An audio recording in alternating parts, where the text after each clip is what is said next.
What's the bride's favorite food? Favorite food? Chicken drumsticks. Huh. When is the bride's birthday? December 15th. Then who will do the housework and manage the money? I will. He'll manage the money. No, she will. She manages everything. No. Money is hers, housework is mine. Cooking. Also mine. Ha ha ha. Then sing a song for the bride, sing well, and well let you in, with feeling. Ahem. I love you like a mouse loves rice. At the entrance of building 3, Legion Garden Room 1101. A door separated two worlds. Inside, several pretty bridesmaids pressed against the crack, teasing the groom outside until he was out of breath. The groom was so nervous, he stammered, his answers jumbled, causing a burst of laughter from relatives and friends, the noise almost lifting the roof.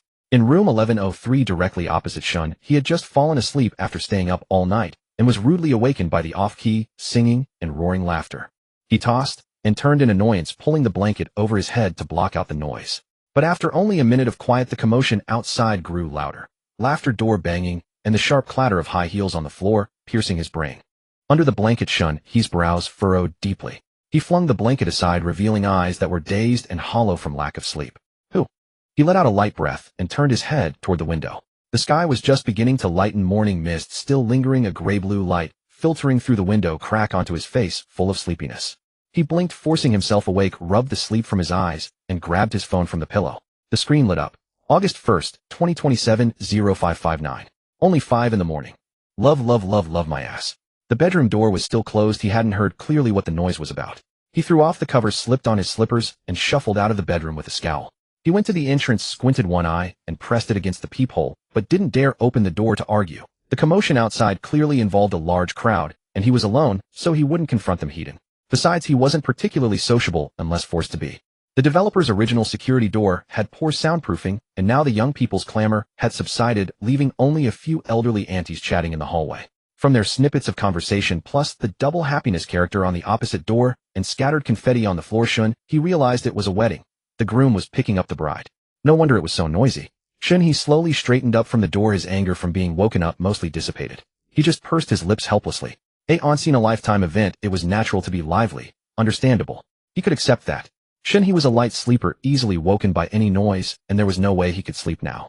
He cast an envious glance at the wedding procession outside, then lay down on the living room sofa to scroll through Douyin, planning to nap after the groom's party left. After swiping past dozens of suggestive videos and food clips, a news video he rarely saw popped up.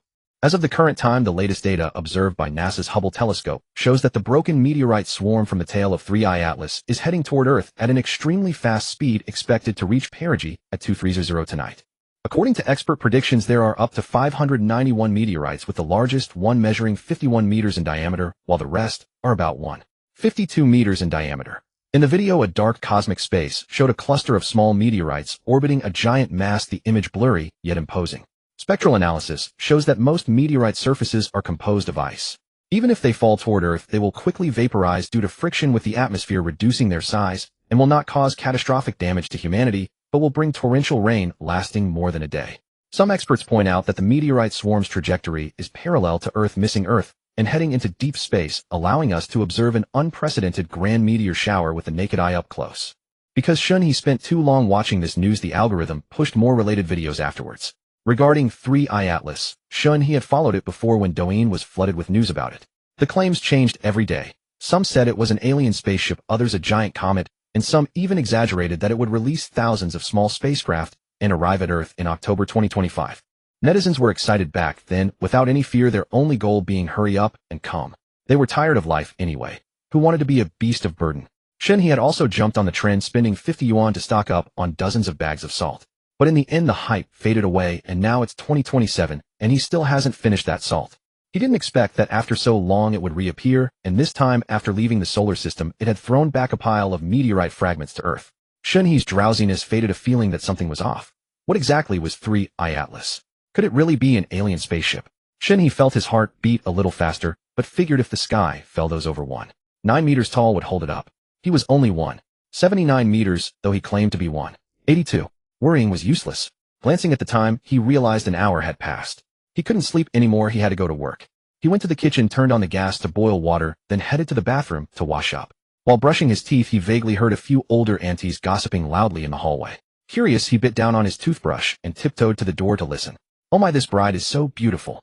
fair-skinned and delicate with sparkling eyes. The more you look, the prettier she is. Li Wei is really lucky. Isn't that right? This is my first time seeing Li Wei's wife. She speaks so softly, I didn't dare make a sound, afraid my loud voice would scare her to tears. And her chest, so full like 2 cantaloupes. 2 generations won't go hungry. Li Wei really hit the jackpot. Oh my, how can her aunt talk like that? But the girl's figure is indeed good. Her waist so thin, not as thick as my thigh, and her buttocks round and perky like a peach. When she sits, the flesh spreads to the sides. She'll definitely give birth to a son next year. Who says so? Li Wei is usually quiet and honest, but he pulled off such a big thing. Not like my son. A total failure, always staring at his phone shouting bro 666. Huh. Your Xiao Hao is handsome, he'll be successful in the future and find a wife like Li Wei's. Shen He, eavesdropping with wide eyes behind the door, could clearly hear the envy in the 2 aunties' voices. But he was even more curious about what the bride looked like. A fair-skinned, delicate bride, possessing the astonishing wealth of 2 cantaloupes. Would a white-skinned cantaloupe actually be fragrant? And that butt, was it really that impressive? He really wanted to go out and ask the aunties if they had used any exaggerated rhetorical devices. Shen He didn't have grand wishes, just a healthy life, enough food and drink, and a caring girl to share his days. Now hearing this raised his standards. He wanted one like that too. After washing his face, he decided to have a hearty instant noodle breakfast. 2 packs of Baixiang braised beef noodles, 2 eggs, a sausage, and then in a fit of spite added a box of beef rolls. If he couldn't find a wife, at least he could comfort himself with good food. Just after breakfast, while still early for work, he planned to read some novels on Tomato Novel app, when he saw Uncle Zhao send a message in the WeChat group. Manager Zhao Guodong received news that today's mall shipment is large, plus a customer placed a large order. Male workers come early to load goods, female workers as usual. Loader Lu Chong received. Loader Wang Dong received. Received. Forklift driver Sun Yotsai received. Warehouse keeper Shen He Manager Zhao Guodong Shen He. Reply with received. Unified language, unified thinking for unity. Warehouse keeper Shen He Manager Zhao Guodong, you kid, fine. You're Shen He, you do things your way. I won't bother with you. Shen He worked at a large supermarket not far from his residence. With fewer than 20 employees, he was responsible for inventory registration in the warehouse, and occasionally had to work as a porter when busy. Shen He grew up in an orphanage, taking the surname of the director, whom he called Mother. He disliked studying, but was fond of fighting. With so many children in the orphanage, the director couldn't oversee everyone, and there were always mischievous kids who enjoyed bullying others. To survive, he had to be tough. After graduating from high school, he started working on his own. Now at 24, he was blessed with considerable strength. At 6 in the evening, having worked hard all day, Shen He sat on the office sofa, massaging his sore muscles, his eyes thoughtfully gazing at 2 trucks that had just driven away outside the window. The driver wore a military uniform, but was not armed. After arriving early for work, the male workers had been clearing inventory in the warehouse all day. Even the manager had transformed into a porter, and they had seen off several waves of trucks by evening. Almost all the stock in the warehouse had been taken away, including some expired and removed items. He didn't know what was happening. In 3 years of working here, he had never encountered such a situation. Come on, Xiaoshen, time to eat. Eel rice. I picked the boxes with the biggest eels, ha. Zhao Guodong carried a bag of boxed lunches and sat directly beside Shen He, shoving 2 boxes into his arms. His face showed both exhaustion and a hint of smugness. As the manager, he could take whatever he wanted without anyone objecting. However, as a former soldier, he had his principles. He was content with boxes that had larger eels. This was a result of years of service. When he first left the army, he would always pick the smaller ones. Shen He and Zhao Guodong had a good relationship. Occasionally, he would even go to Zhao's home for a few drinks. Exhausted after a long day, he didn't stand on ceremony. He opened a box of eel rice, and a rich, steaming aroma of sauce hit his nose. He immediately took a big bite. The eel skin was crispy, the flesh tender, and the sweet and savory sauce made the rice incredibly delicious. Both were starving, so for a moment the office was silent except for the sound of Zhao Guodong smacking his lips. Only after finishing the meal did they speak. Xiaoshen, leave a bit later after work. I noticed there's a lot of leftover boxed lunches and bread from today. Take them to Shen Mother's for the children. Tisk, a cigarette after a meal makes one feel like a living immortal. Want one? No, at 20, I was feeling horny one night and wanted to learn from the internet how to smoke to look melancholic and attract girls. But after one puff, I leaned against a street lamp dizzy for half an hour. Since then, I've never wanted to show off again. Ha ha ha. Just like me when I was young. A nonconformist. I love to show off. Burp. Zhao Guodong laughed heartily, wiping the oil from his mouth with his palm, and let out a burp. He lit a cigarette for himself, then leaned back comfortably on the sofa, blowing smoke rings. The boxed lunches and bread in the supermarket were freshly made.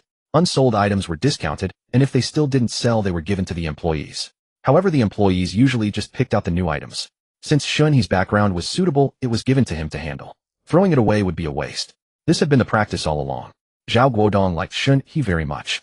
The young man was not bad looking, over 1.8 meters tall and hardworking. If his daughter weren't still in school, he would definitely try to set them up. That way his daughter wouldn't have to marry far away. Shen He placed the lunchbox on the coffee table, took a sip of water, and casually asked Uncle Zhao what's going on today. All the goods have been taken away. Tomorrow the shelves won't be restocked. I don't know why either. But it's not just our supermarket. Almost all the larger warehouses in the city have been urgently emptied.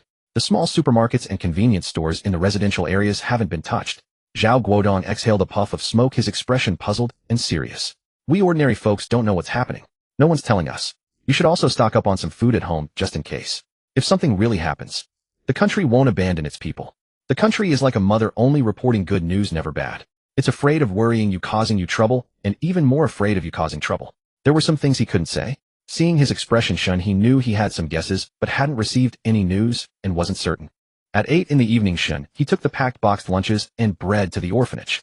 In the kitchen, he saw several bags of rice and flour, so he didn't say much to Shen's mother. Since he grew up, the number of children in the orphanage had decreased. There were only a dozen or so now. After all, people of their generation didn't even have partners, so how could there be abandoned children? Shen's mother will be going back now. Make sure to lock the door. Don't worry. Be careful on the bus in the dark. Come back often when you have time. No need to buy things. There are fewer children now, and I have enough money. You're not doing well yourself, so listen to me, okay? Take this dish to eat. It's your favorite since you were little. Shen's mother's voice was gentle, and her face was kind. As she spoke, she handed Shen He some homemade pickles. When Shen He was a child, Shen's mother was not yet 30. Now he was 24, and she was in her early 50s. Though not very old, white hair had already appeared on her head. She had never married in her life, but she had many children. On the subway home, Shen He took out his phone to scroll through the news, hoping to find the latest updates on the meteorite. However, no matter how much he scrolled, it was all about attractive women dancing provocatively, and not a single piece of news about 3i Atlas could be seen. He could feel the strange glances from the two girls sitting next to him. Embarrassed, his fingers wouldn't obey, and he accidentally clicked favorite while trying to close Douyin. Pretending nothing happened, he put the phone in his pocket. From the corner of his eye, he glanced at the girls, then curled his lips. The two girls had moved a little further away, but their phone screens showed a video of a handsome man in a bar biting a flower and swaying his hips. More seductive than a woman. TCH. Shen He muttered disdainfully, though his voice was low. The girls' faces had already turned red. Returning to Legion Garden, he walked around the 24-hour convenience store outside the community with a shopping cart. Because there were many residential areas nearby, this convenience store was quite large, about 800 square meters, with a full range of categories. Most of the residents from Legion Garden, the opposite Yulong Bay, and the diagonally opposite Happiness Community shopped here for daily necessities. He grabbed some salt and a few bags of sugar, as well as some canned braised pork, canned luncheon meat, and canned yellow peaches. In the snack area, he found some scallion-flavored compressed biscuits and took some. These were things that could be stored for a long time. If something happened, they could save his life. If nothing happened, he would eat them slowly. Normally, he couldn't afford to buy luncheon meat. It was too expensive. At home, he still had several boxes of instant noodles and sausages, as well as the bread he had taken from the supermarket. As long as they weren't moldy and were only a bit hard, they were still edible. At the checkout, he also bought a 5-liter bottle of water. Looking around, the atmosphere in the supermarket was still the same as usual. Perhaps no one had seen the news about the meteorite, or perhaps they simply didn't care. After all, every year, there were different doomsday marketing campaigns, and everyone was used to it. Carrying a bag of food in his left hand and a bottle of water in his right, he trudged home, truly exhausted to the point of floating. Entering the unit door and turning down the corridor, he saw two people standing in front of the elevator.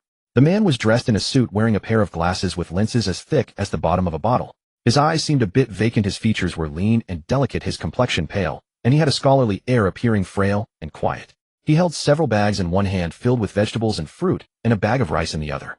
The man was unremarkable. What caught Shen He's attention was the pink figure leaning against him. The moment his eyes landed on her, Shen He almost forgot to breathe.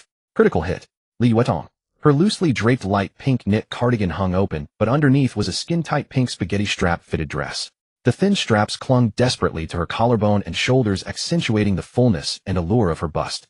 Her waist was so slender it seemed fragile, yet her hips were full and round, the ratio perfect.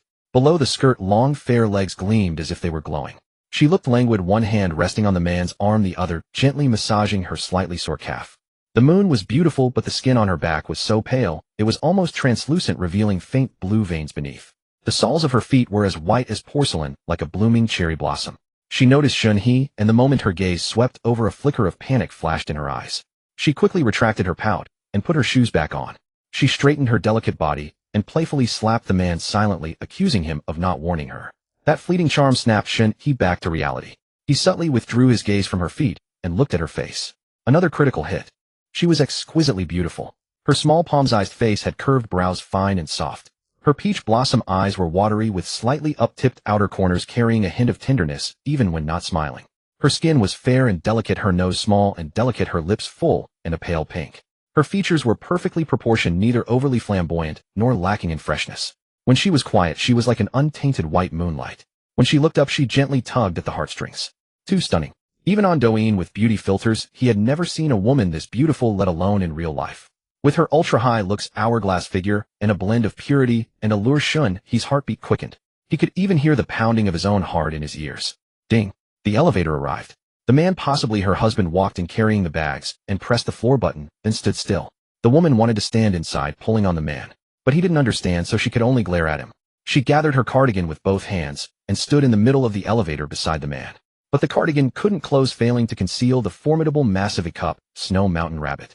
Shen He, carrying his things in front of him, expressionlessly followed them into the elevator. Because they were standing at the entrance, he could only silently walk to the back. Glancing at the buttons, a flicker of surprise crossed his eyes. They were on the same floor. Were they a newlywed couple? The elevator doors closed. Li Yuedong noticed that Shen He hadn't pressed any buttons. She thought he had forgotten, or that they were blocking his way. She turned around to ask, "Hello, which floor are you on?" Li Yuedong's voice was like a warbler's song, melodious and soft. It was gentle soft, but it made Shen He cough. "We're on the same floor." Shen He's voice was a bit hoarse. He was actually nervous. "Ah, so you're a neighbor.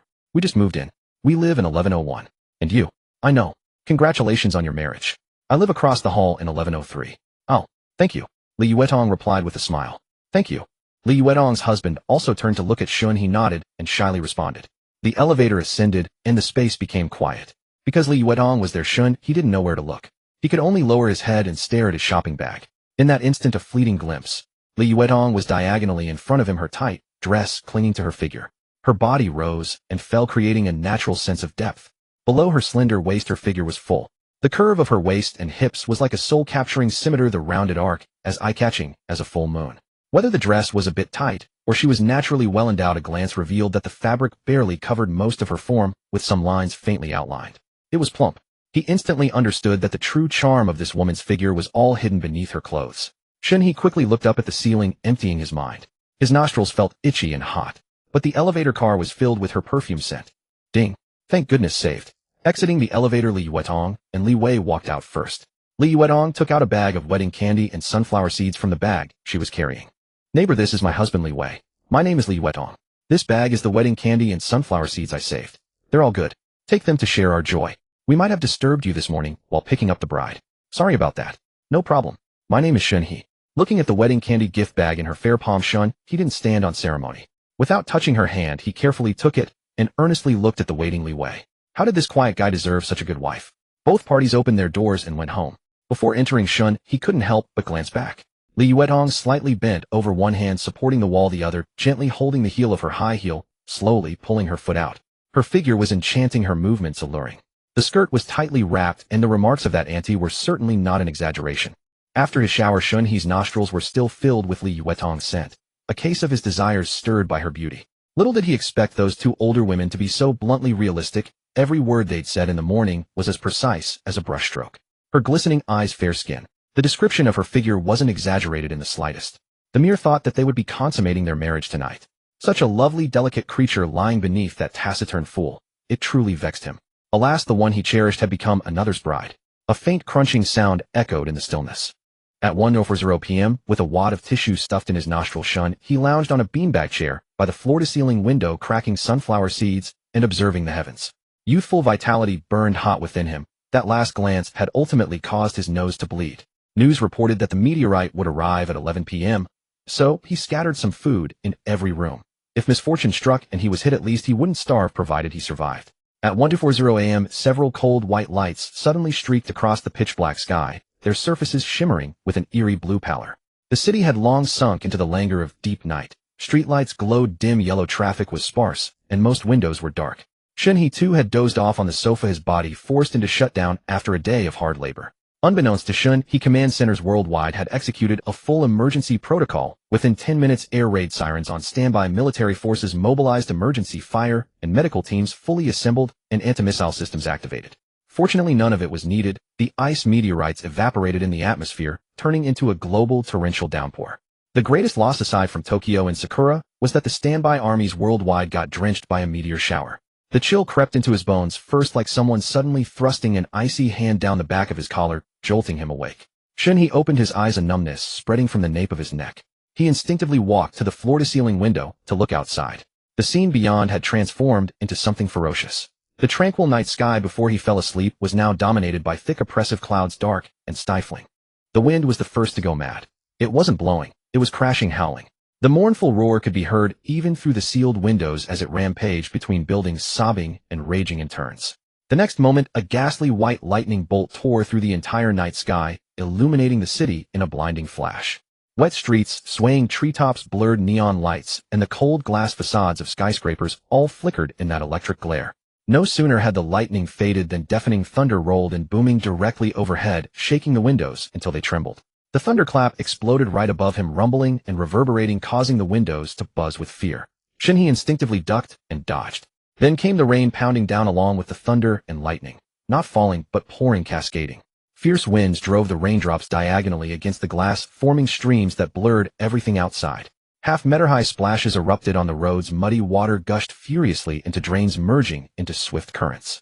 Trees by the street twisted violently under the gale, branches thrashing wildly as leaves were battered into a crisp clatter. The entire city swayed violently in the storm. Neon lights bled into a hazy mess of colors, red, blue, yellow, shattered and dispersed by the tempest, wavering and flowing on the dark water's surface. What was once a bustling metropolis now resembled a ship tossed on raging waves, and aboard that ship were many who hadn't managed to take shelter. Vendors at night markets striving to live, and those whose nightlife hadn't ended still fighting for their existence. With a grim face, Shen He returned to the sofa and grabbed his phone to check the time, 2:15 a.m., August 2nd, 2027. The temperature had dropped 8 degrees since he'd gone to sleep. He went to the bedroom to put on pajamas, then opened Douyin, which was already flooded with posts about the heaven-sent ice meteorites. All the trending topics were about the meteorites: global ice meteor shower, 591 meteorites, closest meteor shower. Humanity looks up together, biggest victim of ice meteorites. Tokyo disappeared, rain will last a day. The short video platform was in an uproar. Official announcements scrolled continuously. This meteorite swarm consists of icy celestial bodies, the vast majority disintegrated upon entering the atmosphere, causing no large-scale casualties or structural damage. Citizens are urged to remain calm, refrain from panic, and avoid spreading rumors. The comment section had also exploded, reporting from Hunan. The entire sky flashed just now. I thought it was a nuke, but it turned out to be a meteorite.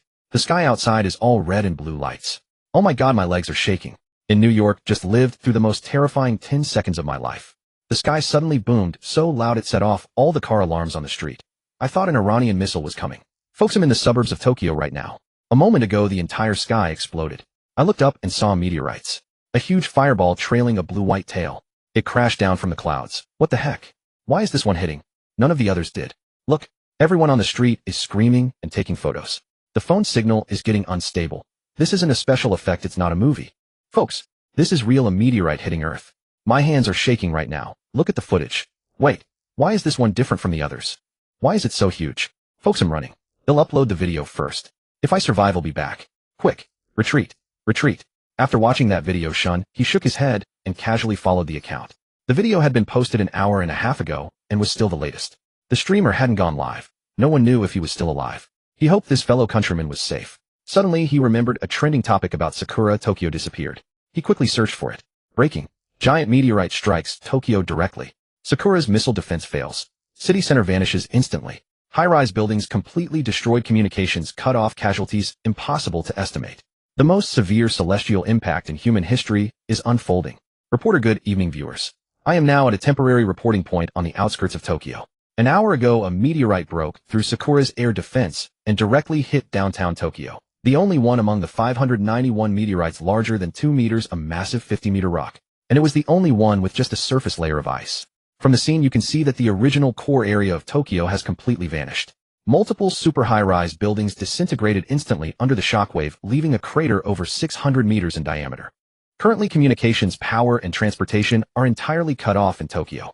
Officials have yet to release specific casualty figures, but it's certain this is the worst celestial impact disaster in modern human history. Sakura has not yet responded. We will continue to follow up on this story. In the video, the female reporter wore a stern expression, but Shen He could clearly see it was only her professional composure holding her together. The Chinese reporter's face was twitching. In the last second of the footage, though the image was gone, a crisp sound escaped, clearly the reporter losing control. He hoped she wouldn't get fined. As for a response, how could they respond when there was nothing left? No wonder today's short videos all had cheerful background music. It was a pity only the city center had vanished. Shen He silently got up and headed to the kitchen to have a couple of drinks to suppress his excitement. Outside, the rain continued to pour as he snacked and drank, continuing to learn about this meteor shower. He scrolled through videos until 5 in the morning, finally understanding what was happening with the rain. Aside from the large one over Sakura, the remaining 590 ice meteorites had fallen almost uniformly over every country in the world, then been vaporized by atmospheric friction, turning into this global downpour. The heavy rain was expected to last about a day. It seemed the meteorite crisis was over. Amid the howling wind and rain, he could faintly hear cats and dogs barking and meowing, scratching at doors as they ran around the room. But relief brought drowsiness, and Shen He assumed the animals were just frightened by the thunder. He plugged his phone into charge, wrapped himself tightly in the blanket, and fell asleep. Shen He drifted off to sleep, the chaos outside fading into the background as exhaustion finally claimed him. At 7:30 on the morning of August 2nd, 2027, Shen He had slept only 2 hours before being yanked awake by his alarm clock. Prying open his heavy eyelids, he groggily gazed toward the window. Outside, the sky remained pitch black, and though the wind was not as fierce as the previous night, the torrential rain still poured down in sheets, pounding against the glass with a sharp crackling sound. Forcing himself to stay alert, he got up to wash his face and brush his teeth, then headed to the bathroom to relieve himself. He had barely finished half the business when his phone started ringing incessantly in the bedroom. Hurriedly, he squeezed out the remaining half, wiped himself clean, washed his hands, and rushed to the bedroom. The caller ID showed Zhao Guodong. Shen He answered the call. "Hey, Uncle Zhao. No need to come to work today. Don't bother coming over," Zhao Guodong said, his voice tinged with irritation. "The rain is too heavy. All the sewers are overflowing and the water on the roads is ankle deep. Just stay home and rest. They'll let you know whether to come in tomorrow." Didn't the experts say the torrential rain would only last one day? Shouldn't it lighten up by tomorrow? Zhao Guodong scoffed disdainfully. You listen to those experts spouting nonsense. These days what they say isn't even as sensible as the 2 barks from the stray dog at our supermarket entrance. Shen He opened his mouth, but found himself utterly unable to refute that. Alright, I got it. Since there was no need to work, he decided to catch up on sleep. But he felt as though he had just dozed off when the doorbell rang, jolting him awake again. Damn it. Peering through the peephole, he saw Li Wei standing outside. Expressionless, he opened the door. "Can I help you?" Li Wei was dressed in a bright red pair of pajamas. Seeing the door open, he instinctively stepped back a little, raised a hand to adjust his glasses, hunched his waist slightly, and wore an apologetic smile on his face. Hello. Sorry to bother you. I was wondering if you happen to have any painkillers at home. We just moved here and haven't had time to stock up on medicine. The rain outside is too heavy to go out and buy any, so." Li Wei's gaze wandered as if he disliked making eye contact. After speaking, he couldn't help but scratch his head. Shen He saw him touching his head and assumed the sudden drop in temperature had given him a chill. "Is it a headache?" Li Wei quickly waved his hands to explain. No, it's not me. It's my wife. She has a terrible stomachache." This bastard was that fierce, making her stomach ache like that. Hearing that it was Li Yuetong who had the stomachache, Shen He instinctively glanced down at Li Wei's crotch. While given Li Yuetong's looks and figure, it was probably hard for anyone to resist the temptation and not want to go a few more rounds. Reining in his thoughts, Shen He stepped aside. "Come in. No need to change shoes. They'll go find you some medicine. Is your wife in serious condition? Do you need help getting her to the hospital?" "It's not serious at all. She just bled a little. She said taking some painkillers would be enough." "Thanks." Shen He turned back to look at Li Wei, his face filled with shock. "What the hell? Bleeding, and you say it's not serious?" But then he noticed that bastard Li Wei seemed to be holding something back, his face showing an expression of not knowing how to say it. How could he not understand now? A feeling as foul as eating dog shit welled up in his chest, and he found Li Wei increasingly hard to tolerate. He never imagined Li Yuetong was an innocent young lady. After sending Li Wei off, Shen He had no appetite for breakfast. He scrolled through some mindless videos for a while, then went back to catch up on his sleep. In his dream, Li Yuetong was his woman, but she was bitten by a zombie screaming in heart-wrenching agony. And the zombie that bit her looked just like him. In apartment 1101, when Li Wei pushed the door open and returned, Li Yuetong was frowning, her delicate brows curled up on the sofa, holding a cup of hot water. She took small sips, then pressed the warm cup against her lower belly for warmth, her brows and eyes carrying a hint of languid weariness. She was wearing the same red pajamas as Li Wei. Though the style was loose on her, it accentuated her figure dramatically. The fabric over her chest was stretched into an explosive curve, making her slender waist appear even more delicate. The sleek lines traced down from her waist to her hips, and even the loose pajama pants were pushed into a moving silhouette, her legs long, rounded, and full, soft yet eye-catching. Li Yuetong's languid voice was even softer and more coquettish than it had been in front of others yesterday. "Honey, you're back. Did you get it?" Li Wei quickly tore open the blister pack, took out 2 pills, and brought them to her lips. Here, take the medicine. After taking the medicine, Li Yuetong flopped limply onto the sofa. When the rain stops, remember to buy some fruit, and send it over to the neighbor to thank him. Li Wei refilled her cup with hot water, and sat down by Li Yuetong's feet. Do we have to go to all that trouble? If he ever needs help in the future, can't we just return the favor then? Li Yuetong disagreed, and kicked him lightly. That's different. Are you treating this like a social exchange? Just do as I say. Oh. Li Wei's hometown was far from here, and since both of them were developing their careers in this city, they had bought a house here, and gotten married. Today they had originally planned to go to his parents' place to bring them over for a few days' stay, but the rain had delayed their plans. Still, it was fine. After all the busy work yesterday, her delayed period had suddenly come flooding out, giving her a terrible stomachache, and she really didn't feel like moving. The next day, August 3rd. From the middle of the previous night, the torrential rain had turned into a moderate rain, and by this morning it had dwindled to a light drizzling rain. The water on the streets had receded with only an occasional puddle in low-lying areas. After receiving word to report to work, Shen He went to the subway station as usual. But the moment he entered, he felt something was off in the atmosphere. Many people were wearing masks. Stepping into the carriage, a dozen or so office workers were scattered about, some sitting, some standing. Shen He found his usual seat and sat down. Cough, cough, cough, cough. Cough, cough. Inside the carriage, the sound of coughing rose and fell in waves. He took a careful look around. A lot of people were sick. Out of 16 people, 12 were coughing. Among them, 3 were coughing so severely it seemed like they might cough up their lungs at any moment. Shen He averted his gaze and pulled a mask from his pocket, putting it on his face. He didn't think much of it, assuming it was just a severe flu brought on by the sudden temperature drop. After all, over the years he had grown accustomed to similar viruses never ceasing to appear. The subway pulled away from the platform and plunged into the pitch-black tunnel, leaving only the incessant, overlapping coughs echoing through the carriage. Young man, can you give up your seat? The first time Shen He didn't hear it because at the second stop a large crowd had surged onto the train and the coughing grew even louder. You little bastard, give me your seat. Hurry up. Where's your manners? Can't you see I'm an old lady? Didn't your parents teach you to respect your elders? The second time he heard it loud and clear. The old lady's attitude was extremely hostile, her voice suddenly rising sharply with undisguised aggressiveness, almost shouting, and she even cursed him out. The people around them turned around in surprise, staring at the old lady with her arrogant and vicious attitude, while some looked sympathetically at Shen He, the unlucky target. This was the first time Shen He had encountered something like this. Frowning, a surge of anger rose in his chest. He lifted his head and glared coldly at the old lady before him. She was in her 60s, glaring back at him with vicious eyes, the whites of her eyes filled with bloodshot veins, her expression fierce and menacing. An ordinary young girl would probably have been scared off by her demeanor. Shen He had a temper, and if it weren't for the rule of law and a harmonious society, and if he didn't want to invite trouble by tangling with an old person, he would have already thrown a punch at her. He was someone who yielded to softness, but not to hardness. If she had coaxed him nicely, he would have given up his seat. But in this situation, there was no way. He slowly stood up. In his shoes, he was 182 meters tall, and the old lattice head didn't even reach his shoulder. Looking down, his gaze icy cold as he stared into the old lattice eyes, he said calmly, "Get lost." Hearing this, the old lattice face contorted with even more rage, her expression becoming even more ferocious. The bloodshot veins in her eyes writhed eerily, and spiderweb-like blood vessels began to appear around the corners of her eyes. "You have no faith. Get lost." Before she could finish, Shen He suddenly bellowed, startling even the onlookers. Damn it, how dare she bring up that he had no parents? The old lady was also shaken by the roar, her body trembling. The bloodshot veins around her eyes rapidly receded, and the whites of her eyes began to clear. A look of confusion appeared in her eyes, and the ferocious muscles in her face froze. After a few seconds, she seemed to realize what she had been doing. "Oh my. If you want give up the seat, just say so. Why yell? What's going on? Cough. I'm not usually like this."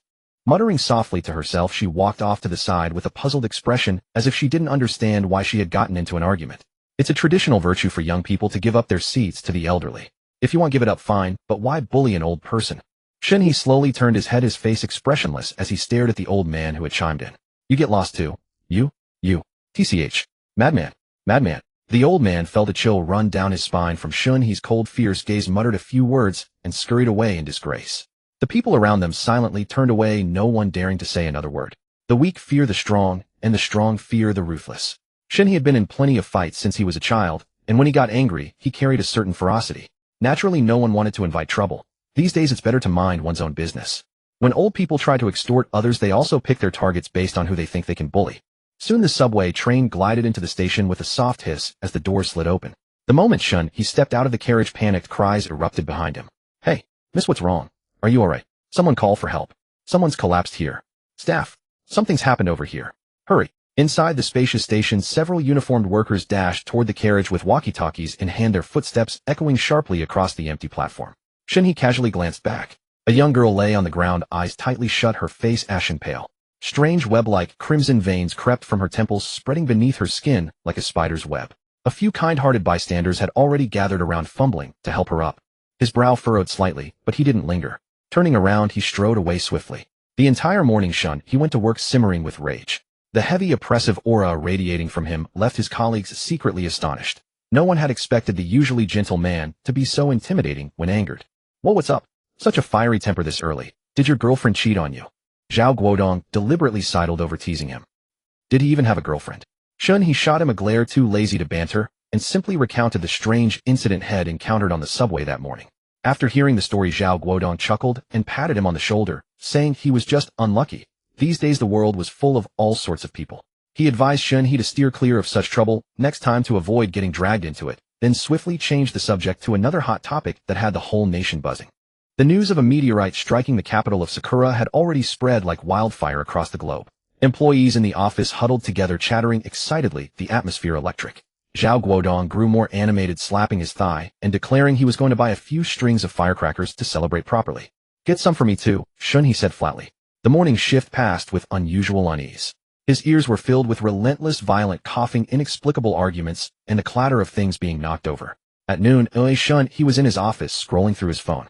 Zhao Guodong suddenly burst and plopped down on a chair and began complaining irritably. "This morning, I dealt with 9 customer service staff arguments. When I asked, it turned out all the customers had bad attitudes, flying off the handle over trivial matters. It's bizarre. A few of them were regulars who'd never even raised their voices before. Today they were like they'd swallowed gunpowder, cursing me out left and right. Damn it all." Seeing Shen He not even lift his head, just staring at the screen, Zhao Guodong leaned in curiously. "What are you looking at so absorbed?" Shen He directly opened a saved video and placed it in front of him. This first video was posted at 10 a.m. The screen showed a solemn news broadcast. Today, a new variant influenza virus is spreading rapidly across the country, causing clustered infections. National Disease Control Surveillance indicates the virus has a high transmission rate and strong infectivity, with symptoms including violent coughing, bloodshot eyes, and manic agitation. At this point, Shen He paused the video, his brows deeply furrowed. "These symptoms are exactly the same as what I saw on the subway this morning." "Now watch the second video. I found it on the local feed." The scene shifted to a shaky handheld recording in dim light, the camera jolting violently. In the background were urgent footsteps and guttural roars. In front of a residential building, entrance caution tape was strung up as several fully geared police officers and medical staff in hazmat suits rushed into position, the atmosphere thick with tension. Ahead, a man had completely lost control, his eyes wild with fury as he lunged, snarling, and thrashed with frantic, contorted, yet rigid movements. He appeared highly aggressive, symptoms resembling a severe rabies outbreak. Officers armed with riot forks and restraint blankets formed an encirclement, struggling to subdue the patient, while medical personnel stood by ready to administer sedatives and treatment. The man charged, flailed, and screamed in a frenzy, the scene dangerously tense. The final shot showed the patient being strapped to a stretcher as medics immediately intervened. The camera froze on the departing ambulance. Zhao Guodong's eyes widened. "I know that complex. I've been there. Is this guy having a rabies attack?" Shen He shook his head, rewound the video, and zoomed in on the patient's face, his tone utterly certain. "It's not rabies. Look at his eyes, so bloodshot you can't see the whites. The area from his eyes to his temples is covered in web-like red veins. This person's condition is far worse than the old woman I encountered this morning. His neck is also covered in red blood vessels, and he's clearly lost all rationality. I suspect it's related to the meteor shower." Zhao Guodong's face tightened. "Yesterday's heavy rain. Is the virus in the rain? Then we're all doomed, aren't we? It's still drizzling outside. We've all been caught in the rain. Quick, check my eyes. Are they red?" Shen He looked up at him, his brow gradually knitting into a deep frown, his expression growing heavier. "No red veins, but there's something else." Zhao Guodong's heart leaped into his throat. "Well, what's wrong?" A faint smirk tugged at Shen He's lips as he lowered his head to scroll through the screen. "A bit silly, that's all." Zhao Guodong hastily rubbed his eyes. "Damn you. You tricked me. Bastard. You scared the hell out of me, ill." Before he could finish, sirens wailed outside. A police car with red and blue lights flashing wildly sped past their street, followed by an ambulance. Troubled times. Zhao Guodong and Shen He exchanged a glance, a flicker of unease in both their eyes. Shen He stood up. "Uncle Zhao, I'd like to take the afternoon off. I want to deliver some supplies to the orphanage." Zhao Guodong nodded. "Let's go. They'll call Lu Dong and Wang Chong to help. They'll cover the cost of the supplies." Shen He shook his head in refusal. "No need, I have money. Save that little bit for finding a wife." The two walked out of the office. As they passed the supermarket checkout, Shen He paused. The usually sparse lines had now grown into long queues, everyone pushing carts piled high with goods, their faces etched with urgency. They hauled a small truckload of supplies to the orphanage: rice, flour, oil, salt, soy sauce, vinegar, everything needed for daily life, enough to last them a year. The orphanage had a hand-pumped well for pure groundwater which they used for drinking and for growing vegetables that Mother Shen tended. After a moment's thought, he asked Lu Dong and Wang Chong to go back and bring another truckload of bottled water. Shen He himself went to the nearby pharmacy and bought common medicines: cold remedies, anti-inflammatories, painkillers, fever reducers, as well as alcohol, iodine, gauze, and other basic supplies. Thinking of the children's weak constitutions, he also grabbed a large supply of calcium tablets and various vitamins, bypassing the expensive health supplements the salesperson recommended and opting for the affordable basic brands on the bottom shelf. Before leaving Shen, he observed the people in the courtyard. Fortunately, none showed obvious symptoms. On bad weather days, Mother Shen never let the children play outside. Mother Shen, these are troubled times. Don't go out unless necessary, and don't let anyone in. The orphanage had a 2.5-meter wall, so as long as the gate remained closed, it should generally be safe. Alright, I won't go anywhere. Seeing Shen He's serious expression, Mother Shen nodded, earnestly promising to stay inside the orphanage. Finally, Shen He set Mother Shen's phone to silent mode, gave her a few more instructions, and then left with peace of mind. Duo just called. School's closed, and she wants me to pick her up. Let me drop you home first. Zhao Xinhua was 152 centimeters tall, 81 Jean, 32B. Duo, whose full name was Zhao Xinhua, was Zhao Guodong's daughter. She was a senior in high school, always enjoyed calling Shen He big brother, and loved to cling to him while playing games. She was an innocent, pretty sweet-looking girl. They'll get home on my own. Don't keep Duo waiting. Zhao Guodong's grip on the steering wheel tightened and loosened repeatedly. It won't take that long. After a brief exchange, silence fell over the car again. On the way to Legion Garden, they saw several more convoys of police cars and ambulances racing past with sirens blaring, the atmosphere growing increasingly oppressive. After a while, Zhao Guodong's voice came out dry and strained. Schools are closed. Things don't look good. Do you want to come stay with me so we can look out for each other? Shen He was silent for a moment, then replied briefly, "No, I'm used to being alone." Zhao Guodong turned his head to glance at Shen He, then sighed and continued driving. He knew Shen He hated to trouble others. A notification pinged on Zhao Guodong's phone. Shen He's phone buzzed with a vibration. He pulled out his phone, opened the message, and read it aloud word by word, his expression darkening with each line. Especially when he reached the phrase, "prepare supplies," his gaze turned icy. "Dear citizens, the current epidemic prevention situation in our city is severe. To effectively block the spread of the virus and ensure the safety of citizens, the municipal government issues an urgent notice. First, all government agencies, enterprises, and institutions are advised to work from home. Do not go to work unless necessary. Second, avoid unnecessary outings. Suspend all gatherings, parties, entertainment, and other group activities.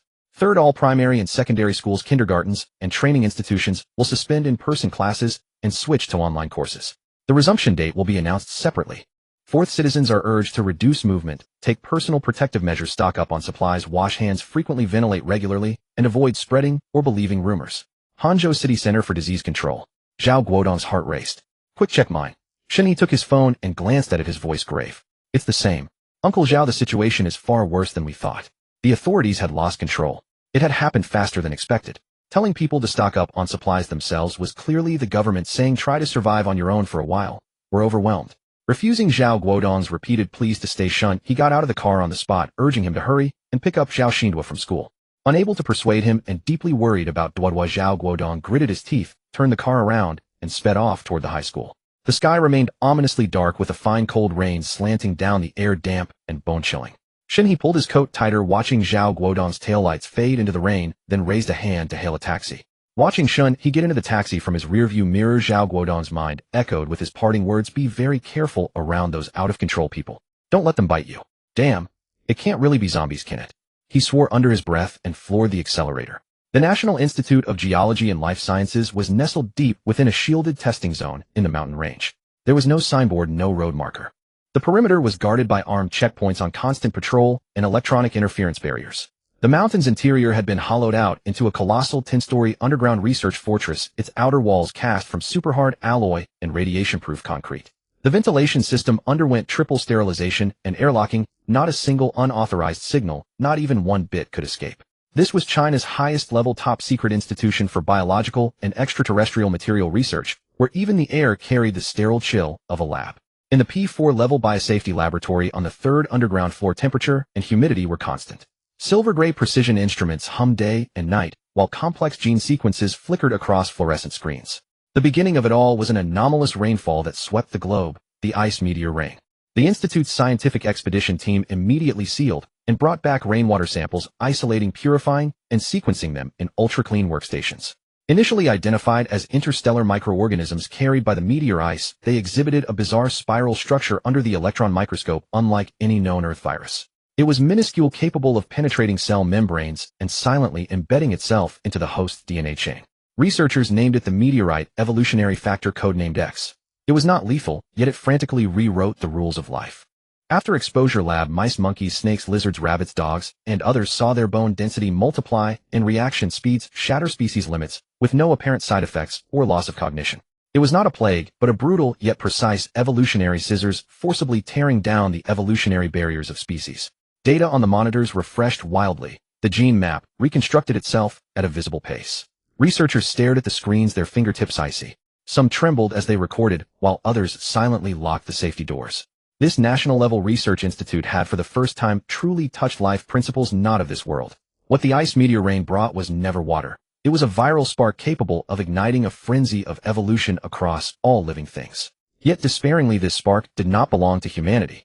To humans, it was a virus.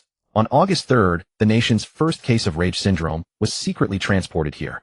Testing revealed the presence of the meteorite evolutionary factor in the patient's body. Their DNA had been altered. The outcome was not favorable. The patient lost their sanity but gained an intense aggressive drive. Similar to the zombies in movies like those in Train to Busan. When the first patient injured by a Rage syndrome sufferer was also brought here, the experimental conclusion was clear: this virus had an extremely high fatality rate for humans, was highly contagious, mutated rapidly, and even after the host's death the virus continued to control them, sustaining their state through feeding on flesh and blood. The lab encrypted and reported its analysis of the rainwater to higher authorities. When the nation saw it, the sky seemed to fall. By then it was too late to take measures. The rain had already fallen for 2 days. The number of people nationwide directly exposed was incalculable, especially within the military. They even trained in the rain. Finally, after receiving military reports of a large number of soldiers showing symptoms, the last lingering hope in everyone's hearts died. The central government could not support the entire nation and could only temporarily delegate authority, leaving regions to develop on their own to survive or perish. Thus came the alert text messages sent by local disease control centers to the public. At 4:00 p.m. on August 3, 2027, a taxi stopped at the entrance of Legion Garden. Shen He had just stepped out when the driver, devoid of his usual warmth, sped off without a word. The public, having received the information, fell into chaos. The entrance of the 24-hour convenience store became a scene of pandemonium, with people rushing in and out, desperate to grab supplies. Those wandering nearby, still unaware of the situation, were swept up by the atmosphere and stumbled into the store. At this moment, more supplies meant a longer chance of survival. Shen He too surged in with the frantic crowd. Inside, people were grabbing anything they could find regardless of whether they liked it, intent only on filling their shopping carts. The tense atmosphere sent adrenaline soaring. Shen He looked for a shopping cart, but found none. His gaze turned cold as he scanned the area. Soon he spotted an elderly woman nearby with a half-filled cart behind her while she busily snatched cereal packets from the shelf in front. Tough luck, old lady. Having been annoyed by an elderly woman that morning, Shen He now found all old women irritating. In the apocalypse, there was no need for respect for the elderly. He strode over, quickly grabbed the cart's handle, and charged toward the canned goods section. Having scouted the layout the day before, he knew his way around. Ashamed of stealing an old woman's cart. He was targeting her precisely because she was old. The moment his hand touched the cart, he nearly laughed out loud, feeling that this was how one should live. This was the real him. To hell with morality and law. Everyone only lives once. Why should he endure? From today on, what he wanted was his, what he didn't want was also his. This apocalypse didn't seem so bad. Li Shufeng grabbed 2 packs of cereal. She usually couldn't bear to buy, her wrinkled face blooming like a chrysanthemum. With all this chaos, she could just run out without paying. But when she turned back, her smile froze, replaced by fury. Where's my cart? You damned plague. Before she could finish, she saw a tall figure pushing her cart forward, which still held the honey she had just snatched. Get back here, you shameless little beast. Stealing an old lattice cart. Has a dog eaten your conscience? You damned plague. She cursed as she clutched her 2 cereal packs and chased after him furiously. The crowded supermarket slowed Shen He down, and Li Shufeng soon grabbed his arm. Give me back my cart. Have you no shame? Ouch. Before she could finish, Shen He flung his arm, sending her tumbling backward onto the ground. He pulled a bottle of soy sauce from the cart and smashed it on the floor in front of her, splattering black liquid over her. Then with a fierce glare, he snatched the 2 cereal packs from her hands and turned away. Thanks for finding the cereal for me. By the time Li Shufeng came to her senses, Shen He had already turned a corner and disappeared among the shelves. Heavens above. Is there no justice? Li Shufan wept in rage, slapping her thigh. She had never suffered such humiliation in all her life. Shen He couldn't care less. She was looting the supermarket. He was looting her. Neither was a saint. He rushed straight to the canned goods section. Bang, bang, clang, squeak, crash. Oh. Shen He turned to look outside, vaguely hearing chaos beyond the supermarket, but he could see nothing. People were running everywhere grabbing things.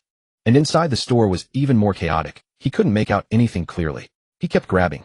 He took whatever cans were on the shelves, favoring items with long shelf lives. After snatching over a dozen cans, the shelves were bare. He moved on, taking whatever he could, intending to fill the cart and wheel it all home. All around, the scramble for supplies had reached a fever pitch. The initial peace had evaporated. Tempers flared. Move aside. Don't push me. What's the rush? You want to die? Stop shoving from behind. People are getting hurt. Someone was knocked down, feet stomping directly on their back, and they screamed in pain. Ah. Don't step on me. Help. But no one paid any attention. Oh, everyone just rushed forward. Shells were knocked askew and a box of instant noodles crashed to the floor with a clatter. Several hands grabbed at once, tearing the noodles to shreds. I got this first. Let go, a woman shrieked. Bullshit. I saw it first. The man shoved her aside. The woman slammed into a shelf and clawed at his face. You dare push me? Are you crazy? You're the crazy one. Bullying a woman, what kind of man are you? Shouldn't it be ladies first? Elsewhere, someone clung to a case of bottled water for dear life. 3 or 4 people pounced, grabbing his clothes, yanking his arms, kicking his legs. Let go. This is my water. Why is it yours? Did you pay for it? If you've got the energy, grab something else. Give me the water. Clothes ripped, skin scratched bloody by fingernails, several people tumbled to the ground in a brawl. Bread. There's bread over here. At the shout, a crowd rushed over like mad. The shelf collapsed directly, cookies, chocolate, and tissues scattering everywhere, crushed under countless feet. Don't take my canned food. Whoever grabs it owns it. Leave me a bottle of water. My child is at home. Who cares about your child now? It's not mine. A salesgirl was cornered, crying in terror. Stop fighting. Please stop. But her cries were instantly drowned in the torrent of curses and roars. Someone grabbed a bag of rice and hugged it close, only to have it snatched from behind, spilling rice everywhere. My rice. Give it back. Come and get it if you can. Who touched my butt? You pervert. Disgusting.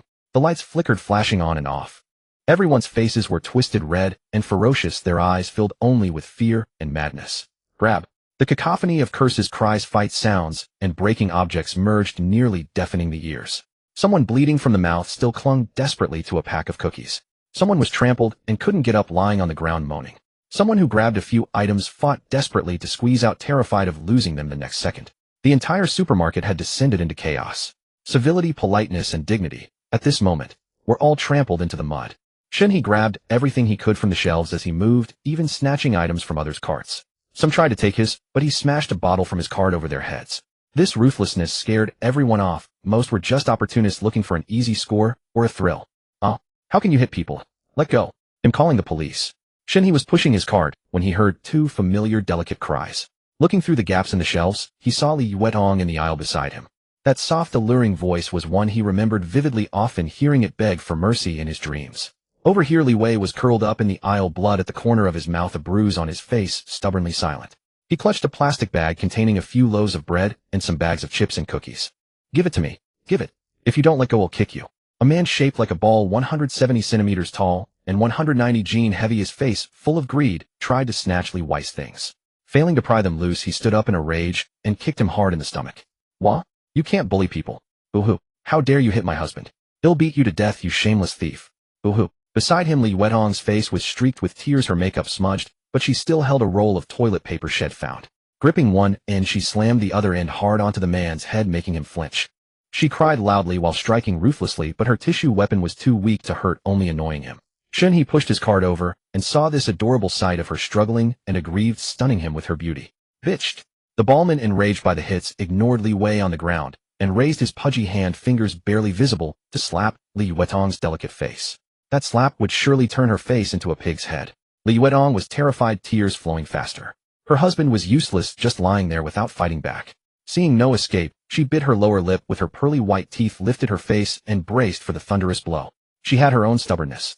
Her beauty made the ballman pause for a second, his descending hand losing some force, but it was already in motion, and he couldn't pull it back. Wife! In Li Yuetong's eyes, the fat hand grew larger, and she only heard her cowardly husband shout. The next second, she saw a large hand reaching from beside her, gripping the ballman's wrist. The hand was powerful. She could see the lean muscles tensing on the forearm as he exerted force. The ballman's wrist was pulled away, and following the momentum, his body turned to face Shen He.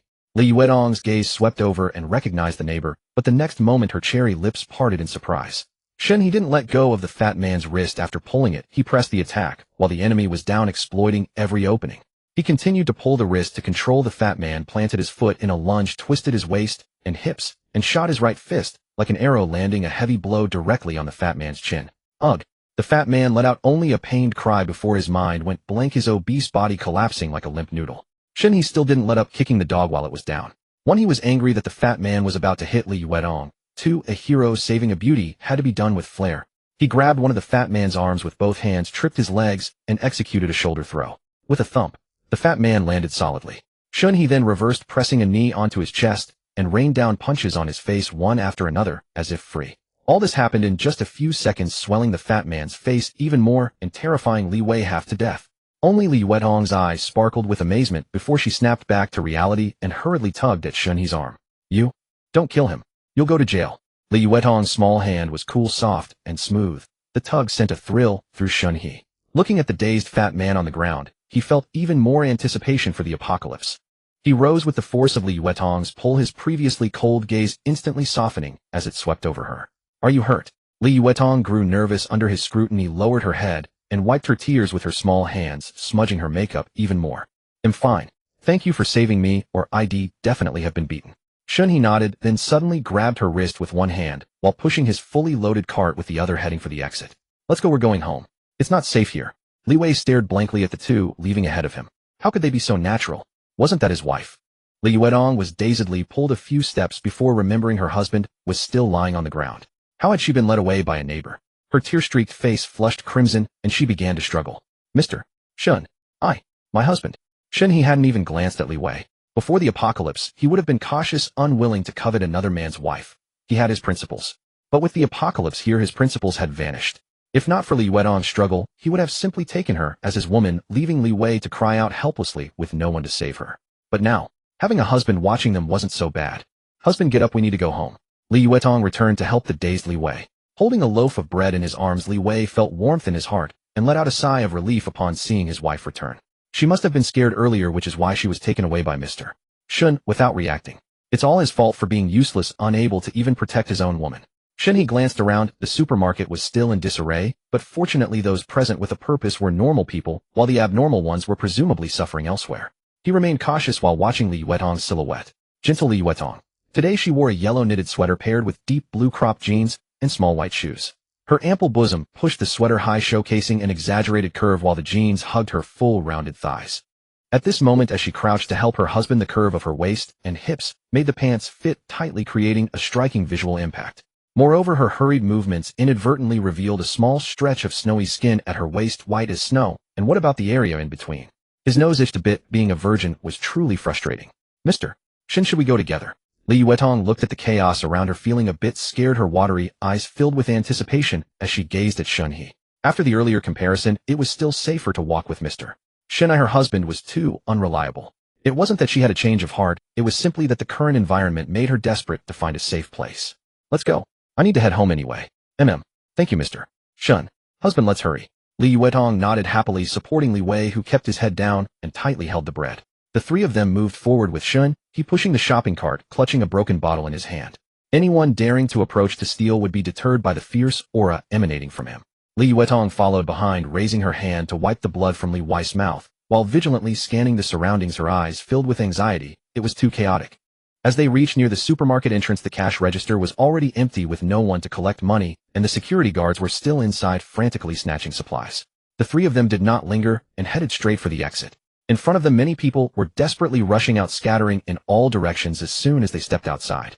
Shen He intended to push the shopping cart home. After all, no one would care at a time like this. Suddenly, he halted abruptly. Not just him, but everyone around was frozen in place, terrified by the scene before them, no longer daring to move. Outside, the street was already a chaotic mess of cars crammed together in disarray, while several figures wandered near the vehicles, looking anything but normal. Through the glass door outside, the first man to stumble out nearly tripped as he hit the street, grinning at the few packs of cigarettes he held, but before he could revel in his luck for long, he was interrupted. A fast-moving shadow suddenly dashed across the road, leaping at the man from less than 2 meters away, tackling him to the ground, leaving only a few cigarette packs behind. Oh, gurgle. The newcomer fell upon the man, biting into his neck and tearing away a large chunk of flesh before lifting his head to chew, while the man below let out a brief strangled scream, unable to make another sound. Blood gushed from the artery, splattering onto the steps, creating a large area of glaring dark red, and also splashed onto the glass door a few steps away, blooming into shocking patterns. The assailant swallowed a mouthful of flesh, then lowered his head to gnaw at the man's face, leaving a hole in his half-open lip, and during the tearing one could see the flesh still connected by threads. The man, still alive, twitched in pain, his hands trembling as he reached out to push away his attacker. The smell of blood wafted in through the door, instantly freezing the people scrambling for supplies at the entrance in place. No one dared to take a step forward. Only fear crawled up their spines, chilling them to the bone. Crash! Someone terrified slumped to the ground, cans and bottles rolling everywhere, making noise. Haha. The creature devouring its prey slowly turned to face the supermarket's glass door, its murky eyes fixated inside, still chewing on flesh, producing a low, sticky growl from its throat before it quickly rose and lunged at another person. The scene felt as if the mute button had been turned off a moments before it was silent, but the next second erupted into screams of panic. Ugh! Many could not bear the bloody sight, tears and snot streaming down their faces, bending over to dry heave. Oh! Run! There are zombies. Someone's been killed. Call the police. It's over. It's really the apocalypse. They're so fast. We're doomed. The scene turned chaotic, people scattered, running in all directions, seemingly forgetting about the things in their hands. Now they just wanted to leave this place to escape this despairing and terrifying environment.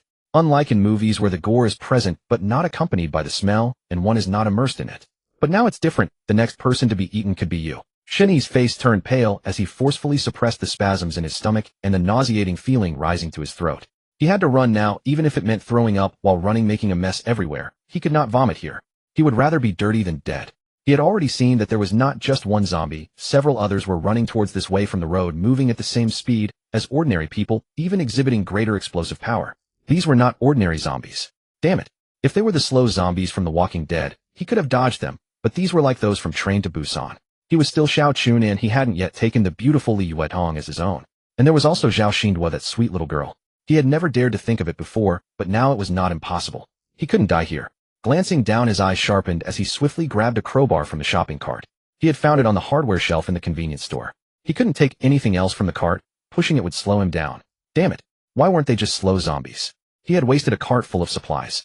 Looking back, Li Yuetong was tearfully covering her mouth, dry, heaving, her eyes filled with fear, looking pitiful as she was jostled around by people fleeing. If you don't want to die, hold it in. Run. Shen He quickly stepped forward, firmly grasping her small hand, hissing a reprimand, and then pulled her towards the door. After all, she was too eye-catching. He didn't want her to die here just like that. Moreover, the situation had not yet spiraled completely out of control. There were more people than zombies here, plenty of potential meat shields. If it came down to it, she could also serve as a meat shield. Don't blame him for being ruthless. People are selfish, and to Shen He, Li Yuetong was merely a beautiful wife. No emotions involved. Li Yuetong stumbled a couple of steps as he pulled her, but she quickly fell into step with him, her mind filled with the vivid image of zombies tearing into living people, passively following Shen He as they sprinted. Shen He was glad for her performance. Aside from the nauseating physiological issues, this woman did not scream, nor did she freeze up, not holding him back. Otherwise, no matter how beautiful she was, he would have to give up. Nothing was more important than his own survival. At the entrance, more people were running out, while some foolishly tried to push back and wanting to hide in the supermarket. Those hiding inside the supermarket were one thing, but those at the entrance pushing back and were blocking the way for those trying to escape, wasting everyone's time and potentially trapping people inside. Shen He's face turned red with anger. His gaze suddenly cooled, biting down on his molars. After a moment of inner turmoil, his eyes hardened, and he tightened his grip on the crowbar, familiarizing himself with its feel. Everyone get out. Anyone who dares block the doorway will die. Shen He pulled Li Yuetong a few steps to the entrance and roared at the crowded people. His voice exploded in the ears of the crowd, and those close to him instinctively stepped aside at the sight of the crowbar in his hand. The people pushing in from outside were unfazed. They had already lost their minds from the scene outside, and just wanted to get into the convenience store, thinking that inside would be safe. Seeing that people were still crowding and the murderous intent on Shen He's face surged. He wanted to live, to survive. Anyone who blocked his path to survival would die. If you block my path to survival, don't blame me for being ruthless. Shen He's face was cold, his left hand tightly clutching Li Yuetong, while his right hand swung the claw hammer forward with force. A man opposite, his face filled with terror, felt a heavy thud on his forehead as the metal hammerhead struck his skull, emitting a dull, muffled sound. Thud. It was not a crisp impact, but rather the sound of a heavy object hitting dense wood, oppressive and suffocating. The man felt a stream of warmth trickling down his face. He wanted to reach up and touch it, but as soon as he raised his hand, a dizziness overcame him and his body collapsed. Seeing Shen He's ruthless actions, the others stared at him in terror. For a moment, those pressing toward the door forgot to push, while those trying to escape paused, as if a realization dawned on them. Then their faces hardened, twisted with ferocity, and they raised their fists to strike at those outside. Some even grabbed tin cans from their pockets and hurled them at the heads of those opposite. The people outside, caught off guard, began to retreat, and the pressure suddenly eased, allowing the crowd to surge out. Shen He pulled Li Yuetong along, and no one dared approach them. Several zombies had already arrived outside, their movements swift.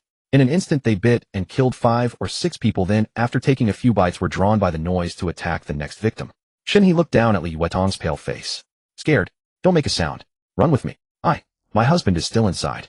Before she could finish, Shen He grabbed her hand and dashed toward the nearby Legion garden. Your husband is none of my damn business. Behind them, Li Wei was still clutching the bread. Seeing Shen He pulling his wife toward the door, he didn't find it strange, thinking the neighbor was just trying to save them.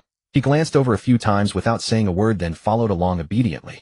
Li Yuetong's face was pale as she felt her cold hand enveloped by a large warm one, bringing a sense of security. Yet her heart still belonged to her husband, so she could only move her long legs quickly to keep pace with Shen He while turning her head anxiously toward the convenience store. Only when she saw Li Wei stumbling out of the supermarket, adjusting his glasses with a terrified look and heading their way, did a hint of color return to her pale face, as she breathed a sigh of relief. But why was her husband still pushing a shopping cart? There was no time to dwell on it, they kept running. Looking up at the man pulling her along in a desperate sprint, she wondered what kind of person he truly was. He had saved her, so he must be good, yet he had struck someone with a hammer, which didn't seem like the act of a good man. She should be as afraid of him as everyone else, so why wasn't she? It wasn't until she was panting from exhaustion that those thoughts faded. Fortunately, aside from others fleeing like them, no zombies were chasing them down this road. Hearing Li Yuetong's rapid breath, Shen He gradually slowed down and stopped under a large tree to rest. As the adrenaline wore off, he began to feel a bit panicked, his throat dry and tight, making even swallowing saliva nauseating. Huff, huff. Gasping for air, he leaned against the tree trunk and started dry heaving. Mr. Shen, are you all right? Li Yuetong urgently patted his back, which felt to Shen He like a gentle massage. Shen He frowned and shook his head. I'm fine, just thirsty. My throat's dry and I feel like throwing up. Huff, huff. Yuetong, are you hurt? Mr. Shen, thank you for saving Yuetong. This is your cart, I pushed it back for you. Li Wei, pushing the shopping cart, ran over, panting heavily. Seeing the two were fine, he also leaned on the cart and started dry heaving. Thanks to Shen He clearing the path ahead, he had the chance to bring the cart along. Shen He looked and saw it was indeed the shopping cart he had abandoned. He hadn't expected Li Yuetong's husband to push it back. What a character. Just as he was about to leave, a police car sped over and screeched to a halt in front of the supermarket. 4 uniformed officers got out, raised their pistols, and fired at the zombies that were biting people. Bang, bang, bang, bang, bang. Firearms dealt devastating damage to carbon-based life forms. There were 7 zombies in total. After a few shots, 4 were killed, but the remaining 3, drawn by the gunfire, charged at the police. They moved swiftly, and the officers couldn't hit their heads, missing several shots. Run! Don't just stand there watching. Everyone go home. Now, move. Do you all want to die? The officers, while firing, angrily urged the onlookers, who had stopped fleeing upon seeing them. Soon 2 more were shot dead, leaving 1 that lunged at the nearest young officer. The rookie lost his nerve, his aim poor, after missing several shots to the head, he panicked. The other officers couldn't reach him in time, and they could only watch as he was tackled and bitten on the neck. Seeing that even guns were no match, the crowd quickly scattered, running toward their homes. Xiaozhong. Damn it. They were community police officers, not SWAT, and rarely fired their weapons, so their marksmanship wasn't perfect. An older officer wanted to save Xiaozhong, but was held back by the others. Old Wang. You know it's too late. He's done for. We have to go. Our job is to buy time for the civilians to escape. Yeah, if we don't leave now, it'll be too late. The bitten ones on the ground are getting up. Damn it. This shitty world. Let's go. Seeing that the crowd had dispersed, the 3 officers quickly got back into the car, swerving erratically as they drove away from the street, honking occasionally to draw a group of newly transformed zombies behind them. The scene was left with only the officer named Xiaozhong, who hadn't yet turned, twitching on the ground. Li Yuetong whispered, Mr. Shen, should we leave? Li Wei looked at his wife, then at Shen He, and finally lowered his head, gripping the shopping cart handle, waiting for someone else to decide. Shen He glanced toward the young officer, hesitation flickering in his eyes, more precisely at his gun. With a firearm, he could not only protect himself in critical moments, but also deter unruly people later on. Finally, he decided to retrieve it. You 2 head back first. Be careful on the way. Take the fire escape, not the elevator. I have something to do. With that, ignoring Li Yuetong's anxious expression, Shen He jogged toward Officer Xiaozhong. The officer had already been bitten, and Shen He feared he might turn into a zombie before he could get the gun. Li Yuetong reached out to grab Shen He, but missed. Mr. Shen, it's too dangerous. Seeing the worry on Li Yuetong's face, Li Wei felt a pang of jealousy, a sourness in his heart. Honey, let's go first. Li Yuetong looked at her husband, then anxiously at Shen He's retreating figure. Thinking that with his abilities he would likely be fine, she turned back to Li Wei and nodded. Xiao Zhang lay on the ground, his body alternating between chills and fever, a piercing cold and burning sensation washing over him. He knew he wouldn't make it. No one bitten by those monsters had ever survived. Why did it have to come to this? He had just graduated, finally becoming the police officer he had dreamed of as a child. He had wanted to protect the people and make his parents proud. He had a fiancée too. In just a week they were supposed to marry. But now he was going to die here and turn into one of those disgusting creatures. Cough. Huff. A mouthful of blood spurted from his lips. The transformation had already begun. He didn't want to become a flesh-eating monster. Struggling, he reached out, groping for the service pistol that had fallen nearby, wanting to end it quickly for himself. A dark shadow suddenly loomed over him. Xiao Zhang looked up with difficulty, seeing a young man with an expressionless face standing before him, holding a blood-stained claw hammer. Was he a criminal? A bad guy? It didn't matter anymore. The world had gone mad. What mattered was that someone survived. Shen He ignored his gaze, bent down, and picked up the pistol from the ground. His fingers traced the gun's body, his eyes unable to hide his fascination. It was the first time he had touched a real standard-issue service pistol. 92G. Type 92G pistol. Kill. Kill me. I don't want to turn. Xiao Zhang had thick eyebrows and large eyes, a handsome face. If not for this apocalypse, he would have surely become an outstanding police officer. Now eerie blood vessels crawled across his face, but his eyes held sincerity and pleading. Shen He's heart sank. Hitting someone was one thing, killing was another. He hesitated for a moment, but then thought back. That hammer blow earlier had likely killed the man as well, so he had already taken a life, hadn't he? After all, he had seen it happen. He had also followed the police car. Any spare magazines? Xiao Zhang paused, then using all his remaining strength pointed to one side of his tactical vest. Here. Shen He weighed the hammer and the gun in his hands, ultimately choosing the firearm. The thought of smashing a man's head open with a hammer was something he couldn't bear to picture. He scanned the surroundings. There were no zombies. Slowly raising the gun, he aimed it at Xiao Zhang's forehead. Looking at the increasingly dense blood vessels on the man's face and the grateful, relieved look in his eyes, he took a deep breath, repeatedly telling himself. This was helping him find peace, ending his suffering. Bang! A gunshot rang out, and Xiao Zhang fell silent forever. He was at peace. But what about the living? Shen He silently removed the spare magazines from his body, turned, and quickly ran toward home. Everything that had just happened was too fast. He needed to go back and process it all. Shen He returned to Legion Garden with a wooden expression. Once the initial thrill from the convenience store faded, the images replayed in his mind. The bloody tearing of flesh by zombies, the explosive sensation of shooting Xiao Zhang's head.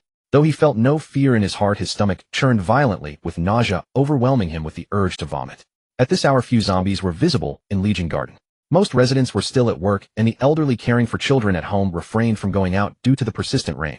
The neighborhood seemed relatively calm, except when Shen He passed a building where a zombie trapped indoors detected him and slammed against the window with a startling bang.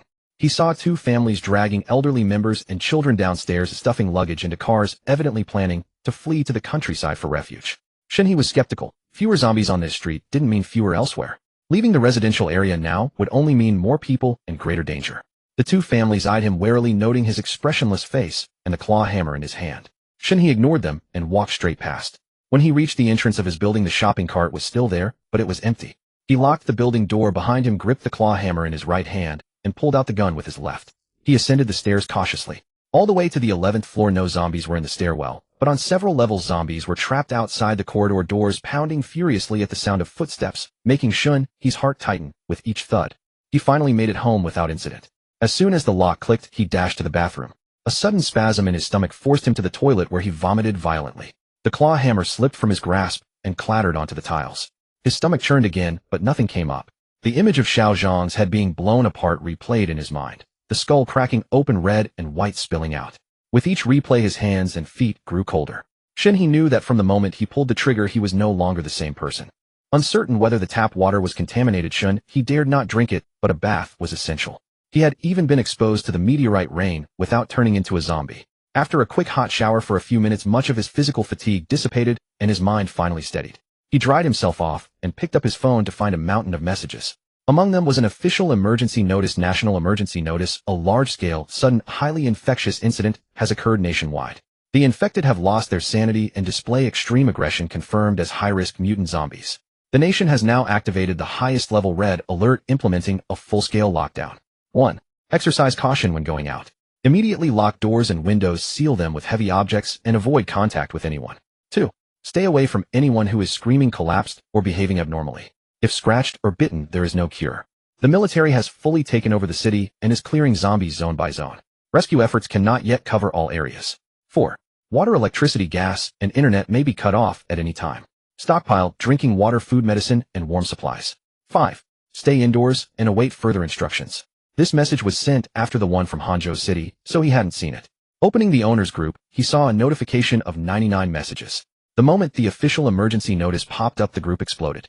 12301. Did everyone just get the national notice? Are there really zombies? Is this a prank?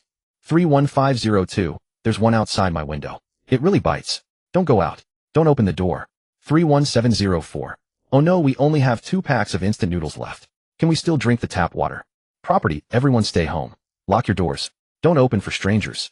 42206. When will the army come to save us? 22,408. Does anyone have extra food? Can you spare some? 11602. Stop arguing. Go grab supplies. What's the point of all this noise? 321005. I just saw someone being dragged away downstairs. It's terrifying video. He closed the group chat. Shen He only replied to his mother's message. She too knew the world had changed and asked if he had made it home safely. He reassured her again before she stopped messaging. Zhao Guodong had picked up Zhao Xindua. The little girl was frightened. The school had many people and the outbreak led to a massive number of zombies. But being playful, she had skipped the last half of class, called her father, and left early. As they left the school, they witnessed the bloody scenes unfolding on campus. Knowing that everyone he cared about was safe, Shen He felt relieved. He opened Douyin to see the situation nationwide. Sure enough, since the afternoon, zombie attacks had been reported across the country, with hospitals hit hardest, followed by schools. With no one likely monitoring online platforms, many violent, pornographic, and gory videos had appeared.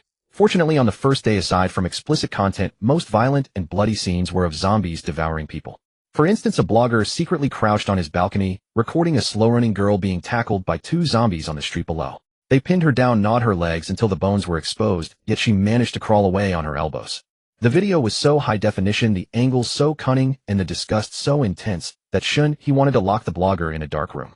He swiped past such videos quickly, unwilling to watch the repulsive content, pausing only for things that interested an adult. Swiping too fast, a dialog box suddenly popped up on his screen, detected alien virus invasion on this planet. Before he could read it clearly, he clicked confirm. Suddenly, in his mind, ding! Congratulations, Mr. Shen, for binding the spark system. What? Oh. The expression on Shen He's face shifted. First a blank stare, then confusion, then surprise, and finally intrigue. His series of expressions was worthy of an Oscar fit for a film school textbook. As a longtime fan of web novels, he knew exactly what a system was. Could such good fortune really be his? Wasn't this his ticket to greatness? A cheat code? The spark system? Yes, how can I help you? Hiss. Damn. The voice was real inside his head, and a chat panel appeared before his eyes. Shen He sat up abruptly from his slouch on the sofa. He had actually bound a system. With a system, this damned apocalypse was his to command. He could do whatever he wanted. That's how it always went in the novels. System. What can you give me? Once Mr. Shen officially activates the system, you can gain rewards by killing zombies. Wait. He cut the system off mid-sentence. Please speak, Mr. Shen. Shen He frowned deeply. What do you mean by officially activate? Does that mean even though I'm bound to you, I can't use you yet? I need to meet some condition to activate you. Yes, Mr. Shen. You need to kill a zombie with your own hands to gain the system's recognition and activate it. An assessment. Hearing this, Shen He's initial enthusiasm gradually waned. He leaned back into the sofa, casually crossed his legs, and closed his eyes to rest. Before the apocalypse, I put up with tests to get a job. After the apocalypse, you still want to test me. What was the point of the apocalypse? From the moment he struck that person, he told himself no one would ever stand above him again. Of course, his woman was an exception. She could stand, crouch, or sit. He wouldn't mind. But outsiders? No. Even without the system, he believed he could thrive in the apocalypse on his own, even more freely than before. Why should he be tested by a system? But then again, the system wasn't human. It didn't really break the persona he had set for himself. And with the system's help, it would be the icing on the cake. A lot of icing. He would have to kill zombies sooner or later anyway. He'd just endure it this once. A true man knows when to yield and when to stand firm. Shen He closed his eyes, pursed his lips, and persuaded himself to surrender. One more question. Your name is the Spark System. Are you telling me to go out there and save people to preserve a spark for humanity? Look at those zombies outside. They run faster than athletes. I don't have the ability to save anyone. Mr. Shen, you misunderstand. The system serves only you. You are the so-called spark. That's well said. Ha ha ha. Though his face remained calm and unreadable, hiding any trace of emotion, his heart was already bursting with joy. The system's words struck a chord deep within him. forcing him to play the saint to go around saving people and guarding some spark that he couldn't do. But if it meant nurturing him as the core spark, then he was all for it. Having grasped the system's intentions, Shen He didn't press for more details. After all, it hadn't been activated yet. Killing zombies required finding the right opportunity. These weren't the slow, mindless zombies that stood still for him to hack away at. Just watching the agile movements of the zombies downstairs gave him a pounding headache. Apartment 1101, Li Yuetong's place. Li Yuetong stood at the door, her mind in turmoil. Through the peephole, she saw Shen He return safely. A wave of relief washed over her, and she immediately grabbed Li Wei, intending to return everything from Shen He's shopping cart exactly as it was. But as soon as they changed their shoes, Li Wei's mother blocked the door, refusing to let them pass. "Don't you two go out." Li Yuetong looked confused. "Mom, what are you doing?" Li Wei's mother's face was grim, her tone resolute. "Tongtong, I know you have a kind heart, but look outside. They're all man-eating monsters. Giving so much to an outsider, are we supposed to live on air? These were always Mr. Shen's things. We just helped bring them up," Li Yuetong said, frowning in distress. "If he hadn't saved us, we wouldn't have made it back today." Li Wei was almost beaten to death. "Didn't you see the bruises on his face?" Li Wei's mother's face twitched with unease, but she remained stubborn. "Still, we can't give them back. This food can last us a long time until rescue comes. If we give it all to him, we'll be left with just a few pieces of bread. Who's going to go out and look for more when it's gone? Do you want us to go out and die? Since that Mr. Shen is so capable, he can surely find his own food." In her heart, she knew it was wrong, but in the apocalypse, she had no room for pride. She only wanted to protect her son and husband. Li Wei's father also wore a worried frown. "Yuetong, don't blame your mother for being unreasonable. If we're not selfish at a time like this, our whole family will die. Your mother and I are old. Li Wei can't handle things either. When this food is gone, what will we do?" Li Yuetong understood the value of the supplies, but her conscience told her that was no reason to take what belonged to another. These supplies were just as vital to Shen He, and besides, he had saved their lives. She looked at her husband Li Wei, but he just hung his head in silence. Usually she saw it as steadiness, but now it only felt pathetic. He couldn't talk back when insulted, couldn't speak up when hit. Li Yuetong gritted her teeth. "Then we'll return half, all right. Mr. Shen needs to eat too. We can't be ungrateful. We'll figure out the rest later. The government won't abandon us." "No, not even half." Li Wei's mother's voice shot up. "We have more mouths to feed. He's just one person, he can make do with a little." "Li Yuetong, whose side are you on? You're always looking out for outsiders. Surviving is what matters most. What's face worth?" With that, she stepped forward, snatched the plastic bag from Li Yuetong's hand, and turned to run back inside. "Mom." Li Yuetong's eyes reddened with anger, tears uncontrollably welling up. It wasn't that she wanted to cry, but she had a tendency to tear up when anxious. She turned to Li Wei, her voice trembling. "Honey, don't you know Mr. Shen's temper? Aren't you afraid he'll come after our whole family? No one cares about murder now. What if we really make him angry?" She wasn't being selfless. She knew keeping the supplies was the safest bet. But she was even more afraid of Shen He. The zombies were terrifying, but Shen He was just as dangerous. Li Wei's mother stormed back, hands on her hips, shouting belligerently. "Let him try. Is there no law anymore? I don't believe he'd just kill someone. Tell him to come. He'll scratch his face off. No giving anything back. When this is all over, it'll repay him tenfold." "No, no." Li Wei, who had been silent all along, finally spoke, his eyes filled with tension and fear. "Mom, give some back. Mr. Shen really would kill someone. In the convenience store, he knocked a man out with one blow and made him bleed. We can't afford to offend him." As he spoke, he quickly shoved his own bag into Li Yuetong's hands, his voice panicked. "Honey, go deliver it first. He'll be right there." "Okay." Li Yuetong grabbed the bag, afraid her mother-in-law would snatch it back, clutched it tight, opened the door, and rushed out. But the moment she stepped outside, she was jolted back to reality. It was the apocalypse, and danger lurked everywhere. She immediately held her breath, softened her steps, and didn't even dare to breathe loudly. Behind her, her mother-in-law's shrill curses continued in bursts, but she focused solely on walking forward, her heart pounding with fear. "You useless piece of crap. Li Wei, can't you even control your own wife? That bag of stuff could have lasted us days. She's stupid, and you're stupid too. Mom, Mr. Shen is not someone to mess with. Really. If we make him angry, our lives will be miserable. He'll come after you. He'll come after you first. Oh, Mom, be careful, you'll attract the zombies. Just like your good for-nothing father." Li Yuetong hurried to the fire escape door. She reached out and tested the iron door. Although it had a lock, the keys were all with the property management. The residents couldn't lock it from the inside. Usually a rectangular wooden board was wedged under the door to keep it open for ventilation. She picked up the board, measured it against the door a couple of times, found the right angle, and wedged it firmly under the door handle. She pressed it down hard, then kicked the bottom a few times with her small foot to make sure it was tight, and had no give. When she tried to push the handle down again, it was held fast by the board, completely immovable. The door couldn't be opened from the outside. Satisfied that the fire escape was locked, she wiped the tears from the corners of her eyes, took a deep breath, turned, and walked to Shen He's door. She tapped gently on the door with her fingertip. Inside, Shen He was watching a video learning how to maintain the Type 92 pistol and basic shooting techniques. He had confiscated 2 full magazines from Xiao Zhang plus the one in the gun with 10 rounds left. In total he had 40 bullets left. Hearing the knock, his fingers paused. He slowly closed the gun's frame and looked toward the door. Knock, knock, knock. Shen He looked at the door, already guessing who it was. He picked up the claw hammer from the coffee table, gripped it in his hand, and walked softly toward the door. Knock, knock, knock. Peering through the peephole, he was surprised to see Li Yuetong standing outside. He had thought it would be Li Wei delivering the supplies. He studied her for a few seconds, confirming she was alone. This woman had some nerve. He tightened his grip on the hammer and opened the door. The moment the door opened, Li Yuetong's heart clenched. She was still struggling with how to apologize, knowing full well that her family was in the wrong. Mr.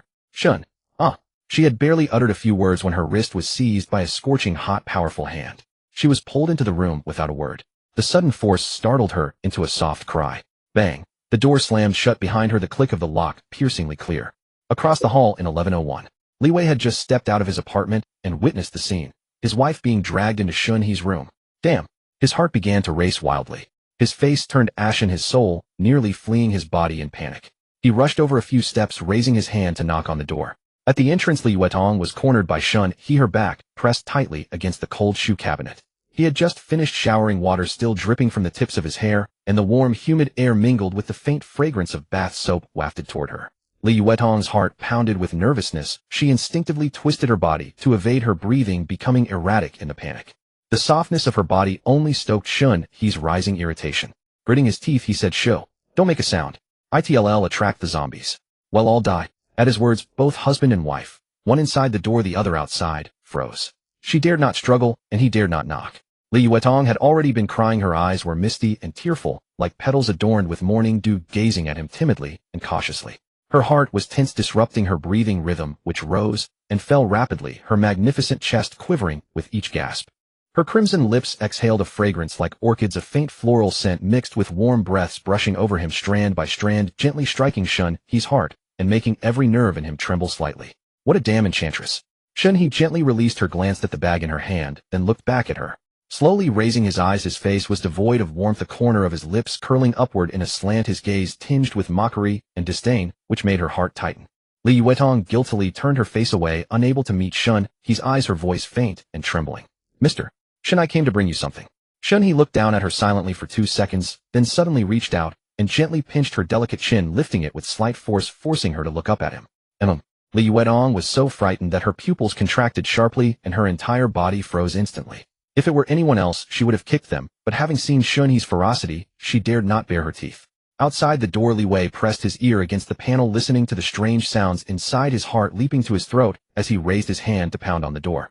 But the next second the conversation inside came through clearly, and his raised hand froze in midair. Shen He lowered his head slightly, leaning close to her reddened ear, his eyes darkening as he barely suppressed his impulse, but his tone was deliberately cold as ice.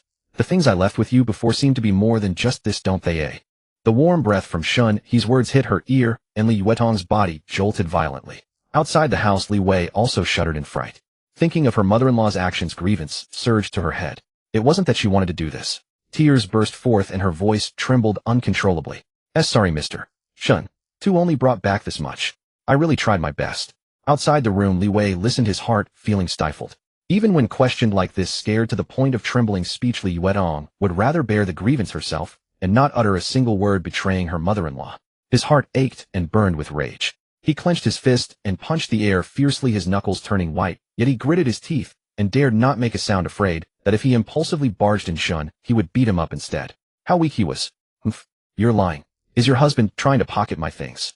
Do you believe he'll go to your house right now and smash his head in right in front of you?" Shen He's words terrified Li Yuetong. She had just married Li Wei and naturally didn't want him to die like that. She quickly shook her little head, frantically begging, "No, Mr. Shen, please. They'll go out with him to find supplies to repay. You please don't kill him."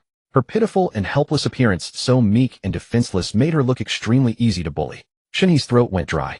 Unable to hold back any longer, he leaned down slightly and gently brushed against her ear. Li Yuetong shuddered all over, her peach blossom eyes snapping wide open, forgetting to breathe. Her legs went weak and she couldn't stand steady. Quick-eyed and quick-handed Shen He immediately reached out to encircle her waist, gently supporting her falling form. She had a slender figure, a soft waist, and he held her in his arms. Li Yuetong stood frozen, completely dazed, her arms hanging helplessly, not knowing where to place them. Her cheeks flushed with a scorching red, her heart pounding wildly, as if it might burst through her chest. She pursed her lips tightly, gently biting her lower lip with her teeth, forcing down the panic and shyness in her heart. How dare he? How dare he treat me like this? Even Li Wei had never done that.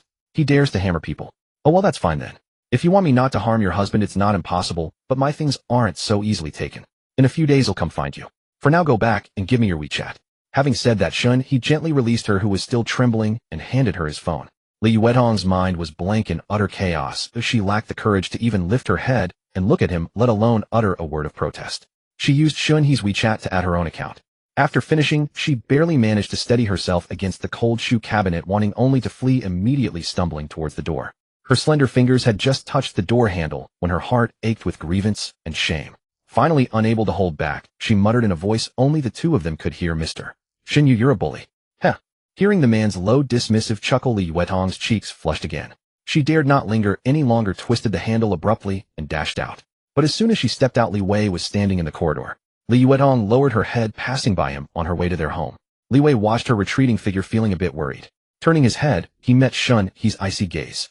Shen He stood at the door, casually twirling the claw hammer in his hand, his expression eerily calm. Li Wei's face instantly turned panicked. He had clearly heard outside the door that Shen He said he would smash his brains in. Not daring to say a word, he forced a stiff smile at Shen He and nodded, barely daring to breathe. Turning around, he scrambled awkwardly into the house, slamming the door shut with a bang and locking it tight. As soon as Li Yuetong returned home, ignoring her in-laws' astonished looks, she lowered her head and rushed straight into the bedroom, diving into the blankets and wrapping herself tightly. Her mind replayed the scenes from Mr. Shen's doorstep. Cornered by him, her chin forcibly lifted, the oppressive feeling when he leaned close, and the sudden touch on her earlobe. She should have been scared, should have resisted, should have slapped him, but unexpectedly in front of the domineering Mr. Shen, she only wanted to comply, only felt shy. Deep in her heart, there was not a trace of rejection, and even a faint, indescribable anticipation for what was to come. She gently raised her hand, her fingertips touching her ear, and a subtle shiver instantly coursed through her entire body. Humph, that feeling again. Li Yuetong abruptly withdrew her hand, her slender fingers gripping the corner of the blanket tightly, her heartbeat a complete mess, and she couldn't stop trembling. How could this be? Li Yuetong, you're such a bad girl.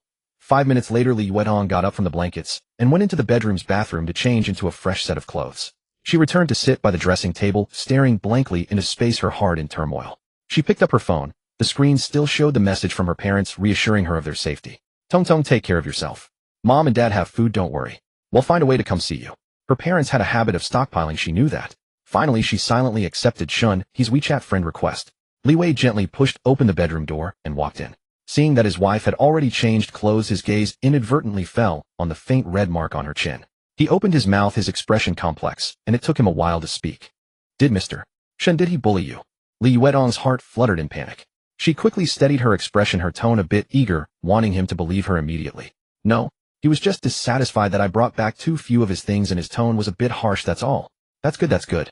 Li Wei let out a long sigh of relief, his expression softening. "Mr. Shen is a good man, he saved us. We wronged him by stealing his supplies. Honey, don't worry, I will definitely repay Mr. Shen well. Li Yuetong responded in a low voice, her expression complex and hard to read. She sighed quietly to herself. Shen He didn't hit her with a hammer, but he touched your wife's ear. How could he be such a jerk? Watching the couple depart, Shen He closed the door. He casually placed the claw hammer on the shoe cabinet where Li Yuetong had just leaned, recalling her shy, trembling demeanor from moments ago, and the corner of his mouth involuntarily lifted. He took a gentle breath, and the air still held a faint trace of her fragrance. Shen He had no intention of pressing her too hard. A little restraint, a little teasing was far more intriguing than outright possession. What remains unattained forever stirs desire. The process was far more enticing than the outcome. The time was not yet ripe, but sooner or later he would savor every last bit of her. For now he had to focus all his energy on survival. He grabbed 2 bread rolls from the snack rack to stave off hunger. That was his dinner. Meat held no appeal for him at the moment. Shen He pulled out his phone, opened a pistol tutorial, and dedicated himself to learning the operation techniques, repeatedly practicing his grip, striving to forge muscle memory as quickly as possible. At this moment, his top priority was to activate the system and nurture this spark within him. The room was never quiet. The dull thuds of zombies pounding against doors, the frantic barking of dogs in the distance, the roar of exploding vehicles, and the harrowing screams of humans caught and devoured by zombies. Every sound served as a stark reminder that this world had irrevocably changed. He practiced his grip for a full hour, stopping only when his arms began to ache. In the apocalypse, one must never overexert the body. Once soreness and stiffness set in, movement falters and death becomes the only outcome. He had to maintain peak condition, ready to run or fight at any moment. After resting, he meticulously studied the gun's structure and practiced loading. However, he never dared to learn how to disassemble it, fearing he might fail to reassemble it correctly. That would render his sole long-range weapon utterly useless. The streetlights had flickered on at some point. The roar of helicopter blades churning through the gloomy, rain-laden air drowned out the thuds of zombies against the corridor doors. A helicopter of unknown model hovered over a building in the Yulong Bay neighborhood across the way. Its red indicator light blinked on and off. Several fully armed soldiers rappelled from the hatch onto the rooftop. Shortly after, a few crisp gunshots rang out from within the building. The soldiers swiftly escorted two individuals back onto the helicopter, which tilted its rotors, whipping up a gale as it sped back the way it came. It seemed a VIP had been rescued as a priority. But the helicopter's thunderous roar drew zombies from elsewhere. The once relatively quiet streets gradually filled with a cacophony of growls as a horde attracted by the noise slowly converged on the neighborhood. Shen He felt utterly exasperated. He hadn't expected to witness inequality, even in the apocalypse. Then again, he had also received a cheat, something no one else had. How unfair. Comforted by this thought, he flipped off the helicopter's direction. He decided to get some sleep to conserve his strength. Tomorrow he would venture out and activate the system. He had initially considered going out immediately, but his fear of the dark held him back. At 6 in the morning on August 4th, 2027, the sky remained overcast, but the rain had stopped. There were even more zombies than the night before. His alarm clock roused Shen He. He had set it early, hoping to catch the lazy zombies off guard, beat them down, and activate the system. If the zombies didn't sleep, then he would have to fight. Victory. Then the sky would be the limit. Defeat. Then he'd take a tour of hell's horrors. A grim joke indeed. He had slept poorly, waking several times. Some inconsiderate zombie kept clearing its throat, making a guttural sound. There was also a man who had been out carousing late into the night, only returning in the wee hours. He must have met a grim fate, likely attacked by his zombified wife, his agonized screams echoing throughout the neighborhood. Shen He got up, moved the nightstand blocking the bedroom door, went to the bathroom to wash up and relieve himself. Afterward, he gnawed on 2 bread rolls and ate 2 boiled eggs. Unable to sleep the night before, he had gotten up and boiled all the eggs, over 40 of them. The power was still on, so they could be refrigerated for a few days, but he feared the gas might be cut off, so he boiled them all. After eating, he fetched tape from the coffee table drawer and retrieved several fashion magazines from the nightstand. The covers featured female celebrities who, perhaps due to the heat during the photo shoot, wore nothing at all. He wrapped the magazines tightly around his forearms, 2 on each side, securing them with copious amounts of tape. He used the remaining magazine to measure against his neck in the mirror, cut it into strips, and taped them around his throat. He had noticed that zombies instinctively went for the throat. The thickness of the magazines should provide some armor. He had wanted to armor his chest, back, shoulders, and calves as well, but he was out of magazines. Truly, you never know what you have until it's gone. Knowledge is power. He dressed in a windbreaker, wishing he had a leather jacket for better protection, but he didn't own one. He checked his ammunition. The Type 92G pistol held 16 rounds total, 1 in the chamber and 15 in the magazine. The gun was too loud, reserved for life or death situations. His backup weapon was a boning knife, slender and ideal for stabbing through a zombie's eye socket. His primary weapon was the claw hammer, a fiber-handled model 340 millimeters long, perfect for swinging in tight spaces like rooms or corridors, providing enough striking distance without being cumbersome. The head weighed 454 grams, bringing the total to about 600 grams, allowing an ordinary person to deliver a fatal blow while maintaining the stamina and speed for continuous swings. Shen He had hesitated between the hammer and a cleaver, but chose the hammer. His cleaver could barely chop through chicken legs. How could it handle a moving zombie? Standing at the door, he put on a mask and spritzed perfume on the outside, mainly to ward off the bloody, putrid stench of zombies that might trigger nausea and hinder his slaughter. He donned a baseball cap to prevent zombies from grabbing his hair. Turning to the bathroom mirror, he took a look. The reflection showed him with a gun in his left hand and a hammer in his right, his cap brim low, revealing only his lips. If you ignored the magazine armor around his neck, he looked like a cold-blooded killer. He took deep breaths in and out. In truth, he was terrified. His heart was already pounding before he even stepped out the door. That's why he had come back to check the mirror. He glared at his reflection, then turned and walked out. Just do it. What was there to be afraid of? Damn it. Who the hell wedged this so tight? If I find out, I'll kill you. Shen He found himself stuck at the fire exit door, blocked by a wooden pole wedged tightly in place. He yanked several times before finally pulling it free. Damn. Shen He was furious. He had wasted energy before even fighting a zombie. Yet ironically, this trivial frustration had slightly dulled his fear of the undead. In apartment 1101 of Legion Garden, Li Yuetong sat by the window daydreaming. Her mind replayed the events of the previous day, the warm, moist sensation of her earlobe being gently held, a feeling she couldn't shake. She sneezed twice unexpectedly. Was her mother thinking of her? Or her father? Or perhaps Mr. Shen? At the thought of him, her fair, delicate face flushed crimson, the colors spreading to the tips of her ears. Li Wei pushed open the door and saw her unusual expression. He approached with concern, looking at her worriedly. Are you sick? Li Yuedong quickly lowered her head and shook it gently. No. I was just thinking about Dad. Li Wei comforted her softly. Everything will be all right. Shen He had no idea that Li Yuedong was thinking of him. Right now he dared not think of anything at all. His eyes watched 2 paths, his ears listened to several layers.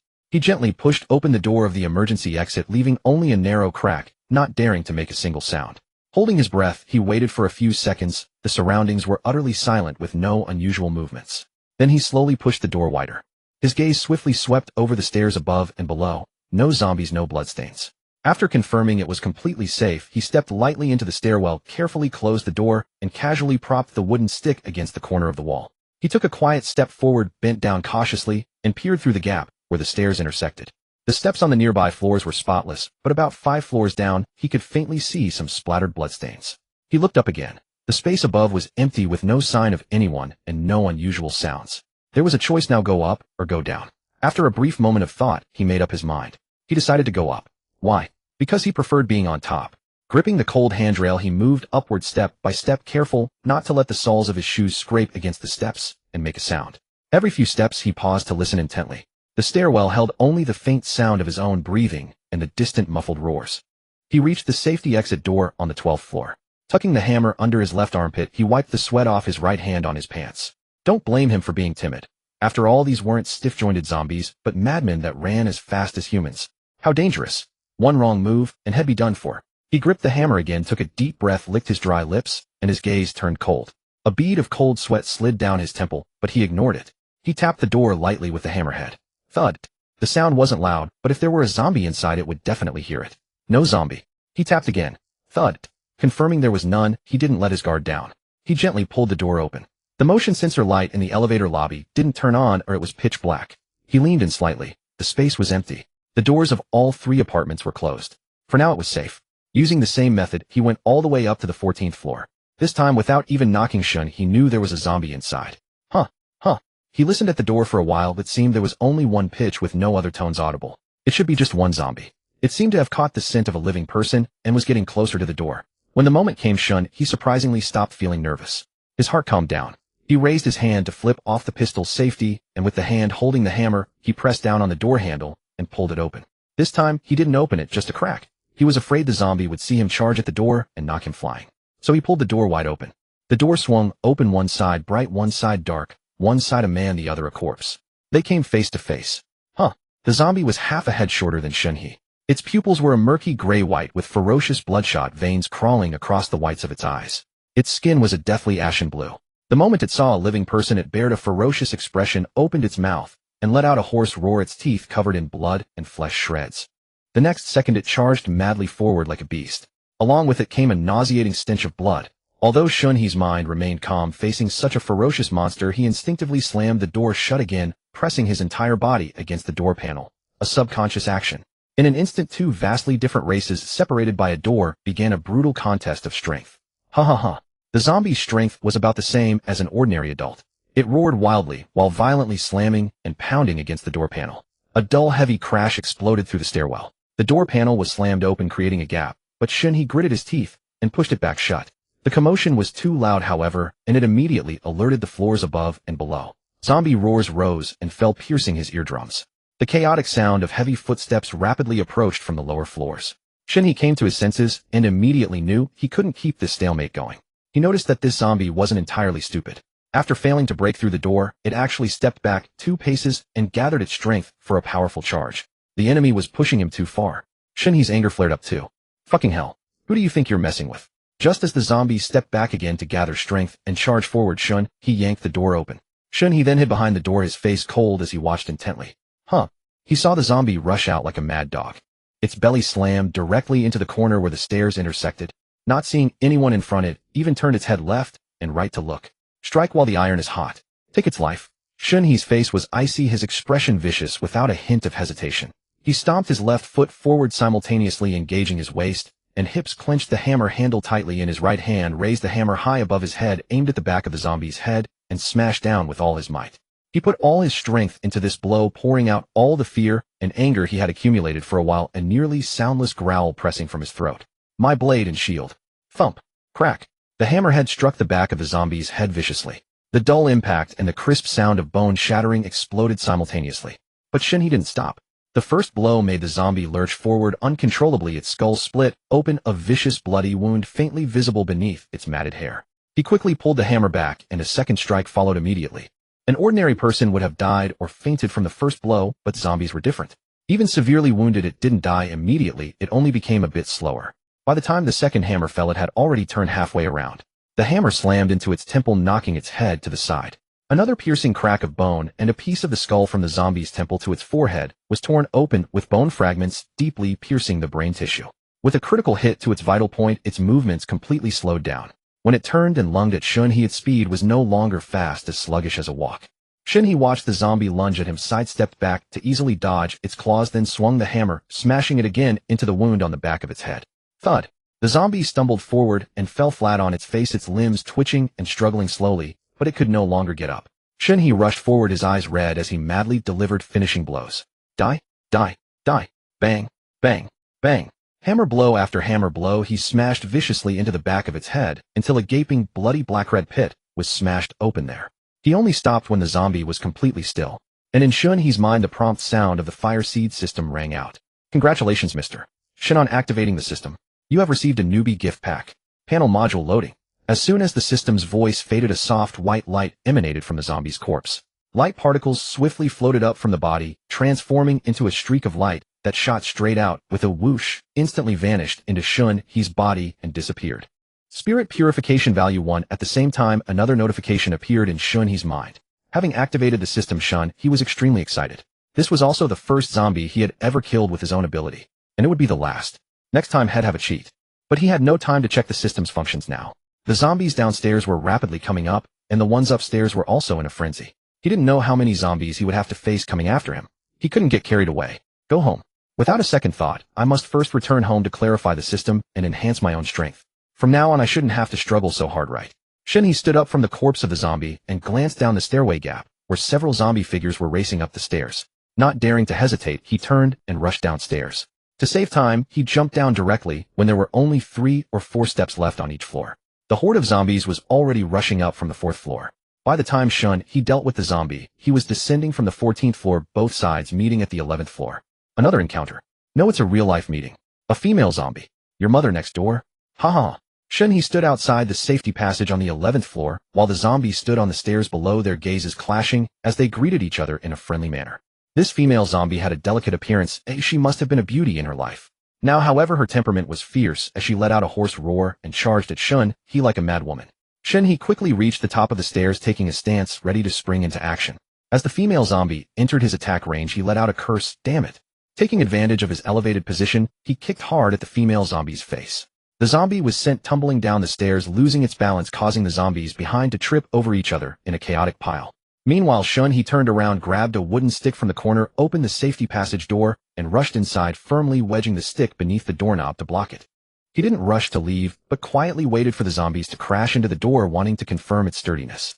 Fortunately, this door needed to be pulled open from the stairwell side, while zombies only knew how to bang against it, completely unaware of how to turn the doorknob. After a moment confirming that the zombies couldn't get in, and the door showed no signs of budging, Shen He finally sighed in relief and hurried back home. He had a system now, and only a fool would fight heat in with a horde of zombies. Unless it was a unknown.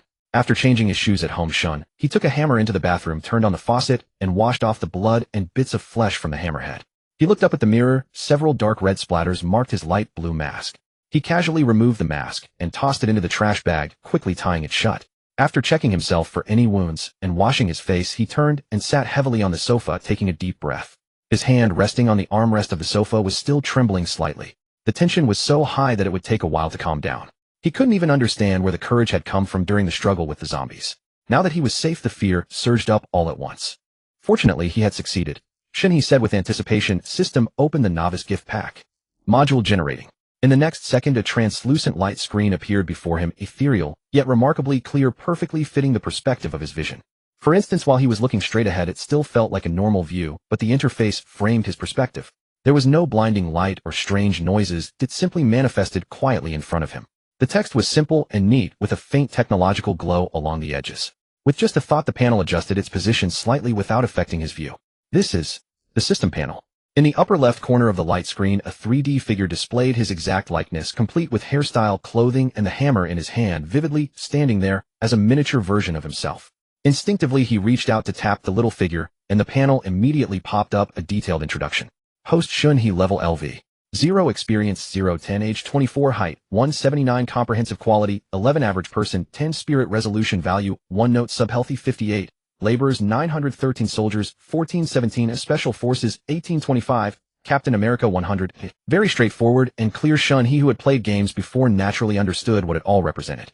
The comprehensive quality clearly indicated personal strength. He had a score of 11, slightly above average. His health had always been good, and he often engaged in physical labor. He wasn't sure what the spirit resolution value was for, but the fact that it was 1 likely meant he had killed a zombie. When in doubt, just ask. System. The spirit resolution value is the points obtained for killing zombies, which can be used to buy items in the shop. When a person dies, they turn into a zombie, but as their body is still alive, their soul is trapped within the flesh. Only after death is the soul released. Shen He raised an eyebrow. So when I kill the zombie, I liberated soul and gain spirit resolution value, which means I'm doing a good deed. System. You're not harvesting souls for some dark purpose, are you? System. The souls are collected by the system, but not for soul harvesting, it's to nurture them. On the left side of the panel was only a character information section. All other operation buttons were located at the bottom of the panel. After the system finished speaking, the last option, Soul Nurturing Hall, was flashing. Task Backpack Shop Ability Soul Nurturing Hall. Shen He focused his thoughts and clicked on Soul Nurturing Hall. Suddenly the scene before him changed, revealing a paradise-like realm. Surrounded by green mountains shrouded in mist, the valley below was filled with colorful and vibrant flowers and grass, while spiritual energy floated lightly in the air like smoke and gauze. In the center lay a tranquil valley that seemed endless, emanating an incomprehensible sense of peace. With a glance, he spotted a flickering gray dot in the middle of the valley, quietly suspended and motionless. Shen He's mind stirred, and the image instantly magnified. The gray dot slowly came into focus, transforming into the ghostly figure of the male zombie he had just smashed with the hammer. At this moment, it bore no grotesque features nor rage. Its expression was vacant and dazed, quietly residing in this valley filled with spiritual energy. The upper part of the screen displayed Soul 1. Shen He gazed at this paradise-like soul nurturing hall, unable to suppress his curiosity as he asked, "Can I go in?" This place was simply too beautiful, surrounded by green mountains, ethereal spiritual energy, vibrant flowers and grass, and babbling streams. Even the air felt sweet with spiritual energy. Just gazing at it made his heart feel at peace, and he wished he could step in right away and breathe in the spiritual energy, certain it would prolong his life. If I die, then okay, I haven't lived enough yet. Shen He pouted and closed this page, recognizing it as a beginner's option with nothing inside. Although it was called the Soul Nurturing Hall, it was just a valley. There must be parts he hadn't seen yet, and it would definitely upgrade in the future. Damn it, I haven't even tasted the dirt yet. I can't die. After touring the Soul Nurturing Hall, Shen He turned his attention to the other options and finally clicked on quests. He had an obsessive little habit. He always saved the best treats, whether food or fun, for last. To him, the newcomer gift pack was undoubtedly the most enticing morsel, so he naturally wanted to thoroughly understand the system before gleefully opening it. Shifting his gaze, he looked at the quest interface. It was designed with remarkable simplicity. Just a plain square frame with no extra embellishments on the edges, only a few faint blue streams of light slowly circling it, exuding a low-key technological elegance. The frame was clean, bearing only a single novice quest, Slay Zombies 10. Reward, Blue Mystery Box 1. There were no extra requirements, no time limit, and certainly no penalty for failure. For Shen He, who disliked being forced into anything, this was incredibly accommodating. He accepted it. Moreover, killing 10 zombies would be just enough to level up. The Abilities tab was empty. He'd ignore that for now. Shop would unlock at host level 5. Perfect, it was time to savor the best part. He opened inventory, which had 30 slots. The newcomer gift pack sat alone in the first slot. Shen He looked at the hammer in his hand. The moment he silently commanded it to be stored in the inventory, the space before him suddenly emptied. The hammer had genuinely vanished from his palm. With a flicker of thought, he immediately checked his inventory. Sure enough, the hammer lay in the second slot. A smile tugged at the corner of Shen He's mouth, filled with a sense of novelty. Another idea popped into his head, and he quickly got up, dashing to the snack rack near the kitchen. Instant noodles, store in inventory. Sausages, store in inventory. Both items each occupied one slot. He then tried taking them out. He found a cardboard box, crammed it full of instant noodles, sausages, bottled water, canned braised pork, and more, sealed the box, and mentally commanded store. The box vanished instantly, and only one additional slot was used in the inventory. An entire crate of supplies occupied just one slot. Ha ha ha. Isn't this just spatial storage? He knew it. What system wouldn't provide space? System. The time in the inventory. Static state. Oh, you actually understand me. Finally, he tried again. Items could only be stored within 1 meter and within his line of sight. At last, open the newcomer gift pack. Obtain Novice Mystery Box 10. Obtain Zombie Vaccine 1. Shen He's eyes widened with excitement. Though there were only 2 notification sounds, there were at least 11 items. And there was even a zombie vaccine. But had the vaccine been developed right as the apocalypse erupted? Wasn't this efficiency a bit too excessive? Shen He couldn't help but grumble. This zombie virus was definitely released by the system itself. I am a cheap device, not a beast. Shen He examined the zombie vaccine carefully, turning it over in his hands. The packaging was a highly technological cylinder with a prominent green marker on one end and a small electronic touchscreen on the other. A line of small text was clearly printed on the bottle. Invalid after opening. Usage: press the green end against your arm, then touch the switch on the other end for automatic injection. The system's instructions were concise and easy to follow. So if I take the vaccine, even if a zombie injures me, I won't get infected and turn into one, right? Correct. Having received a definitive answer, he hesitated no longer. Following the instructions, he pressed it against his arm and activated the switch. Zzzt. The vaccine made a sound. Hiss. Damn it. Shen He cried out in pain, feeling not just one needle, but several piercing into his flesh simultaneously. A wave of warmth flowed from the injection site throughout his body, circulating continuously. This sensation lasted for 10 minutes. Whether it had other effects or not, Shen He felt his body had become much more transparent afterward, with a sense of relief. Finally, it was time to open the mystery boxes. The curtains had been tightly drawn since the apocalypse began to prevent others from discovering his home's condition. After all, humans had minds and were far more troublesome than zombies. Shen He got up and checked again, ensuring there wasn't a single crack before sitting down on the living room floor. With a flicker of thought, he took a mystery box from the system inventory and placed it on the floor. The box was made of an unknown material, entirely white, with a sleek design exuding a strong technological feel. Embedded on its front was a rectangular glowing button emitting a soft, steady light. He pressed it directly. The box's surface shimmered briefly, and then the entire container was enveloped in a soft white glow. After 3 seconds, the radiance slowly dissipated. The box was gone, leaving only a neat little set of items on the floor. 9mm pistol ammunition. 50. To anyone else, it would just look like an ammo box requiring inspection to identify its contents. But from Shen He's perspective, not only did the system notification sound, but whenever he focused on an object, the system panel would automatically display its detailed information. So this is how it works. 50 rounds, not bad at all. He took out another box. Again a flash of white light, and the box dissolved. When the light faded, 5 identical large mud balls lay neatly on the floor. Beggar's chicken. 5. Whoa. This is a real mystery box. It has everything. And it's freshly made, still hot. Alright, I love opening mystery boxes.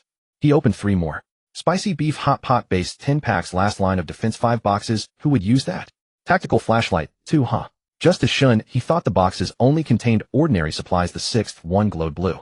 Cold weapon enchantment card. 1 description: can enchant any cold weapon once, adding a random attribute effect. His most convenient weapon now was the claw hammer. He used it immediately. Using it meant it was his. Claw hammer enchanted armor pierce, ignores part of the target's defense during attacks. Shen He was stunned. Awesome. I'm getting more and more excited. He continued. The 7th. White light. Bazooka. 1 Shen He stared at the oval-shaped, slightly pointed object on the floor, utterly dumbfounded. He couldn't hold back and cursed out loud. What the hell? What use do I have for this? When would I even use this? He immediately stored it in the system inventory. Speechless, he opened the 8th box. White light. Wagyu beef rolls. 500 g. 10 boxes. That was better than the last. The moment the 9th box opened, its surface light transformed into a dazzling golden radiance, so bright it was almost blinding. Shen He's eyes lit up and his heart raced. A jackpot. It was a golden legendary map module. Without Shen He lifting a finger, the map module automatically loaded onto the upper right corner of his interface panel, forming a small square map. He fiddled with it for a bit. The map was a flat 2-dimensional layout that could be zoomed in and out with an effective range of 100 meters. The neighborhood streets and buildings were all clearly visible. Below the map, it was clearly marked Hangzhou City, Legion Garden. Probably because the system had just been bound, only the Legion Garden neighborhood where he lived was illuminated on the entire city map. The rest was pitch black. Within the neighborhood, his location was marked by a prominent golden dot. Next to his house, a green dot glowed. Scattered among the buildings were some white dots. The rest were an overwhelming number of red dots roaming the area, enough to make one's skin crawl. The golden dot was himself. The green one, Shabili Yuedong. The white dots were survivors, and the red ones were zombies. With the map function within 100 meters where he could go, and when he should flee, were all clear at a glance. No need to worry about being surrounded. Only one novice blind box remained. Opening it, another blue light flashed. But Shen He no longer cared. He had already unlocked the map function and a vaccine. This novice gift pack was already more than worth it. He wasn't greedy. This time it was a card. The card was exquisitely made smooth to the touch with delicate and elegant patterns. Height upgrade 1 centimeter. What? This is only blue quality. It should be a golden legend. This item truly unsettled him. A treasure countless men dreamed of. My heavens. Shen He was stunned. This system was too domineering. It allowed him to level up and grow stronger by defeating monsters, yet it also offered all sorts of bizarre and addictive items. 1 centimeter might be little, but there would be more in the future. System, do you understand what I'm thinking? I understand. Indeed, the system knew his thoughts. Spot on. From now on it would be full and abundant. Having thoroughly figured out the system, only a short time had passed outside the window. It was still morning. Shen He originally planned to go out immediately and test the armor-piercing hammer by killing a few zombies to level up. But then he thought again, now that he had a system backpack, he should stock up on hot meals while the water, gas, and electricity were still running. Once they were completely cut off, it would be too late. He could kill zombies anytime, but once the gas and electricity were gone, there would be no regrets. With that in mind, he walked straight into the kitchen. System, is the tap water still usable? Yes, the virus in the water has become inactive. That's good. The refrigerator still had plenty of stock: 7 strips of pork belly, 5 pounds of beef, 4 chicken legs, 6 chicken breasts, 2 boxes of shrimp, and some semi-finished spring rolls, chicken strips, and chicken cutlets. He took them all out to thaw. He pressed the rice cooker button to steam 4 bowls of rice at once. Once cooked, he would portion them into the backpack. He also boiled water in the kettle, planning to rehydrate all the instant noodles later for readded dry rations. With everything prepared, he would feel more confident going out to kill zombies. Don't come near. No. Woo-woo. Shen He was busy in the kitchen when a woman's cries suddenly pierced the deathly silence of the neighborhood. The entire complex was eerily quiet. Everyone was afraid of making noise and attracting zombies, so this scream stood out sharply. Without even wiping the water droplets from his hands, he rushed to the floor-to-ceiling window in the living room, gently pulled the curtain aside a crack, and immediately scanned the building across. Within seconds, he located the source. On the 13th floor of the opposite building, a woman in her 20s dressed in sportswear was standing on the windowsill of the bedroom window. One hand clung tightly to the window frame, while the other leg kicked frantically, trying to push away a zombie lunging at her. Thanks to the windowsill being elevated off the ground, the zombie hadn't yet reached her, but if she kept this up, she wouldn't last long. Just then a male zombie staggered in from the bedroom door. It seemed newly transformed and had poor control over its body. Whoa. The woman recognized the figure, and her cries turned heart-wrenching, not from fear, but from bone-deep heartache. In her distraction, the zombie in front of her grabbed her kicking leg. She struggled to pull back, but her pant leg was torn off, exposing a large section of her fair thigh, with several long glaring scratches across her delicate skin. The woman stopped struggling, staring at the approaching zombie, tears streaming down her face, sobbing endlessly. Honey, he'll come down to find you. Wait for me. Walk slowly. I'm afraid I won't catch up. She shouted in despair, then turned and climbed toward the open window. No, miss, don't do anything rash. Don't give up. Stay strong. A bystander in the neighborhood couldn't help shouting across the buildings. But the woman was determined. Half her body was already out the window, and without a moment's hesitation, she leaped from the 13th floor. Oh my God. Oh dear. Silly girl. Several cries of shock erupted nearby. Thud. The dull sound exploded as the woman landed headfirst on the ground. Her body twitched twice before going still, and a large pool of glaring blood spread rapidly beneath her. The sound of the fall and the thick smell of blood instantly attracted a horde of zombies. On Shen He's map, a mass of red dots swarmed toward that location. Upstairs, the zombie that had chased the woman along with her husband, who had turned, jumped out of the window one after another. Their bones shattered into pieces, but their skin and flesh still held together, dragging their twisted bodies inch by inch toward the woman's corpse. Crack. More windows shattered as zombies smashed through them, glass flying everywhere. Several zombies crashed down from different floors, hitting the ground with dull thuds. In moments, the woman's body was surrounded by a dense pack of zombies. The neighborhood fell silent again, broken only by the sound of zombies chewing, an occasional low growl, and the pounding on the doors of those who had shouted out as zombies attacked their entrances. Shen He pulled the curtain shut and walked back to the kitchen, feeling uneasy. He was human too, but there was nothing he could do. He was just a survivor, albeit a lucky one. In apartment 1101, Li Yuetong's home. Li Yuetong covered her mouth tightly, staring at the scene below. She was terrified, fearing that she would be the next to meet such a fate. In this house, she felt no sense of security. Could she rely on any man? She glanced aside. Li Wei's face was deathly pale. He sat on the floor, trembling uncontrollably. After just a few glances outside, he had completely broken down, slumped on the ground with his hands clutching his head, lost in thought. Even if he had been a little calmer, he could have offered her some comfort, but he was in worse shape than she was. At that moment, she thought of that bad man who had taken advantage of her. He was domineering and loved to bully her, but he had never cried and whined like Li Wei. He made her feel so safe. Li Wei's parents were equally silent. Li Wei's father stood blankly, his gaze hollow, just slightly better than his son. Li Wei's mother stared at their dwindling food supply, filled with worry. In the family of 4, each person now only got half a small bread roll per day. Their stomachs were never full. If this continued, they wouldn't last much longer. Li Wei's mother looked at her husband and son, growing more frustrated by the minute. 2 grown men more timid than she was, with weaker minds, utterly useless.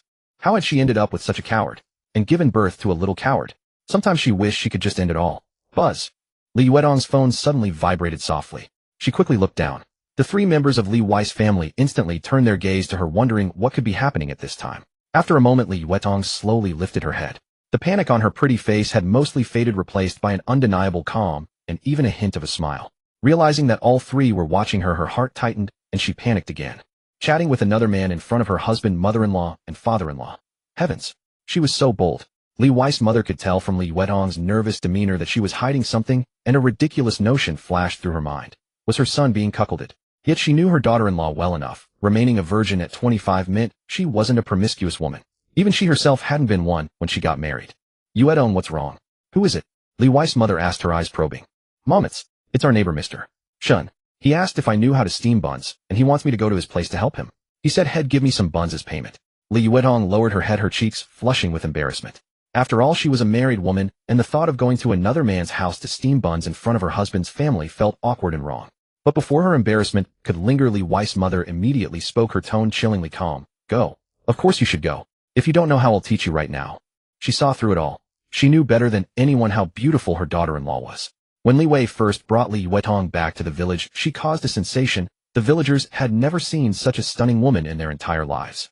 Some bachelors in the village would loiter near their doorstep every day, even going so far as to bring 2 home-raised chickens or ducks, just for a glimpse of her daughter-in-law. She could guess Shen He's intentions with her toes. This handsome woman had caught his eye. In the past, she would never have agreed. But now was different. The apocalypse was upon them. Could she rely on her husband and son? They were useless now. If she refused, in a few days there would be 3 fresh corpses in this house, all dead from starvation. She had never imagined her beautiful daughter-in-law would die. In this world, a woman's beauty was itself a resource for survival. So, ignoring her husband's astonished look and her son's reluctant expression, Li Wei's mother made the decision on the spot. I know how. Li Yuetong glanced at her mother-in-law in surprise, and with just one look into her eyes, she nodded in agreement. She understood in that instant. In her mother-in-law's heart, the family's survival was paramount. What happened to her didn't matter at all. Of course, she wasn't angry. After all, she wasn't her real mother. Li Wei's mother nodded, her tone softening. Then go, Yuetong. Be careful outside, watch for monsters, and come back soon if it's safe. I understand, Mom. Li Yuetong replied softly. As soon as she left, Li Wei couldn't hold back and frowned at his mother. Mom, how could you actually let her go? Before he could finish, Li Wei's mother shot him a glare and retorted, what? You want to go out looking for food with your dad? They'll go sharpen the kitchen knives for you 2 right now, and I guarantee you'll chop those zombies like chopping ribs. They won't even have a chance to scream. Then I'll call Yuetong back. How about that? Li Wei immediately deflated at the thought of those hideous monsters, stammering and unable to speak, his head hanging low. He still hadn't forgotten the scene outside. Li Wei's father quickly stepped in to smooth things over, forcing a chuckle as he coaxed his son. Well, Yuetong has found herself a good job after all. In this world, that's a good thing, haha. Li Wei's mother shot a disappointed and irritated glance at the 2 men, big and small, and felt a wave of speechlessness. Suddenly, she wasn't hungry anymore. She was full, all right. Meanwhile, Shen He had prepared all the instant noodles in the kitchen, adding 2 sausages to each cup. 3 entire boxes, 36 cups in total, not one missed. After they were ready, he found a clean cardboard box, neatly packed them all, and stored them directly into his system backpack, taking up just 1 slot. Incredibly convenient. The canned goods and bread he had hoarded earlier were also mostly packed and safely stored in his backpack. However, the meat he had just taken out was still not fully thawed, and he didn't feel like cooking the vegetables. There were also 2 50-kilogram bags of flour lying at home, originally used occasionally for making dumplings. Now, for long-term storage, they had to be made into steamed buns. The problem was he had no idea how to leaven dough, so he thought of Li Yuetong. To his surprise, she actually knew how. What a treasure of a girl. He just wondered if her steamed buns were as good as her. Well, never mind. Knock, knock, knock. She was here. Through the peephole, it was her. When he opened the door, she was still a sight to behold. Today she was again favoring soft knits. A loose light mint green long-sleeve sweater draped over her, the collar slightly dipping to reveal a hint of her collarbone. The relaxed silhouette didn't hide her figure. Instead, it made the gentle curves of her chest appear even softer and more elegant, like 2 warm clouds hidden beneath. Below, she wore high-waisted tight jeans, the waistband hugging her slender midsection, the fabric stretching taut over her hips, outlining the perfect rounded shape of her peach-like derriere. Though the outfit was casual, it exuded an irresistible allure, every curve silently teasing. Poor Yuetong was about to be devoured. Li Yuetong stood gracefully at the door, head bowed, her fair little hands hanging in front of her, fingers nervously picking at the hem of her sweater. A faint blush spread across her cheeks, even her ears tinged red. The moment she saw Shen He, her face reddened even more, perhaps recalling what had happened the last time he cornered her in the hallway. Shen He's lips curled into a smile as he complimented her without reservation. "You look beautiful today too. Come in." Li Yuetong quickly glanced up at him, then hurriedly looked away, her heart racing uncontrollably. Her voice was soft and sweet. "Thank you." Once inside, she habitually bent down to take off her shoes, revealing a pair of feet in little white socks, slender ankles delicate and pretty. Shen He's gaze fell unapologetically on her feet as he said, "No need to change shoes. In this world it's inconvenient to always switch shoes when you need to run." "Okay." Li Yuetong quickly put her shoes back on, lowered her head, and obediently followed Shen He into the kitchen. Leading the way, Shen He's eyes flickered with shock. He was stunned by the information he had just received about her. Character: Li Yuetong, age 25, height 168 centimeters, beauty 89, figure 95, cup size E, martial arts utterly clueless, affection 72, overall quality 10. In Shen He's eyes, Li Yuetong was far more beautiful than any celebrity, with a gentle and obedient temperament, sometimes playful and cute. Yet her beauty score hadn't even reached 90. But her figure scored a 95, which was accurate. Li Yuetong had an explosive figure. Her chest was full and firm, her peach-shaped bottom round and perky, and her legs were long and sensuous. Her physical fitness was also good, reaching the average level of an ordinary person. Considering that most people in sub-health scored around 58 points, and he himself, who occasionally moved heavy goods, was only slightly higher than her, it seemed she exercised regularly. That made sense. Without exercise, her figure wouldn't be so perfect, sexy, exquisite, and alluring. Desirable. Judging by her gait, she seemed to have some dance training. And her affection toward him was as high as 72. Was it because he had saved her at the supermarket? If he teased her a bit more, she wouldn't get angry, would she? Also, what did utterly clueless in martial arts mean? Could it be that one could practice martial arts? How puzzling. Each harboring their own thoughts, the two of them walked to the kitchen door together. Shen He turned around, looking at her tense expression, and gave a gentle smile. He raised his hand to gesture for her to enter first, then tilted his head toward the piled-up ingredients. "I wonder if you know how to cook. If you do, pick whatever you're best at from the meat, prawns, and vegetables. As for these 2 bags of flour on the floor, I'd appreciate it if you could steam them into mantou, or maybe make some sugar cakes or rolled buns." Li Yuetong stepped into the kitchen with small strides, and at a glance, she saw the mountain of vegetables piled by the sink. She opened her little mouth in surprise. "All of this needs to be cooked. But if we can't finish it, won't it go to waste? Open your arms." Shen He, holding an apron, walked straight behind her, his tone as natural as if he had done it countless times. "Huh." Li Yuetong dared not move a muscle. Her breath suddenly quickened, yet she obediently raised her arms. Shen He stood behind her, his hands gently encircling her front, then brushed aside, her fluffy long hair looping back around her fair tender neck to tie the apron strings. With such close proximity, he truly saw her skin clearly. White as solidified fat, smooth as milk, so delicate that pores were nearly invisible, soft, as if a gentle pinch would seep out water, and she smelled fragrant. Shen He stepped out of the kitchen. "Just focus on cooking, don't worry about anything else. I'm leaving this to you." Sensing the man's retreat, Li Yuetong felt a lightness in her heart. She nodded dazedly, her voice as soft as a feather. "Okay." Shen He leaned against the spot not far from the kitchen, his gaze fixed unwaveringly on Li Yuetong. The faintly ambiguous atmosphere gradually faded. The moment she touched the ingredients, she became steady and composed. Washing vegetables, chopping, and kneading dough grew increasingly skillful and crisp. She was truly too good. Beautiful, soft-natured, and able to cook, yet her figure was tantalizingly sexy. Any casual, unintentional move could easily stir his heart with heat. Li Yuetong was bent over, earnestly slicing ginger shreds. Her wrists were slender but steady, and her fingertips were stained with fine ginger bits, which she didn't bother to wipe off. When she reached for the lowest seasoning bottle and straightened up, she inadvertently turned her head and instantly met Shen He's scorching gaze. He was still leaning in the same spot, his eyes dark and heavy as they fell on her without any pretense of concealment. Li Yuetong's cheeks flushed bright red in an instant. Flustered, she nearly dropped the seasoning bottle from her hand, hurriedly turning her head back, her earlobes burning hot. She could feel it clearly. That scorching gaze landed on her back, slowly trailed down over her slender waist, and finally stopped on the curvaceous silhouette outlined by her jeans. Being stared at so directly made her whole body feel inexplicably awkward and uneasy, as if pricked by needles. Favorability 7,275. Yet she dared not speak or turn back again. She only bit her lower lip, lightly pretending to focus on cooking, her long lashes trembling incessantly, making her look even more charming. This shy, hesitant demeanor only made Shen He's gaze more fervent, and his desire burned fiercer. A mischievous smile curled involuntarily at the corner of his mouth. Shen He felt his body was in a perfect state now. It was time. I'm stepping out for a while. Cook while at home, lock the door, and don't open it for anyone. Wait for me to come back. Having said that, Shen He walked toward the living room without looking back. He picked up the claw hammer from the coffee table and strode straight out the door. He was going to channel this surge of fiery energy into brutally killing zombies. Shen He wasn't afraid that Li Yuedong would dare to steal the food unless her whole family had a death wish. It wasn't that he didn't want to deal with her, but he couldn't let the magazine on him go to waste. He'd settle it when he got back. By the time Li Yuedong snapped out of it and chased after him, Shen He had already walked out of the house and gently closed the door. "Hey, where are you going?" She stood frozen, retracting her half-extended hand in a daze. Biting her lower lip, she stepped forward and locked the door from inside. "You jerk. Cook well at home. Wait for me to come back. Am I your wife?" She said that, but looking at the empty house with only her left alone, she felt a strange emptiness in her heart. "Oh dear. Li Yuedong, you're really losing it." She didn't understand it herself. Mr. Shen treated her this way, yet she didn't feel the slightest bit of aversion. Instead, she felt happy and excited. Was this the saying men are bad, women love them? She took a deep breath, rubbed her burning cheeks, turned around, and ran back to the kitchen to continue kneading dough for Mantu. The house still carried the faint scent of Mr. Shen, not strong, but it strangely put her at ease. In the emergency stairwell, Shen He gripped the iron hammer tightly in one hand and held the pistol steadily in the other.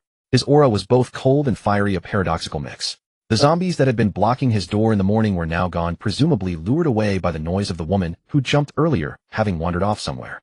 He glanced at the upper right corner of the panel. The map had automatically switched to a floor plan view of his current level, showing which rooms contained zombies or people. However, since he hadn't entered the rooms, the map was dark. Perfect. Shen He let out a low, scornful laugh, a trace of sharp coldness flashing in his eyes. After a brief survey, he decided to start clearing from the upper floors. After all, he liked being on top. This time he no longer had to tiptoe or test his steps cautiously. With this map as his guide, it was like having a cheat. Every floor he reached, the floor plan displayed that level's information. The situation had completely turned around. 30 years east of the river, 30 years west. Now it was his turn to control the rhythm. On the same 14th floor, the zombie corpses he had dealt with in the morning still lay where they fell, the stench of blood thicker now. On the map, the 14th floor had 3 units in total. Only one unit showed a white dot representing living people, 2 of them. The other 2 units were completely dead. One had a single zombie, the other 3 zombies. A total wipeout. Shen He gently pushed open the emergency stairwell door. A heavy wave of blood stench hit him. The corridor was pitch black with only faint light barely outlining the shapes. One of the unit doors was wide open, the same one with just a single red dot. Bang, bang, bang. He didn't rush in recklessly. Instead, he raised the iron hammer and tapped lightly on the wall, hoping to lure the zombie out like he did in the morning, then smash its skull from behind. But the only response was a muffled, irritable zombie growl from inside the room. The creature never charged out. Shen He raised an eyebrow slightly. It seemed the thing was trapped by something. Shen He closed the emergency stairwell door and walked slowly toward that room. Bang! As he walked, he tapped the wall with the hammer, but still only growls came from inside with no movement at all. Bang! He checked the map again. The red dot representing the zombie hadn't budged. The other unit's zombies had gathered near the door. He walked straight into the house. The interior was lavishly decorated, much more upscale than his own place. The zombie's low growl was coming from behind a half-closed bedroom door. Shen He closed the front door behind him to prevent any sneak attacks, then clutching the claw hammer, he approached the bedroom step by step. Peering through the crack in the door and seeing the scene inside Shen, his eyes instantly lit up. Raising the hammer in his right hand, Shen He gently pushed open the bedroom door, with his left, his gaze sweeping cautiously across the room. As the door opened, he instinctively covered his nose and mouth. A thick, cloying stench of blood mixed with a strangely familiar odor hit him. Now he could fully see the scene inside the room. A slender female zombie with pale bluish skin was kneeling on the bed, her back to him. Her yellow hair draped over her shoulders, concealing her face. Her waist was slim and her hips were round and well-shaped. She wore a flimsy gauze-like silk nightgown and black stockings on her legs, torn in several places, revealing glimpses of her grayish-white skin beneath. Sensing the presence of a living person, she turned around, writhing frantically and letting out hoarse growls. No wonder she hadn't come out earlier. She was trapped by the headboard. Looking at the scattered tools on the bed, Shen He felt a twinge of envy. Quite the wild setup. Damn, even pretty big. The zombie bore no wounds. She must have mutated while having fun with the man outside biting him. Ignoring the zombie's roars, Shen He curiously scanned the room, silently memorizing the layout and structure. In the apocalypse, every bit of knowledge could prove useful.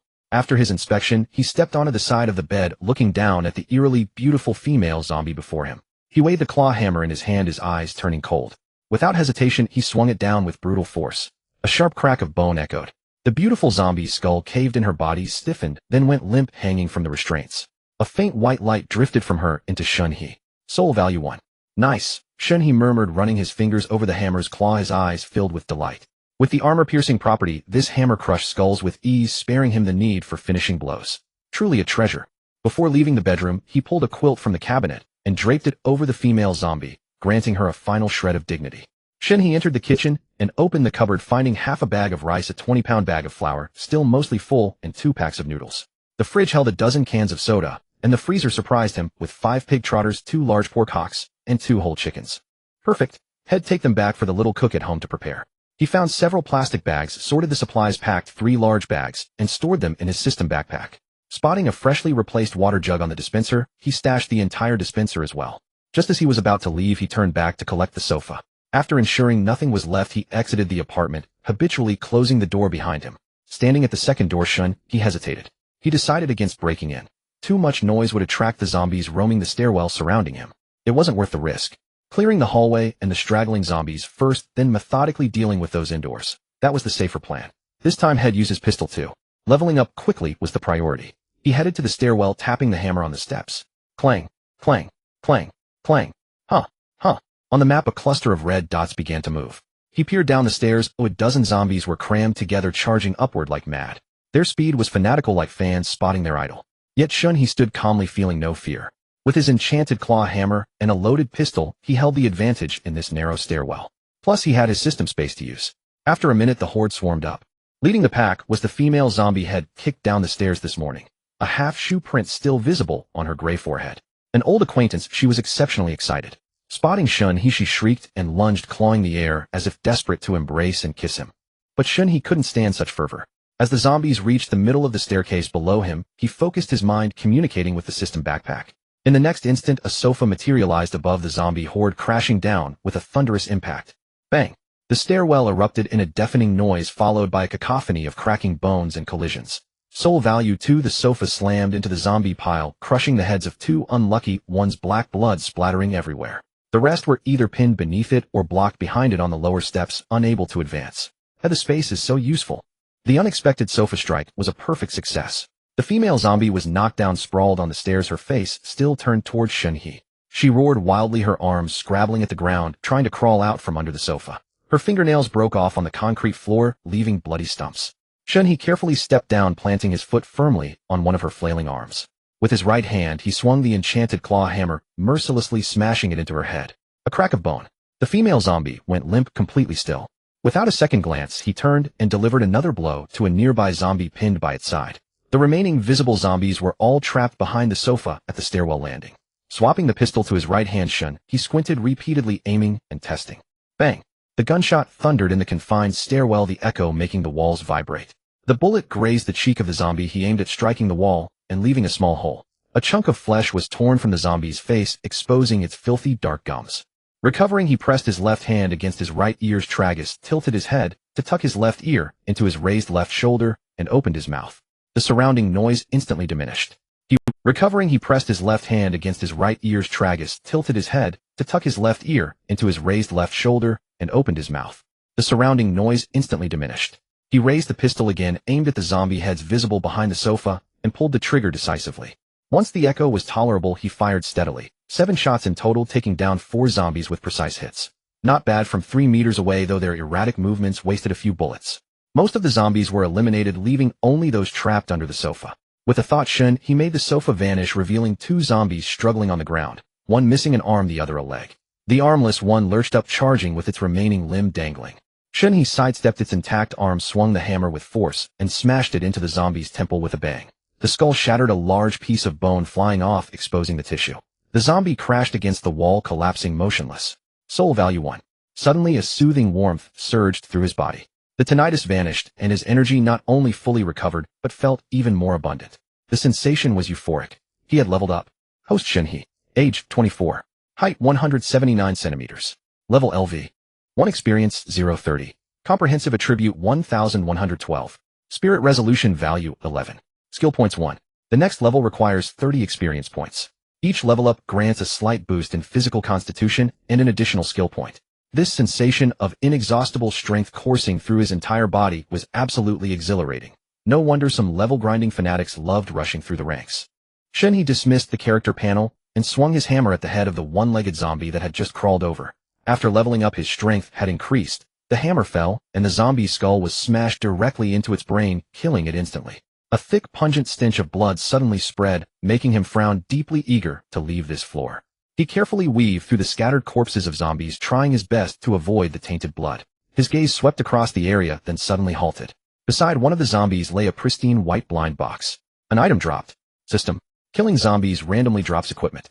Then, open your inventory. There's an auto pickup function below. Are you spying on my thoughts? This helps the system solve your problems more efficiently. Can it be turned off? At any time. Alright, keep it on for now, but remember to turn it off when I'm intimate with a woman. Otherwise, keep it open. No problem.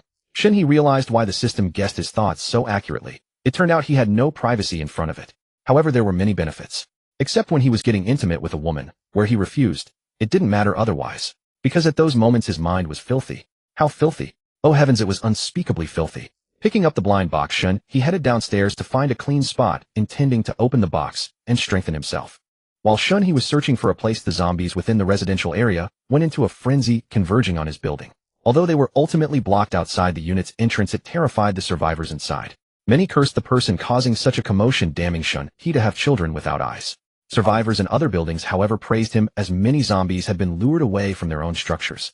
Many were astonished that someone dared to emerge and kill zombies on the very first day of the apocalypse. They knew this day was different from the previous afternoon. Not only had more people been infected, but a wave of mobile zombies from outside the neighborhood had also arrived.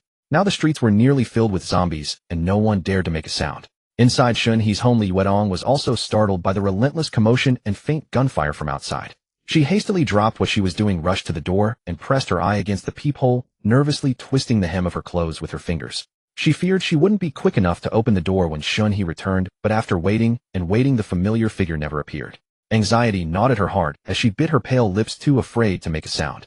This scoundrel, can't he hear me? On the 12th floor, Shen He sat beneath the window in the stairwell, a blind spot invisible from other buildings. He claimed the rewards from the novice quest, instructed the system to disable special effects, and silently opened it. The blue blind box vanished, revealing a long gun, a box of ammunition, and a pair of Bluetooth earphones. Bluetooth electronic noise-canceling earphones. Benelli M4 Modified Edition. Description: equipped with a silencer module and a space magazine module. Automatically refreshes 50 rounds of ammunition at midnight every day, no manual reloading required. Durability resets at midnight every day. Benelli M4, this is so advanced. Shen He lifted the gun from its case in one swift motion. The weapon was heavy with a sharp, streamlined design. Its matte finish gleamed with a cold metallic luster, and the platinum-coated bolt emitted a faint shimmer in the dim corridor. The non-slip grip fit perfectly into his palm. Beneath the bolt, a small black LCD screen was embedded. Shen He instinctively touched it with his fingertip. The screen lit up, its pale blue glow strikingly vivid in the dim hallway, displaying only a single number. 50 rounds in one burst. This is freaking awesome. Holy shit. As expected from a system item. Shen He stared with blazing eyes at the Benelli M4, his fervent gaze almost as intense as when he ogled Li Yuedong's posterior. He opened the large box of ammunition, revealing 50 12-gauge buckshot rounds with red casings and golden primers. Back in China, he wouldn't even dare buy a high-powered toy gun, let alone a shotgun. Now he could finally have some real fun. He picked up a buckshot, pushed it into the magazine tube, and the tactile mechanical friction sound utterly captivated him. He tapped the screen, and the number changed to 51. It could still load more, truly a spatial magazine. For a time, the corridor echoed with the sound of loading rounds one after another. As the number reached 100, Shen He was satisfied. A 100-round shotgun. What zombie could withstand this? He raised the gun, aiming forward, gesturing with it. This feeling. Shen He put on the electronic noise-canceling headphones, ensuring the soundproofing was effective. With a flick of his right hand, the claw hammer was stored in the system backpack. With this Benelli M4, the little hammer could take a temporary rest. A bit of ingratitude, really. He stood up, casually brushed the dust off his pants, and sank his consciousness into the system panel. The previous novice mission had vanished, but no new mission had appeared. No missions. He clicked his tongue, but a smirk curled at the corner of his mouth. No mission, no problem. At worst. He'd slaughter his way through leveling up by killing monsters. Shen He gripped the stunningly designed Benelli M4 in his hand, the cold, solid weight of the gun grounding him. He stepped forward, his gaze turning icy. With a sharp weapon in hand, the killer instinct arose. He descended smoothly to the first floor without encountering a single zombie. He had no chance to test the new gun. The zombies that had been active in the building were all killed in the previous wave upstairs. On the first floor, the map showed 3 red dots wandering between the emergency exit and the unit door, while outside the unit door a cluster of red dots, dozens in number, was gathered. Shen He glanced down at the shotgun. It should be enough, right? After all, as everyone knew, its firepower was immense. He steadied the Benelli M4 with his right hand, the muzzle precisely aimed forward. Shen He extended his left hand and slowly pushed open the emergency exit door on the first floor, his movements so gentle they were nearly silent. The system showed no red dots outside the door, the perfect moment to exit. His eyes locked on the area ahead as he stepped out cautiously, one step at a time. The dim corridor was filled with damp, stale air. A thick, cloying scent of wet blood and gore assaulted his nostrils. Shen He instinctively covered his nose and mouth with his left hand, but it was useless. Though he had somewhat adapted, it was still nauseating. His peripheral vision caught a dark shape on the ground. He glanced over, and his heart sank slightly. It was a corpse gnawed down to the bone. Beside it, a pool of yellow fat and shredded flesh lay on the floor, along with feces that had spilled from the intestines. The stench. It nearly overwhelmed Shen He. He slowly retreated back into the emergency exit. He had somewhat gotten used to the smell of blood, but the fermented stench of feces caused a physiological discomfort, bringing tears to his eyes. He feared he might vomit, putting himself in danger. Damn it, this smell. Back on the second-floor stairwell, he opened the window and took a few breaths of cold air to suppress the urge to vomit. He took out some perfume from his backpack and dabbed a bit on his philtrum. The mingled scent of fragrance and filth was bizarre. Second attempt commenced. Having mentally prepared himself this time, he emerged from the emergency exit without further delay, stepping past the corpse and heading toward the unit door. Haha. As he advanced a few steps, a zombie suddenly poked its head out from the corner, nostrils twitching. It had clearly caught the scent of a living human. The moment it spotted Shen He, it let out a guttural roar and lunged at him with frenzied abandon. The distance was extremely close. In the blink of an eye, it was about to crash into him. Shen He roughly aimed his gun barrel at its head and pulled the trigger without hesitation. Bang! A muffled gunshot echoed through the corridor, neither loud nor crisp, more like a fist striking a wall and less attention-grabbing than the sound of a shell casing hitting the floor. A blinding flash of fire burst from the muzzle. Crash! The charging zombie had most of its head blown apart by the 12-gauge slug. Brain matter, shattered bone, and black blood sprayed backward, splattering a gruesome stain across the wall in an instant. Thud. The headless corpse was still propelled forward by inertia, but without the balance of a skull. It slammed face first into the ground, skidding a short distance before lying utterly still. No struggle. No twitching. One shot, instant kill. A red dot vanished from the map. The gunshot wasn't deafening enough to lure distant zombies, but the two other zombies in the corridor, along with the noise of the falling body, were certainly alerted. They spun around at the unit door and charged toward the source of the sound. Shen He didn't advance further. He waited in place, knowing there were still two zombies over there. This was the beauty of having a cheat. The first zombie rushed too recklessly, its momentum unstoppable. It failed to make the turn and slammed headfirst into the wall. He swiftly pivoted his gun barrel and pulled the trigger. Because the target was moving, the shot strayed, slightly hitting the chest instead. Bang! A bullseyed hole was blasted into the zombie's chest. The immense impact sent it flying backward, crashing heavily into the wall. Shen He had no time to finish it off. The second zombie charged straight at him. He steadied the gun, aimed, and fired in one fluid motion. A single shot to the head. After dispatching that one, he immediately turned to the first zombie, which had just scrambled to its feet. This time his gun locked onto its skull without wavering. One shot, and all fell silent. Spirit value 3, thrilling. Even with a gun, the zombie's sprinting speed as fast as an ordinary person's still exerted considerable pressure. He touched the electronic screen. 96. A habitual gesture, as if he wanted to reload after firing. A habit from playing games. But this shotgun was truly satisfying. No need to reload, nearly silent, yet devastatingly powerful. Tisk TSK. The corridor was now clear of zombies. He stepped around the several corpses on the floor and headed toward the unit door. He didn't expose himself to the zombies. Instead, he peeked around the corner. The unit door required pulling open, something zombies couldn't manage.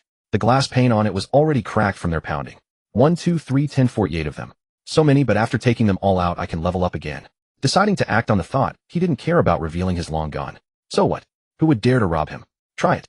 He stepped out directly and approached the unit door. The moment the zombies at the door saw Shen He, they frantically pounded on the unit door. The bottom was iron-plated and reinforced with a steel frame, with only a small glass window above. No matter how ferocious they were, they couldn't break through. Shen He stepped back 2 paces, coldly watching them claw bloody streaks across the glass, widening the already cracked pane with each blow. Crack! The glass finally shattered completely, shards clattering to the ground. The foremost zombie immediately thrust an arm inside, its head desperately squeezing through the window.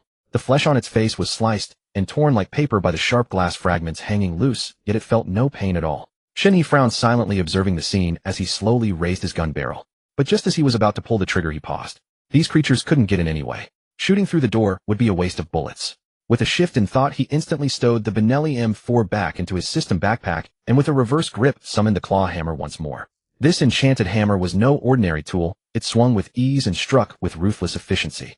Shen He stepped forward, grabbing the zombie's arm that was reaching inside, holding it firmly to stop its thrashing. But the zombie's strength was freakish, and it actually struggled against him with all its might. Damn it!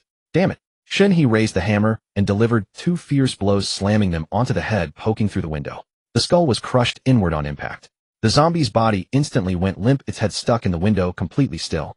He used the hammer to push the corpse's head back out, then waited quietly for the next one to crawl in. One by one he smashed them as they came.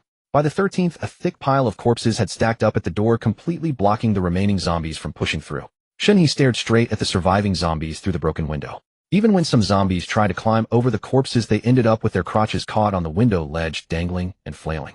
But hitting a zombie's crotch was useless. It felt nothing. Striking its groin wouldn't kill it. Even its bird had been knocked away. Shen He watched this absurd and grotesque scene, the corner of his mouth twitching involuntarily. He had no choice but to put away the hammer and switch back to the shotgun. Bang, bang, bang, bang, bang. The muffled gunshots echoed through the stairwell one after another. Shen He focused entirely on conserving ammunition, never firing unless his aim was locked on a head. Each shot was steady, precise, and ruthless. The suppressor module dampened the sound of his gunfire, preventing it from traveling far. No one in the neighborhood could hear it. The only zombies that caught the noise were all gathered at the unit door, offering themselves up. Hiss! Oh ho ho, awesome! A familiar surge of exhilaration exploded within him, like an electric current racing through his body. He had leveled up again. The slight soreness and stiffness in his arms vanished, instantly replaced by a renewed surge of strength. Fatigue was wiped away completely. This feeling of constantly growing stronger and breaking through limits was utterly addictive. Before long, all the zombies at the door were dead. On the map, there were no more red dots outside the unit door. Ammunition remaining 61 rounds. Level LV. 2 experience 2,250. Comprehensive attribute 1213. Spirit value 63. Skill points 2. The panel had also changed. Reaching level 3 required only 50 experience points, and he was nearly halfway there. For others it might be difficult, or even dangerous, but not for him. He had a gun. As long as it was carbon-based life, nothing was safe from a gun unless the firepower was insufficient. He glanced at his inventory. There were 6 blind boxes inside. The auto pickup feature. 666. He checked the time. It was already noon, and his stomach was growling. He decided to find a place to open the blind boxes, then head home to taste Li Yuetong's cooking. He hoped her skills wouldn't waste his ingredients, otherwise he would definitely punish her severely by spanking her. He found a clean spot in the elevator lobby on the 8th floor to sit down. The residents on this floor had all turned into zombies, so opening the blind boxes here posed no risk of discovery. Plus, he liked the number 8. 888. Fortune, fortune, fortune. Sanitary pads 420mm x 10 packs, 12 gauge slugs x 1 box, 3 meat, 2 veg boxed meals x 5 boxes, fresh cucumbers, 500 gx, 10 roast duck x 8. The supplies were decent, but all were white-tire. The sanitary pads were acceptable. He could give them to Li Yuetong later. With that big perky butt of hers, she needed the extra long ones. In his mind, Li Yuetong was already his woman, so it was natural for him to think of her needs. One last box left. Time for something good. Shen He closed his eyes and made a wish. Suddenly, he felt a strange, eerie purple light stinging his eyes. Purple. Shen He's eyes widened. Finally. Gene Optimization Serum description: drink to optimize genes, boosting comprehensive attribute by 15 points with no side effects. He was currently at 13 points. A 15-point increase would bring him to 28. That would rival a top-tier Special Forces soldier. Without enduring any hardship, he would directly attain a Soldier King's physique. The system was incredible. Incredible. Shen He could no longer contain his impatience. In a zombie apocalypse, especially one where the undead moved at the speed of an ordinary human, enhancing his own abilities was a matter of urgency. He didn't seek to outlast the zombies in endurance, only to outrun others. If he could elevate his physique to the level of a Special Forces soldier, he might be able to sprint 10 or 20 kilometers without pause. Such a distance would be enough to leave others behind or find a safe haven during an escape. The more Shen He thought about it, the more anxious he grew. He returned the shotgun to his system backpack and hurried upstairs. Upon reaching the 11th floor, he retrieved the rice flour pig trotter's elbows and 2 chickens he had found earlier. Seizing the fact that it was only the first day of the apocalypse, and there was still electricity and gas, he decided to have Li Yuetong cook everything. Carrying the supplies, he pushed open the door to the safety passage and entered. Back at Shen He's apartment, Li Yuetong leaned against the entrance door, lost in thought. Even while cooking in the kitchen, she couldn't sit still, finishing a task only to rush to the door and pace. 2 batches of steamed buns were done, yet Mr. Shen had not returned. Just as her mind grew restless, footsteps suddenly sounded outside the door. Li Yuetong immediately peered through the peephole. It was Mr. Shen. Recognizing him, she didn't open the door right away, but waited quietly. She always felt that only when it was safe would he knock to come back, never putting her in danger. A knock came. Thump, thump, thump. As soon as it sounded, her prepared hand twisted the lock and yanked the door open. The moment she saw Shen He, her mind buzzed. He was covered in blood reeking of its metallic stench, yet in his hands he carried an abundance of ingredients. "Oh, are you hurt?" she asked, urgently stepping aside to let him in, never once considering whether he might turn into a zombie and devour her slender frame. "It's not my blood. Don't worry." Shen He's voice was calm as he handed her the items. "These are the supplies I found. Cook them as you see fit." Watching her eyes brim with worry, the corners of his mouth lifted involuntarily. It was almost like a wife waiting at home for her husband's return. Wasn't this the life he had always wanted? Li Yuedong, seeing he was truly unharmed, took the items to the kitchen with relief, marveling at Mr. Shen's strength. On the first day of the disaster, while others awaited rescue, he had ventured out to scavenge. The blood on him told her he had fought monsters. How formidable he was. Sai people really couldn't be compared. Standing by the entrance, cleaning himself, Shen He caught the aroma of meat and wheat wafting through the apartment. His stomach growled. He didn't know the taste, but the smell was pleasant. He removed his mask and blood-stained outer clothes, heading straight for the bathroom. He had only taken a few steps when Li Yuedong hurried over with a cup of warm water, her hands slightly reddened from the heat. "Have some warm water to warm yourself up," she asked softly, her demeanor gentle, exactly like a woman tending to her husband after work. Shen He stared at the cup, and a system panel instantly appeared before his eyes, a cup of warm boiled water, non-toxic. This was the advantage of having the system read his thoughts. It immediately told him what he needed to know. In the apocalypse, caution was key to survival. The system was his greatest assurance, and the reason he dared to let Li Yuedong cook in his home. It could detect danger. Li Yuedong noticed he didn't take the cup immediately. Being perceptive, she understood instantly. A flicker of hurt at being distrusted passed through her, but she quickly suppressed it. She knew this was the very skill that allowed a man to survive the apocalypse. She would be just as vigilant in his place. Yet she couldn't help but raise her watery eyes, pouting defiantly. "This water isn't poisoned," she declared, bringing the cup to her lips. Glaring at Shen He, she blew on it hard and took a large gulp, her cheeks puffing out roundly. Before she could swallow, Shen He suddenly strode forward, a mischievous grin on his face. One hand swiftly cupped the back of her head, his face looming close to hers. "I don't trust the water in the cup. He'll drink it from your mouth." With those words, he lowered his head and sealed her cherry lips. He had been craving this for days. Li Yuedong froze, her eyes widening in shock. She tried to dodge, but couldn't escape. This was her first kiss. Gone. How could he do this? Her cheeks flushed crimson at a visible rate. She was completely stunned, not even noticing her cheeks slowly deflating. Though she was married, Li Wei, that honest man, had only held her hand during the months they knew each other. Li Wei had said important things should wait until marriage, but on their wedding day her aunt had visited, only leaving last night. As Shen He pressed his lips to hers, he found them soft and sweet, but then he was at a loss. He didn't know how to kiss, merely pressing there, transferring the water motionless. Sensing something was off, he began to press harder. Li Yuedong didn't know either, just pursing her lips. The two novices stood frozen, as if on sentry duty, the air solidifying around them. Only the thumping of their hearts remained pounding, so loud it hurt their ears. After a moment, Li Yuedong, breathless and with sore lips, shoved Shen He away with force. Her eyes reddened, her charming face flushed like a ripe peach, glaring at him with a mix of anger and cuteness. "You're gnawing like a pig's snout." The words slipped out, and she realized how they sounded. Her face burned even hotter, and she became flustered. Shen He laughed at her adorable reaction, his eyes crinkling. "If I didn't trust you, why would I let you cook in my home and leave you alone to open the door for me? I've put my life in your hands." He paused, then added, "All right, I'm going to take a shower." He turned and walked away. "Hey, Mr. Shen," Li Yuedong called out. Hearing his words, she realized he truly trusted her. A sweet smile spread across her face, dispelling her earlier hurt, but she still couldn't help stopping him. "Moi." Shen He turned back. She forced a serious expression, putting on a stern face. "Mr. Shen, you can't do that to me. I have a husband. What you did is wrong." It was only the first day of the apocalypse. Her mindset hadn't shifted yet. She was still a married woman. Shen He tilted his head, letting out a dismissive snort. His tone was light, yet domineering and indifferent. "I can make you husbandless too." To him, now killing zombies and killing people were no different. He had already killed 63. "You? How can you?" Li Yuedong watched his retreating back, stomping her foot in frustration. This man always used her husband to scare her, and she felt he could actually do it. But being bullied like this, how could she face Li Wei? It was so hard. Yet since he didn't care, she could only touch her burning lips and scurry back to the kitchen. Once in the kitchen, something occurred to her. "Hey, where's my water? Did I swallow it? Strange, why am I still so—" In the bathroom, Shen He licked his lips. The cold water had been rushing for several minutes, gradually quelling the heat stirred within him by that kiss. After scrubbing every inch of his body clean inside and out, he retrieved the gene optimization fluid from his system inventory. The liquid was a deep purple with golden specks flowing slowly within, as if harboring a starry sky. He twisted off the cap, tilted his head back, and downed it in one gulp. Within seconds, a feverish heat enveloped him, his head spinning, forcing him to brace himself against the wall. As the wave of heat receded slightly, a dense tingling sensation spread through him, emanating from the marrow of his bones, reaching his organs, nerves, and blood vessels, finally settling on his muscles. If anyone had been present, they would have clearly seen his skin ripple as his muscles undulated gently like water.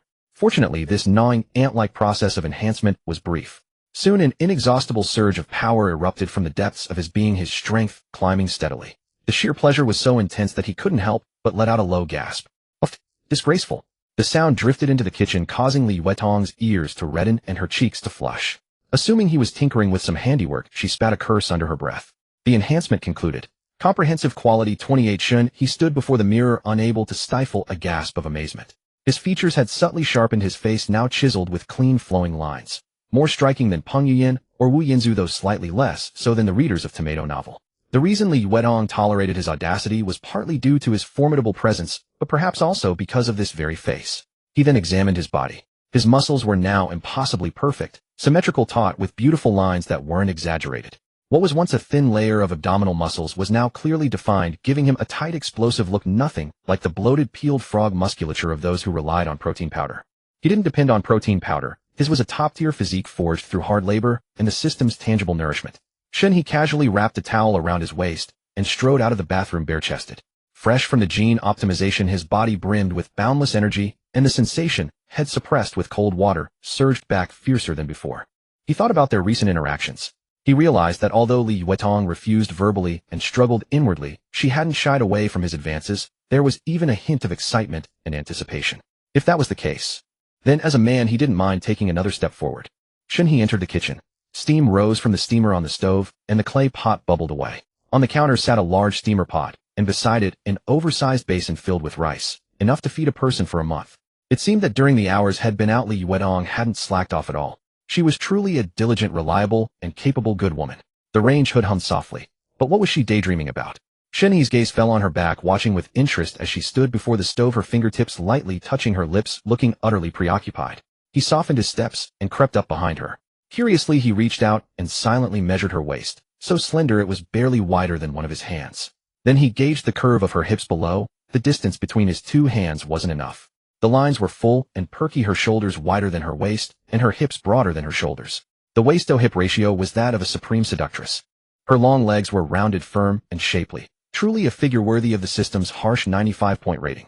This meant he could sling an arm around her shoulder with ease, couldn't he? Shen He felt that his shoulders would henceforth bear not only responsibility. He suddenly reached out and tightly encircled her delicate, fragile waist. "What are you thinking about?" "Oh, you startled me. I wasn't thinking about you kissing me." Li Yuetong snapped back to reality, blurting out in a panic. The moment the words left her mouth, she froze, her face instantly burning crimson. She wished she could slap herself twice, then hurriedly reached down to push his hands away from her waist. "Mr. Shen, let me go. Please don't." Instead of backing off Shen, he gently turned her around to face him. In the next instant, he wrapped an arm around her waist, lifted her with a slight effort, and set her down on the edge of the counter. "Oh my!" Li Yuetong gasped at the sudden move, instinctively placing her hands on his shoulders. The moment her fingertips touched him, a wave of panic surged within her. This intimate posture made her uneasy and flustered, leaving her at a loss. Her bright, watery eyes flew wide open, brimming with shock and shyness. What a great body! This scoundrel! This shameless brute! Affection 7580. Li Yuetong hastily withdrew her hands and covered Shen He's eyes, but her own large eyes couldn't resist stealing several fierce glances at his firm abs before she quickly pulled her hands back to cover her own eyes, her ears burning red. Even Shen He was taken aback by her antics. After a few seconds of silence, Li Yuetong cautiously peeked through her fingers. When she looked up, she met his amused, fiery gaze, which was fixed intently on her lips. Just as she wore a bewildered expression, Shen He spoke. "Did you sneak a bite of my meat?" "I did not. I just tasted the seasoning, you jerk." Before she could finish her retort, Shen He captured her lips. The warmth of his breath brushed her mouth, and she instinctively tried to turn away, but he gently, persistently followed. Held tightly in his arms, she clenched her small fists and angrily pounded his chest a couple of times. But the force against his newly enhanced body felt like nothing more than flirtation, and her own hands began to ache. Li Yuetong whimpered softly, her body going limp from his kiss. If not for Shen He's arm around her waist, she wouldn't have been able to stay upright. The arms she had pressed against his chest gradually lost their strength, and she found herself wrapping them around his neck, melting into his embrace. The kitchen was filled only with the soft hiss of steam from the steamer and their increasingly ragged breaths. Lost in a dizzying thrill, Li Yuetong suddenly snapped her eyes open and gently bit Shen He's lip. Seizing the moment of his pained pause, she turned her head away, gasping for air, her chest heaving. Mr. Shen, this isn't right. I'm already married. If you keep this up, I really won't be able to face myself. Shen He looked down into her eyes, his smile casual, but his words earnest. Can't face yourself? I don't mind you being my little dog. Her eyes were moist and hazy, her lips slightly swollen from the kiss, her pretty face flushed crimson. The sight stirred a heat within him, and a fierce possessiveness surged in his gaze as he leaned in to kiss her again. Li Yuetong dodged in panic, trying to say something more, but he accidentally found her fair, slender neck. Her skin was delicate and cool, and a faint, alluring fragrance drifted into his nostrils, subtle, yet captivating. Her neck was sensitive, and a soft, broken moan escaped her lips. Her body trembled uncontrollably, her gaze instantly growing dazed as she teetered on the edge of losing her last shred of reason. Mr. Shen, please don't. Wait until I divorce Li Wei. Then I'll give myself to you, okay? Tong Tong begs you. I don't want to be a shameless woman. Li Yuetong's voice was soft and trembling, laced with a tearful plea. Li Yuetong knew it clearly in her heart. She had truly fallen for Mr. Shen. It was a surge of affection welling up from the depths of her soul, irrepressible and overwhelming. A genuine flutter of the heart, even a physical longing that Li Wei had never stirred within her. Her marriage to Li Wei had been an arranged blind date, arranged by her family. Back then she had never encountered anyone who made her heart race. Li Wei was honest, accommodating, and seemed reliable. She thought her life would just drift by in mediocrity. Who could have imagined that right after their wedding the world would transform into this apocalyptic nightmare, and that she would meet Shen He? Mr. Shen was domineering and overbearing, sometimes wicked, always fond of forcing his will upon her, selfish and unreasonable. Yet he gave her an unprecedented passion, the most solid sense of security in this apocalypse, and a racing heartbeat she had never experienced in all her life. Things had come to this point, and in her heart she was actually willing to be ruthlessly bullied by him, willing to obey his words, willing to give him everything she had. But she still remembered her identity. She was already married. Even if there was no true marital bond with Li Wei, even if she had never loved him, her family had accepted the bride price, and nominally, she was still Li Wei's wife. She could not bring herself to wrong the Li family, nor did she want to earn a reputation for overstepping marital bounds and lacking self-respect. So she couldn't help but beg for mercy, hoping Mr. Shen would exercise a bit more restraint and patience. But Li Yuetong forgot. The Mr.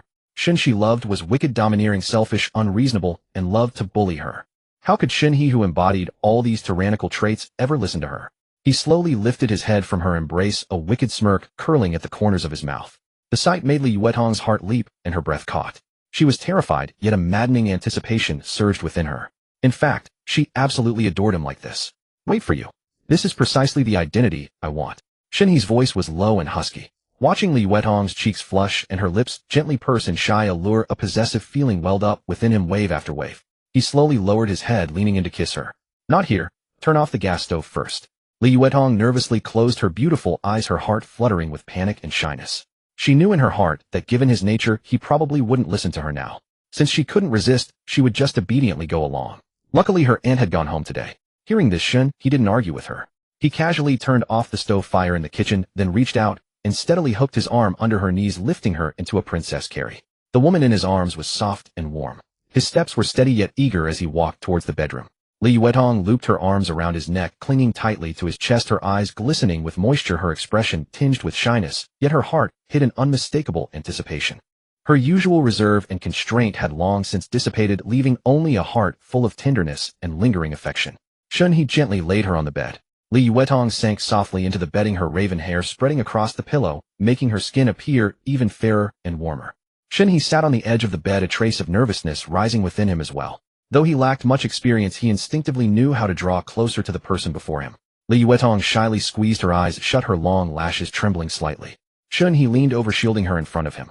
As they drew close, the atmosphere instantly became quiet and charged with ambiguity.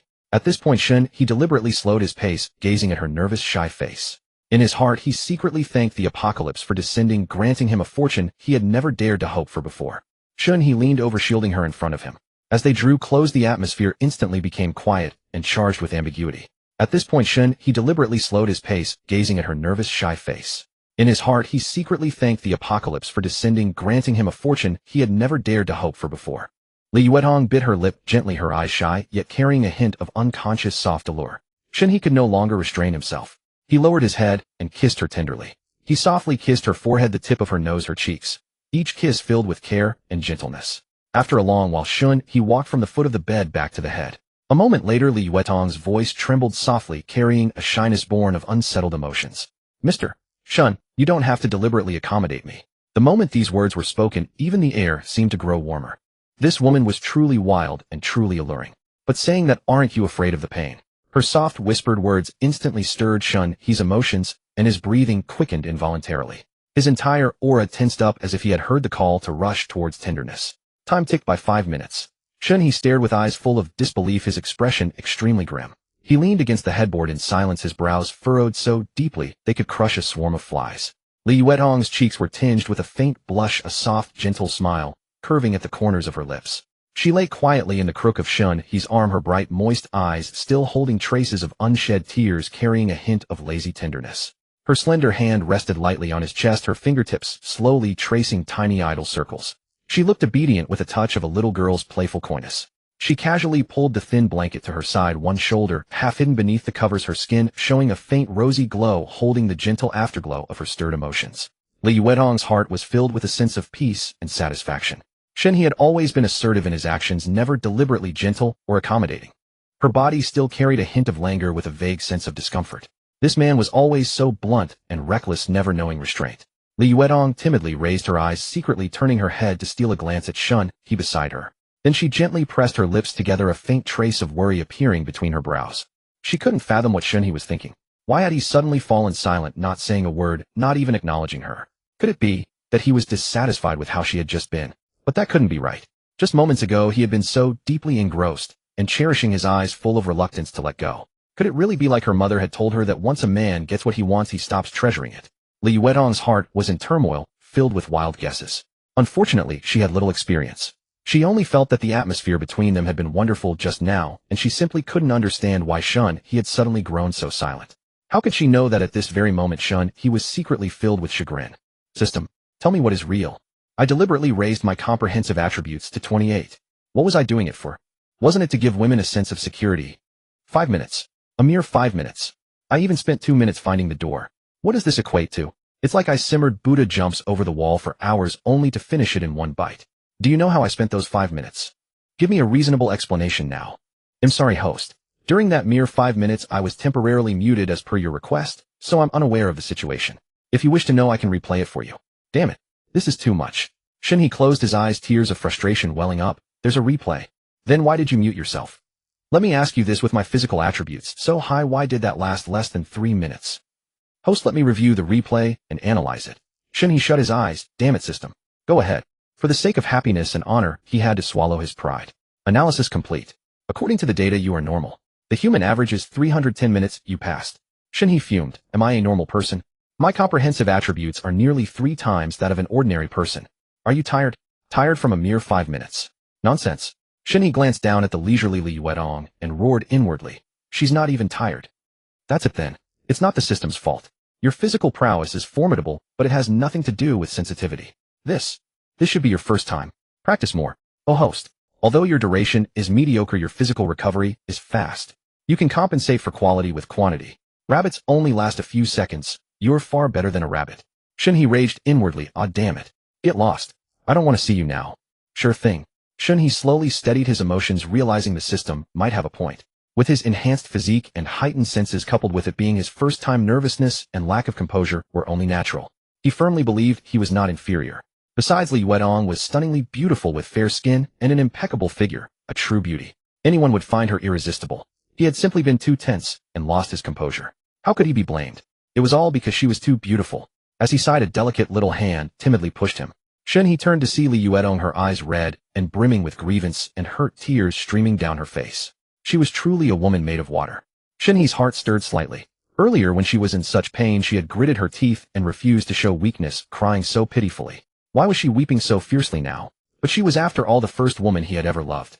His brow furrowed instantly, his voice laced with concern. What's wrong? Does it hurt? Li Yuetong propped herself up from under the covers and shook her head innocently, her voice thick with a nasally softness. It doesn't hurt at all. I'm almost better. Damn you, crazy woman. You're stabbing me in the heart. Shen He's face darkened, his tone stiffening as he gritted out. Then why are you crying? Li Yuetong's grievance surged forth, her lips trembled, and her tears fell even harder. You've been ignoring me this whole time, not looking at me, not talking to me. Have you gotten what you wanted, and now don't like me anymore? Or did I do something wrong? Mr. Shen, I can change. Please don't abandon me. I'm already yours. Wah.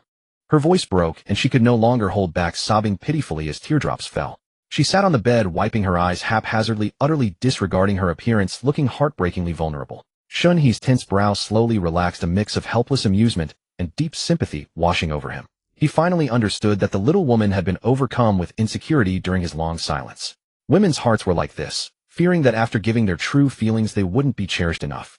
It was his fault after all. He stepped forward and wrapped his arms around her soft, delicate form, whispering soothingly, "If you're good and behave well from now on, I won't leave you. I liked you the moment I saw you. Do you know how wonderful you are?" Really? You were smitten at first sight. Checking out another man's wife, Mr. Shen is a bad guy. Li Yuetong's tears turned to laughter, but with a sudden sniffle, she blew out a tiny snot bubble. Flustered and embarrassed, she covered her face. "Oh no. Ha ha ha. Mr. Shen, stop laughing." Both embarrassed and annoyed, Li Yuetong lunged forward, tackling the half-prop Shen He flat onto his back. She quickly reached out to cover his mouth, but he smiled, his eyes crinkling, and deliberately brushed his lips against her palm, making her yelp and snatch her hand back. They were inches apart, eyes locked, the air filled with a sweet, playful tension. Shen He's lips curled into a smirk as he teased her in a low voice, "Still tired? Want me to keep you company a little longer?" After a brief moment of distraction, he was already refreshed and full of energy. Li Yuetong lowered her lashes, a blush spreading across her cheeks, as she replied softly, yet earnestly, "I'm not tired anymore. Mr. Shen, I want to stay with you a while longer. Don't go out of your way for me, I'm fine." She too was new to this, and was just beginning to savor the experience. "Damn it, that's enough." Shen He glared at her in exasperation, yet felt a surge of heat at her provocation. He turned over and gently pinned her beneath him, meeting the sly, defiant glint in her eyes. Moved, he leaned down and kissed her soft lips. Li Yuetong's body went limp, her earlier boldness vanishing as she melted into his embrace. When she was almost out of breath, she gently pinched Shen He's waist. He lifted his head, slightly gazing at her flushed cheeks and moist eyes.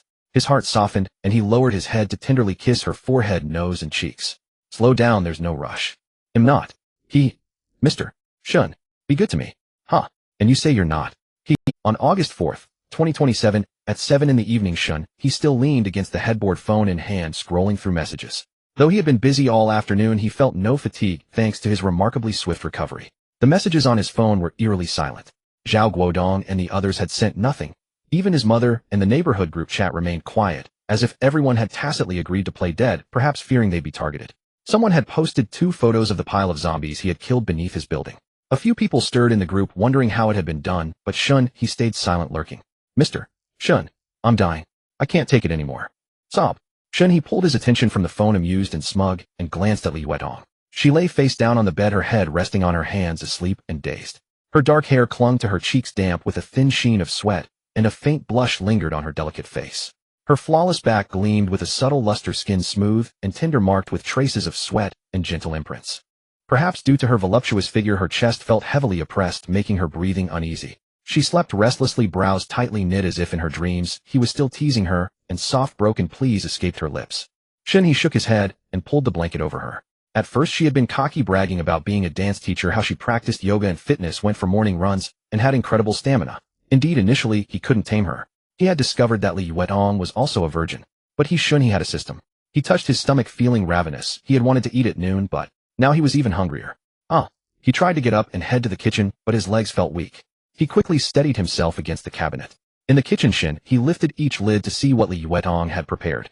The large steamer held braised beef and chicken legs, the clay pot simmered tender melt in the mouth braised pork belly, and the steamer baskets held fluffy, soft steamed buns, though their size and shape still fell short of her grandmother's. He reheated the braised pork.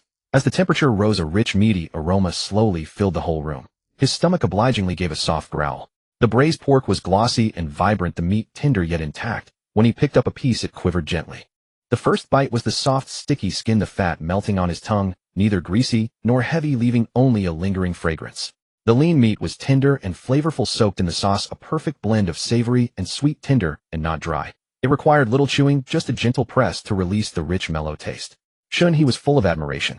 While this cooking, he had made braised pork himself before, but the lean meat was tough, the fat greasy, and the skin gamey. One bite, and his head would spin.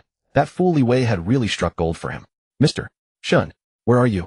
Li Yuetong's soft, whining voice drifted over. Hearing her clingy tone, Shen He shook his head. He had to teach her a lesson. This was the apocalypse. She couldn't act like a little girl. But today, in honor of her coming of age, he would let her have her moment. Li Yuetong's soft, whining voice drifted over. Hearing her clingy tone shun, he shook his head. He had to teach her a lesson. This was the apocalypse. She couldn't act like a little girl. But today, in honor of her coming of age, he would let her. The moment she saw him, her eyes lit up like fallen stars, and she beamed. She immediately opened her arms to him, pouting slightly, and whined softly, "Mr. Shen, I want a hug." Shen He set down the bowls and looked at the disheveled beauty lying on the bed, arms outstretched. It was truly hard not to spoil her. He walked over, bent down, and gathered her soft, fragrant form into his arms. Before he could speak, Li Yuetong lifted her face and pressed a warm, soft kiss to his lips. After one kiss, she pulled back, sensing the change in him. Shen He suppressed the stirring in his heart. "Go wash up before eating. You're all sweaty and sticky." But Li Yuetong refused, murmuring softly, "It's all Mr. Shen's fault." Shen He gave her a slight glare. Talking back. Li Yuetong, with a mix of shyness and fear, gracefully got out of bed in front of him, her delicate toes lightly touching the floor. Her long legs moved with elegant poise as she picked up her clothes from the floor, holding them to her chest, and walked slowly toward the bathroom, leaning against the wall. Her figure was enchanting, her gait languid, each step capable of shattering one's will. Shen He watched her fair, shapely back until she disappeared behind the door. If it weren't for her being a virgin and still sort too fragile for further conquest, he wouldn't have left the bed at all today. Shen He's gaze fell to the floor where Li Yuetong had just walked, where something had unknowingly fallen. He silently asked the system in his mind, "Are you sure she won't get pregnant?" Confirmed. Host's reproductive function has been disabled, but it does not affect normal intimate behavior. If the host wishes for children, I can enable it at any time. This function has no side effects. Impressive as expected of the system, truly overpowered. In the apocalypse, pregnancy would be inconvenient. But with the ability to toggle it on and off, he could do as he pleased. The sound of water trickled from the bathroom. Shen He slipped in without a sound. He was sticky too and needed a rinse. "Mr. Shen, how did you get in?" A soft cry came from Li Yuetong, followed by a few aggrieved whimpers and gentle slaps. Shen He's voice was husky. "It'll be quick." By the time they finished eating, it was 8 in the evening. Li Yuetong barely managed to dress, curling up on the sofa, her whole body aching and unwilling to move. As night deepened, her unease grew. She couldn't face Li Wei if she went home. Though it had started with force, everything that followed had been her own willing choice. Yet staying felt wrong. She was still another man's lawfully wedded wife, even if that thought was beginning to fade in her heart. She asked softly, addressing Shen He, who was peering through the curtain gap, "Mr. Shen, should I go home?" His voice was calm and flat. "Go back today. Don't let him touch you. If he does, he'll kill you both." After learning she was a virgin, he had considered not letting her return. But he had his secrets and couldn't keep her for now. He trusted she would know what to do. Li Yuetong looked at his tall back, her face paling. She couldn't help muttering, "Heartless bastard. Only thinking of yourself, tormenting me all day, and now you're done. You coldly send me off, and even threaten me." After grumbling, she felt a bit relieved. If Mr. Shen had insisted she stay, she would have, because she always found herself obedient before him. But staying would make it hard to get past her own conscience. She needed to go back and think about how to handle things. Shen He fetched 3 steamed buns from the kitchen, packed them in a plastic bag, and handed them to her. This was Li Yuetong's compensation. By the door, Li Yuetong leaned lazily against the shoe cabinet, reached out to take the bag, and glanced inside. Her expression turned a bit awkward as she bit her lip involuntarily. "Mr. Shen, just 3 steamed buns. Not enough. Still thinking about your husband, wanting to bring him more food back." Shen He bent down, bracing his arms on either side of her, trapping her in his embrace, with no escape. Their noses were almost touching, barely a fist's distance apart. That oppressive posture again. Li Yuetong's heart skipped a beat. She adored this feeling too much. Oh no, she was getting clingy again. She hurriedly shook her little head, turning her pretty face away to murmur in defense, "No. It's not that. Years now I won't think of anyone else. I just feel that after a whole day's work, bringing home only 3 buns is a bit embarrassing. Look at me." Shen He commanded softly. Li Yuetong obediently turned back. Her face was bare of makeup, yet her lips were red and her teeth white, her cheeks a delicate pink through the pale skin, as if filtered by beauty, clean and lovely. Shen He sighed inwardly. She was truly a beauty.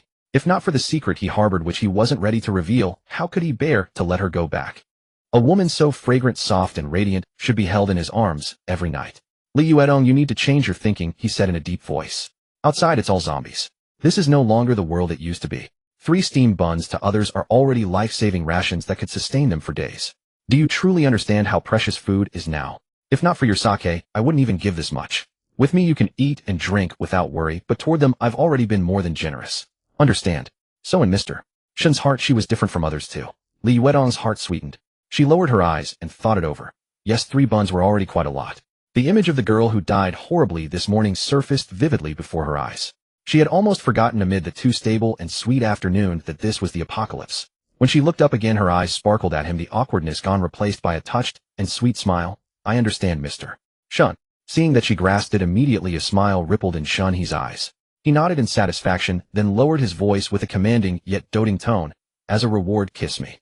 Li Yuetong's cheeks flushed crimson. She gently bit her lip, meekly leaned forward, and lightly brushed his lips before trying to pull away. That feathery touch stirred an itch in Shen He's heart, and he had no intention of letting her off so easily. He reached out, pinched her chin, and with slight pressure leaned in to kiss her. It wasn't a rough plunder but a tender entanglement laced with possessiveness, gently parting her lips, chasing her little tongue, until her breath grew ragged and her lips reddened. Then he pulled back slightly, resting his forehead against hers with a low chuckle. Remember this. You're my woman. Don't let Li Wei touch you. Understood? Mr. Shen, you're so domineering. Don't worry, I won't let him touch me. Should I go now? Li Yuetong gazed at him with emotion, a hint of reluctance in her eyes. Shen He nodded and gave her bottom a light slap. Her buttocks were soft and bouncy. The feel was truly delightful. Before she left Shen, he had already checked the surroundings for zombies and took another look at her attributes. Character: Li Yuetong, age 25, height 168 centimeters, appearance 89-91, physique 95, bust martial arts slightly accomplished 124, affection 95, comprehensive quality 1011. Shen He found it odd. How had her physical attributes changed? And so drastically at that. Nourished by the host's optimized genes. Does that benefit women so much? Men too. Shen He was speechless. What the hell? Why was this system so infuriating now? He noticed that when Li Yuetong left, her complexion was even better than when she arrived in the morning. And that martial arts thing. Literal meaning one person 24 times. Shen He was startled. Counting carefully, they had indeed done it that many times today. So not a clue meant she was a virgin. Correct. Shen He shook his head in amazement. System, I've discovered you've got some talent. Hee. After locking the door, Shen He returned to the bedroom. So much had happened in a single day and he was mentally exhausted. But the moment he saw the bed, he was dismayed. The sheets were a mess with no place to lie down. It was obvious that something unforgettable had just taken place here. Unable to sleep on it, he had no choice but to spend the night on the couch. Apartment 1101. Li Yuetong had just reached the door when it opened from the inside before she could knock. Li Wei looked at her, his voice laced with worry. Honey, why are you back so late? Li Yuetong dared not meet his eyes. She quickly averted her gaze and forced herself to walk in calmly. Her father-in-law glanced at the bag in her hand, then lowered his head with a heavy sigh. Her mother-in-law, however, scrutinized her from head to toe, her eyes carrying a hint of understanding mixed with anger, yet she dared not speak openly. In the end, she could only look with pity at her clueless son. Under such stares, Li Yuetong's heart raced with panic. She handed over the buns, wanting only to flee into the bedroom. Just 3 buns. You were gone all day and only brought back this much. Her mother-in-law's voice was full of discontent. Exhausted and guilt-ridden, Li Yuetong just wanted to hide in bed. Mr. Shen said food is extremely precious now, and going out to scavenge supplies is risking your life. I couldn't do anything about it. He also mentioned that electricity and gas might go out any time, so that's why I'm late. I've been kneading dough all day, I'm exhausted. I'm going to sleep. Li Wei's eyes instantly filled with guilt. It was all his fault for being useless. He quickly defended her. Mom, let Yuetong rest. She's been working all day, she must be worn out. Hearing Li Wei's defense, Li Yuetong paused mid-step, a pang of shame washing over her. She felt she had wronged him, but it had already happened. You foolish boy. Li Wei's mother said no more, taking the buns to the kitchen to store them. Back in the bedroom, Li Yuetong didn't even change her clothes. She flopped straight onto the bed. She dared not put on pajamas, afraid they'd be too eye-catching and make Li Wei overthink, especially since her period had just ended. Li Wei followed her in. Seeing her already lying down, he carefully lay on the other side and asked nervously in a low voice, Yuetong, do you want me to massage you to relax? No, don't touch me. Li Yuetong's reaction was unusually intense. She shrank toward the edge of the bed, turning her back to him. I've worked all day and am sore all over. Please don't touch me. Li Wei felt a bit awkward, his face paling slightly. Suddenly he caught sight of a red mark on her neck. His heart tightened, and he stammered in panic, Yuetong, what's that red mark on your neck? Did he bully you? Li Yuetong's heart lurched. Just one. She had seen at least dozens when she showered at Mr. Shen's place. Mr. Shen was a scoundrel. She forced herself to stay calm. No, Mr. Shen is a good man. He stayed in the bedroom all day and never entered the kitchen. I accidentally got scalded by steam. It's nothing. Go to sleep now. I'm very tired. Don't come near me tonight. I'm in pain. Li Wei's anxious heart finally settled. He chalked it up to his own overthinking and felt even more sorry for his wife. Alright, I won't touch you. Get some good rest. He'll sleep on the couch tonight. With that, Li Wei picked up a fresh quilt and left the bedroom. On August 5th, 2027, the second day of the apocalypse. Having cleared the building of zombies the day before and shared tender moments with Li Yuetong, Shen, he slept soundly. The curtains were drawn tight, plunging the room into darkness. Sitting in the dark, he closed his eyes and the scenes from yesterday surged uncontrollably. Her flustered appearance, her trembling breath, all vividly etched in his mind. Once tasted, always lingering, his thoughts drifted to these matters. The moment he quieted down, rising from the couch, he parted the curtain and peered outside. The sky remained overcast with no sign of the sun breaking through to purify the gloom. Perhaps it was still early and every household had its reserves, so the neighborhood stayed eerily calm, unlike the riots described in novels. A male corpse lay on the ground below, surrounded by a few zombies feasting on their breakfast. Entering the kitchen, he lifted the pot lid. The chicken legs and beef, braised by Li Yuetong yesterday, had fully absorbed the flavors. Shen He fished them out, glanced at the broth, and decided to toss in the pork knuckles, trotters, and whole chicken he had found yesterday, then turned on the heat to continue braising. Breakfast consisted of braised chicken legs and 2 bowls of rice. Taking a bite of the chicken leg, he found it richly fragrant and perfectly seasoned. After her figure, her cooking had now captivated him as well. After the meal, he took out the gun to familiarize himself with it. The bullets had refreshed at dawn, adding 50 more rounds. With such a shotgun, he felt an overwhelming sense of security. The shotgun also suited his demeanor perfectly. At 9 in the morning, Li Yuetong arrived. She stood at Shen He's door, the warm corridor light cascading from above, wrapping her in a gentle and alluring glow. Mr. Shen, take a look at Tong Tong's charm. Dressed in a cream white ensemble, a long-fitted slip dress with a thin knitted cardigan of the same hue. The loose cardigan did not conceal her figure, but instead created a striking contrast. Her jet-black wavy hair fell loosely over her shoulders, her neck long and elegant, her posture graceful and enchanting. Her delicate curves moved softly with each breath, exuding a gentle allure that drew the eye irresistibly. A waist slender enough to encircle with one hand, rounded and pert hips. Long, straight, and beautiful legs. On her feet were nude pointed-toe stiletto heels, the slight arch tightening the lines of her calves into a supple elegance. Her ankles were slender and delicate, her fair and smooth insteps revealing faint veins, every inch radiating tender sensuality. This outfit, a blend of pure allure and youthful maturity, amplified her charm several-fold. Slim, yet not bony, voluptuous, yet not heavy, alluring, yet not vulgar, seductive, yet not lewd. At that moment she tilted her head slightly to look at him, her lips vividly colored, her eyes shimmering with a casual, captivating charm. Fragrant wafts drifted from her like the finest aphrodisiac in the world. If not for knowing he had taken the zombie vaccine, Shen He would have thought he was infected. Why else would his body react this way? This little vixen, was she here to cook or something else? Dressed so beautifully, how could he get any work done? Li Yuetong noticed Shen He's reaction and couldn't suppress a smug smile. A woman adorns herself for the one who delights in her. She had dressed carefully this morning to make Mr. Shen adore her more. Before leaving, this very outfit had made her husband stare, his eyes reddening and heart racing. Of course, the process of changing clothes was not for him to see. Her goal was achieved. No sooner had she entered than Shen He pressed her against the door, lowering his head to kiss her lips. The warm touch left her weak, unable to stand steadily, forcing her to cling to his neck, melting softly into his embrace. Li Yuetong bit her lip, her face flushed gently, pushing him back with a hint of timidity. Mr. Shen, no. My body hasn't recovered yet. I can't take it. Shen He had come to understand her nature somewhat. If he gave up, now she would likely feel disappointed. She simply loved this kind of playfully bullied dynamic. Besides, was he the type to easily yield? Over an hour later, Shen He sat back on the couch, thoroughly satisfied. If only he had a cigarette now, but unfortunately he didn't smoke. Li Yuetong's status panel had also changed. Martial arts slightly accomplished, 140. He admitted he was a scoundrel. Affection, 95,100. He hadn't expected the affection to rise so quickly. Ms. Zhang Ailing's words held some truth after all. At the door, Li Yuetong lay weakly on the cold floor, half leaning against the shoe cabinet. Her disheveled skirt was carelessly draped over her legs, her pale thighs gently crossed, resting quietly on the cool ground. Her once wavy hair had somehow become a playful, messy double ponytail. Another 5 full minutes passed before she slowly regained her composure, opening her dazed eyes. She raised a hand to smooth her scattered hair, gently wiped the lingering tears from her cheeks, and leaning on the shoe cabinet, tremblingly forced herself upright. Several times during the process her legs gave way, nearly causing her to fall, but she gritted her teeth and steadied herself, shuffling bit by bit toward the bathroom. After a while, the sound of water came from the bathroom, occasionally punctuated by a few sharp intakes of breath. Li Yuetong tidied herself and emerged once again, the gentle figure she had been upon arrival. She picked up a mop, wiped the floor by the door, and replaced the shoes she had knocked over. Only after everything was clean did she shyly walk to the couch, obediently sitting beside him, leaning into his arms like a soft kitten, and even planting a kiss on his cheek. See, she didn't resent his lack of tenderness. Instead, she was pleased with what had just happened, grateful to him. Shen He proudly stroked her hair, and Li Yuetong closed her eyes, nuzzling her head into his palm. Loved it. This woman. She was worth it.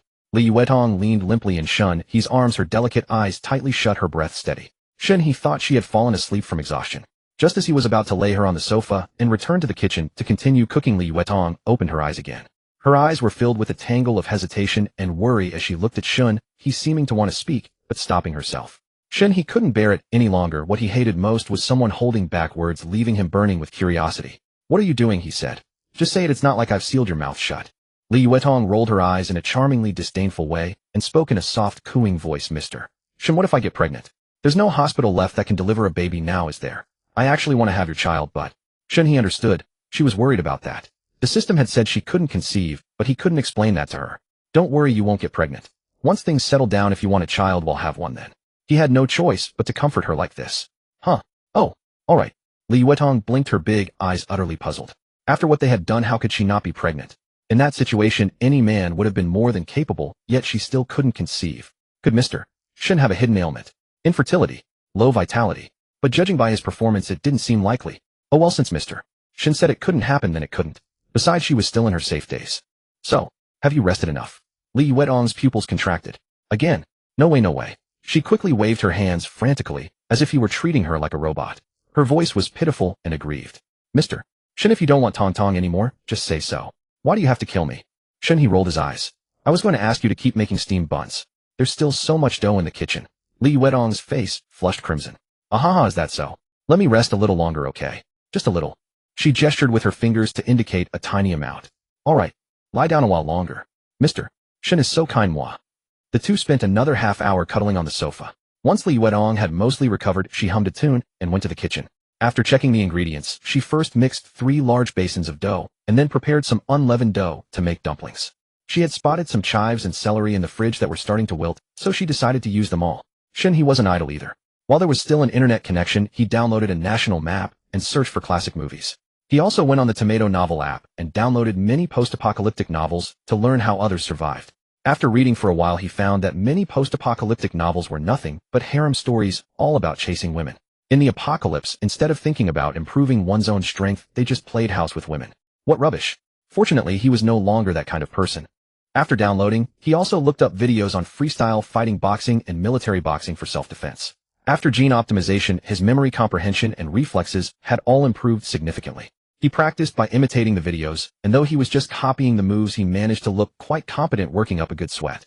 Li Yuetong sat in the kitchen making dumplings, humming a tune. Despite the apocalypse outside, she felt these 2 days were the happiest of her life. Hearing the commotion in the living room, she curiously poked her head out to look. And there, Mr. Shen was bare-chested, his body a sleek, powerful mass of taut muscle. His punches were swift and fierce, and sweat dripped from his jaw, tracing a path down his neck, across his chest, over his sharply defined abs, and finally disappearing into his waistband. Gulp. Li Yuetong swallowed hard. She quietly withdrew her head. She really couldn't take any more. She had reached her limit. This wine was too strong. One more sip, and she'd be sick. Who says women aren't lustful? Women are even more so. After 2 hours of practicing his moves, Shen He was pleasantly surprised to find his body becoming more coordinated. His overall physical performance was skyrocketing. It wasn't until he asked the system that he understood the gene optimization fluid had instantly enhanced his overall constitution and covertly improved all aspects of his physical abilities. But these abilities, including coordination and reflexes, needed his own practice to master and improve gradually.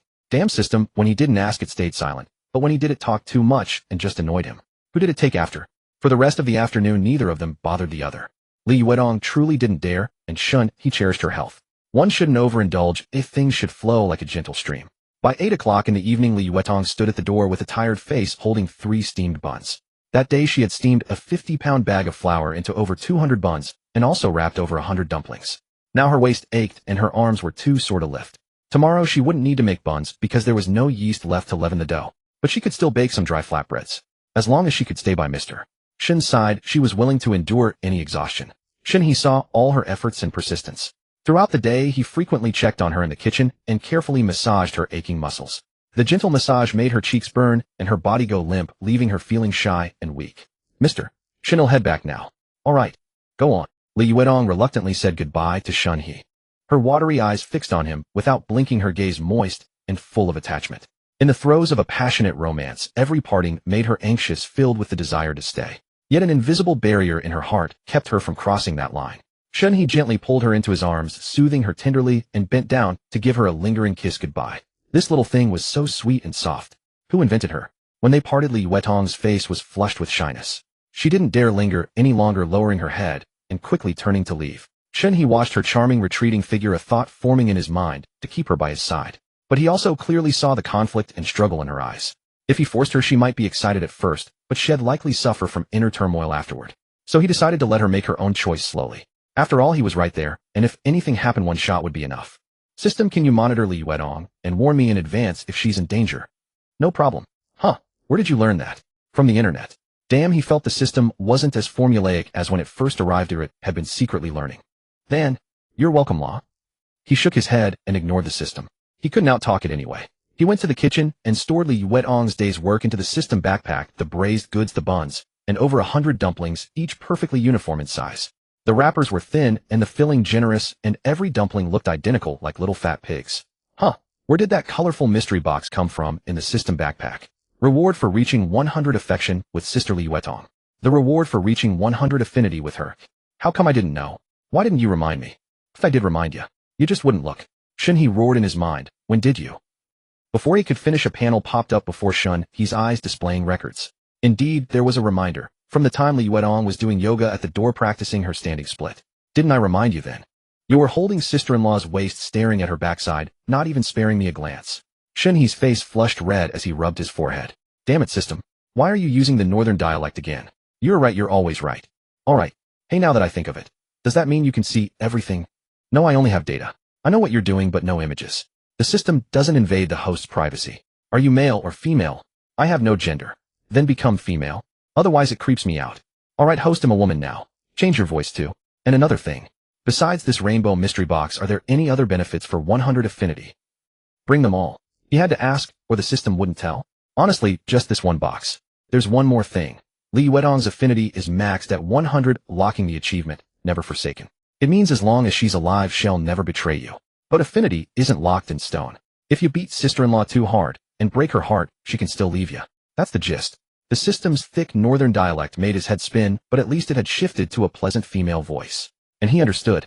Li Yuedong would never betray him, but she wasn't bound by a forced mindset. She was still herself. If Shen He hurt her, she could leave him. What the hell? The system had him thinking in its own slang. Still, the system was pretty humane. He didn't want his woman to become a puppet. Shen He's heart raced with excitement. Li Yuedong couldn't betray him, so his secrets didn't have to be hidden from her. After all, a lifetime together couldn't be spent in lies. She'd rather die than sell him out. But what if she accidentally slipped up, or some unpredictable factor interfered? Not a chance, I tell you. Since the system vouched for it, he could cautiously reveal a few secrets, aside from the system itself. He longed to pull her close and hold her tenderly. Shen He roared furiously in his mind. Why the hell can't I open this rainbow mystery box? That's sister-in-law's, let her open it. Sister-in-law, damn it. You're my system, and I've never even gotten a rainbow box. Sister-in-law is yours, just treat her like a treasure. You know way too much. Shen He pouted in defeat. It seemed the system trusted Li Yuedong enough to let her open it. But the system was right. A Li Yuedong who would never betray him was like a loyal pet in a game, a top-tier treasure. His heart pounding, Shen He couldn't stay in the room. More zombies were roaming downstairs. He could blast them to level up. Before, Head feared the dark because of ghosts and sudden threats. Now with his map, he feared nothing. Donning his mask and hat, he hurried downstairs. With a gun, a warning map, and triple normal strength, he could at least outrun any foe. At the first floor emergency exit, he pulled the door open. A pungent stench of decay slammed into him. Shen He's stomach churned, the smell of rotting flesh overwhelming him. Ugh, damn it. He stumbled back, slammed the door shut, tore off his vomit-soaked mask, and wiped his face, brushing away the filth. The more he retched, the more nauseated he became. Once the wave passed, he grabbed a flashlight, covered his nose and mouth, held his breath, and cracked the door open to peer into the corridor. The same corpses lay there, but unlike the fresh blood of zombies, these were rotting, swollen faces, decaying flesh. Flies buzzed thickly around, maggots swarming over the corpses, writhing in the spoiled skin and muscle. Stomachs had burst open, spilling red and yellow innards that made Shen He's scalp crawl. The white maggots were plump and grotesque. Damn, the apocalypse demanded constant growth. Had planned to lure more zombies to the entrance, but the pile from last time was likely just as foul. He shouldn't have come. All of Li Yuedong's delicious food was wasted. Closing the door, he grabbed wet wipes from his bag, cleaned his face, still grimacing in disgust, and headed for the second floor. Since he was already out, he couldn't go back empty-handed, or that wretch would be for nothing. The window between the first and second floors overlooked a lawn just 2 meters high. He pushed it open, climbed out, and jumped down. As he landed, he saw dozens of zombie corpses piled at the unit entrance, each head blown open, more gruesome than the ones inside. In a few days, when food ran out and the building's residents came out, they'd be sickened by the sight. The sky was overcast, but the air was warmer than before. Shen He glanced at the system map. The nearest zombie was on the fire escape to the right of his building. That path, once used by elderly strollers and dog walkers, now held 5 zombies less than 10 meters away. Sensing the living, they grew agitated, snarling and circling without pinpointing him. Shen He raised his shotgun, advancing slowly, adjusting his aim. 5 zombies, 4 old men, 1 old woman. In the faint moonlight, he saw dark, dried blood around their mouths. The old woman zombie had chunks of flesh missing from her limbs and chest, a pitiful sight. Beside them stood a blood-stained baby carriage, blackened flesh scattered around, dark blood seeping through the basket's gaps. Inside lay a tiny skeleton. Clearly the old woman had been out with the child when the attack came. Shed turned and joined the feast. Hiss, roar. The nearest zombie spotted Shen He first. Its neck was half gone, only shreds of sinew connecting head to body, its roar thin and hoarse. The other spun and charged at him, wild and menacing. But with thrice the strength of a normal man, Shen He's reflexes far outpaced theirs. Bang, bang, bang, bang, bang.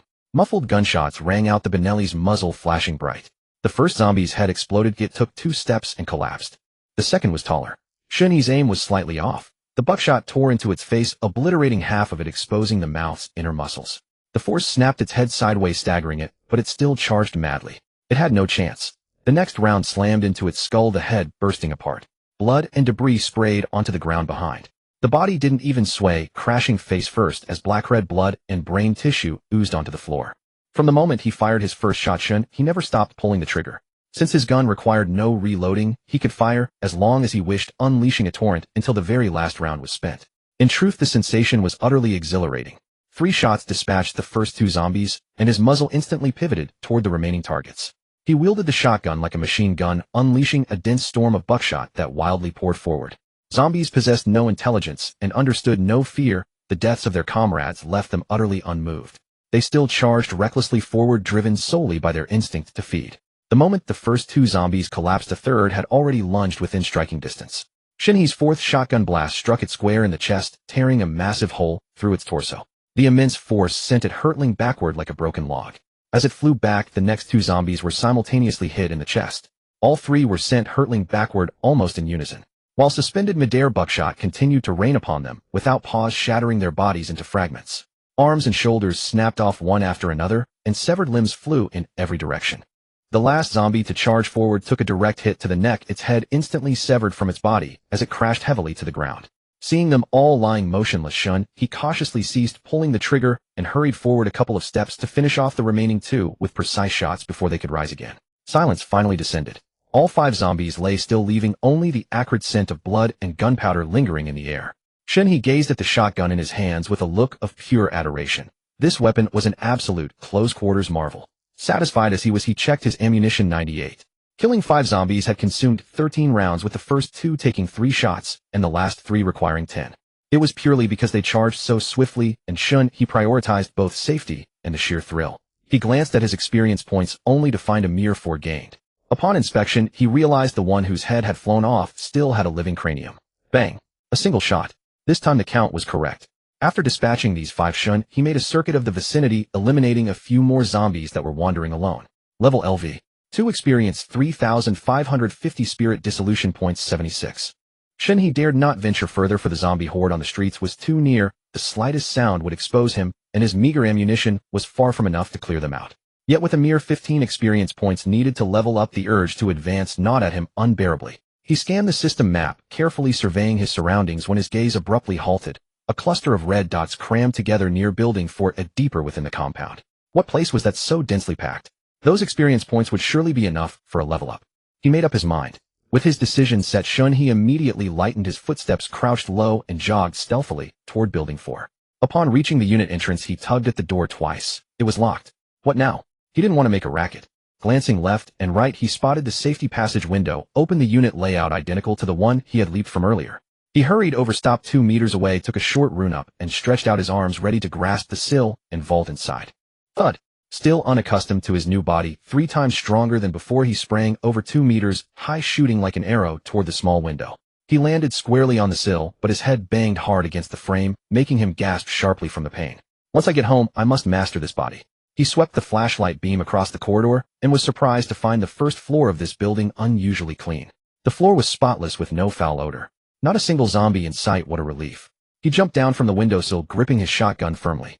The system map showed that massive cluster of red dots was in Unit 01. Though the exact floor was uncertain, he would have to check each level. The first floor had none, so Shen He didn't hesitate and headed straight for room 201 on the second floor. Ascending stealthily, he was in luck. The dense sea of red dots on the system map was all confined within room 201, saving him the trouble of climbing higher. Instead of breaking in recklessly, he first retreated to the safety passage, raised his hand, and knocked heavily on the stair railing to thoroughly scout and clear his escape route, securing a way out. Clang, clang, clang. The knocking had barely faded when guttural growls echoed from upstairs, still some distance away. Shen He looked up. He quickly stepped back 2 paces, pressing himself against the stairwell wall. The zombies upstairs had gone berserk. Before he could react, several dark figures leaped directly from the higher stairs down toward him. There wasn't even a second or two of buffer. The wind howled as 4 zombies tumbled and crashed, slamming violently down the middle of the staircase. A cacophony of bangs and thuds exploded in the enclosed stairwell, bones striking concrete, bodies scraping against the railing. A terrifying spectacle. Thud, thud, thud, thud. For heavy impacts, and all of them landed on the first floor ground. Immediately after, several broken limbs and a mess of gore tumbled through the air, rolling down the steps. Fluids splattered everywhere, reeking with a pungent stench. Once silence returned, he cautiously peered upward. All was quiet above, nothing else jumped down. He then looked down to the first floor. Of the 4 zombies, only one managed to barely prop itself up, while the other 3 lay sprawled on the ground, twisting and struggling with nothing but futile clawing strength. Free experience delivered. Bang. 96. A muffled gunshot rang out. The sole standing zombie had its head blown clean off. He switched to a hammer and finished off the 3 crippled ones. Level LV. 2 EXP 3,950, Spirit Solution value 80. 4 experience points easily earned. With no more worries behind him, Shen He steadied his shotgun and paced slowly to the door of room 201. A plastic blackboard hung on the outside, inscribed with today's menu, the date still set 2 days ago, the very day the apocalypse had erupted. He already knew what this place was. Shen He fell silent, but hesitation weighed on him more. These zombie targets were small. If they moved as fast as ordinary people, they'd be too hard to aim at. Yet glancing down at the shotgun in his hand, a spark lit in his eyes. What was there to fear? He was wielding a shotgun. His gaze fixed on the steel door before him. A plan struck Shen He instantly. The developer installed security door. Right, who said he had to open the door to fight? He could just blast a hole through the door and sweep the interior from the other side. Problem solved. Shen He raised the shotgun, aimed at the center of the steel door, steadied the barrel, and pulled the trigger. Bang, boom. The shotgun's power was astonishing. The thin steel door was torn open with a bullseyed hole, its edges curling outward. A thunderous roar echoed through the corridor. The shotgun's force undiminished. A zombie behind the door was struck in the chest and sent flying backward, crashing into 2 others. Gur. A frenzy of savage roars erupted from the room, accompanied by the pounding of rapid footsteps. They were charging toward the door. Through the hole, he saw a dense swarm of figures, crazed, hurling themselves against the door panel. These little zombies were all impeccably dressed, clean and tidy, their clothes, shoes, and socks meticulously arranged. A clear sign that they were children lovingly cared for in life. Yet now their skin was a deathly grayish black, their eye whites filled with hideous bloodshot veins, and each bore bite marks of varying depths, blackened and reeking of rot.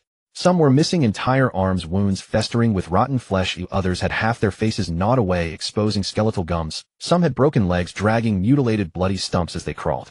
Still others had their bellies completely hollowed out, entrails and the remaining intestines trailing on the ground, yet they still staggered forward, lunging wildly. They kept moving, kept raging, their twisted faces howling at Shen He, driven solely to tear him apart and devour him. The foremost zombie, a little girl, pressed her entire face against the broken hole in the door, a small mangled hand desperately clawing outward. 2 tiny pigtails still stood atop her head, now seeming like a lonely peace sign against this absurd and cruel apocalypse. Shen He slowly closed his eyes, calming his mind. 2 seconds later, he opened them again, the last trace of heaviness in his gaze completely fading, leaving only a cold, icy indifference. Instead of retreating, he stepped forward, pressing the shotgun muzzle firmly against the hole in the door, aiming at the little zombies crowded behind it, and pulled the trigger repeatedly, without hesitation. This gun didn't need to be reloaded shell by shell. He wielded it like a devastating area weapon, each blast piercing through a string of zombies. Boom, boom, boom, boom. The muzzle flashed continuously, a dense hail of buckshot pouring through the door gap. Chaos erupted instantly inside, a cacophony of thuds, the dull impact of bodies hitting walls, and the sharp piercing screams of zombies blended into a single horrifying din. Those frail bodies were hurled and shredded by the immense force, crashing against walls, small tables, and stools, producing grating, chilling sounds. The child zombies, naturally small and scattered, had no chance to even approach the door under the sweeping shotgun fire. Shen He's face remained expressionless as he stared at the system map, watching the red dots representing the living dead extinguish one by one, the experience bar leaping wildly like mad. Congratulations. Level up. Current level 3 reward stamina recovery potion 10 description instantly restores peak physical stamina. The door panel trembled violently under the hail of bullets, the breach growing larger, the iron twisted, and deformed edges curling with sharp burrs. Within a dozen seconds, the howling inside gradually thinned and finally fell into absolute silence. A familiar surge of warmth flooded his body, the dull ache from his earlier bump on the forehead and the soreness in his arms from continuous firing all vanished rapidly, his body once again brimming with surging strength. Shen He caught his breath, released the scorching stock, raised his high-intensity lamp, and shone it through the broken door to look inside. The room was a mess littered with small cold bodies, none capable of rising again. Small tables and chairs in the nursery were toppled, colorful cartoon stickers and rows of glaring little red flowers still adorning the walls, creating a stark, unsettling contrast with the dead, tragic scene before him. He glanced at the system panel. The experience bar was not only maxed out, causing a level up, but was overflowing significantly. Level LV. 3 XP 2370, comprehensive attribute 2829 spirit purification points, 114 skill points, 3 bullets, remaining 54 shun. He stepped back, raised his right foot, aimed at the door lock, and kicked with violent force. Bang! The iron door, already battered and groaning from the shotgun blast, swung open. He stepped over the scattered corpses on the floor, entered the room, instinctively covering his nose and mouth against the thick, suffocating stench of blood. He swept his flashlight around, meticulously searching for usable supplies. Scattered on the floor were many small bread rolls and snacks. He picked out those uncontaminated by blood and packed them into his backpack. Standing amid the carnage, looking at the tender, beautiful names beneath the little red flowers, he paused for 2 seconds, then turned and walked towards the indoor staircase leading upstairs, which connected to the 3rd floor. After circling the 3rd floor shun, he realized this family-run daycare was quite ambitious, having opened up the entire floor. It not only had a spacious kitchen, independent restroom, and public restroom, but also a small office partitioned off, while the remaining rooms were filled with rows of children's bunk beds. Finding nothing else worth looting shun, he headed straight for the kitchen. The moment he entered, his eyes lit up. 3 large freezers stood neatly in the kitchen alongside a large double-door refrigerator. He pulled open the nearest freezer. It was packed solid, all frozen goods. Bags of chicken wings, drumsticks, chicken feet, duck legs, and chicken breast were stacked neatly. Just chicken products filled an entire freezer. The second freezer held large cuts of fresh beef and premium pork belly, frozen hard as stone. The last freezer was piled with various semi-finished products: sweet potato balls, sesame balls, spring rolls, taro paste balls, brown sugar rice cakes, chicken strips, chicken steaks, popcorn chicken, and French fries. A complete selection. There was no hesitation. With a thought, the 3 freezers vanished, occupying exactly 3 slots in the system space, saving even the need for extra packing. Opening the double-door refrigerator, the gleam in Shun He's eyes intensified. The upper chilled section held neatly arranged drinks and milk with over a dozen boxes of enticing tiramisu cakes resting quietly to the side. The lower drawers were stuffed with fresh vegetables: celery, cucumbers, tomatoes, onions, all crisp and bright. Opening the freezer compartment, it contained only 2 items: large prawns and hairtail fish, dozens of boxes packed tightly to the brim.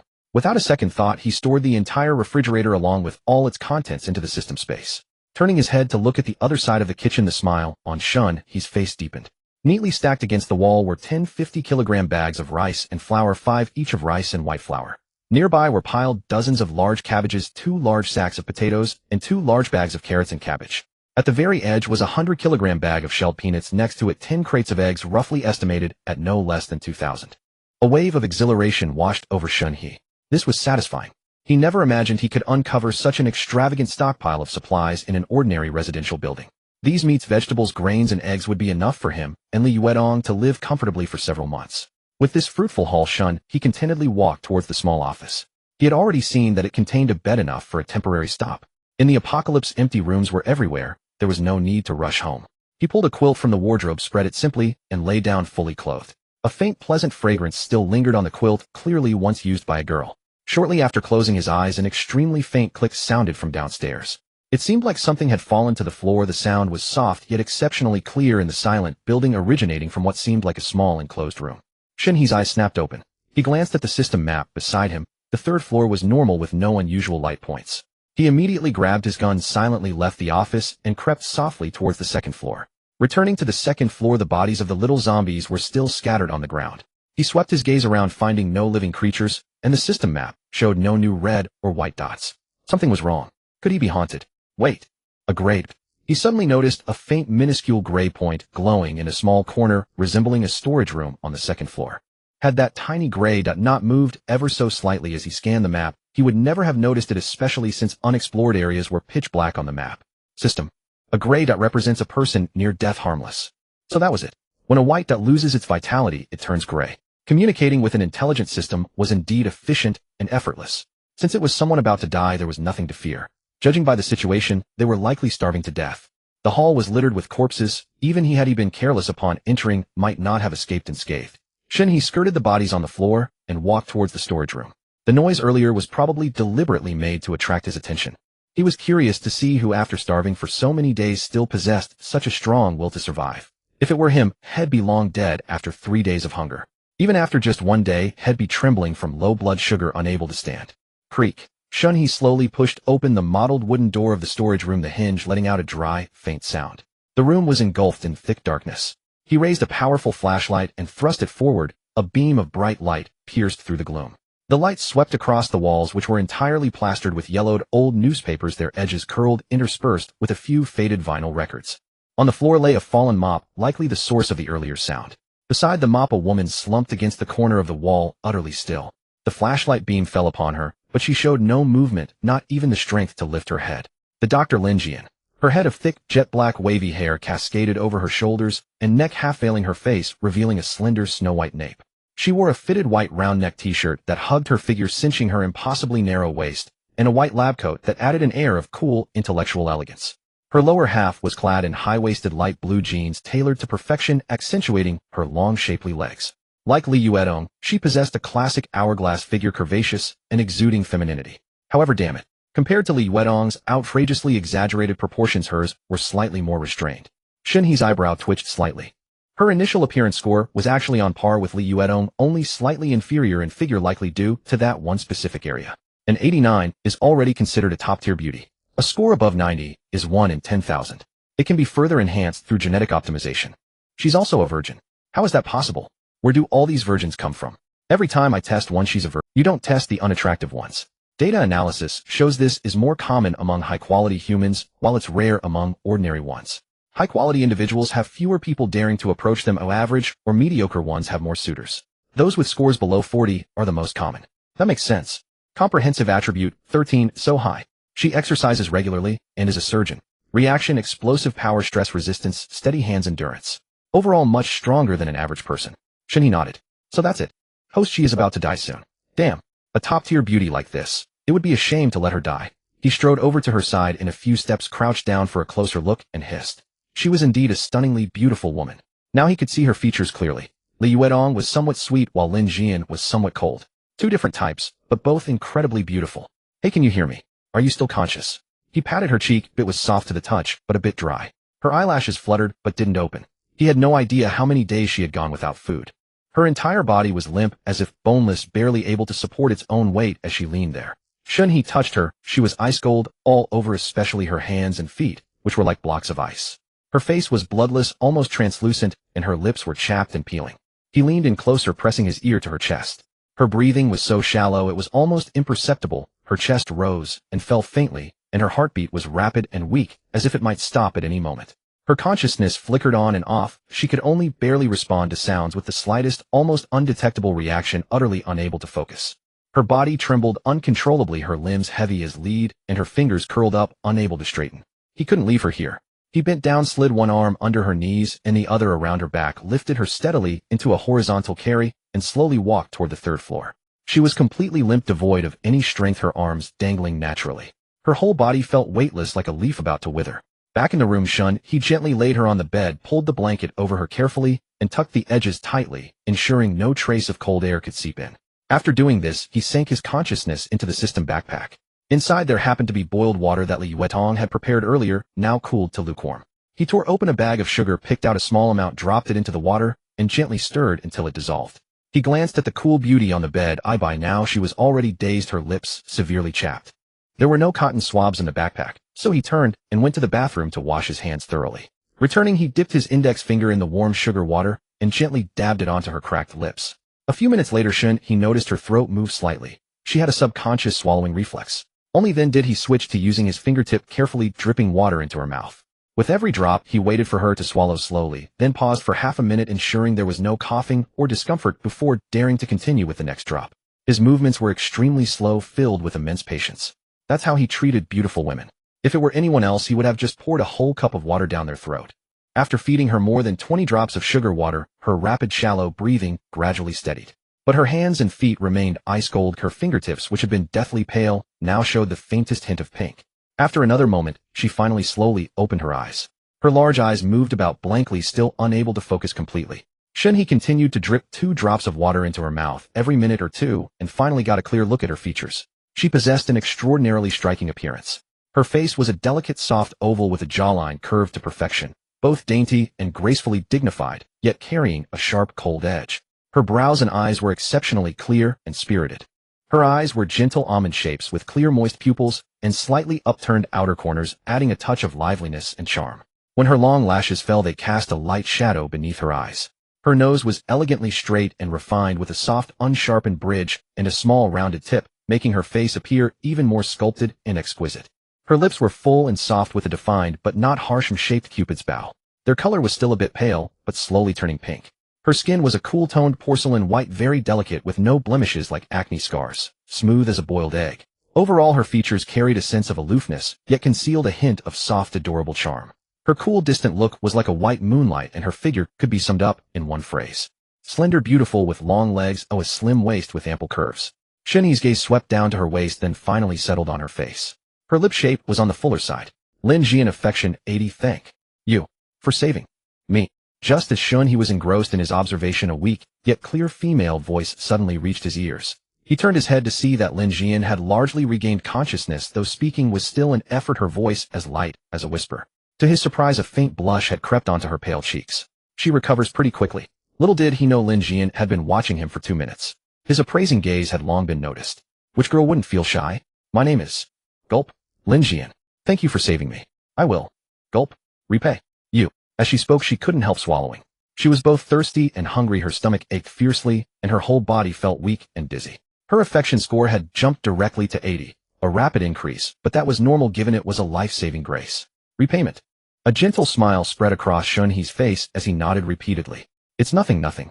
No rush. Let me give you some water first, and then something to eat. Under her calm gaze, he nodded in agreement, then sat by the bed, helped her up to lean against him, lifted the cup to her lips. Unexpectedly, Lin Jian turned her head slightly away. I can manage myself. Shen He just looked at her without a word. Biting her lip, Lin Jian tried to raise her own hand, but her arm was as limp as cotton, utterly unable to lift. After several failed attempts, she finally gave up, closed her beautiful eyes, and gently bit her lower lip. He being stubborn. Shen He let out a soft laugh. They'll take care of you now, but you can take care of me later. No need to feel troubled. Lin Jian's cheeks grew increasingly red, but she still nodded firmly and replied softly, The moment the water touched her lips, Lin Jian instinctively took small sips, her movements gentle and feeble, driven almost entirely by the primal will to survive. After a few swallows, her strength quickly waned, and her small head lolled softly to one side, her breathing still faint. Every few minutes, Shen He fed her a few sips of warm water. After several rounds, her spirits visibly improved, no longer on the brink of death. Seeing this, Shen He stopped gently, helping her lie back down. He then climbed onto the bed and lay beside her, facing her, one arm naturally encircling her. His palm hovered lightly over her chest as he gently gathered her hands beneath his, rendering her immobile. He'll sleep for a while. Call me if you feel unwell, he said, then closed his eyes, feigning sleep, but remaining alert, his senses still taut. Lin Jian's scent was unlikely Yuetong's. She carried a faint stale odor from being confined. A slight musky smell. Not likely Yuetong's fragrant softness. She was softly odorous. After all, she had been trapped in the storage room for 3 days without moving. But compared to the putrid stench of zombies, this was considered clean. After a few more breaths, Shen He grew accustomed to it. Some would wish to smell such a scent, but couldn't. As for why he saved her, it was merely a coincidence, a spuro-femin act. The core reason was her striking beauty. Had it been anyone else, he would at most have tossed a piece of bread, sparing no further effort. Lin Jian tilted her head, her cool, clear eyes fixed quietly on his face. She showed no emotional reaction to being held by him, remaining calm, even when his hand occasionally strayed unintentionally. Of course, this was only on the surface. Beneath it, her heart was already pounding wildly. Only after etching his features deep into her memory did she slowly turn her head back, close her eyes, and rest deeply. An hour later. In her daze, Lin Jian vaguely felt Shen He slipped quietly out of bed. Struggling to open her eyes, she furrowed her brow for the first time, but before she could prop herself up, his back had already turned the corner and disappeared out the door. Had he left? Then, where should she go to find him? As these chaotic thoughts flickered through her mind, hunger and exhaustion surged back, draining all her strength. Having had neither water nor food for 2.5 days, she was utterly depleted. In her haze, someone called her softly again. Was it her sister? No, it was him. Lin Jian slowly opened her eyes. Get up. Have some egg custard. You'll regain your strength after eating, he said. Lin Jian stared blankly at the man before her. In his hand was a white porcelain bowl, steam rising gently, the aroma of eggs and scallions wafting through the air. Had he waited for her to finish drinking water, confirmed nothing was wrong, and then immediately gone to prepare food. Her heart softened, and her nose tingled with emotion. How fortunate I am to encounter such a kind person just as I was about to starve to death. Lin Xian's affection 10, current affection 90, before her sluggish thoughts could catch up, her body was gently lifted and leaned against Shen He's chest. The man's embrace was warm and firm, offering an extraordinary sense of security, though the touch was rather hard, clearly from top muscle. No wonder he could single-handedly slay so many zombies and rescue her from despair. The enticing scent of eggs lingered at her nose, and Lin Jian couldn't help but swallow quietly. A spoonful of warm, smooth egg custard was brought to her lips. Without a second thought, her mouth instinctively opened and gently enveloped the custard. Soft, warm, savory, silky. To taste hot food at the peak of starvation was perhaps the most extravagant happiness in the apocalypse. She ate in small bites, but her gaze was fixed on Shen He's face. Though expressionless, he carefully blew on each spoonful to warm it before slowly bringing it to her lips, watching her eat without a hint of impatience. After feeding her most of the bowl, he suddenly lifted it and finished the remainder in one go. Lin Xian's cheeks flushed slightly. That was the spoon she had used. After such a long hunger, your stomach must have shrunk. Eat a little less. Sleep now and eat more tomorrow, he said. Lin Jian, a doctor herself, knew this basic fact, but she hadn't expected this seemingly tough and cold man to be so meticulous and knowledgeable about recovery. Little did she know Shen He was simply following the system's prompts. The system had said that to win a woman's heart, one must be attentive and detailed in the early stages. Moreover, he noticed Lin Xian's affection grew remarkably fast. A little kindness sent the numbers soaring. She was a grateful woman, so he would treat her well. To him, this was a great bargain. After all, a woman with full affection was equivalent to a capable pet, complete with a colorful mystery box. Shen He set down the bowl, his gaze falling on the corner of her mouth where a trace of egg custard remained. If it were Li Yuedong with her lively nature, Shen He would have kissed it clean with his mouth, instantly igniting the atmosphere. But Lin Jian was clearly not that type. He slipped his hand into his pocket discreetly, pulling a tissue from his spatial storage, and wiped her lips, then folded the tissue and pressed it again. Lin Jian immediately closed her eyes, a look of slight embarrassment on her face. This man was wiping her like a diaper change. After eating, her complexion improved significantly. With her affection at 90, she was unlikely to harm him. Shen He lay beside her ready to sleep and instructed the system to keep watch. Having just completed his upgrade, Shen He was brimming with energy, his body radiating warmth like a heater. Lin Jian, slightly cool, craved such heat and unconsciously moved closer to him. Feeling her soft form press against him, Shen He naturally pulled her tightly into his arms. Since she came to him willingly, he wouldn't be polite. Holding a woman while sleeping was indeed comfortable, soft like a large pillow. The only flaw was Lin Xian's lingering faint odor. If she knew he was silently complaining about her being a bit smelly, her usually cool and composed face would likely crumble in a moment. In the darkness, Lin Xian's eyes sparkled as she gazed at the man beside her who brought her warmth. Beside him, even the terrifying roars of zombies outside no longer frightened her. Having eaten warm food, her stomach felt cozy, and the cramping gradually eased, bringing her much comfort.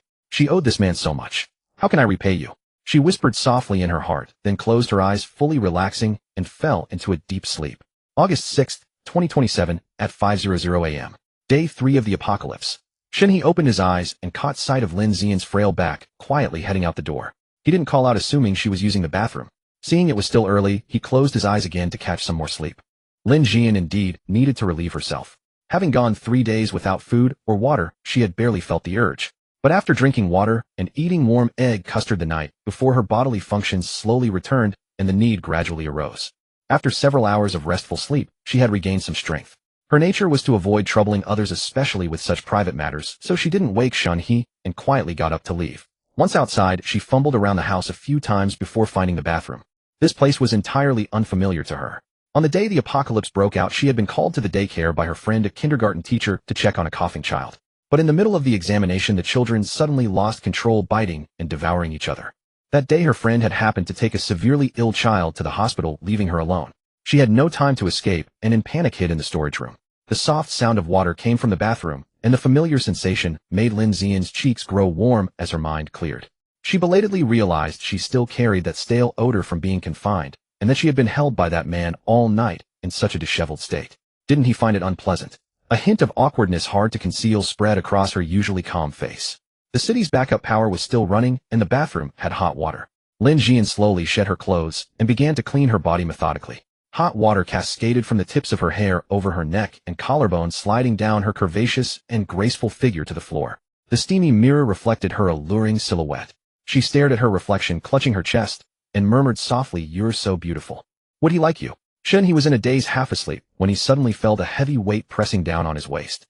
His heart tightened as he quickly opened his eyes, only to find a hideous female zombie straddling him, its rotting blackened flesh sagging loosely, its murky bloodshot eyes fixed intently on him.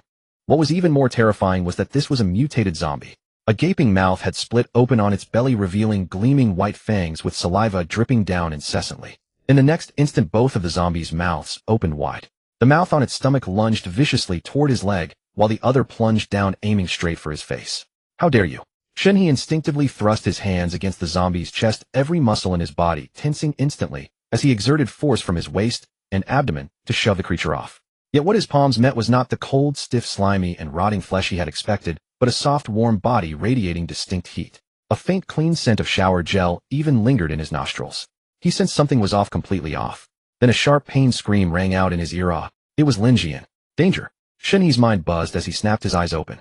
There was no zombie at all. It had just been a nightmare. He had a tendency to dream whenever he went back to sleep after waking, and it seemed that was the case now. Lin Jian had somehow climbed onto him, causing him to dream of the zombie. At that moment, Lin Jian's hair was still damp, with a few strands clinging to her fair, slender neck. Droplets of water slid down from the tips of her hair, falling onto his skin, cool and refreshing. She was leaning gently over him, slightly bent at the waist. Still lost in his sleep, his instinctively extended hand had landed on the soft curve of her body. Now Lin Jian's delicate brows were tightly furrowed, her face pale. Her forehead was covered in fine, cold sweat. She pressed her lips together firmly. 2 streams of tears fell from her slightly elongated, almond-shaped eyes. What had happened? Shen He was a bit bewildered. Wasn't he just taking a nap? What was going on now? He was certain this was no longer a dream. The room fell into an eerie silence. After nearly 2 minutes of silence, Lin Jian slowly recovered and lifted her head to look at him. Her usually cool eyes were now misty, carrying a hint of grievance along with an indescribable sorrow and pain fixed directly on his face. Now fully awake, Shen He understood the situation. He had been taken advantage of by Lin Jian. Damn, this woman was something else. "Miss Lin, could you please explain to me in detail what exactly happened in this situation?" Shen He's tone carried a hint of teasing, causing Lin Jian's pale cheeks to flush instantly with a layer of red. "My life was saved by Mr. Shen. I don't know how to repay such a life-saving grace. I only have myself to give to you." Lin Jian lowered her head, not daring to meet Shen He's gaze. "What a good girl, knowing how to be grateful. Is this how you repay me? Have you considered my feelings? Do you know you are violating the will of a strong man?" Shen He said with a blank expression, his tone laced with disappointment. Lin Jian suddenly looked up at a loss as she gazed at him, panic surging in her heart. She only wanted to repay his kindness and not owe anyone a debt. Since Mr. Shen had saved her, she thought offering herself was the way, but wasn't this kind of thing usually the woman's loss? Why did it seem different with Mr. Shen? Oh no. It seemed she had encountered an exceptionally conservative and upright man, and now she had ruined his innocence. With this thought, Lin Jian felt even more guilty, her eyes filled with apology as she looked at Shen He, stammering in her haste, "I'm sorry, Mr. Shen, I just wanted to repay your kindness. I believe right now." Lin Jian was so flustered she began to cry, feeling no different from a thug, saving her only to humiliate him. Tormented by self-blame, she propped herself up to leave, but failed to notice the triumphant smile on the reclining Shen He's face. Shen He gently took her hand, stopping her from leaving. Lin Jian, already weak and lacking strength, stumbled and fell back at his interruption. She furrowed her delicate brows, her eyes filled with confusion as she looked at him, catching the amusement in his gaze. She realized this man was no conservative good guy at all. He had been teasing her from start to finish. Her eyes widened in anger. Faced with her cold glare, Shen He was not the least bit afraid. Instead, he deliberately teased her further. "Miss Lin, your apartment layout is quite nice, with plenty of advantages. Compact and cozy rooms, neatly arranged greenery. Too bad the bathtub is temporarily out of order." Lin Jian suddenly felt a surge of grievance. She had sincerely wanted to repay his kindness, yet he was mocking her like this. Furious, she stared at Shen He with wide eyes, then suddenly leaned down and bit him on the shoulder. The pain made Shen He yelp repeatedly. "Are you a little puppy? Let go. If you don't, I'll fight back. I'm warning you." "Oh." Lin Jian's gaze was cold, showing no sign of yielding. A surge of anger rose in Shen He. He reached out, turned her face toward his, and pressed his lips to hers. Time always slips away unnoticed. 3 minutes. Humph. You're not so great either. Lin Jian lay on the bed, her eyes feigning coldness as she stared at Shen He, taunting him mercilessly. Having been starved for 3 days, her body had not yet recovered, and even that brief moment had been a struggle for her. Shen He had been forceful throughout, and she could barely withstand it, still gasping for breath. Yet she deliberately provoked him with that look still nursing her earlier anger. Besides, 3 minutes was hardly long. Shen He knew his own capabilities and wasn't angered. Watching Lin Xian's defiant act, he was already looking forward to the moment he would thoroughly prove her wrong. Huh, you'll regret that. I want. Shen He didn't give her a chance to keep up her bravado. 2 hours later. The time reached 8 o'clock. Shen He lay back on the bed thoroughly satisfied. Gazing at Lin Xian, who had long since passed out, a smug smile involuntarily curled at the corner of his mouth. She had been stubborn at first, but halfway through she began to beg for mercy. Unfortunately, it was useless. He was not one to be gentle with the fairer sex. He glanced at her attribute panel. Shen He was in an exceptionally good mood. He pulled up the quilt and gently covered her. She lay on her side, her back to him, her skin as fair and smooth as congealed fat, glistening with a thin layer of sweat, her silhouette exquisitely curved. In response to Lin Xian's provocation, he naturally had to slap her face, and he didn't necessarily have to use just his palm. Halfway through their tussle, Lin Xian couldn't hold on any longer and in a daze apologized to him. But an apology was useless. Even though she was exhausted to the point of fainting, he insisted on carrying on for a long while. So the stats increased by a large margin.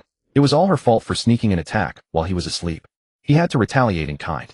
If it weren't for the fact that her body was still weak and hadn't fully recovered, he wouldn't have been satisfied. Back when he was with Li Yuedong, he had been much harsher than this. The main thing was that her cold, expressionless face was just too easy to arouse one's desire for conquest. He simply couldn't restrain himself. However, his body did bring her many benefits. Her looks, figure, and overall attributes had all increased. It wasn't a loss for her either. He patted her pert bottom, which was propping up the blanket, causing her to murmur in her sleep. Then he got up and went to the bathroom to wash up. He wondered how many more peaceful showers he could take. The true apocalypse would only begin when the water, electricity, and gas were cut off. After his shower, he cooked some porridge in the kitchen and steamed some egg custard, then went to the bedside to wake Lin Xian. Although he had just finished not long ago, Lin Xian had already slept for several hours and had recovered somewhat. Shen He wanted to feed her, but she refused. Lin Xian held the bowl herself, eating in small bites with vacant eyes. She felt full after just a little, but forced herself to eat a bit more. She had things to do and needed to replenish her energy. After eating, her strength returned somewhat, and Lin Xian moved with a soft rustling sound. She slightly furrowed her delicate brows, rubbed her eyes with her hand, and then cast a reproachful glance at Shen He. Sitting on the edge of the bed, she wanted to go wash up, but her legs were terribly weak and the wounds on her body were still uncomfortable. Seeing this, Shen He simply picked her up in his arms, carried her into the bathroom, and helped her rinse off. During this time, he couldn't resist some wandering hands which made her blush to the tips of her ears. Returning to the room, Shen He smelled a foul odor. The zombies downstairs, after a night of fermentation, had begun to emit a stench of decay. This place was no longer habitable. He told Lin Xian, "I am sorry, I can't go with you." Lin Xian lowered her head and gently refused him. Shen He looked at her. "Where are you going?" Lin Xian raised her eyes to meet his, her expression unusually serious. "I have to go find my little sister. She's my only family. The reason I was in a hurry to repay you last night was also because of this." Shen He didn't agree, his tone turning somber. "There are more zombies outside the compound than inside. It's too dangerous to go out. I know, but I have to go. You'll be careful." Lin Xian forced a faint smile and nodded gently. Shen He looked at the determination in her eyes and hesitated before speaking. "If you can wait a few days, I can." In a few days he could stockpile a lot of bullets. Lin Xian's affection had already reached 95. It would be a shame if she died just like that. He didn't want anything to happen to her either. Besides, once the water and electricity were cut off in a few days, staying in the compound would be useless. "No, I don't need you to come with me." Lin Xian immediately interrupted him. "I'm already very grateful that you have the thought, but finding my sister is my own business. You don't owe me anything. What happened last night was me repaying your favor. If I can find my sister, and am still alive, I'll come back to you and continue to repay you." She couldn't force Shen He to risk himself for her. Shen He fell silent and said no more. A woman remembers the man who took her first, and a man also values the woman who gave him her first. But to risk charging out of the compound for a complete stranger, he couldn't do it, and he wouldn't. Before the gas and electricity were cut off, he just wanted to cook first. "Take this. It could save your life in a critical moment. They'll teach you how to use it." Shen He was silent for a moment, then took out the 92G pistol and a magazine and pressed them into Lin Xian's hands. Lin Xian looked down. It was a gun. She didn't wonder where the gun came from, or who Shen He was. Instinctively, she pushed the gun back, not wanting to burden him further. "I don't need it. It's more useful for you, right? He'll just be careful and hide." Shen He's tone grew heavier, a hint of irritation in his voice, whether from the uncontrollable situation or something else. "Just take it when I tell you to. Why so much nonsense? How are you going to find your sister unarmed? With a gun you can kill zombies and scare off bad guys. If it really comes to the point where you can't go on, you can even use it to end your suffering. I can't go with you to rescue people. This is all the help I can give." His words were blunt and honest, and Lin Xian didn't find them inappropriate. They were both rational people. Taking the gun, it felt heavy in her hand. It wasn't just the weight, it was the sense of security Mr. Shen had given her. Do you have another one? Don't worry, I have more. Lin Jian suddenly stood up looking at Shen He with gratitude. She stepped forward, raised her fair arms, gently wrapped them around his neck, and kissed him. Her lips were full and soft to the touch. Shen He couldn't help but reach out and wrap his arm around her slender waist, pulling her into his embrace. Their bodies pressed tightly together, flattening the softness of her chest against him. Her waist was so slim that one arm could easily encircle it, while his other hand began to roam as if guided by a navigator. After a moment, Lin Xian's breath became slightly ragged, and she pulled back a little, their foreheads still touching. Mr. Shen, can you stay with me a little longer? Shen He's voice was low, carrying a hint of restrained tenderness. You still have to go find your sister. Your body is already weak. If you exhaust yourself now, the zombies outside are no joke. A faint blush crept onto Lin Xian's usually cool cheeks, and her eyes looked softly into his, all traces of the aloofness she showed others gone. I know. Just a little while. 3 to 5 minutes is fine, He. Damn it. Everyone around me is a devil, including the system. For minutes passed. Mr. Shen, stay with me a little longer. Time slipped by, and at 9 in the morning, Shen He's phone suddenly vibrated. He picked it up and saw it was a message from Li Yueto. Mr. Shen, I'm at your door. After reading it, Shen He put the phone down beside Lin Jian and quickly replied with one hand. I've gone out. Go home first. He'll come find you when I'm done with what I'm doing. Lin Xian's breath was ragged. She asked softly with a hint of hesitation, is that your girlfriend? Shen He was silent and didn't answer. He just maintained the current state with a calm expression. At 9:30, Shen He stood at the office door ready to leave. Lin Jian lay in bed, her eyes slightly re-dimmed, her gaze filled with reluctance, fixed unblinkingly on his retreating back. He'll be here for the next few days. If you find your sister, come to me here. As long as you're nearby, I have a way to find you. You can also wait for me at the Changwang orphanage. Take care of yourself. Shen He finished speaking and left without looking back. He had always hated farewells, and every time he parted with someone, he was the one to leave first. He didn't like seeing people off or watching them go. Goodbye, Mr. Shen. Lin Jian gently wiped the corner of her mouth with the back of her fair hand, her voice so soft that only she could hear it. As soon as she spoke, tears fell quickly, soaking the pillow. Although they had only known each other for 2 days, their relationship had already reached the deepest intimacy. A woman, after all, has a deep impression of and finds it hard to part with her first man. The clouds dispersed today, and the sun emerged, casting its light once more upon this land. It was quite hot. On his way home, Shen He felt a pang of reluctance to part with this beautiful woman who was coldly adorable, yet possessed a quiet, aloof temperament. Li Yuetong stirred his desire to tease, while Lin Jian ignited his urge to conquer. He adored both styles, each capable of rendering him defenseless. Yet he cherished himself above all. No one, not even his women, could disrupt his life. He had already taught Lin Jian the basics of firearms, how to shoot, reload, and toggle the safety. He had left her ample supplies of canned food, bread, and water. Whether she lived or died now rested on her own fate. For now, he needed to return home to cook with his little beauty Tong Tong. Cook, and then cook again. He felt certain that water, electricity, and gas would soon be cut off. If he didn't hurry, he wouldn't be able to bathe anymore. Even the most beautiful woman would then become filthy. At that point, there would be no need to guard the residential area. Wherever resources were, there he would be. On the road, as sunlight finally poured down, Shen He noticed the vegetation in the neighborhood had grown unusually lush. On the ground, a common black ant had swelled to nearly the length of a finger. He halted, frowning as he observed it for a long while, then departed with a sense of unease. Soon he arrived at his building. On the system map, he saw a green dot at his doorstep. This silly woman, didn't she wait at home? Shen He dashed upstairs. As he neared the 11th floor, he planned to retrieve some supplies as a cover.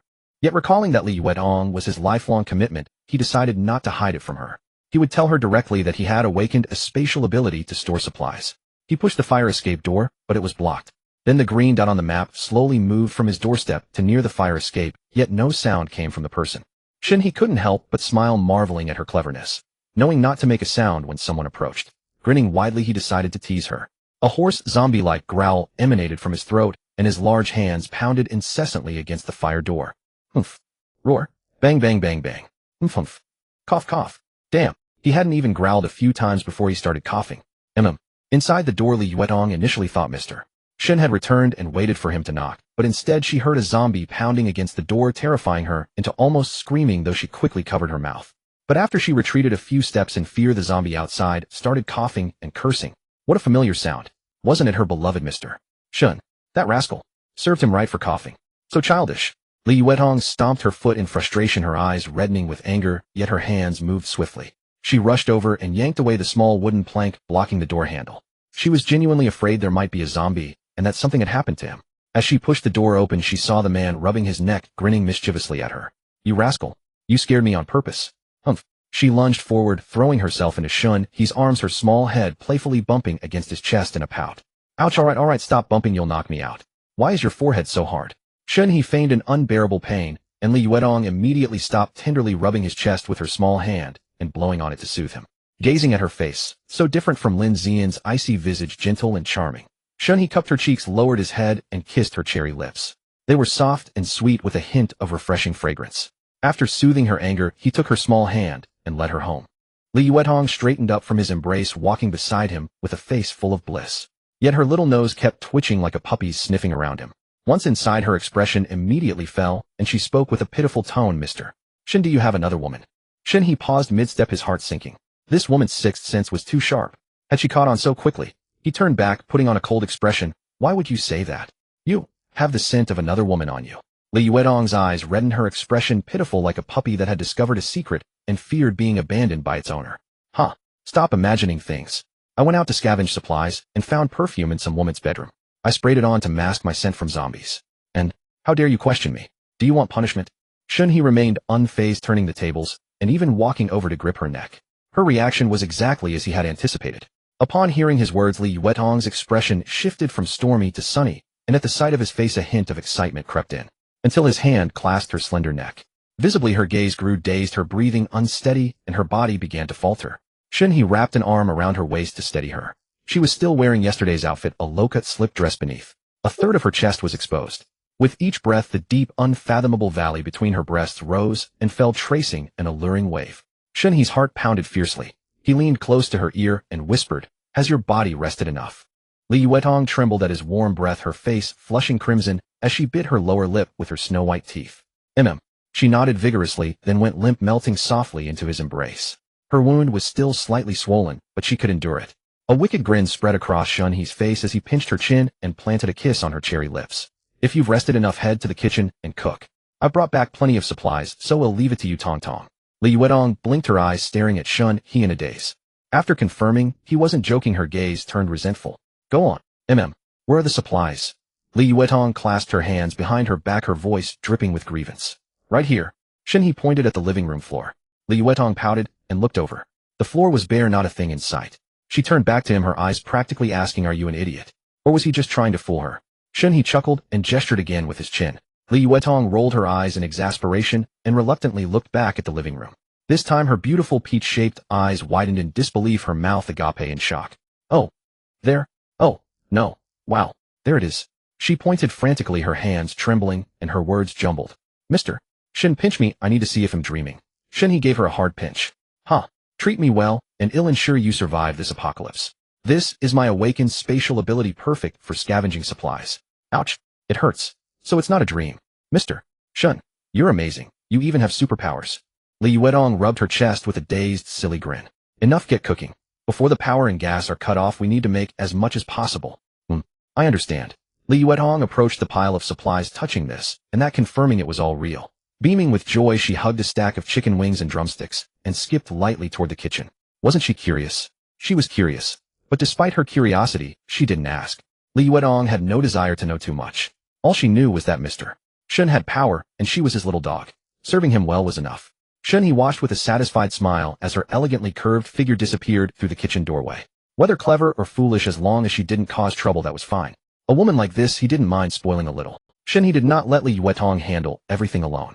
He transported the ingredients to the kitchen and under her direction busied himself with washing this and scrubbing that. Together she took charge as the head chef while he served as her assistant, bustling around the kitchen in a flurry of activity. The two flirted playfully as they stockpiled food. By midday they enjoyed a meal of sugar pancakes Li Yuetong had made. Crispy crust that shattered at the bite, filled with both brown and white sugar. Paired with a vegetable soup, their days felt prosperous and warm. This time he revealed the secret of his space. Whenever Li Yuetong finished cooking something, he would store it away, and he also reheated the steamed buns he had made a couple of days earlier. Back then he had only collected them after she returned home, by which time they had already gone cold. Around 2 in the afternoon, the green dot representing Lin Xian on the map began moving according to plan. That morning Shen He had gone out specifically. He climbed over the wall beside the residential complex to explore the surrounding area, mapping out a route with the fewest zombies and later related to Lin Xian. This was the last favor he could offer. Sometimes he wondered if he was truly a man. His woman was searching for her family, yet he was unwilling to accompany her. Was he any different from Li Wei? But then he thought again Li Yuedong was the one who had truly entered his heart, while Lin Jian was merely someone he had rescued by chance. She had given herself to him out of gratitude, a fleeting romance. To say he didn't like her would be a lie. She was beautiful, had a great figure, and wasn't clingy. But she wasn't worth risking his life for.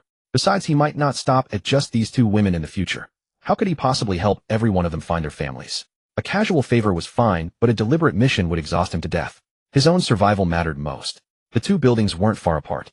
Shen He walked to the back window and immediately spotted Lin Jian in her white coat carefully edging toward the complex wall. From her agile movements, she had clearly heeded his advice. That morning when he fed her, he had specifically instructed her to eat a full lunch and drink a potion before leaving.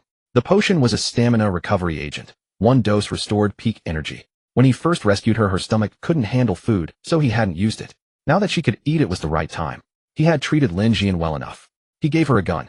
He gave her 4 bottles of stamina recovery potion. That was the best he could do. These were life-saving resources. Yet even so, her favorability didn't increase. Probably because she still had someone she couldn't let go of in her heart. Perched on the wall, Lin Jian seemed to sense something, or perhaps she just wanted to glance in his direction. She scanned briefly and locked onto Shen He. A warmth surged in her chest. He did care about her. He had given her something precious. Now he was seeing her off. She wanted to wave vigorously at him. But just as her hand rose halfway, someone walked up beside him. A woman. Judging by her figure, she was probably even more beautiful than Lin Jian. What a stunning woman. She was truly a fortunate woman protected by Mr. Shen. Lin Jian quickly withdrew her hand and mouthed something toward Shen He, unsure if he could see it.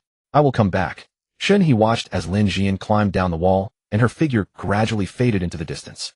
In his heart, he wished her well. May she be safe. Mr. Shen, she's so brave. Li Yuedong admired Lin Jian's retreating figure with awe. She dared to go out alone. Shen He wrapped his arm around Li Yuedong's slender waist, pinching the soft flesh there, and nodded seriously. That's right. My Tong must be just as brave. In a few days, when the water, gas, and electricity are gone, you'll have to go out and train too. I have to face those monsters, Hedon. Can't I just stay home? I can be your support, your little pet serving you. Li Yuedong's face fell in anguish as if in unbearable pain. Shen He let out a cold laugh. Heh, if you want to survive, you have to be brave. Even a little pet must. With that, he turned and walked away. She stomped her foot, gritted her teeth, and lightly slapped her own cheek. Oh no. Stupid Li Yuedong. Why did you have to come over and meddle? How did this involve me too? So frustrating. She turned back, gazing at Lin Jian's nearly vanished silhouette, a flicker of anticipation in her eyes. By evening around 7, the two had been busy all day. Li Yuedong had finally braised most of the hundreds of pounds of chicken wings and drumsticks Shen He had brought back. She also made some of her favorite dishes for him to store: cola chicken wings, spicy chicken wings, peppery drumsticks, braised pork, and shredded chicken with fish fragrance. She had baked hundreds of sugar pancakes and thin pancakes, exhausting herself until blisters formed on her hands from rolling the dough. Shen He helped a little today, heating up a pot of oil to fry the semi-finished products: chicken cutlets, popcorn chicken, spring rolls, sesame balls, and so on. Then he packed everything into large cardboard boxes. Even if the power and gas cut off now, he and Li Yuedong wouldn't starve. These supplies would last for years. On the sofa as the workday ended, Li Yuedong grew increasingly gloomy again, hanging her head in silence, her daytime liveliness gone. Shen He looked at her. Don't want to go back. Emma, Mr. Shen, today, I don't want to go home. Can I stay here? Li Yuedong pouted and looked at him cautiously, her voice filled with distress. Her heart and eyes were now full of Shen He, and she couldn't bear to be apart from him. She didn't want to face Li Wei's family again. It was too awkward. Especially since she had overheard her mother-in-law speaking ill of her. Shen He's face turned cold. Did they bully Yue? Li Yuedong quickly shook her head and waved her hands. No, they wouldn't dare bully me. They rely on the steamed buns I bring back to survive. It's just, what? Last night my mother-in-law told Li Wei and the others to find food outside. They didn't dare, saying I could earn steamed buns, and they'd wait for rescue. She got angry and said some nasty things, that you covet me, that I'd eventually cuckold Li Wei. It was really ugly. Li Yuedong looked at Shen He with a complex expression, her face flushing. She had already cuckolded Li Wei. Shen He remained noncommittal. She's not wrong. Ugh. Li Yuedong lowered her head. She hadn't brought it up before, and out of consideration for her feelings, he had let it slide. But now that she had mentioned it, it was clear she truly didn't want to go back. So Shen He naturally agreed. Initially, he had thought she was already Li Wei's woman. He had approached her with the intention of molding her. After all, she was someone else's wife, and a bit of thrill was fun. Back then, letting her return was fine. Everyone wants to play the role of Chow Chow sometimes. But later she gave him her first time.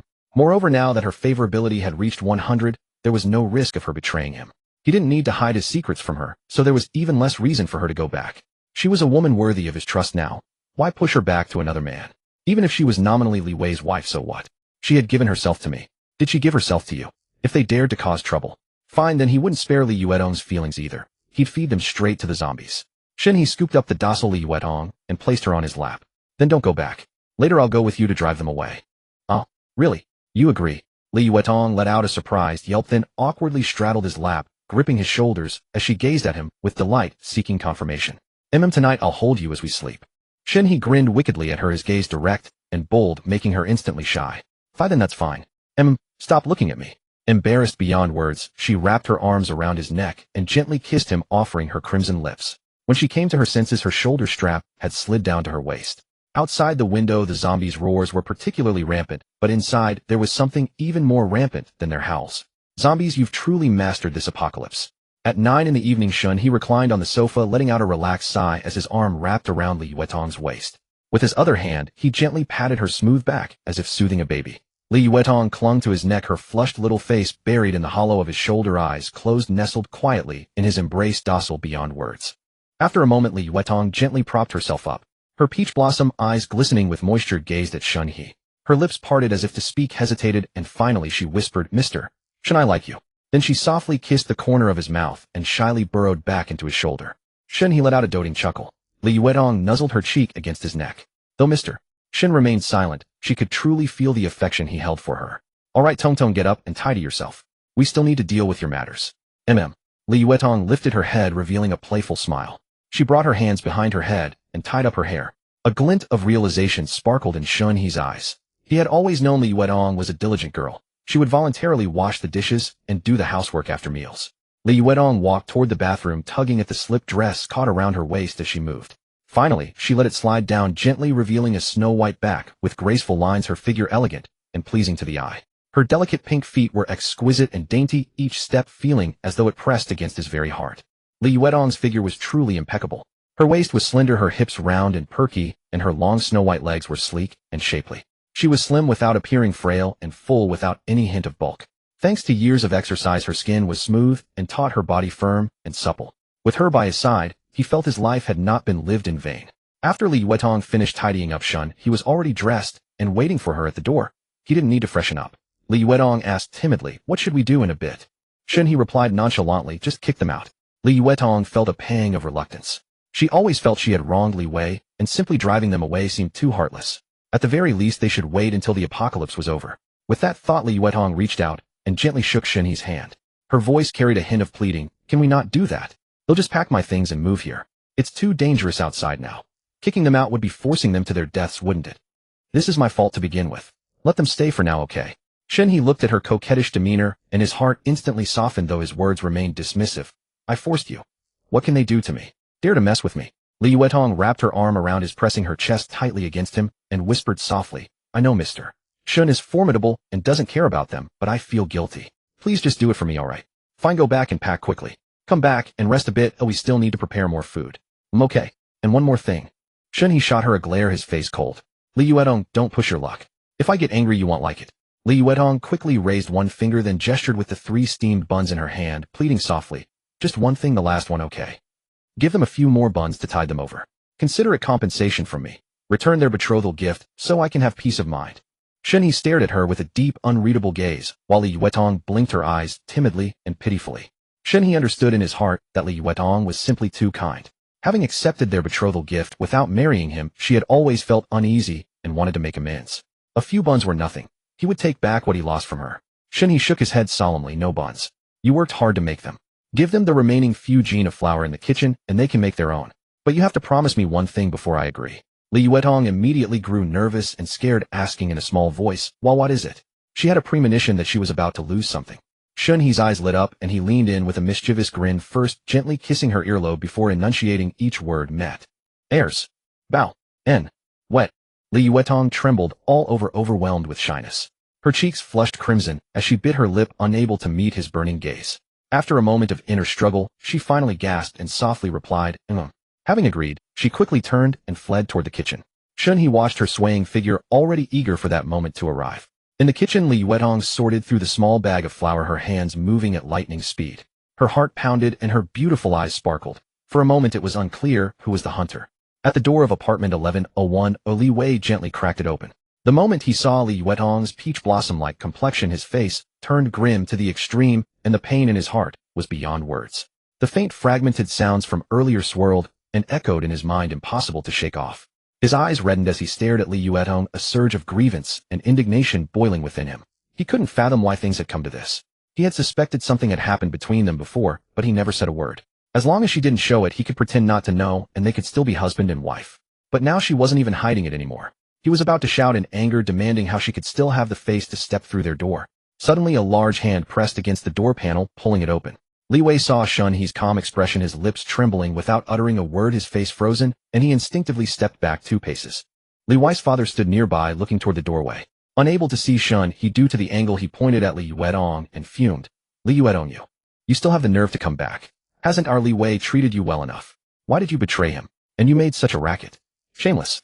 Disgraceful. He beat his chest and stomped his feet, as if recalling a painful past. Li Yuetong, thinking she might never return, hadn't bothered to suppress those sounds earlier. She had no idea that apartment walls weren't soundproof, and that she might have been faintly heard. At that moment, she still didn't understand what was going on, assuming that her bringing Shen He back had given them suspicions. Without a word, she headed to her bedroom, unwilling to explain. What was done. She would compensate them. Mr. Shen had said that now steam buns were worth more than tens of thousands in betrothal gifts. Money was just money, but buns were life. After repaying them, she would owe them nothing. Li Wei's father was still muttering about family misfortune when he suddenly saw Shen He walk in. His voice caught in his throat, and he could only stammer, you, unable to form a sentence. Finally, he hurriedly lowered his head, turned, and shrank into the farthest corner of the sofa, sighing deeply. From Yuetong's words, he knew this man, surnamed Shun, dared to go out alone to kill monsters and scavenge supplies. His old bones were no match for him. Li Wei's mother seethed with rage at the sight of the father and son's pathetic demeanor, vowing she would be a fool to remarry in her next life. The father-in-law cowered in the corner of the sofa. The husband stood with his head bowed, while the mistress sat boldly on the couch, waiting for the wife to pack her belongings. Truly a farce. She had named him Wei, hoping he would become an official and employ talent based on merit, never expecting him to be so spineless. Mr. Shen, what does this mean? With the men useless, Li Wei's mother had to take charge. Oh, nothing much. Tong Tong said she wanted to stay at my place, and came back to pack some clothes. You all just sit tight, no need to help. Brother Li Wei, you've lost weight. Have a seat. Shen He spoke casually, as if in his own home. Li Wei, having gone days without meat, surviving on bread and buns, had indeed grown thinner. Hearing Shen He's invitation, he sat down directly on the floor. Li Wei's father let out another sigh. The 2 men's behavior made Li Wei's mother's lips twitch with anger. Could she blame Li Yuetong for running away? If she had someone to turn to, she would flee too. Who wouldn't, faced with such spinelessness? Yet she dared not openly break ties, still hoping for a chance that Li Yuetong might support the family. Suppressing her fury, she forced a smile and said, Mr. Shen, Li Yuetong is our old Li family's daughter-in-law, married with proper ceremony. We paid a bride price. Shen He had a decent impression of this mother-in-law. She was much better than the 2 men, at least daring to argue with him. He set the bag of flour he carried onto the coffee table before him. Yuetong begged me to give this to you to repay your bride price. Staring at the few caddies of flour, Li Wei's mother's face darkened like the bottom of a pot. How many days could this paltry amount last? Our family paid 100,000 in bride price for Li Yuetong, not counting the thousands for the 3 gold pieces. Now she thinks a few caddies of flour can offset that. Quite the bargain, isn't it? Isn't she afraid of shaming her parents? The last words were nearly shouted in fury. Shen He fixed his gaze on Li Wei and said casually, that 100,000 bride price. Could it save your family's lives? These few caddies of flour, however, might buy you a few more days. If you ask me, Tong Tong is too kind. I'd have kicked you all out. You're living in her house, and your lives were saved by her. Li Wei grew restless, wanting to go into the bedroom and speak with Li Yuetong, but Shen He's unyielding stare kept him frozen. Shen He's threat to evict them sent a shudder through the family. In their current state, leaving would be no different from seeking death. How beastly. But it can't be just this little flour, can it? At least give us a whole bag. We saved a lifetime for that bride price. Shen He replied, keep nagging, and you'll get nothing. Li Wei's mother's face twisted with resentment, but she dared say no more. Shen He was too formidable. The 2 men of her family combined couldn't match a single toe of his. The living room fell silent, broken only by the sounds of packing from the bedroom. Shen He glanced at Li Wei, then at his father, shaking his head inwardly. Men like this were doomed, even without the apocalypse. Back when he had no system, he would still wield a hammer to fight. After a while, Li Yuetong emerged from the bedroom, pulling a suitcase. Li Wei could no longer contain himself. He scrambled up from the floor and rushed before her, his eyes bloodshot as he gazed at Li Yuetong. He tried to take her hand, but she dodged a flicker of pain in her eyes, hating his own cowardice. His lips moved, his voice so faint only she could hear, others only saw him muttering. Yuetong, I don't blame you for cheating. It's my fault for being useless, for not protecting you. You can go with Mr. Shen. I only beg you, when this disaster passes, can you come back to me? I won't hold it against you. Let's pretend nothing happened, okay? Li Yuetong stared at him stunned. She had never known Li Wei to be so weak. She had mistaken it for steadiness and reliability. If anyone else had dared covet Shen He's woman blood would have already flowed. She stepped back and shook her head. I'm sorry, Li Wei. I've truly fallen for Mr. Shen. Being with him makes me happy and safe. Things you can never give me. Yuetong. Li Wei tried to approach again, but she retreated further. Don't come closer. Mr. Shen will get jealous. Li Wei froze on the spot, not daring to move an inch. He stole my wife, and yet I'm the one who has to back down. How is that fair? You should change too, or you'll die in this world, and your parents will die with you. Having said all she needed, Li Yuetong fell silent and walked past him toward the door. Yuetong, are you really leaving? How will you explain to your parents? Our family. Yuetong, have mercy. Show some kindness. Yuetong, have pity on our family. How can we survive without you? Li Wei's mother wiped her tears as she chased after her, hoping to soften Li Yuetong's heart with a pitiful act. Li Yuetong paused for a moment, sighed, and then walked on without looking back. My parents will respect my choice, Annie.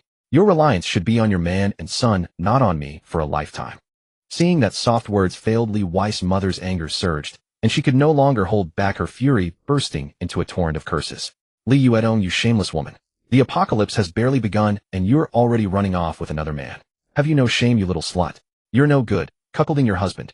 Shen He had been following close behind Li Yuetong, barely a meter from Li Wei's mother. Hearing her insults, his face turned cold. He spun around, grabbed her by the collar, and raised his hand to slap her blow after blow, each accompanied by a cold, furious rebuke. He had bullied, teased, and forced Li Yuetong, but had never once cursed her. And now you dare? Who the hell are you calling a other man? Who the hell are you calling a slut? My tong-tong is sweet. Slap. Li Wei's mother covered one cheek. Up. You think you're so righteous. Slap. Li Wei's mother covered both cheeks. Ouch. You're so righteous, yet you don't go out to find supplies. You send your daughter-in-law to cook at a single man's house. Slap. Li Wei's mother clutched her forehead. Hey.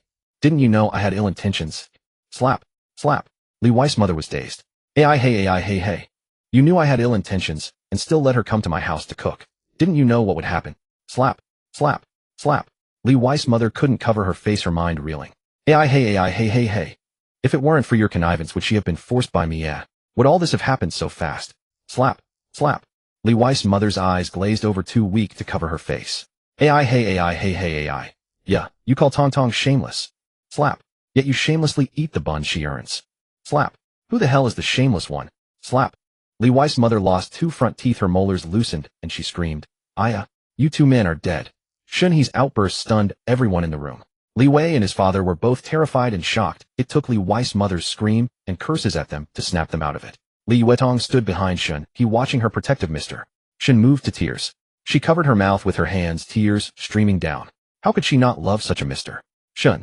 Hearing his protective words, her almond-shaped eyes followed his silhouette, both crying and laughing. This is what it feels like to have a racing heart. I'm willing to be Mr. Shen's little puppy. Li Wei's father let out a stifled, furious roar. How dare you hit my wife? They'll fight you to the death. Beside him, Li Wei's eyes were bloodshot, his face twisted in a ferocious snarl as he lunged forward like a madman, screaming, You dare hit my mother? He'll kill you. Humph. Shen He watched the father and son charging at him with cold indifference. He wasn't angered by Li Wei's father's rush, but Li Wei's frenzied state actually provoked a bitter laugh from him. How utterly ridiculous. When his own woman was taken from him, he hadn't shown such rage or backbone, yet now for his mother, he dared to risk his life. Wasn't his tong worthy of that? Li Wei's father charged from the front right, with Li Wei flanking from the left rear. Their momentum seemed fierce, but in Shen He's eyes it was utterly insignificant. In his youth, when he fought, the opponents he faced were all far more formidable than these two. More ruthless than these two. Before they could close in, Shen He drove his right leg forward, delivering a sharp, precise front kick that landed squarely on Li Wei's father's stomach. The man grunted, his entire body flying backward over 2 meters, skidding across the smooth floor before crashing heavily into the edge of the solid wood coffee table. His face instantly turned ashen, clutching his stomach and lower back in agony, curling up on the ground, unable to utter a complete sentence. Dad. Li Wei, both shocked and enraged, glanced hastily at his father writhing in pain, then turned to glare at Shen. Hey, Shen, I'm not through with you. Heh. Shen He snorted, coldly yanking Li Wei's mother by the collar and flinging her aside like a discarded rag. She screamed as she crashed heavily onto her husband, forcing another groan of pain from him. At that moment, Li Wei clenched his right fist and swung a vicious punch aimed at Shen He's face. But in Shen He's eyes, the movement was slow and weak, riddled with openings utterly devoid of threat. Shen He casually raised his left arm, his forearm intercepting precisely, striking Li Wei's wrist and deflecting the punch aside. Li Wei's punch missed, all his momentum dissipating instantly, his balance faltering as he stumbled forward. Shen He showed no mercy, following up with a sharp straight punch that slammed into his nose. Crack! The crisp sound of bone breaking echoed as his nasal bone shattered. Aya! Li Wei clutched his nose, letting out a piercing scream, his body uncontrollably falling backward, his head spinning. Blood and mucus streamed down his face, a picture of utter misery and disgrace. Shen He always struck while the iron was hot, never giving his opponent a chance to catch their breath or counterattack. Before Li Wei's body had even hit the ground, Shen He stepped forward and landed a left hook to his liver. Ugh!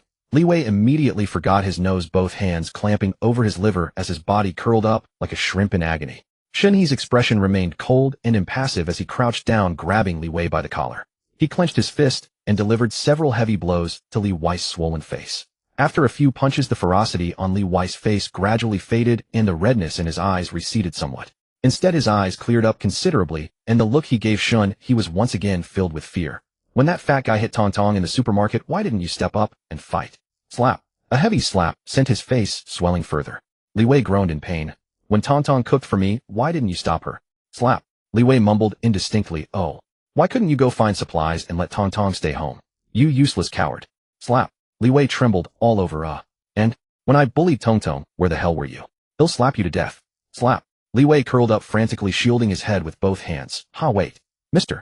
Shen. No. Shen He pursed his lips, his hand hovering in the air. What? Got something to say? Li Wei's arms crossed in an X shape, opened slightly, revealing a pair of terrified eyes staring at Shen He. His voice trembling, he said, you bully my wife and blame me for not protecting her, Mr. Shen. Are you a demon? Shen He brought his hand down, hitting him several more times. Damn your eye. I want to bully her. For her sake, I gave you a few buns, and you still dare to curse her. Then go die. Shen He hid his right hand behind his back, and a claw hammer appeared in his grip. Only Li Yuedong, standing behind him, witnessed this, her eyes widening in shock as she hurried forward. Shen He raised the claw hammer high, aiming at Li Wei's head, preparing to strike. Li Wei screamed in terror, and his mother wailed, pleading for mercy, her face swollen like a toad, crawling towards them while crying. No, don't kill me. I was wrong. I won't do it again. No, Wu. I truly was wrong. Don't kill my son. We were wrong. Yuedong, talk to him. Just leave. Li Wei's mother sat disheveled, crying. As Shen He's arm descended halfway, a pair of jade-like hands tightly gripped his elbow. He turned to see Li Yuedong biting her lip, shaking her head at him in a plea, her peach blossom eyes glistening like a pitiful little rabbit. But Shen He merely freed himself from her grasp, his expression unyielding. He raised the hammer again and brought it down with force, too fast for anyone to react. Thud. The hammer struck the floor beside Li Wei's head, shattering the tiles and leaving a large hole. Shards and debris flew everywhere, sharp edges cutting into Li Wei's scalp, leaving several small bloody gashes with trickles of blood slowly running down his forehead. Li Wei was utterly terrified, letting out an uncontrollable scream. Li Wei's mother stood frozen, her face blank, mouth agape, unable to make a sound. Li Yuedong covered her mouth, her heart pounding. On the other side, Li Wei's father was still curled up on the ground, groaning in pain, oblivious to what was happening. Shen He slowly rose to his feet, his gaze sweeping over the Li family of three. They were already terrified out of their wits, standing there like wooden statues. He paused for a moment, then tucked the hammer into his pocket and turned to look at a worried Li Yuedong. There was a hint of fear in her eyes, but not of him. Rather a fear that he might truly lose control and go mad. Shen He took her small hand in his while reaching for the flower on the table with the other. He intended to take it all. Since they despised and insulted her so much, why should they get to eat what she provided? But after taking just 2 steps, Li Yuedong remained rooted to the spot. Shen He turned to look at her, seeing her gaze fixed on the flower in his hand, her expression deeply conflicted. Shen He's anger flared, and he glared at her, lowering his voice to a growl. They just called you shameless. Said you're a slut. And you still want to leave them something. Are you stupid? Or just brainless? Li Yuedong said nothing, only looking up at him with a pitiful expression, gently tugging at his arm. Always this look. Shen He scowled at her, grinding his teeth. Fine, just wait. He'll deal with you when we get home. With that, he tossed the flower to the ground and said coldly, from now on, Tong Tong owes you nothing. Don't come looking for trouble, or he'll smash your heads in. Let's go. Home. Li Yuedong's lips curled up slightly, her eyes sparkling as she gazed at his back, obediently following him. Her heart was ultimately soft. The Li family had never truly harmed her, and she didn't want Shen He to kill for their sake. After all, she and Mr. Shen were the villains here. Shen He had never intended to actually kill them. It was all just intimidation and deterrence. For one, he considered Li Yuedong's feelings. He didn't want to kill in front of her and break her heart. For another, he had forcibly taken Li Yuedong for himself, essentially stealing Li Wei's woman. To then annihilate the entire family was a level of ruthlessness he wasn't yet ready to commit to. But if it were anyone else, or if there were a next time, he would not be so courteous. Li Yuetong followed behind, catching a glimpse of Li Wei staring blankly at her as she closed the door, and a relieved smile spread across her heart. So he hadn't always been spineless, it was just that his courage was never meant for her. Thankfully she had Mr. Shen. She turned to look at Li Wei's mother, whose eyes were filled with gratitude, as she gave a slight nod. Her former mother-in-law was a sensible woman, selfish perhaps, but that was only human nature. Li Yuetong returned the nod. The moment the door shut, she felt a profound sense of relief. From this point on she had no more ties to the Li family. From now on she was Mr. Shen's little puppy alone. Shen He noticed her lost in thought, and gave her a light smack. Smack. Ouch. What are you scheming? He'll deal with you when we get home. Shen He's annoyed voice rang out. Yet Li Yuetong was in high spirits, her beautiful eyes curving into crescent moons, as she cooed softly, her voice sweet and syrupy in an attempt to appease him. Mr. Shen, I know I was wrong. Inside apartment 1101, Li Wei stood frozen, hearing Li Yuetong's unusually soft and playful pleading echoing from the hallway, a tone he had never heard from her before. Li Wei's mother glanced at her son, pursing her lips in helplessness, but winced sharply as the movement aggravated her pain. Oh. Her face was still swollen. Decades of life, and now near the end she had been beaten black and blue by a young one. Still, at least her son, though spineless, had rushed forward to fight when he saw her wronged. It wasn't a complete waste of raising him, just that he was useless in other ways, not a good husband. Good thing Yuetong saw through it and ran. Glancing at the old man still groaning on the floor, she rolled her eyes and cursed inwardly, wishing that kick had been enough to finish him off. Then she and her son could have an extra portion. Son, it's time you learned to shoulder some responsibility. Li Wei's mother sighed and spoke to Li Wei. Mom, woo-woo. Seeing his mother's swollen face, tears instantly welled up in Li Wei's eyes as he crawled toward her weeping. The two, their faces battered and bruised like pig heads, embraced and wailed bitterly. In the neighborhood, curtains of many survivors' homes were quietly lifted a crack, everyone peering out to see which household had encountered trouble causing such pitiful screams. As the apocalypse dragged on day by day, more and more families were running out of food, let alone vegetables. Many barely survived on a few salty rice balls or dough, while the unluckiest clung to life by drinking tap water. Everyone assumed that the recent screams were a sign of impending chaos. Silently, many drew their curtains tight, sighing as they retreated, praying silently that such misfortune would never befall them, and that rescue teams would arrive soon. Downstairs, over 20 zombies followed the sound and sprinted over. When the noise finally ceased, they aimlessly wandered and loitered nearby. At Shen He's home, the night was deep. Li Yuetong stood quietly by the floor-to-ceiling window, gazing at the desolate nightscape outside. She bit her lower lip, gently, silently suppressing the surging bitterness and grievance in her heart. Shen He stood behind her, his eyes sharp and filled with anger, as he sternly scolded her for what had just happened next door. This is the apocalypse now. You must change your old ways. You can't be as kind as you were before the end. I know. This is the last time. Don't you understand? Often human hearts are more sinister and harder to guard against than zombies. Li Yuetong's nose tingled with a hint of grievance as she whimpered. Tong Tong understands. My stomach hurts a little. I need to go to the restroom. Woo-woo. Watching her dash to the bathroom, Shen He headed toward the kitchen. The household ingredients had been mostly used up over the past 2 days, leaving only a pile of rice flour and some semi-finished fried goods to be processed. His spirits were high as he lit the oil pan and began frying over low to medium heat. As for the flour, he would leave it for Li Yuetong to make pancakes tomorrow during the day. It was too late tonight. The sound of Li Yuetong moving echoed from the living room. The bathroom door slid open, followed by the sound of shower water. 20 minutes later, she had freshened up, wearing a black, pure and seductive ice silk nightgown. Leaning against the kitchen doorway, she gazed at him, without a word, looking both sexy and languid. It was the first time Shen He had seen her in sleepwear. The black halter-neck slip dress accentuated her figure, making it even more exquisite. The chest area featured a butterfly-shaped lace mesh cutout, her skin tantalizingly visible. The short Aline hem barely grazed her thighs, the clean cut, making her legs appear straight and long. Against the black fabric, her skin gleamed porcelain white with a delicate luster. Li Yuetong found it amusing to see the man staring at her, his eyes wide. She covered her mouth with a small hand, yawned lazily, then parted her red lips to utter 2 words. It's burnt. Ah, damn. It's ruined. Black. Shen He snapped back to reality frantically, using a large strainer to scoop out the blackened spring rolls from the pot and drain the oil. Watching him, Li Yuetong found it utterly entertaining.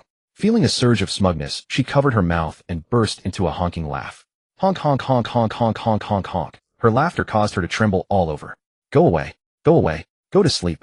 Don't hang around here distracting me from my work. Shen He glanced at her helplessly hundreds of times. Did she have any idea how distracting she looked right now? I'll head to bed first then. You come back to sleep soon too, my mister. Shen.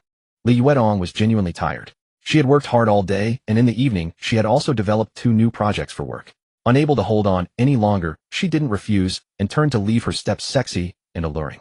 Shen He's eyes followed her for a few steps before he returned to frying his spring rolls. The nightgown was backless and sheer, and as she walked the hem flirtatiously revealed glimpses.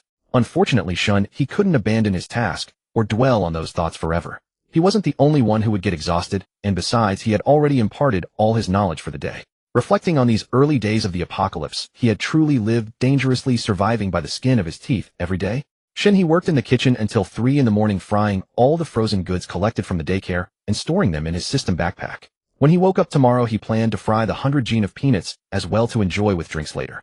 He turned off the stove, leaving the oil as it was, then went to the bathroom to wash up, relieve himself, and finally take a fragrant shower. When he returned to the bedroom, Li Yuetong was sleeping soundly, hugging the blanket, one leg wrapped around it, her sleeping face innocent and adorable. Shen He climbed into bed quietly, but the slight movement still woke Li Yuetong. Recognizing him, her eyes immediately curved into a sweet, soft smile. She leaned in and kissed his cheek, then tossed her soft self into his arms, nuzzling her head against him before drifting back into a deep sleep. Holding her warm, soft body and breathing in the faint, fresh scent of her bath, Shen He whispered a command to the system before closing his eyes to sleep. System, keep watch for me. I really owe you, don't I? At 11:20 a.m. on August 7th, 2027, the 4th day of the apocalypse, with 154 bullets remaining. Hoarse growls echoed. Screams for help pierced the air, agonized cries of pain reverberating. Husband, no, you monsters.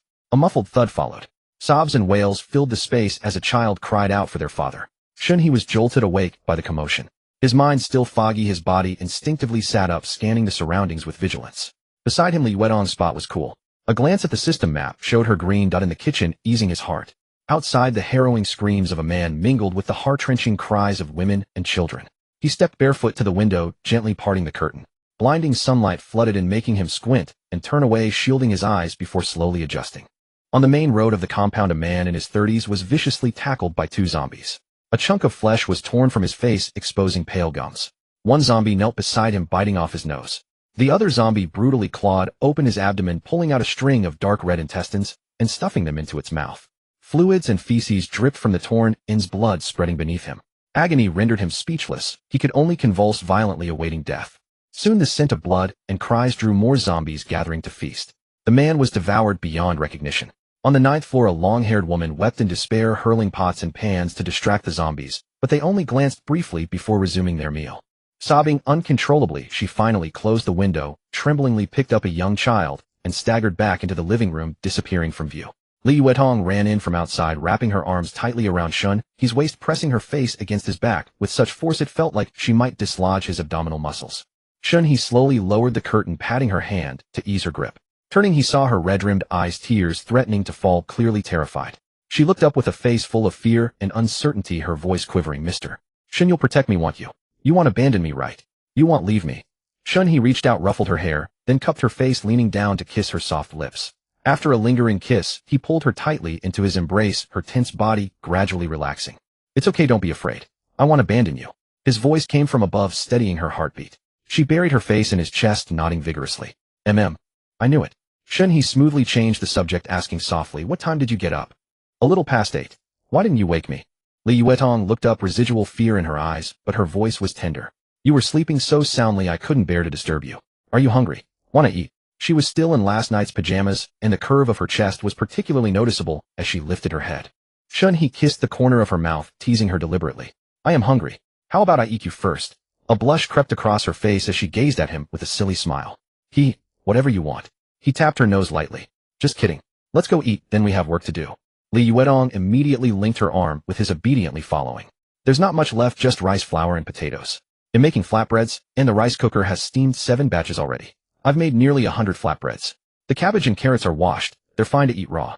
I've boiled the potatoes in a big pot, and I plan to fry some of the rest into fries. I love those. Oh, and the eggs. I haven't touched them yet. There's chicken poop on them. It's disgusting. We'll do them last. Shen He looked at her in surprise. So much. How did you manage? And the 100 gene of peanuts? She lifted her face, beaming with pride, as if begging for praise. All fried. Shen He was stunned. 100 gene. Li Yuetong nodded vigorously, her eyes crescent-shaped with delight, looking immensely pleased. Yep. He gazed at her, as if she were a rare treasure. Tong, you're incredibly capable. You're my goddess. I almost feel bad about teasing you. He had planned to spend today slowly frying the peanuts and dealing with the vegetables, but the girl had silently finished everything by morning. The sheer satisfaction of having your work done by someone else with no tasks left, and the reward still yours. Who could understand that bliss? It was amazing. Hearing this, Li Yuetong's expression turned anxious, shaking her head repeatedly. Oh no, that won't do. No, mister. Shen, you have to tease me. Shen He laughed heartily, pinching her cheek playfully. Alright, I'll tease you to death from now on. Li Yuetong sighed in relief, nodding eagerly. Without Mr. Shen's teasing, she felt something was missing, namely joy. Stepping into the kitchen, Shen He genuinely appreciated Li Yuetong's efficiency. The washed cabbages and carrots were neatly stacked, orderly and tidy. A large basin of steaming white rice sat beside a heap of golden soft sugar flatbreads with more cooking in the electric griddle. On a cabinet, a big storage box was filled with fried peanuts, a rich reddish brown. Almost every peanut had a uniform color, pre-salted, looking delicious. The peanuts had cooled, and Shen He grabbed a handful, popping them into his mouth. They crunched perfectly, neither overdone nor undercooked, with just the right saltiness, the heat controlled flawlessly. Graceful in the living room, skilled in the kitchen, able to lie on a table or kneel in a hallway. Truly remarkable, this woman. After a tour of the kitchen, he saw she had indeed finished most of the work. Aside from rice and flour, all other ingredients were processed, leaving only what could be made from what remained. Finally, Shen He praised Li Yuetong until she was almost floating with joy, then stopped to prepare lunch. It was midday, so they had to eat well. Braised pork, cola, chicken wings, and spare rib soup. Each had their favorite dish, as if the apocalypse didn't exist. Why are you staring at me while eating? Shen He asked Li Yuetong curiously. From the start of the meal, her beautiful eyes had been fixed on him. A faint blush tinted her cheeks as she bit her chopsticks, her eyes darting, before she replied with a grin. Didn't you say we should look into each other's eyes while eating? Otherwise it's impolite. Shen He squinted. Huh, right? Exactly. Li Yuetong pursed her lips, giggling. After lunch and a short rest, she went back to making flatbreads while Shen He moved the over 2,000 eggs to the living room, washed off the chicken droppings, and boiled them. An hour later, hoarse growls and rapid footsteps erupted from outside. More people had gone out. It seemed the survivors' supplies were running out. Not every household had stocked up on rice and flour. Screw you. A bunch of idiots. Come on, come at me. They'll kill you all. They'll chop you to pieces.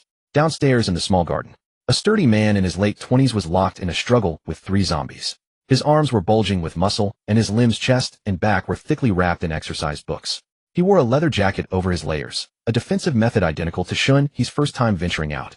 Gripping a household cleaver in one hand and wielding a large steamer lid as a shield in the other, he used the garden bench's exercise equipment and swing to maneuver and wage a guerrilla battle against the 3 zombies. His mouth spewed curses, all born of overwhelming fear and pressure. At that moment, he hid behind the swing to lure the zombies. 2 of them charged straight at him, one slamming hard into the railing, the other tripping over the swing's chains. With a pair of thuds, both collapsed to the ground. Seizing the chance, the man gritted his teeth, lunged forward, and swung the cleaver at a zombie's head. But his heart raced with panic. He feared the zombie would rise again, and kept an eye out for a third one sneaking up. Several strikes only left deep gashes on the head, failing to deliver a fatal blow. After a perilous cycle of running and stopping, he finally managed to kill one zombie, drenched in sweat and gasping for breath. He dared not linger, dragging his trembling legs as he sprinted back to the entrance of his building. The cleaver in his hand was short and dull, hardly a proper weapon, but in an ordinary household, nothing more formidable could be found. After the man ran off, Shen He remained by the window, frowning slightly as he gazed downstairs. He sensed something off. These zombies were noticeably slower than when the virus first broke out. Even at full sprint, they were a bit slower than the man at his fastest. Don't underestimate this slight gap. It was enough for humans to seize an opportunity to escape, instead of being tackled immediately upon encounter. What was going on? As he pondered, Shen He suddenly froze. Below, the 2 zombies, having lost their target, didn't wander aimlessly. Instead, they dragged their steps inch by inch into the shady, sunless spots and quietly halted. Afraid of sunlight. System, are they afraid of the sun? Yes, it accelerates bodily decay. So if they rose to death, the apocalypse ends. They won't die from heat, just slow down a bit. Alright, a bit slower works too. Such zombies were already weaker than ordinary people in explosive power, greatly increasing their chances of survival. Shen He quickly formed a plan.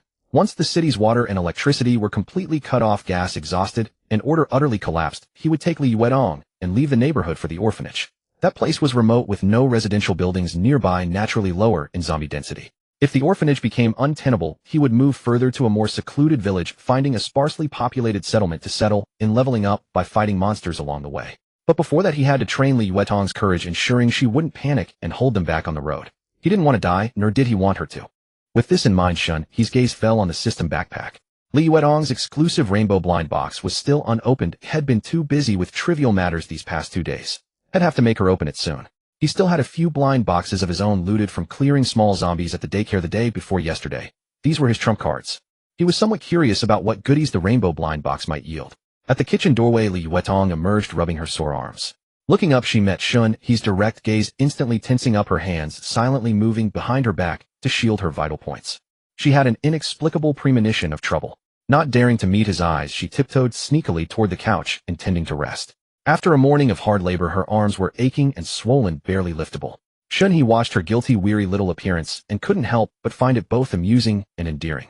Knowing she was exhausted, he didn't disturb her, lowering his head to quicken his pace. Wearing rubber gloves, he meticulously scrubbed each egg, cleaning off the chicken droppings from the shells, changing the water several times until every egg was spotless. Just then Li Yuetong collapsed on the couch, suddenly sat up straight, her face visibly paling, expression panicked and worried. Her fingers flew across her phone, frantically typing messages. Shen He remained silent, watching her quietly until she finished, then asked, "What's wrong?" "My parents' place has lost water and power." As soon as Li Yuetong spoke, tears uncontrollably streamed down. She had been in contact with her parents these past days, but the blackout meant they'd soon be completely cut off. Once contact was lost, she didn't know when they'd reconnect. Perhaps this was the last communication. Shen He stood up and pressed the living room light switch. The light came on, and he turned it off. It seemed the city's backup power was gradually failing, entering a phase of rolling blackouts. No power meant no water, followed by gas cuts. The good times were ending. Shen He looked at her. "Do they still have food?" Li Yuetong nodded anxiously. "Yes, I reminded them earlier to cook all the rice and flour and store water in advance. They definitely won't lack food." "That's good," Shen He said solemnly. "Remind them again, no matter who knocks, don't open the door." Li Yuetong nodded vigorously, lowered her head, and quickly typed messages. Shen He took out his phone and saw a message from Zhao Guodong saying their neighborhood had lost power, asking about his situation. They exchanged a few brief words, then Zhao Guodong shut down his phone. He also messaged Mother Shen at the orphanage. Learning that the orphanage still had power, he told her to store as much water as possible and informed her about Lin Jian before putting down his phone. Without delay, Shen He rushed into the kitchen, filling every available pot and basin with water, then set 2 large steamers on the stove to boil eggs. Other areas had already lost power. They wouldn't hold out much longer here. A minute later, Li Yuetong came in wanting to continue making pancakes, but Shen He sent her out. She was already too tired to overexert herself. Though he had stamina recovery potions, those were for emergencies. Moreover, his backpack's reserves contained enough food for the two of them for 2 years, mostly flatbreads and steamed buns, but it would keep them from starving. On the road, he could continue collecting supplies into the space. He spent another hour boiling all the eggs, packing them into cardboard boxes stored in the space. He had plenty of large cardboard boxes at home, all brought back from grabbing nearly expired bread and fast food at the supermarket. Looking around, he also packed some pots and pans into the backpack for future escape use. After all this, the space backpack had only 5 slots left. Once he opened the blind boxes, 2 more slots would free up. Emerging from the kitchen, he saw Li Yuetong curled up on the sofa, her legs tucked beneath her, her face lost in a daze. Shen He didn't know how to comfort her. His nature was somewhat cold and indifferent, believing life and death to be natural. It was merely a matter of who came first or later. Why dwell on it so much? He silently sat beside her to rest, yet his gaze inadvertently fell upon her feet, exposed beneath the hem of her skirt. A pair of dainty feet, delicate and graceful. The soles held a faint pink, the arches curved with elegance, her nails neatly trimmed and painted with a sheer, translucent red polish. It was clear she took excellent care of them. Then suddenly, those feet moved, stretching out before him. Shen He was startled, instinctively taking a sniff before recoiling. He glared at Li Yuetong, who giggled playfully. "Why were you staring at my feet?" "I was seeing if they were suitable for running away." Shen He averted his gaze, calmly pressing her feet down and holding them in his hands. His tone grew serious as he looked into her eyes. "I have something to give you. It involves my secret. You can't tell anyone, not even your parents. Can you do that?" Li Yuetong saw the gravity in his expression, put away her smile, and straightened up, though she didn't withdraw her long legs. Seeing her solemnity, Shen He took a colorful blind box from his backpack and placed it on her thigh. "Open it." Li Yuetong looked down at the box on her lap with curiosity. Its surface shimmered with a rainbow of fluorescent light, flowing and drifting gently, brilliant yet soft. "So beautiful," she whispered in awe, glancing up at Shen He. At his nod of encouragement, she extended a slender finger and gently pressed the button on the box's surface. In an instant, the blind box burst from within with a dazzling display of 7 colored light beams scattering like countless stars, as if a tiny planet had exploded and blossomed. Yet in the dim living room, it wasn't harsh. "Wow. Hey, what is that?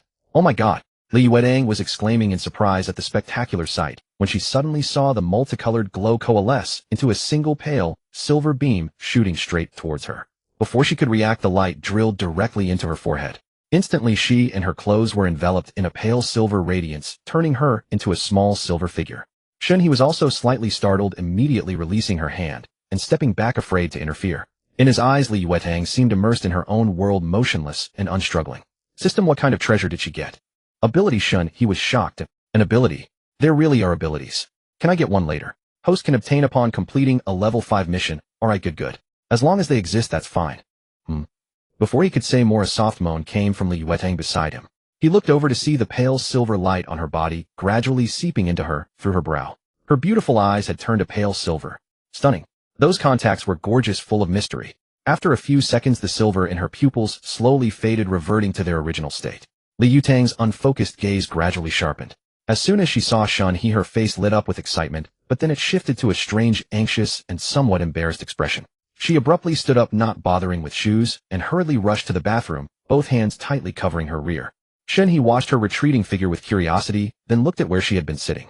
A pale silver card had just slipped from between her legs and landed on the sofa. He picked it up. On the card was printed only one word: skill. Just then a rumbling roar erupted from the bathroom, like rolling thunder mixed with Li Yuetang's shy and miserable screams. Oh no, it's over. Mr. Shen, cover your ears. Ugh, my stomach hurts so much. Shen He was completely drawn by the commotion, his lips twitching, his eyes widening in utter disbelief. Good heavens. The bathroom sounded like a cacophony of gongs and drums, a symphony of firecrackers.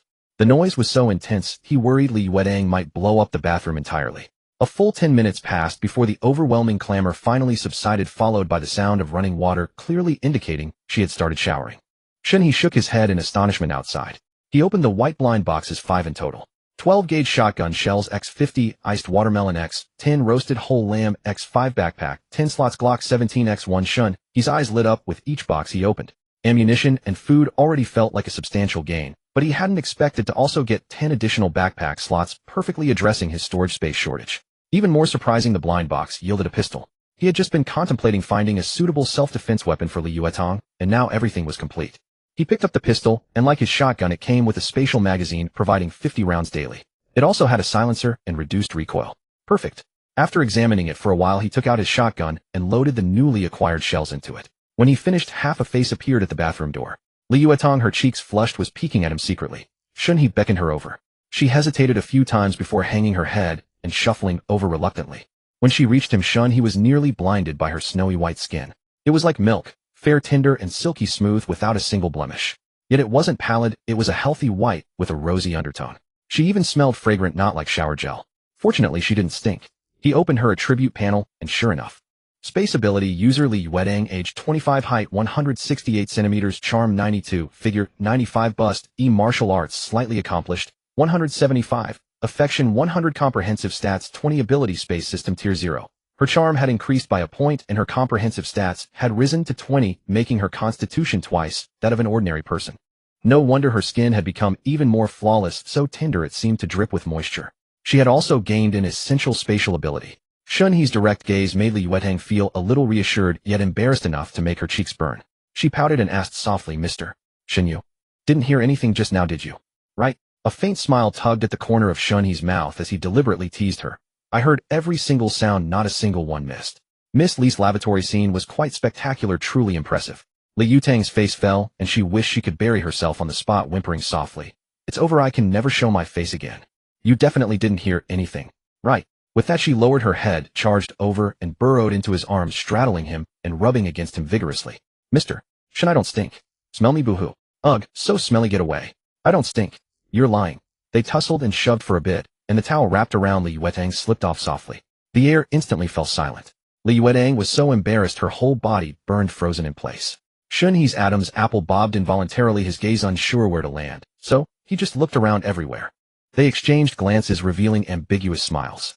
Li Yuetang sat before him, her arms wrapped around Shen He's neck as she nestled quietly, savoring the lingering warmth of the moment.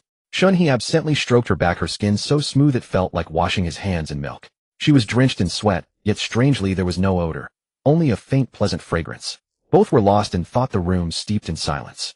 Suddenly they opened their eyes, simultaneously exchanged a glance, and then turned their gazes toward the entrance. Just moments ago, a dull thud came from outside the door. They knew it was the sound of the wooden plank bracing the door being knocked over. Someone had arrived. Shen He glanced at the map, which clearly showed 2 unfamiliar white dots appearing on this floor. Li Yuetang looked at him, unable to hide her panic. This was the first time she had faced outsiders since the apocalypse began. Get dressed. Don't make a sound. Shen He's voice was calm as he hooked his hands under her armpits, gently lifted her, and placed her on the nearby sofa. They quickly stood up and dressed in swift, silent motions. Li Yuetong didn't even bother to wipe herself clean, ignoring the sticky sweat on her skin. Once Shen He had his pants on, he felt much more at ease. He had strength and a gun, so he wasn't afraid of just two people. What he feared was that if they broke in while he and Li Yuetong were still naked and disheveled, he would be at a great disadvantage. He turned to glance at Li Yuetong, who had just put on her underwear and was pulling a dress over her head, hiding her lovely figure. Only then did Shen He fully relax. This was the first time someone had come to their floor since the apocalypse began, and he found it rather thrilling. How should he play this? Outside the door, a middle-aged man in his 40s, drenched in sweat, emerged from the emergency stairwell, followed by a young man in his 20s with a tense face. Both had deflated backpacks. Dad, there must be someone alive on this floor. The young man clutched a fruit knife, staring at the knocked-over plank on the ground, his voice tight. It's okay. We'll only break into empty rooms. As long as we don't provoke anyone, they won't do anything to us. The middle-aged man was scared himself, but his family had run out of food, leaving him with no choice. They lived on the 13th floor and had planned to search from the top down, but as soon as they reached the 14th floor, they encountered the first zombie Shen He had killed. The corpse lay at the stairwell entrance, already rotting and covered in thick, finger-sized maggots crawling everywhere. The sight disgusted them so much that they immediately retreated. Flustered, the middle-aged man scanned the 3 apartments on the corridor and finally chose the middle one. The middle unit was the smallest, making it less likely to house wealthy people. Even in the apocalypse, they dared not offend the rich and powerful. He clutched a bank card, a screwdriver, and a metal strip, tiptoed to the middle door, gently knocked a few times, and when there was no response, he began fiddling with the door crack. His son nervously looked around, staying alert. Soon a soft click was heard. Click! The door actually opened. This one wasn't locked. Great. It turned out the door was only secured with a simple latch, and the owner hadn't used the key to lock it. Otherwise, with their meager tools, prying it open wouldn't have been so easy. The two exchanged glances, their faces lighting up with joy. They cautiously pushed the door open and entered. Shen He watched them through the peephole. They looked honest and simple, probably locksmiths by trade. From their hushed conversation, he could tell they weren't malicious, so he put away his gun. He wasn't one to kill everyone who crossed him. They were all just pitiful souls trying to survive. What's the plan? Li Yuetong whispered behind Shen He. Nothing serious. They're just looking for supplies. When they come over, we'll do this, and this, and this. Shen He turned back and explained to Li Yuetong in a low voice, gesturing with his hands. Oh, you're so wicked. Playing tricks even at a time like this. Just remember, don't cough and give us away. Li Yuetong couldn't help but laugh, covering her mouth as she spoke softly. Don't worry. Last time I scared you, I was inexperienced. This time we'll scare them off and make outsiders think the room is full of zombies, so no one will come poking around anymore. Shen He grinned mischievously. Soon the father and son emerged from the middle apartment, carrying half-full bags of rice and flour. The father also lugged a half-full water jug, and their backpacks were stuffed with goods. They were beaming, clearly pleased with their haul. They then knocked on Li Yuetong's door, but no one answered. When the middle-aged man started to pry it open, Li Wei shouted from inside, demanding to know what they were doing. Startled, they apologized profusely, saying they didn't know anyone was there. The man drew a circle on the wall near the door, wiped his sweat, and headed towards Shen He's place. The young man muttered, "Someone's home, and they don't say anything. It's normal to be cautious. Who would open the door just because someone knocks?" They arrived at Shen He's door and knocked. This time they didn't rush. When no one answered after the first knock, they knocked again. This time chaotic footsteps approached, rapidly accompanied by hoarse growls and pounding on the door. HRRRGH. HRRRGH. HRRRGH. Ow, gagaga. HRRRGH. Bam. Bam. Bam. Oh my god. Zombies. Run, son. Oh, run, dad. The father and son outside turned pale with terror, stumbling backward, tripping over each other's feet, and falling to the ground in a tangled heap. They scrambled to their feet, frantically grabbed their scattered belongings, and fled headlong toward the emergency stairwell, their footsteps quickly fading away. He. Inside, Li Yuetong clung to Shen He, laughing so hard she could barely stand, her legs weak. She had nearly burst out laughing when she let out that roar earlier, barely managing to hold it in. She couldn't believe the two outside hadn't seen through the ruse and had fled in utter panic. A smile tugged at Shen He's lips. Through the peephole, he spotted a plastic bag on the corridor floor containing a few packs of instant noodles. He opened the door and retrieved it. This unexpected windfall left them both overjoyed, considering it a small compensation for the father and son's unwelcome intrusion. Across the hall, Li Wei's family was stunned by the couple's antics, knowing full well that Shen He and Li Yuetong weren't zombies. Li Wei's mother watched enviously as Shen He picked up the instant noodles, admiring his cleverness and mentally noting the trick. Back in Shen He's apartment, he pressed Li Yuetong onto the sofa and told her to explore her newly acquired ability. First, try out your power. Oh, right, I was about to mention it.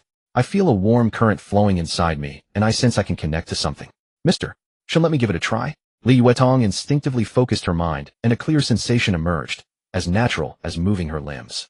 The next moment, she vaguely perceived a quiet, empty space before her eyes. Clean, stable, like a secret warehouse, all her own. I see a space the size of a garage. I think I can store things in it.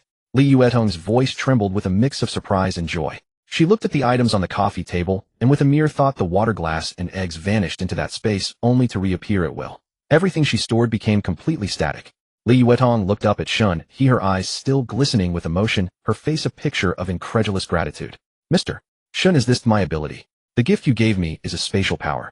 I now have the ability to store things just like you. Not just the space, but also this. Shen He kept a straight face, acting cool as he handed her the skill card he had picked up earlier, though inwardly, he was slightly taken aback. A garage-sized space. Pretty practical. Li Yuetong took the silver card, turning it over curiously in her hands. Within seconds, the card transformed into 3 beams of silver light that shot straight into her brow. This time she was prepared and didn't panic. Instead, she gazed at Shen He with her watery eyes looking adorably dazed. Shen He's expression nearly cracked. 3 beams of silver light. That meant 3 skills. Plus the storage ability that made 4 skills. Being his woman was truly blessed. Making love to him boosted her looks and physique, and her loyalty awakened supernatural powers. Yet he was the one who worked the hardest. As for Li Yuetong, the moment the 3 beams entered her body, 3 crystal-clear understandings instantly formed in her mind, as natural and familiar as eating. She abruptly looked up at Shen He, overwhelmed with emotion and gratitude, tears streaming uncontrollably from her beautiful eyes.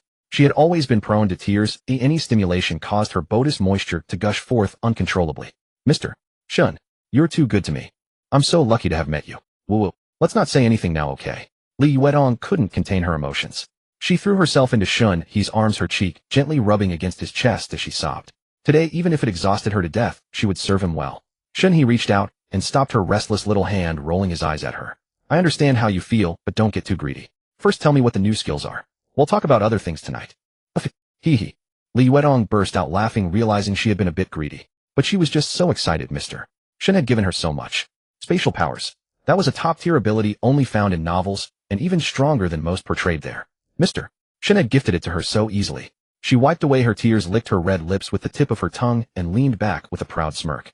Let me show Mr. Shen. Following the instinct in her mind, she activated the ability. Li Yuetong's eyes turned a pale silver again, and the air around her seemed to stagnate slightly. An invisible film quietly enveloped her body. With focused concentration, she could expand a thin yet resilient barrier that easily repelled external forces.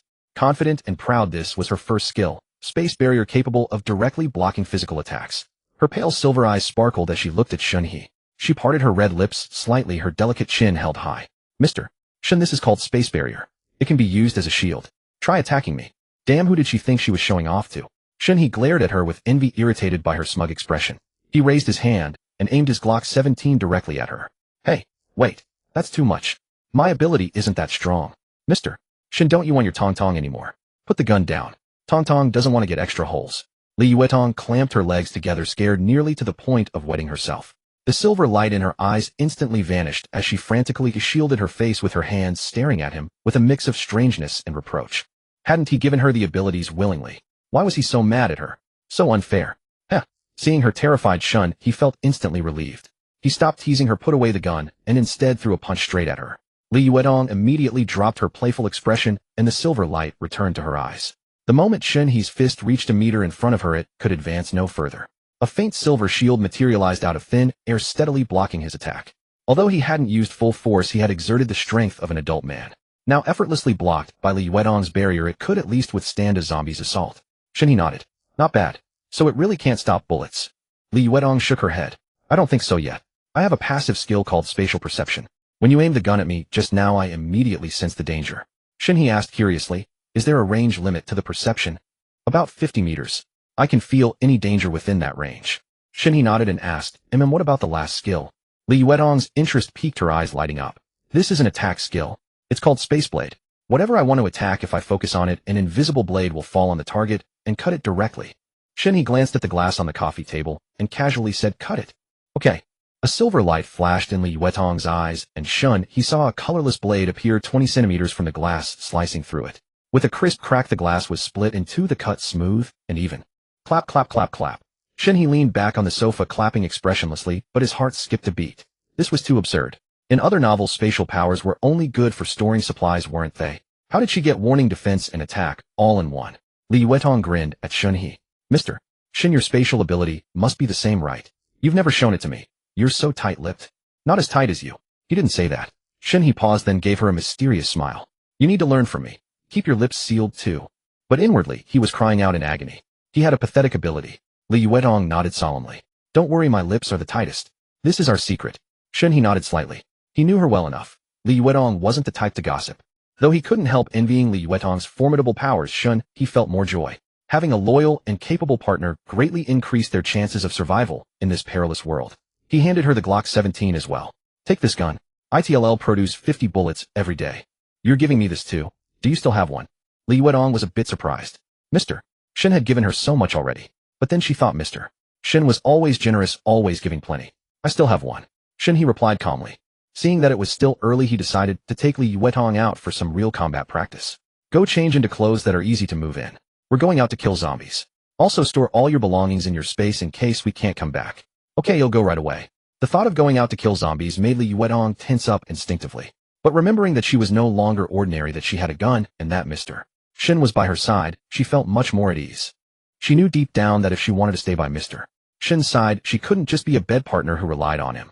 In this world, the strong never lacked such companions. She had to become a partner who could fight alongside him.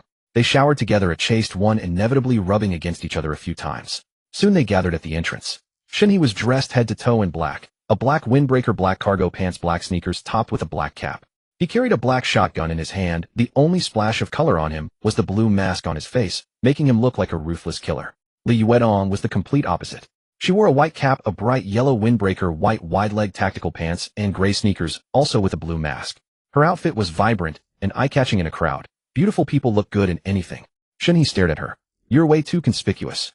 Li Yuetong looked down at herself, and then up at him innocently. I don't have any dull-colored clothes. Shen He was speechless. True, the first time he saw her, she was wearing a pure and seductive pink slip dress. Her figure had mesmerized him so much that he wanted to become a zombie and chase after her, biting her. Well, zombies eat people regardless of color. At least this outfit was easier to run in than a dress. The method of using the Glock 17 had already been taught to Li Yuetong, and with her supernatural ability to protect her, she should be fine. Don't point the muzzle at me, and don't point it at yourself either. Remember that, okay? Mom, don't scream when you see zombies. Don't run. I'm definitely different from in bed. Shen He squinted at her and rolled his eyes. Let's go then. Both possessed spatial abilities, so they each carried an empty backpack as a disguise with only weapons in their hands. Shen He walked in front with his shotgun, his posture steady, while Li Yuetong followed behind holding her pistol. She possessed the spatial shield and spatial blade, far more advanced than Shen He. Their first stop was desensitization training. Ugh. Shen He directly led Li Yuetong to the stairwell on the 14th floor. As soon as they stepped into that area, both their expressions changed simultaneously. Shen He gave her no chance to retreat, making her walk up alone while he waited below. The moment Li Yuetong saw the rotting zombie corpses and the squirming maggots, she bent over and vomited violently. After several days of fermentation, the entire stairwell was already filled with a heavy stench of decay. Mixed with the sour smell of her vomit, the odor became unbearably pungent. Even Shen He, hiding a few steps below, couldn't hold out. Holy shit. Ugh. The two of them, separated by a few steps, vomited for nearly a few minutes until their stomachs ached. In the end, there was nothing left to throw up, only dry heaves. After they returned home in a mess, washed their faces, and put on new masks sprayed with perfume, Shen He finally took a deep breath, ready to officially take her downstairs to kill zombies. Shen He walked in front, feeling as if a little vengeful spirit was following him. That gaze, full of resentment, seemed about to bore holes into his back. A chill ran down his spine, not because he feared Li Yuetong would actually use her spatial blade against him, but it was better to play it safe. He turned around, meeting Li Yuetong's puffed-up gaze. Deliberately putting on a stern face, he reached out and gently pinched her slender neck. Her resentful expression instantly softened, leaving not a trace of anger, only slightly rapid breaths. Shen He let go and continued walking forward. She was appeased. This girl was the easiest to soothe. I did that for your own good. What if you encounter a live zombie and get disgusted again? They won't wait for you to finish vomiting before they go for your big butt. I know. Don't put it so disgustingly. Li Yuetong replied softly, obediently following behind him, blushing as she looked at his back. She wanted to say that place was only for him to bite, but she was too embarrassed to say it out loud. Shen He led her all the way to the 3rd floor.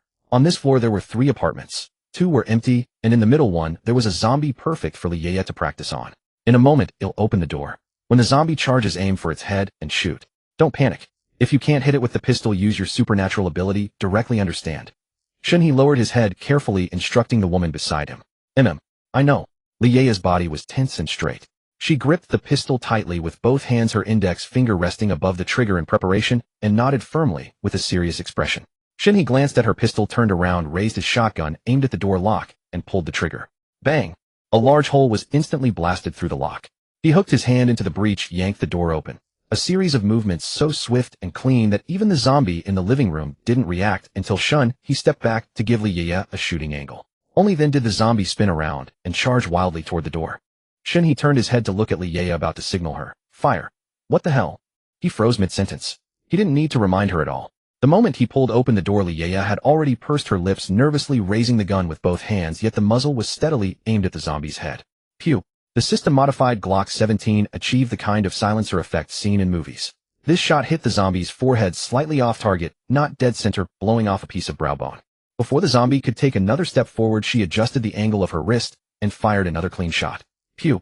This time the bullet pierced straight through the brain. The zombie's head exploded on the spot, a chunk flying off the back, splattering blackish red blood all over the curtains behind. With a thud, spirit dissolution value 1, the zombie fell rigidly to the ground, completely still. Only then did Li Ye gasp heavily. She looked at the corpse on the floor, then dazedly at Shen He, her face filled with disbelief. What had just happened? Had she really so decisively blown its head off? Mr. Shen, is it dead? Shen He looked at her with intense admiration, pleased with her performance, and also because the zombie she killed gave him experience points too. It was just like a party mode. Li Ye still held the gun stiffly with both hands, aimed at the zombie, her face full of confusion. Looking at the zombie, which had been charging, but was now cleanly shot twice in the head, dead beyond doubt. This little thing was an absolute treasure. No screaming, no panic. Calm and decisive, clean and swift. He reached out and gently pressed down her still tense wrist, saying softly, relax. You did a great job. Much better than my first time. Keep it up. You'll work hard. Li Ye's eyes lit up at the praise. She nodded heavily and looked down at the gun in her hand like a treasure. With this, she felt zombies were nothing special. She loved playing with guns. Shen He stepped into the room first and looked down to examine it. This was a zombie of a shooting who weighed over 200 G. Its massive head was almost twice the size of Li Ye's. He pulled a claw hammer from his backpack and handed it directly to her. Smash its head open and see if there's a crystal core inside. Shen He recalled the common zombie crystal cores from novels. What if they actually existed? Having her smash it open would also help build her courage. Li Ye swallowed hard, staring at the zombie on the floor in terror. Shooting was one thing, but this was still a human form, smashing its head with a hammer. The visual impact was too intense. Could she skip it? What's a crystal core, eh? I don't know if it exists either. I've read about it in novels. Give it a try. Shen He replied casually, then turned and walked toward the kitchen, leaving this delightful task to the soft and delicate girl. The kitchen was completely empty, not even a pot, only a pile of moldy takeout boxes crawling with flies. It seemed the fat Shuden had never cooked in his life. Opening the refrigerator, it was packed with dozens of bottles of cola, bulky and inconvenient to carry. Shen He didn't rush to collect them, planning to have Li Ye use her spatial ability to store them later. Just then a series of dull thuds came from the living room. Thump, thump, thump, thump, thump. Shen He turned his head and saw a highly contrasting scene. Li Ye, her face streaked with tears like rain on pear blossoms, gripped the claw hammer tightly in both hands and smashed it repeatedly onto the zombie's head, not stopping even as the head flattened. Brain matter splattered all over her clothes. The slender, delicate figure relentlessly hammering the massive corpse, tears and ferocity mingled together, created a scene of stark contrast that was both shocking and beautiful. Shen He understood that her tears weren't from fear, it was simply her tearful constitution acting up. Whenever she smelled something fragrant, foul, or stimulating, her body uncontrollably shed tears. Alright, stop smashing. Go put the drinks from the fridge into your space. He stepped out, took the hammer from her hand, and looked down at the thoroughly pulverized head. He figured this woman's courage needed no training. She was more twisted than he was. So stinky. Li Ye muttered, covering her nose, and obediently turned to go to the kitchen. Shen He stirred the hammer around in the zombie's brain. Nothing there. He then used the claw side to pry open the zombie's chest, checking if there was anything inside the heart. Still nothing. No matter. The two of them made another circuit around the room. This was Li Yuer's first time venturing out to kill zombies and scavenge supplies, and her spirits were exceptionally high. After personally taking down a zombie, she felt a surge of confidence. Mr. Shen, come quick and see what I found. Shen He was lounging on the living room sofa when he heard her delighted cry from the bedroom. He rose and walked in to find Li Yuer standing before the wardrobe, her eyes sparkling. His own eyes lit up as well. The wardrobe had been transformed into a snack rack packed to the brim with food. Sunflower seeds, spicy strips, drinks, pickled chicken feet, braised drumsticks, duck necks, grilled fish fillets, dried apple slices. There were 10 to 20 bags of each piled up impressively. Li Yuer wore a mask revealing only her eyes, but she couldn't hide her joy as she looked at him excitedly. Shen He couldn't help but smile at the stash.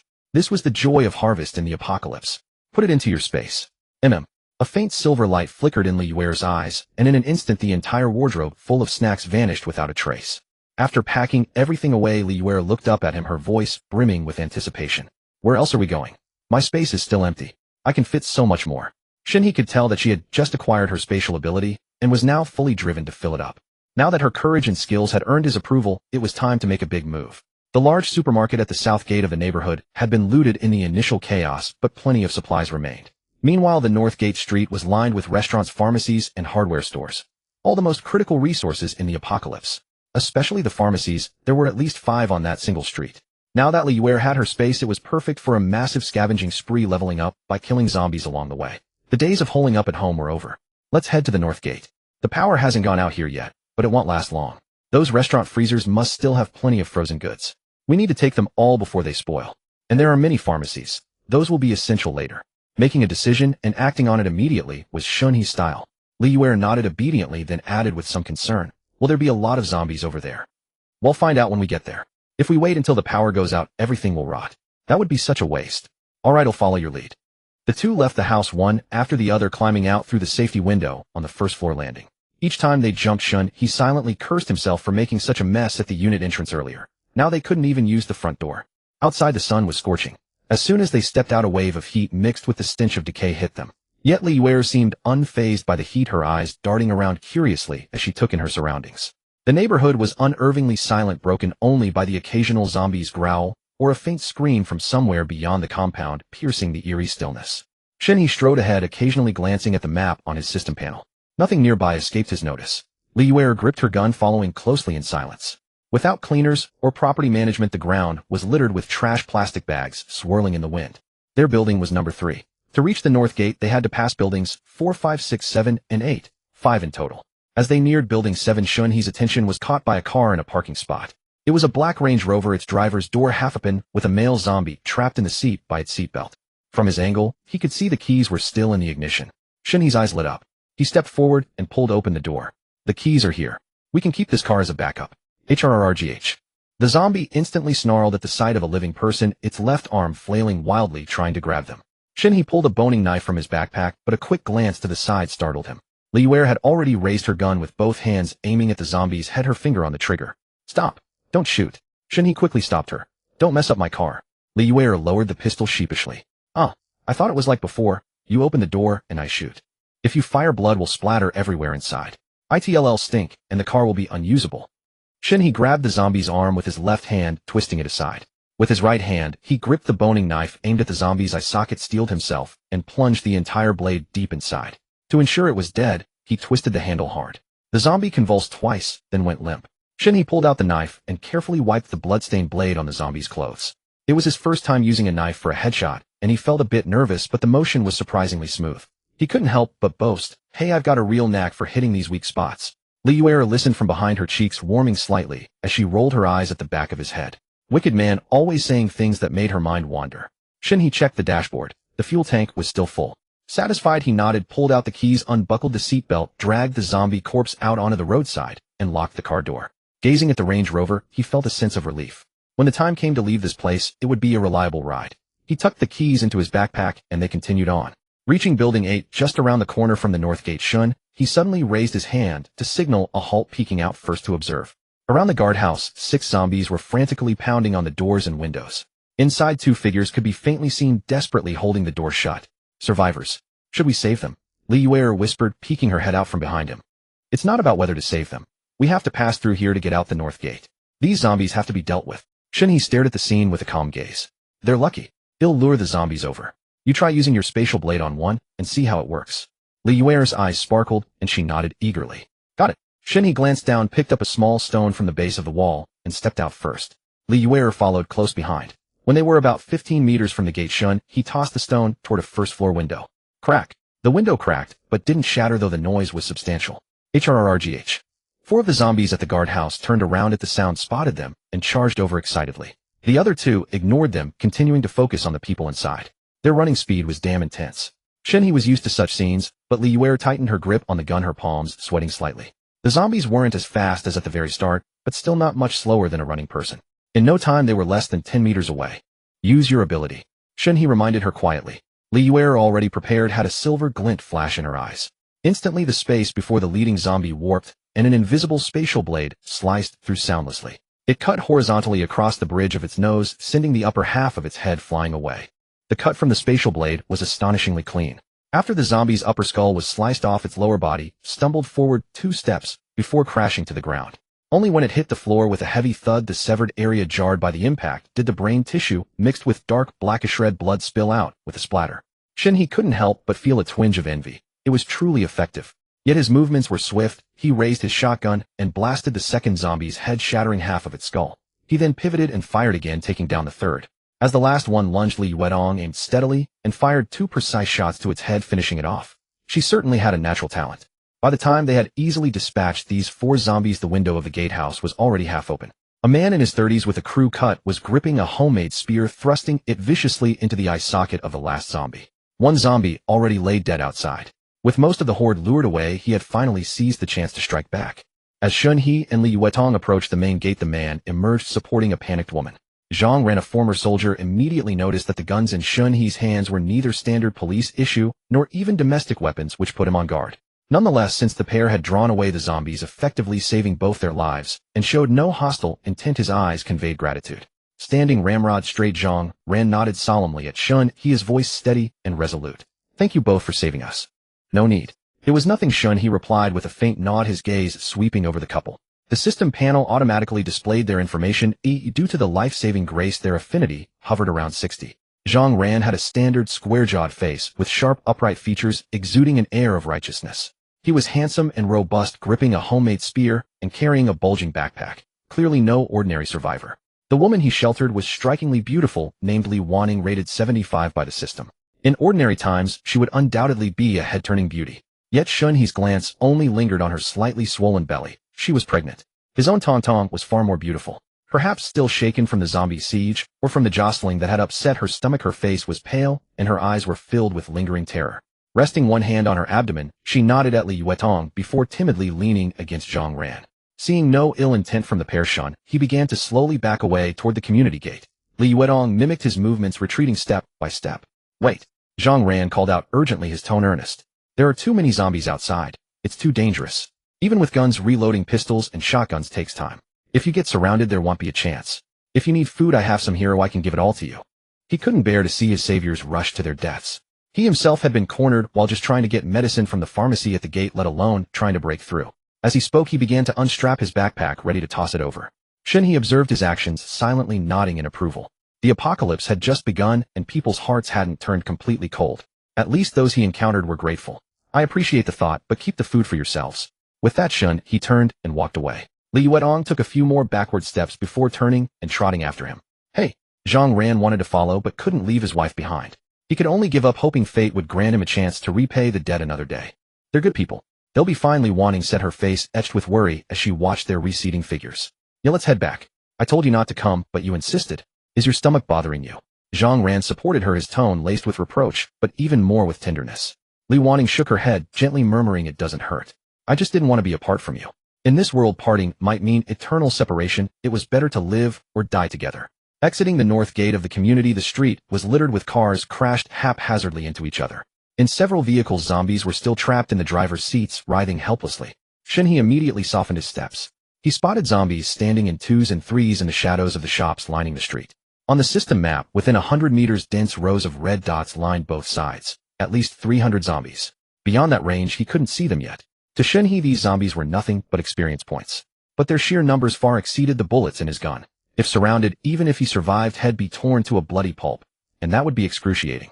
He scanned the 2-story buildings on either side. The street-level shops were all 2 stories, the first floor for business, the second sometimes for living. An idea quickly took shape in his mind. With their guns, finding a spot the zombies couldn't breach to grind experience would be ideal. The nearest zombie was at least 30 meters away, enough distance for them to dash into a shop and set up defenses. Shen He pulled Li Yuetong a few meters forward, taking cover beside a car parked in front of a store, and carefully surveyed the nearby storefronts. The closest was a real estate agency, with its glass door wide open and no zombies inside. The sofa in the room could be used to block the door. Next door was Ekong Pharmacy, equally empty, likely where Zhang Ran and his wife had gotten their medicine. Beyond that was a home-style restaurant. Shen He used to eat there when he craved a good meal and knew the layout well. The entire place was partitioned by brick walls about 1.5 meters high, so even if zombies got in, they'd be separated. The second floor was all private rooms, a natural defensive position perfect for funneling zombies and farming experience. Plus there was bound to be plenty of food and meat. You're it. Follow me. Stay alert at the door. Oh okay. Shen He led the way, charging into the agency first. He swept the sofa chair's computer desk, and even the monitor into his system inventory, also grabbing a 20-liter barrel of water. Then the pair headed straight for the pharmacy. Once inside Shen, he found a uship lock at the counter and secured the door. Mr. Shen, what medicine should we take? Li Yuetong was new to this kind of zero-cost shopping and stood dumbfounded, unsure where to start. What medicine? All of it. Shen He shot her a look as if she were a fool. Knock all the medicine off the shelves onto the floor, pile it up, and store it in your space. Don't take the shelves. They take up too much room. With that, he began sweeping everything off the shelves near the door, plasters, vitamins, calcium tablets, Lu Wei Dihuang pills, onto the floor. Shen He was right, Li Yuetong's space wasn't enormous and wasting it on shelves was pointless. Oh okay. Feeling her cheeks flush at his glance, Li Yuetong quickly followed his lead, moving with increasing dexterity. She soon got the hang of it, dashing to the other side and sweeping all the medicine from the shelves and glass counters onto the floor even faster than Shen He. Her face hidden behind her mask flushed with excitement. She had never done anything so rebellious in her life. Following Mr. Shen was a thrill. Alcohol, iodine band-aids, cold medicine, anti-inflammatories, painkillers, antidiarrheals, hemorrhoid cream. She swept it all away without a second thought. The two of them worked in tandem, hands scraping items onto the floor, feet kicking them into piles. The shop was filled with the clatter of medicine boxes falling. However slow the clerks were at stocking, the pair was swift at dismantling. In no time, several small mountains of medicine had formed on the floor. Shen He shot Li Yuetong a look, and she instantly understood. A glint of silver flashed in her eyes, and pile after pile of medicine vanished, all stowed into her space. They didn't even spare the stock in the small back room. After the two finished their work, the pharmacy was completely empty, nothing left but bare shelves, spotlessly clean. Shen He selected a few large and heavy shelves, stowing them into his backpack, planning to use them later to block the door. His backpack had the advantage of storing items of any size in a single slot, making it perfect for bulky objects. Unfortunately, Hangzhou City was inland without a port, otherwise he would have definitely gone to the harbor to procure some shipping containers. Li Yuetong walked around inside and out, gazing at the completely stripped pharmacy, her heart brimming with a sense of accomplishment. What a thrill. The two exchanged smiles at the entrance, reveling in the sheer delight of taking things without paying. After resting for 5 minutes, they drank some water, ate a few biscuits, and each took 2 calcium tablets. Though neither lacked calcium, the fact that it was free made it taste all the better. Time to set off for the monster-killing spot. The two hid in a blind spot near the restaurant entrance. Shen He exposed only one eye, carefully observing the interior through the glass door. 1, 2, 3. 8 in total. When I give the signal, you open the door. They'll go in first and fire. You follow immediately, close the door, and then finish them off with your shots. Understand? Got it. I won't hold you back. Shen He steadied his shotgun and whispered his instructions. Li Yuetong tucked the pistol into her waistband, gripped the uship lock tightly, and nodded seriously, her expression grave. She was slowly easing into the mindset of surviving the apocalypse. Shen He signaled that he was ready, stepped forward 2 paces, and raised his gun as he approached the main entrance. Li Yuetong took a deep breath, reached out, grabbed the handle of one glass door, and yanked it open. Bang, bang, bang, bang. The instant the door swung open, Shen He's eyes hardened as he locked onto the 2 nearest zombies, former elderly female waitstaff. Flashes of fire erupted from the muzzle of his shotgun. Before the 2 zombies could even turn their heads, their skulls and shoulders were blown to pieces, splattering blackish red blood across the wall behind them in a gruesome mess. Shen He recognized these 2 waitresses in life. They had been exceptionally courteous, always smiling at everyone. Unfortunately, fate had been unkind. The remaining 6 zombies spun around, swiftly roaring as they charged madly toward Shen He. Among them were a beautiful customer, a waitress, and an obese chef, all now transformed into grotesque zombies.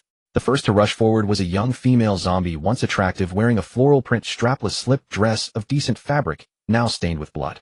Her arms, pale with a bluish tint, were covered in bite marks, and chunks of flesh had been gnawed from her once lovely body, presenting a sight both tragic and horrifying. It charged swiftly, but met its end even faster. Barely 2 steps into its rush, Shen He fired a shot into its chest. The immense impact sent its body flying backward, crashing under a table, where it became trapped.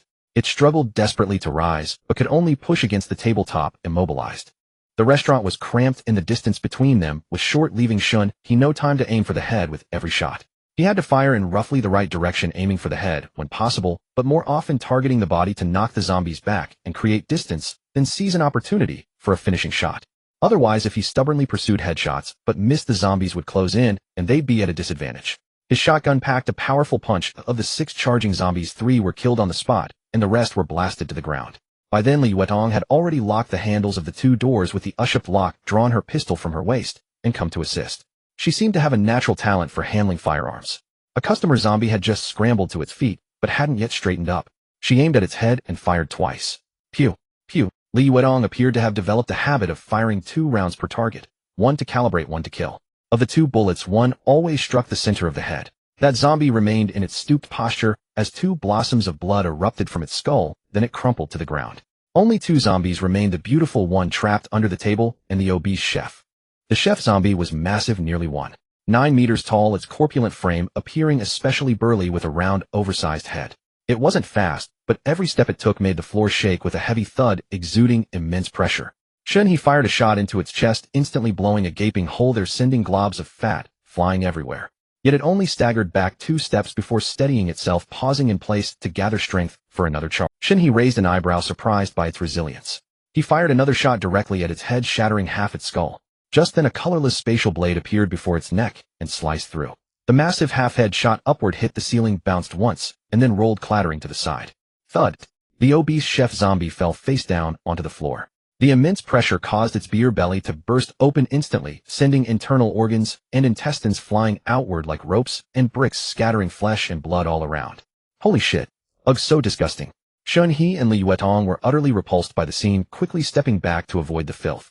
Now only the beautiful female zombie remained on the first floor. Shen He finished her off from a distance with a single shot. Glancing at the map, it indicated that 9 more zombies were upstairs, likely in a private room. They had been howling nonstop at the commotion below, but hadn't descended the stairs. The 2 peered through the entrance, exchanged glances, and their faces lit up with delight. The restaurant had its ordering counter at the door, where 4 refrigerated display cases stood in a row, each stocked with about 30 dishes, both meat and vegetable options. Each plate contained the prepared ingredients for 1 serving, covered with plastic wrap. After customers made their selections, the waitstaff would take the plate to the kitchen for the chef to cook on the spot. This fish is passable. When we get home, I'll make you boiled fish. These homemade sausages look good too. They'll take this big plate chicken. And the chicken gizzards. What a shame about this turbot, it's a bit slimy. They'll also take this soft fried tenderloin. And the beef ribs. The 2 picked and chose, selecting 50 portions of meat dishes, ribs, chicken pieces, pork trotters, elbows, fish, and the like. Though not exactly fresh, the meat hadn't spoiled. The vegetables, however, were in poor condition. The leafy greens had all wilted. They only picked out a few that were still somewhat fresh and stowed them away. They also collected dozens of cases of beer, soft drinks, and bottled water, all of which Li Yuetong stored.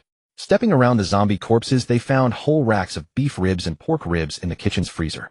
Dozens of bags of frozen dumplings, made in-house by the restaurant, pork with green onion, celery with pork, sauerkraut with pork chive, with egg, pure beef, and donkey meat. 5 bags of chicken legs, 10 bags of chicken wings, 10 bags of chicken heads, 10 bags of chicken breasts, 5 bags of chicken necks. 1 large freezer also contained half a pig, a whole sheep, and several dozen gene of beef brisket and shank. A truly bountiful haul. Rice, flour, eggs, the staples of any restaurant. They barely glanced at simply stashing them into the storage space, without counting. They even dismantled and stored the gas canisters. Shen He stood by the entrance keeping watch, while Li Yuetong busily rummaged through the kitchen, chattering excitedly. She had only ever read about zero-cost shopping in novels before, but today she was experiencing it firsthand, her spirits soaring with joy. All right, we've cleared it all out, let's go. Li Yuetong rushed excitedly to Shen He, her face brimming with joy. Shen He could tell she was genuinely happy today. Let's go, there are still zombies in the 2nd floor private room. We'll go first. Li Yuetong was confident in her abilities, and Shen He knew the zombies in the private room couldn't break out, so he let her lead. Holding the gun with both hands beside her ear, her expression serious and cautious, she carefully ascended the stairs step by step. Shen He followed behind with an amused look, his gaze resting on her silhouette, which bore a certain resemblance to a female investigator. Yet as he walked, his attention was involuntarily drawn to her graceful figure. Though she wore loose work pants that completely obscured her leg shape, Li Yuetong's figure was so striking that she somehow imbued them with a full, captivating charm. Reaching the 2nd floor, there was no danger. The remaining zombies were indeed trapped in a private room, unable to escape, making Li Yuetong's investigator act entirely unnecessary. Bang! At the door of the private room, Shen He blasted a hole in the door panel with a single shot, and the zombies inside immediately scrambled toward the opening. At close range, Shen He dispatched each zombie cleanly through the hole. After checking the map to confirm no zombies remained, he instructed Li Yuetong to wait on the 2nd floor while he went downstairs to block the door. On the 1st floor, he found the electronic key for the rolling shutter door in the cashier drawer. Once the door was fully lowered, he piled the sofas and computer desks scavenged from the real estate agency at the entrance, then stacked chairs and a freezer from the restaurant, like building blocks layer upon layer, sealing the door tightly. Even if the glass door were shattered, the zombies could never crawl in. This should be safe now. Looking at the almost completely obscured glass door Shen, he felt confident. Returning to the second floor, he saw Li Yuetong posing with her pistol, making bang bang bang sounds with her mouth. He hadn't expected that this sweet and charming woman had such an aggressive side. He had thought she might be the type to whimper. Done. Seeing him come up, Li Yuetong tucked the pistol into her waistband and reached to open the window. Yet sealed. Shen He walked over and stuck his head out the window. Aside from the restaurant sign slightly blocking the view, this was an excellent spot to lure and kill monsters. He looked at Li Yuetong. Want to take a break? Li Yuetong shook her head eagerly, not tired. She was very interested in Shen He's monster luring method and couldn't wait to try his shotgun. Seeing her gaze fixed on the shotgun in his hand, the corners of his mouth involuntarily lifted. He liked women who were eager to work. This way the woman could do the work while he, sticking his head out again toward the direction with many zombies, he took a deep breath, channeling energy into his dantian, and then opened his mouth to shout, Bibilaboo. Bababo. My shield. My shield. Way bibaboo. Way bibaboo. Ababa ababa ababa ababa. Li Yuetong stood behind him, staring in amazement at her Mr. Shen. She hadn't expected that the man who usually liked to act domineering with a stern face could have such an adorable side. Ha ha ha. The next second, she burst into laughter, tears streaming from her eyes. Wiping her eyes, she couldn't help asking Mr. Shen, what on earth are you doing? Shen He turned back and shot her a glance, deliberately mimicking in a strange voice, what else? Should I shout zombies? Time to go home for dinner.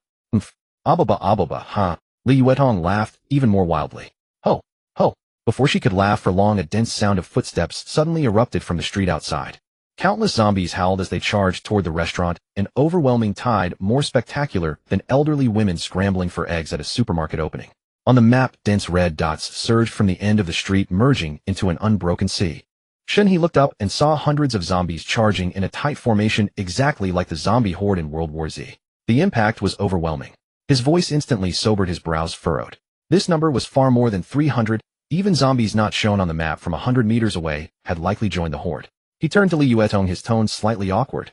I might have shouted too loudly just now. Li Yuetong blinked momentarily, not reacting. She stepped forward gently, pulled him aside, stood on tiptoe, and peered out the window. A low cry escaped her. Oh my God. Her previously smiling face gradually turned blank pale and finally froze in utter shock. She looked back at Shen He, her red lips tightly pressed, murmuring in a mix of grievance and panic, it seems. It was a bit loud. The entire street outside is packed. Our bullets probably aren't enough. We've caused trouble. Before Shen He could respond, a window suddenly slammed open across the building.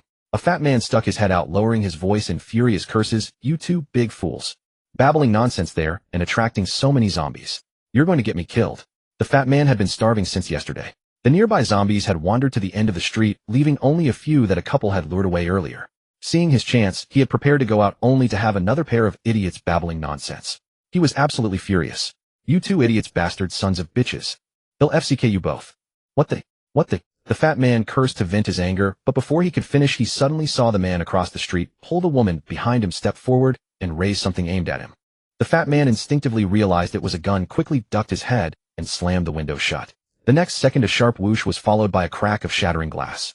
Fragments sprayed his face and several pellets pierced the window, leaving bullet holes in the wardrobe and ceiling. The fat man looked up at the bullet-riddled window, his atoms apple bobbing violently as cold sweat poured down. I'm done for.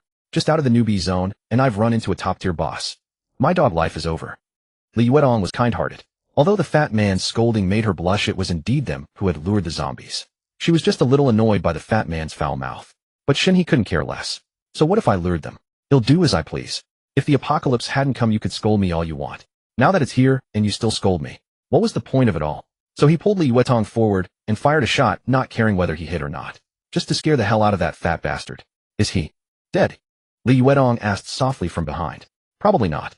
He's sharp and quick to react. When I fired, he had already ducked down.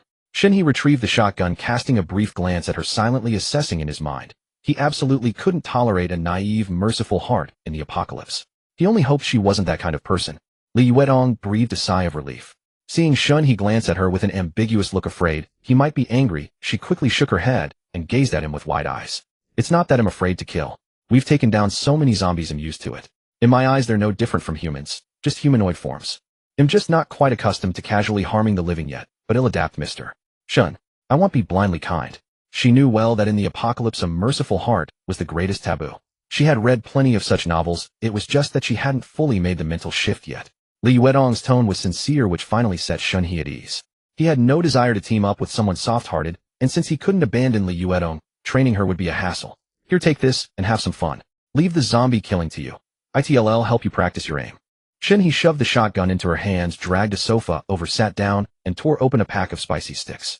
All right, you rest. Leave it to me. Li Yuetong took the gun, her small hands involuntarily caressing the barrel, her eyes brimming with undisguised delight. She licked her lips, walked to the window, and aimed at the street outside. The street was packed with zombies. Without the source of the noise, they wandered aimlessly. Her eyes quickly locked onto a few particularly conspicuous ones. While the others stayed on the road, these had climbed onto abandoned cars. Li Yuetong adjusted the muzzle. Today you climb on cars, tomorrow you'll step on people to get into buildings. Your auntie here will clear the path for humanity and teach you a lesson. Bang! A zombie on top of a Mazda was shot in the head, its body tumbling limply off the car. Perhaps enhanced by her spatial abilities, perception, her marksmanship was uncannily accurate, especially with stationary targets. The shotgun, modified by the system, had a muffled, faint sound, nearly silent. Only the nearby zombies vaguely heard the noise, letting out confused hoarse growls, but unable to pinpoint her location. Bang! Another zombie on a car fell. Bang! Bang! Bang! Bang! Bang! Li Yuetong fired shot after shot, thoroughly enjoying herself. But to avoid drawing suspicion, she followed Shen He's advice, firing a few rounds, then pausing, as if reloading, so no one would question why her gun never needed new ammunition. What a ridiculous scene. No logic at all. Shen He, a spicy stick dangling from his lips, watched the system panel flash, with Experience 1 notifications, feeling immensely pleased. A capable, beautiful teammate made everything easier. After finishing a bag of spicy sticks, he curled up on the sofa and closed his eyes, feigning sleep. It felt like no time had passed when a familiar, pleasant sensation coursed through Shen He's body. He had leveled up. Opening his eyes, he checked his personal information. Host Shen He, level LV. For Experience 0, 100, age 24, height 179, comprehensive attribute 30, spirit value 161, skill points 4. 3 times the physical fitness of an ordinary person. Awesome. Shen He glanced with a smile at the valiant Li Yuetong, who was firing non-stop, his mood soaring. Then he closed his eyes again. In the building across, the fat man crouched, peeking over the windowsill, with only his eyes visible, watching the opposite side and the street. That woman, was she still killing zombies? Wasn't that pure insanity? Could she kill them all? Did she have that many bullets? Wasn't she wasting them? Practicing her aim, leveling up by killing monsters. What a joke. The fat man shook his head and pulled back his chubby hands, rubbing his belly. So hungry. He had no parents, a lone man with no one to feed but himself. Before the apocalypse he had a job, but now alone he couldn't even fill his own stomach. With his build lacking a zombie's speed or stamina, he wouldn't last long. On the windowsill, the fat man's head slowly rose again. A few minutes later, Shen He leveled up once more. Level 5. Host Shen He, level LV. 5, experience 0, 1000. Age 24, height 179, comprehensive attribute 31, spirit value 261, skill points 5. Damn it. System, why did the experience requirement jump to 1000? Levels 15 are the newbie protection period. Can't you just keep protecting me forever? Absolutely not. How heartless. Shen He ignored the system and checked the quest first. Level 5 quest, kill zombies, 500 reward, ability, sharing description, share the abilities of a companion with 100 affection. If the companion dies, the ability remains. What does that mean? He'll share Li Yuetong's ability. And later, if Lin Jian gets one, I can share that too. And even more. Correct. System, you're awesome. Shen He screamed internally. He thought he'd only get one ability, but now there could be more. Accept quest. Perfect. As soon as he accepted, the quest count started rising. Every shot Li Yuetong fired added 1, sometimes 2 or 3, probably from taking down multiple zombies with a single shot. Awesome. He opened the shop. After level 5, the shop unlocked, but it had nothing new, just items had already gotten from blind boxes. But they seemed cheap. 12 gauge ammunition, 5 spirit value for 50 rounds. Beggars, chicken, 1 spirit value per serving. Roast whole lamb, 10 spirit value per serving. Wagyu beef rolls, 500G, 1 spirit value per box. Cold weapon enchantment card, 100 spirit value each. Glock 17, 100 spirit value. Benelli M4, 100 spirit value. Gene optimization fluid, 500 spirit value. Wow. Ammo was the cheapest. That was good. With plenty of ammo, he could kill more zombies. And gene optimization fluid was for sale too. 500 seemed steep, but the effect was worth it. He'd get one for everyone close to him. Too bad it could only be used once per person.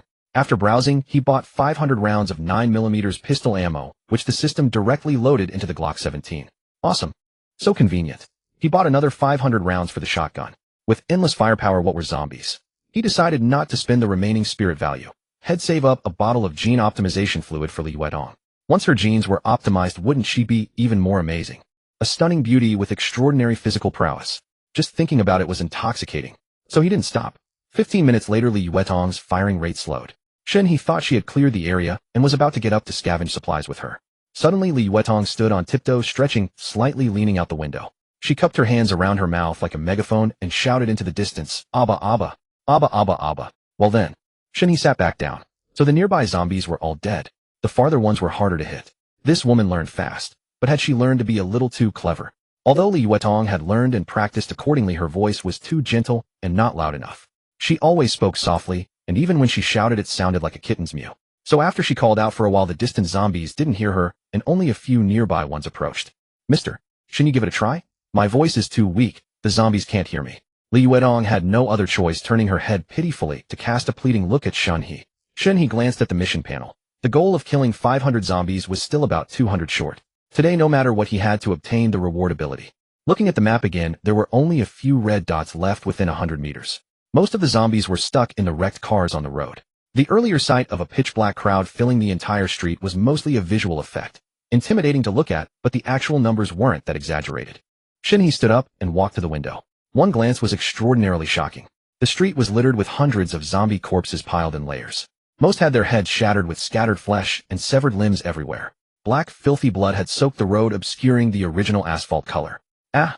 Ho! Ho!" Shen He shouted a few times at the top of his lungs, attracting a small wave of zombies from the street corner, but there were only about 30 in total. Clearly relying on just his voice wasn't enough volume. What to do now? He still wanted to level up. Just as he was worrying, his system prompt suddenly popped up in his mind. The gun's touchscreen can switch to silent mode. Oh, there was this hidden feature. Shen He's eyes lit up, not expecting the system-modified gun to be so advanced. "Give me the gun." "Here." He took the shotgun from Li Yuetong and tapped the touchscreen on the gun. It first showed the remaining ammunition. He tapped it, but nothing happened. He tried a long press, and this time it worked. The interface displayed Chinese characters. It was currently on silent. He tapped it, and the blue silent instantly turned gray, meaning the silent mode was off. A faint mechanical turning sound came from the muzzle, and internal components quietly retracted. The system's craftsmanship was truly exceptional. He raised the gun and aimed at a zombie in a suit that had just been attracted.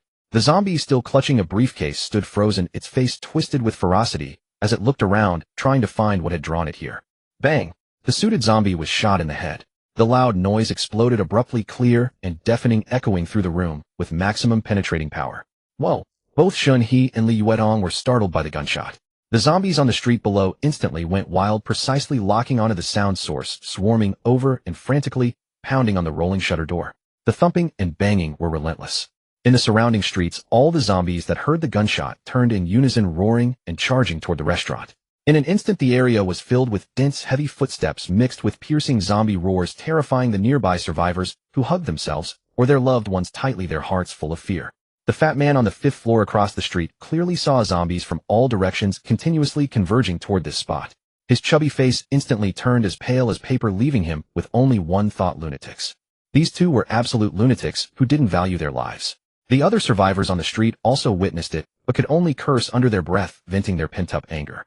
In Building 7 of Legion Garden, Li Wanning was lying in bed resting during her pregnancy. Zhang Ran stayed by her bedside, looking out the window with deep concern. He had clearly heard that gunshot. It was the shotgun they owned.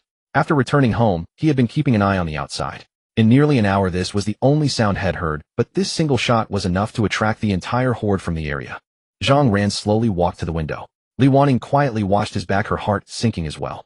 In the restaurant Shun, he looked at the dense red dots on the map rushing into his 100-meter range and licked his lips. Now there were enough to complete his mission. He quickly closed the window and silently switched the shotgun back to silent mode. The zombie horde was agitated now. Had wait until they calmed down and couldn't find the target before farming again. The noise is getting louder again. Is everything okay? Li Yuetong heard the commotion outside and saw Shun He closing the window, realizing another large group of zombies had been attracted. The thumping footsteps downstairs were unsettling. Cough. It's fine. Let's stay quiet and not make a sound. The zombies can't find us, and they'll gradually calm down after a while. Let's eat something first. I'm hungry. Shen He shook his head, pulled her into a cleaned private room, and sat down. He took out 2 mud-wrapped food items, 2 bowls of rice, and 2 bottles of ice Sprite from his backpack. Li Yuetong stared at the 2 lumps of dirt, full of confusion. What's this? Are you feeding me dirt? She had never seen beggar's chicken before. It wasn't sold around here. This is beggar's chicken. Crack open the mud, and inside lotus leaves wrap a whole chicken. It's delicious. Try it. Shen He put on disposable gloves, picked up a mud ball, and gently cracked it. Li Yuetong followed his example. The chicken was still warm. As the mud shell broke, hot steam mixed with the sweet fragrance of lotus leaves immediately wafted out. So fragrant. Li Yuetong's eyes narrowed into crescent moons. She loved chicken the most. She changed her gloves, eagerly lifted the lotus leaves, tore off a drumstick, and took a big bite. The chicken skin was crispy and flavorful, savory, and perfectly seasoned. The meat was so tender it fell off the bone, bursting with rich juices, neither dry nor greasy. A faint lotus leaf aroma mingled with the meat's fragrance, becoming more savory with every chew. This is incredibly delicious. So satisfying. Li Yuedong's cheeks were puffed out like a little hamster. Shen He also took a bite and couldn't stop eating. It was his first time having it too. He usually ate stir-fried chicken. Perhaps due to their high physiques requiring more energy, 2 chickens weren't enough, so they ate 2 more. After the meal, they were both satisfied. The zombies outside had also calmed down, gradually growing silent. They rested for a while longer. Li Yuedong rubbed her slightly sore arms and shoulders, picked up the gun, and stood up to go kill zombies. Since she was new to this, she was still enthusiastic and didn't feel tired at all. Shen He didn't stop her. He had things to do too. She had killed so many zombies earlier, and some mystery boxes had dropped. Perhaps because he had passed the novice period, the drop rate for mystery boxes had decreased. Over 400 zombies only yielded 26 mystery boxes. During his novice period, 30 zombies had given him 5 boxes. The gap was too big. Fewer mystery boxes, but more items. Shen He didn't comment, just said, "Is that so?" He casually opened one. Junyi grilled chicken legs, x 100. Whoa. It really was more. He continued opening. Gabanzi smoked chicken, x 50. Mapo tofu, x 100 servings. Mei-kai ko ro, x 100 bowls. System backpack, x 20 slots. Steamed grouper, x 50 pieces. Garlic flavored crayfish, x 100 servings. Iced draft beer, x 100 barrels. Height upgrade 1 centimeter. Shen He's eyes lit up. Finally something good again. The first time he got this, the experience was absolutely fantastic. System, you get me. Shen He felt a surge of excitement. So satisfying.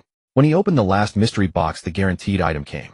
Fully equipped MK-18 special combat rifle. Shen He was stunned.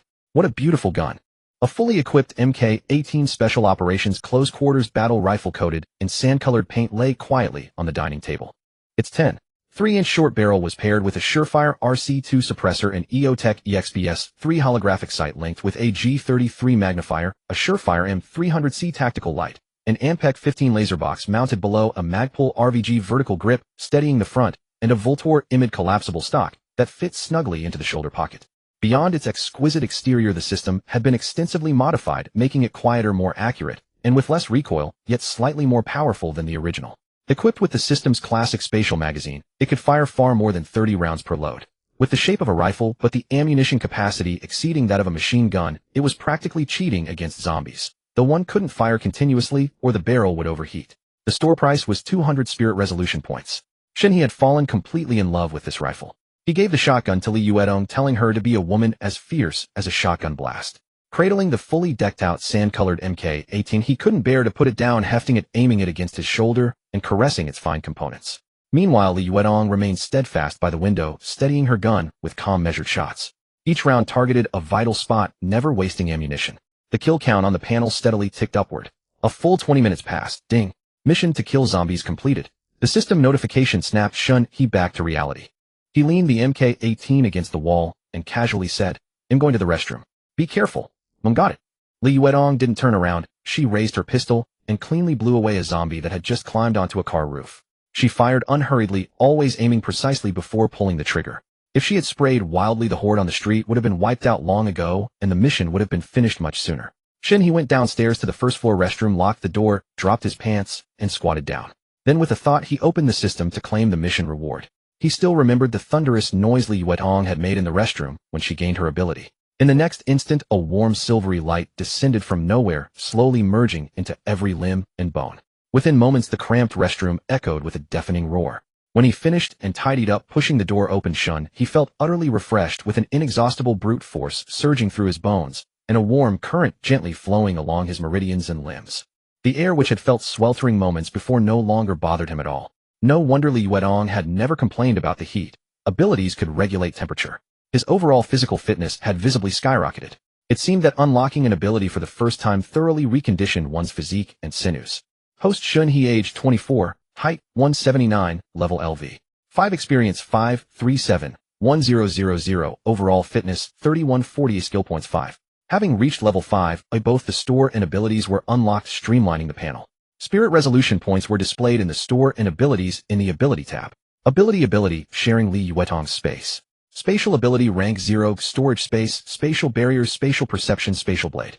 After sharing the ability, the methods to use these powers suddenly flooded Shen He's mind, as if he had known them all along. As simple as eating and drinking. The space was the same size as Li Yutong's, about the size of a garage. Shen He looked at a potted flower on the counter a few meters away, a silver glint flashing in his eyes. An invisible spatial blade sliced through.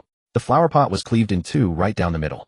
He could hit whatever he set his eyes on far more accurately than with a gun. He tested the other abilities. Spatial perception was somewhat reliable. Right now he felt something outside the door that made his hair stand on end, because zombies were outside while the hairs on the back of his neck facing away from them remained still. System, how many times can I use abilities like Spatial Blade at once? How do I upgrade them? It's related to overall fitness, doubling the usage. For example, if the host's overall fitness is 40, you can use it 80 times. Overuse will cause dizziness and fatigue. Depending on individual talent, frequent use can increase the power of the ability. Rest will restore usage counts. Abilities can be upgraded with skill points, enhancing physical fitness and indirectly expanding the range of ability use. Upgrading to level 1 costs 1 skill point, level 2 costs 2, and so on. Each level increases overall fitness by 10 points for level 1, 20 points for level 2, etc.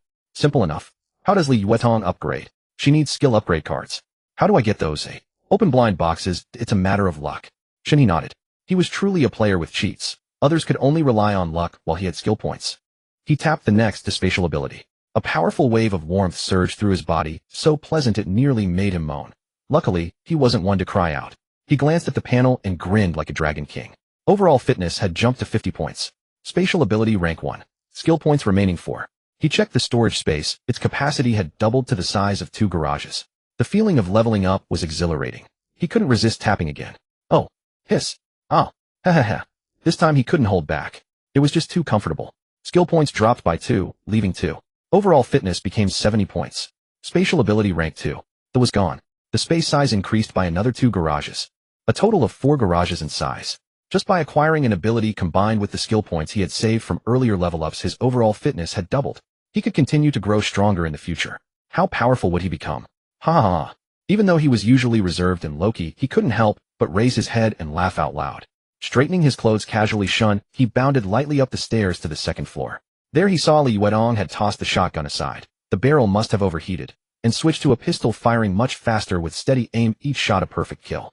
She stood with her back straight, the ball of her right foot on the ground, her left leg bent with the knee firmly pressed against the windowsill for balance. One hand gripped the window frame for support, the other held the pistol as she leaned forward, eyes fixed on the zombies outside, pulling the trigger with each aim. Her whole body was tensed, accentuating the curves of her figure. Shen He took a second glance, then turned away. Fresh from his upgrade, his physical fitness had doubled, and with youthful vigor and a strong temper, he couldn't handle such a sight.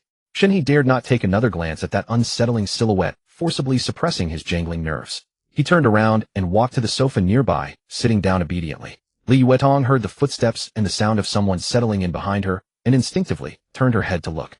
She asked softly, "Got a stomachache? Why are you back so late?" Huh. Her beautiful, lively peach blossom eyes slowly widened, filled with surprise and infatuation. Shen He had just completed consecutive level ups, his body repeatedly tempered and reshaped by psionic energy from head to toe, completely transforming his physique and doubling his capabilities. Now his complexion was incredibly healthy, exuding a vigorous and dominant aura. As a man, his masculine hormones were abundant. His skin, though not as delicate as a woman's, had a clean, healthy, fair with a technocracy quality. Li Yutong's cheeks quietly flushed. She bit her lip, then extended her tongue to moisten her dry mouth. Damn it, Mr.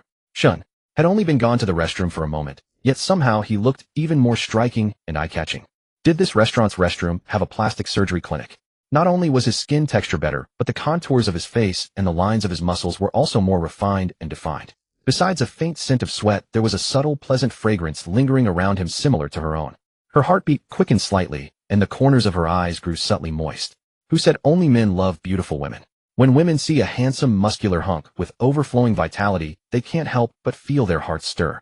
A thought surged within her. She no longer wanted to kill zombies. Subconsciously, she stepped down from the windowsill and shyly moved closer to Shen He. But as she drew near, her nose caught a faint whiff of a certain unpleasant odor. Li Yutong's mouth twitched slightly, and all those romantic thoughts instantly dissipated. It was still the familiar smell, just like when she wasn't feeling well. Forget it. She'd have him after she got home bathed and clean. Pressing her lips together, she suppressed the restlessness within. She walked up to Shen He and said softly, "I've been fighting too long, my shoulders are sore." With that, she didn't stand on ceremony, plopping directly onto his lap and leaning gently into his embrace. Even if she couldn't do anything else, she'd still get some advantage. In truth, she didn't dislike him at all, but some things required hygiene and cleanliness. While rubbing her sore shoulders, she couldn't help sneaking glances at Shen He's face. Her ears and cheeks were tinged with a faint blush, and like the man holding her waist, she was desperately restraining her pounding nerves. Shen He glanced at the system panel. Level 5, experience 762-1000. Given their current firepower output, Li Yuedong wasn't exceptionally fast at killing zombies, but she was steady. It was normal for her to occasionally miss a shot or lose a target. Shen He massaged her soft shoulders. Take a good rest. Leave the remaining zombies to me. As he spoke, he opened the shop interface. Spirit value 923. He looked down at Li Yuedong, who was gazing at him obediently, and mentally purchased a bottle of gene optimization serum. This woman, whose eyes were full of him who worked so hard, deserved the best. Drink this. Li Yuedong lowered her eyes to look at the large hand extended before her. Secretly, she grumbled. It was this annoying, mischievous hand that always made her heart race and her body uneasy. In his palm lay a small vial of purple liquid shimmering faintly, like shooting stars resting quietly there. Is this grape-flavored drink? Where did you find it? Li Yuedong pinched the vial between her slender fingers, holding it up to examine, immediately captivated by it. A drink. Shen He's mouth twitched. She was always thinking about food. If anyone knew what this was, countless people would covet it and try to snatch it. Before he could explain, Li Yuedong deftly unscrewed the cap, tilted her fair slender neck back, and gulped it down in one go. This was a woman's trust in him. How could she look so beautiful even drinking water? My head feels dizzy. Mr. Shen, why did you suddenly give me this? I was already willing to follow you. The gene optimization serum slid down her throat, and soon its effects began to spread through her body. The first sensation was a dizzying vertigo, followed by a burning heat throughout her body, leaving her weak and limp.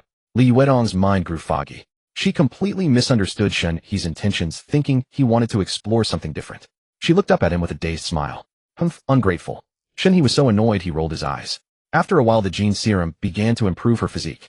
Li Yuedong felt as if countless tiny insects were crawling inside her bones, causing waves of numbness, soreness, and swelling, an indescribable discomfort. She bit her lower lip tightly, enduring the strange discomfort. Her beautiful eyes gazed at Shen He, carrying a hint of grievance and resentment, yet also a trace of curiosity and anticipation. After a few more tense seconds, the piercing numbness gradually faded and dissipated. The next moment, Li Yuedong clearly sensed the hidden power within her surging and climbing rapidly, filling her with unprecedented strength. That feeling. Shen He had taken the gene serum before, so he knew the sensations of the body transforming. That damn sound. Shen He stood up expressionlessly, turned to set her down on the sofa, and went to the wall to grab his gun. He was afraid he might lose control. Weighing the MK-18 in his hand, Shen He climbed onto the windowsill, sat with his legs bent, leaned against the other window pane, propped the gun on his knee, and stared at the reticle in the holographic sight. A satisfied smile curled at the corner of his mouth as a zombie's head was clearly centered in the crosshairs. Uffed. One shot, one kill, hitting exactly where he aimed. With the system silencer, the MK-18 only made a soft mechanical fizz when fired. It was similar to the gunshots in Navy SEAL movies, that mechanically sexy sound men love. Shen He grew interested, and the soft fizzing continued by the window. On the sofa, after the serum's effects had fully dissipated, Li Yuedong stood up, marveling as she moved her limbs. The sore, stiff shoulders from earlier were completely gone. Her strength felt explosively abundant, and her entire body radiated a fierce vitality. She silently gauged her power, feeling she could knock down an ox with one punch. Then, embarrassed, she pursed her lips. Never mind the poor ox. She looked down at the single-seater sofa. Before, she couldn't even move it an inch, let alone lift it, but now it seemed as light as a feather, posing no challenge. She bent down, wrapped her arms around both sides of the sofa, and with a slight effort lifted the whole piece easily. Still disbelieving, she did a few deep squats with the sofa in her arms, moving without any strain. The sofa weighed at least 50 pounds, yet in her arms it felt as light as a soft throw pillow. Gently setting the sofa down and sitting back in place, her beautiful eyes gazed adoringly at Shen He, who was calmly hunting zombies from the window. Only now did she fully understand the profound meaning in his eyes when she had casually called that bottle a grape drink. This was no drink at all. It was a chance for rebirth, a treasure for survival. Too precious to give her something so valuable. Li Yuedong silently vowed in her heart that she would never leave him. Even if he died, she would follow. 222. Unlucky. Take it back, take it back. She would just go along with whatever he wanted, no matter what, even the things she was most shy about. Shen He was unaware of Li Yuedong's inner resolve. He was focused on the G33 magnifier combined with the holographic sight, clearly seeing zombies within 200 meters. Every feature, even the strands of rotten flesh hanging from their mouths. This scope setup was extremely stable in close quarters combat, hitting precisely where he aimed, with every shot finding its mark. The street was already densely carpeted with zombie corpses. Most had their skulls blown apart, while the rest had neat bullet holes in their foreheads and gaping wounds at the back of their heads. The ground was slick with thick black viscous fluid, and a strong stench of decay filled the air. Swarms of flies had already gathered, circling and eagerly feasting on this bounty of theirs. The sky gradually darkened into dusk, the twilight pressing down upon the entire street. The horde of zombies that had been drawn by the gunfire earlier, now reduced to a mere dozen or so, lingered and wandered aimlessly through the street. A bullet cut through the air with a soft whistle. With a sharp crack, a zombie collapsed to the ground, its skull blown open. Congratulations to the host for leveling up. Current level 6. Host Shen He. Age 24. Height 179 centimeters. Level LV 6. Experience 02000. Comprehensive quality 7071. Skill points 2-3. Shen He reveled in the sensation of leveling up, his eyes fixed on his status panel. Another level gained skill points, now at 3, and his spatial ability could be upgraded again. After a moment's thought, he decided not to spend them. Leveling up now required a great deal of experience. Though he could level up quickly with a gun, he wanted to keep the points in reserve. Lin Xian's favorability was also at 95. He wondered what her ability would be. Having tasted the benefits of his own power Shen, he was eager to find her. It definitely wasn't for any ulterior motives. With 3 skill points saved once he found Lin Xian and shared her ability, he could directly upgrade his spatial power to the 2nd tier. An upgraded ability would have a significantly enhanced power ceiling.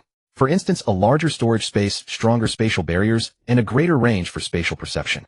Even a 1st-tier spatial barrier could already defend against pistol bullets. That was the benefit of upgrading. He glanced at the shop. His spirit essence value was 661. Not bad. As long as he kept killing zombies, he would never go hungry. Curious, he tapped on the soul nurturing hall. The environment inside was as serene as ever.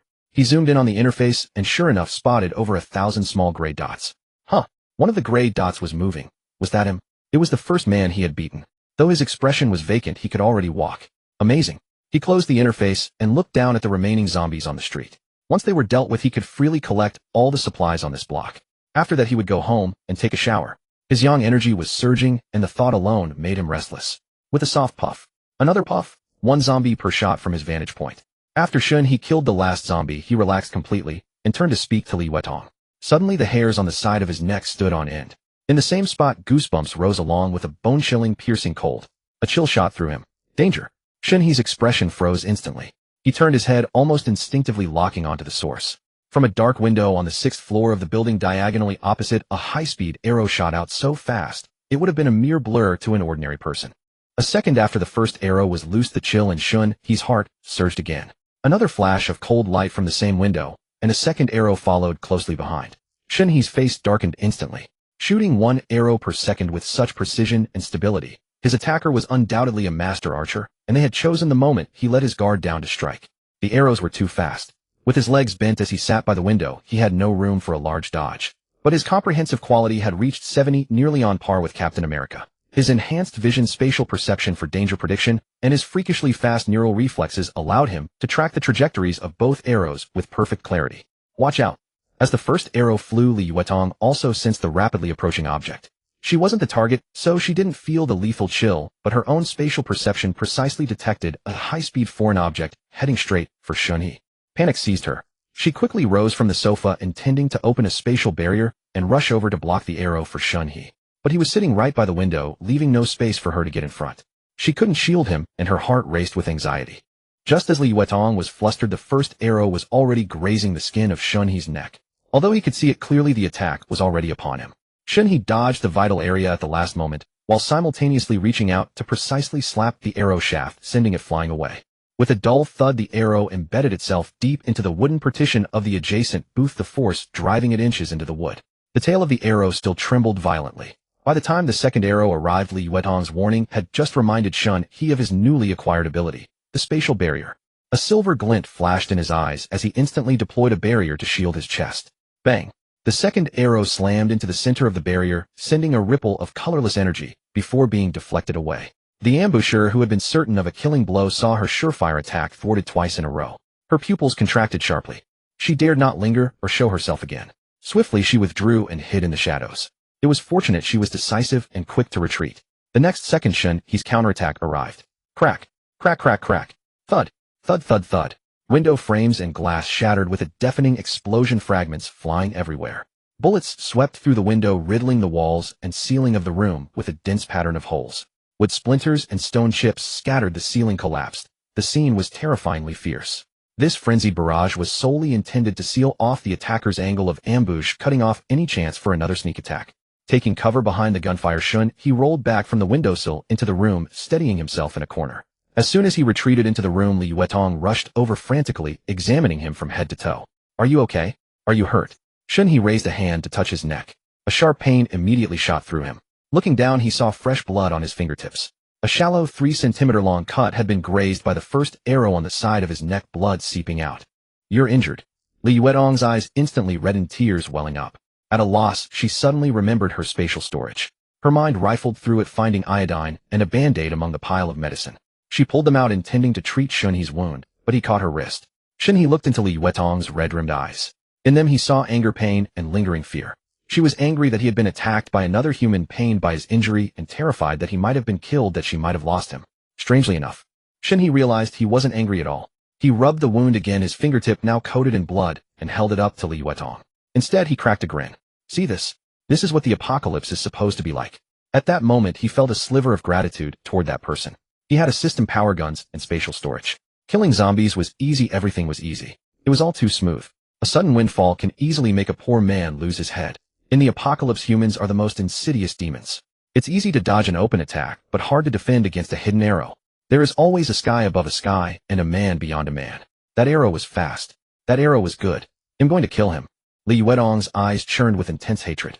Gnashing her teeth, she finished speaking, turned, and grabbed the shotgun from the table. Clutching it tightly, her eyes red, she charged downstairs. She knew exactly what that person was up to. Why ambush them right after the zombies were all dead? They wanted their guns. They wanted to steal their supplies. How could people be so evil? Why were they so evil? How dare they harm her, Mr. Shen? She wanted that person dead. Shen He didn't stop Li Yuetong because he was going to. This incident was a chance for both of them to undergo a change in character. The fat man from the opposite building slumped beneath the windowsill, his plump face frozen in shock as he witnessed Shen He and his companions under attack. These two big shots had slaughtered over 1,000 zombies in a single afternoon. Such overwhelming dominance. Yet someone still dared to provoke them. Damn, that's some audacity. A bow. A bow. Is it that twisted woman? No wonder. My chance has come. Hua Jie, I'm going to avenge you now. The fat man scrambled to his feet, hastily grabbing his pre-packed backpack, and rushed out the door in a panic. At the entrance downstairs of the restaurant, when Shen He came down, Li Yuetong had already stored the debris blocking the door into her space and removed the uship lock. Now, with her small face puffed up and anger simmering, she stood motionless before the door. She didn't know how to open the roller shutter door. Shen He walked over to her, wrapped an arm around her shoulder, and said softly, "When we go out later, if you sense danger, remember to use the spatial barrier. Stay close to me and don't wander off." He felt a twinge of regret. He hadn't yet made using his newly acquired ability a habit, and in that first moment, he hadn't even thought to use it, resulting in a small cut from the arrow. Ultimately, it was his own lack of practice. Forgetting even his own skills was terribly awkward. Li Yuetong looked up at him, her voice muffled. "I know. When I sensed the danger, I immediately activated the barrier. I rushed over to shield you, but your position made it impossible for me to get in front of you." Shen He felt even more embarrassed upon hearing this, so he simply patted her shoulder gently and opened the roller shutter door. As the door slowly rose, Shen He fixed his gaze on the particularly bright red dot on the map. It was moving quickly, and judging by the rhythm, it seemed the person was running down the stairs to relocate. Trying to run. Where can you run on the map? The opposite neighborhood was called Jinxiujiyuan, a residential community of the same caliber as their own Li Jinghuayuan. Shen He led Li Yuetong out of the restaurant, stepping over the scattered zombie remains, and headed straight for the entrance of Jinxiujiyuan. The one who had ambushed him lived in Building 2, which faced the street. To enter the neighborhood, they first had to pass Building 1. As they rounded the corner of Building 1, they simultaneously slowed their pace, raising their guns in unison, alert and cautious. Just then, a sweat-drenched fat man burst out from the other side of the corner. Running too fast, he couldn't stop in time, while turning slipped and nearly fell. Looking up, he found himself face-to-face with the two big shots he had cursed earlier, their guns trained squarely on him. The fat man was 9 meters tall and stout like a bear, and his size genuinely startled the pair. "Don't shoot. Don't shoot. I'm a good guy." The fat man's face trembled with fear, his flabby jowls quivering. Wise enough to know the situation, he dropped to his knees on the spot, raising both hands high above his head in surrender. Li Yuetong recognized him at once. It was the damn fat man who had called them bastards earlier. Already seething with anger, she strode forward and slammed the butt of her shotgun hard against his mouth again and again with considerable force. "You like calling people names? Let's see you spout nonsense again." The fat man covered his face, whimpering in pain, kneeling and prostrate on the ground. Even with his thick padding of fat, he couldn't withstand Li Yuetong's terrifying strength, 3 times that of an ordinary person. "Stop hitting me." "Ow. I was wrong. I know who ambushed you. I know where she lives." "Ow. Stop. Sister-in-law. Sister-in-law, I really do know." The last 2 cries of sister-in-law finally dampened Li Yuetong's fury a bit. The raised gun but hesitated, ultimately not striking his mouth again. Instead, she kicked him hard in his fat rear, sending him lurching forward to land flat on his face. Shen He glanced at his panel info. The fat man was named Tang Dashin with a favorability of 67, a harmless white, but on the map showing no ill intent. He didn't want to waste time on this man. Exchanging a glance with Li Yuedong, they simply stepped around the prostrate fat man and hurried straight toward Building 2. As she ran, Li Yuedong asked in confusion, "Didn't that fat man say he knows the attacker? Why didn't we ask for details or have him lead the way?" Shen He replied casually, "I've already noted the attacker's location." He couldn't very well say that he had been tracking everything through the system map, knowing exactly where the person was at all times. Tang Dashin scrambled to his feet in bewilderment. He clearly knew where that twisted woman lived. Weren't they curious? Wouldn't having him lead the way get them there faster? By the time he realized that the pair were already far off. Panicking, he stumbled after them, shouting in a hushed voice, "I really do know." Meanwhile, Shen He and Li Yuedong reached the foot of Building 2, but didn't go upstairs. Instead, they turned and hurried down the opposite alley. Li Yuedong was puzzled, but trusted that Shen He had his reasons, so she obediently followed close behind. Along the way, she noticed 2 zombies with arrows lodged in their heads, quickening her pace. After passing 4 residential buildings, they arrived at the gable end of the building ahead. From beside it came the furious cursing of a woman. The other person remained completely silent. On Shen He's map, a green dot was facing off against a red dot at a distance. Where did the green dot come from? Who the hell are you? Why are you pestering me? I don't have time to waste with you. I promised to sleep with you once, okay? Just leave me alone now. Say something. Oh, you're driving me crazy. Die, you stupid man. Whoosh! An arrow flew swiftly past them. Shen He glanced at it. It was the same as the arrow that had struck him. He turned to Li Yuedong and instructed, "Activate your shield." With that, they rounded the corner together. 10 meters ahead, a young woman held a compound bow, an arrow knocked, and ready with a quiver on her back, facing their direction. There was also a man with his back to them whose silhouette looked especially familiar. Shen He looked closely. It was Zhang Ran. He hadn't expected him to be here, fiercely blocking the woman who had shot at him from ambush. And this woman? Name Wang Kai-dai, age 21, height 165 centimeters, appearance 71, physique 83, bust C, status minor achievement 444, favorability 60, overall ability 11, huff. Big shots. It's her. This woman is a twisted freak. She usually shoots stray cats and dogs in the neighborhood with her bow and even abuses them. Hua Jia was hit by her arrow and had her leg broken off. Tang Dashin caught up, panting heavily with his hands on his knees, his gaze toward the woman, filled with disgust. Zhang Ran caught sight of Shen He and Li Yuedong approaching and silently stepped aside, clearing the way for them. Li Yuedong's eyes were icy cold as she looked at the one who had harmed Shen He. The two of them advanced one after the other toward the woman. Wang Kai-dai's face turned ugly upon seeing them. She had been aiming her arrow at Zhang Ran, but now she swung it toward Li Yuedong's chest and fired. Li Yuedong had been on guard. Her spatial perception predicted the arrow's trajectory, so she sidestepped calmly as the arrow was released, dodging it with ease. Her nonchalant demeanor stunned everyone present except Shen He. Seeing her failure, a flicker of panic and malice crossed Wang Kai-dai's eyes. But her face quickly shifted to a feigned fragility, as if she could no longer hold her compound bow. Her legs gave way and she slumped to the ground. She was beautiful and innocent, looking like a harmless little white flower with tear-filled eyes that were especially pitiable in her fear. Who would guess that beneath this delicate exterior lay a heart of venomous cruelty, one that delighted in harming life? As Shen He and Li Yuedong approached, Wang Kai-dai forced a fawning smile at Li Yuedong.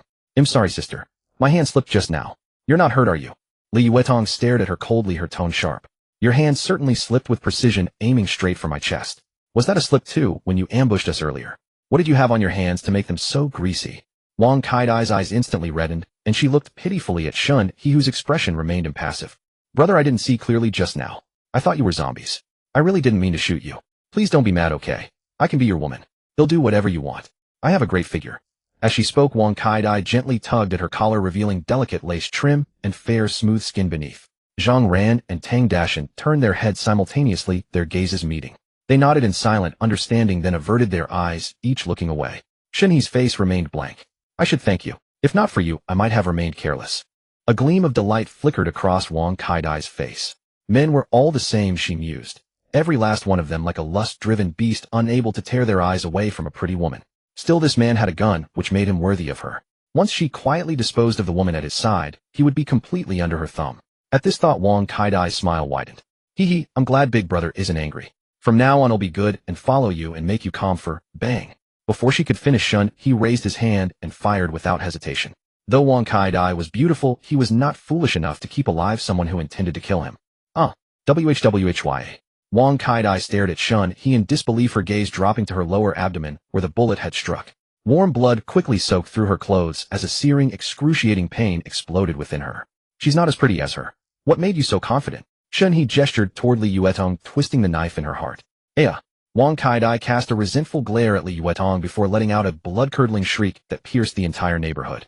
Shen He had shot her in the belly to prolong her suffering, but now her piercing voice, far more penetrating than his own, annoyed him. If it attracted zombies, he would be in trouble, especially since he wasn't in an ideal farming spot. He shot her a disgusted glance and raised the muzzle.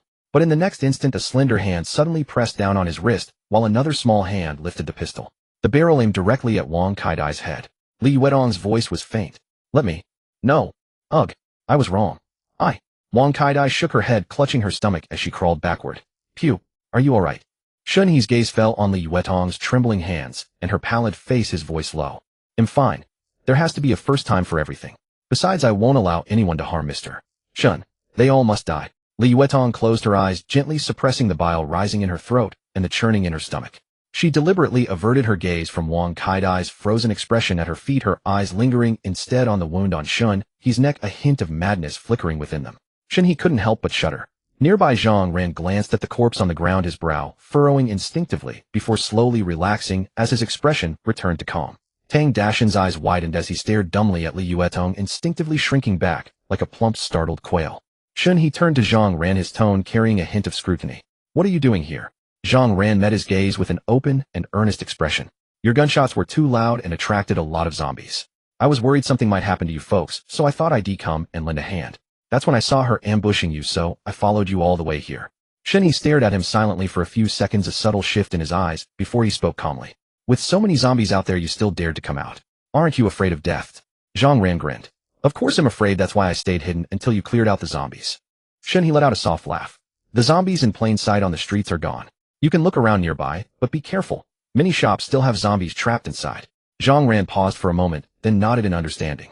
Shen He's words were an implicit acknowledgement of his goodwill, a subtle way of thanking him. Both of them understood the unspoken meaning perfectly. Since Shen He had cleared the zombies from the streets, the supplies naturally belonged to him.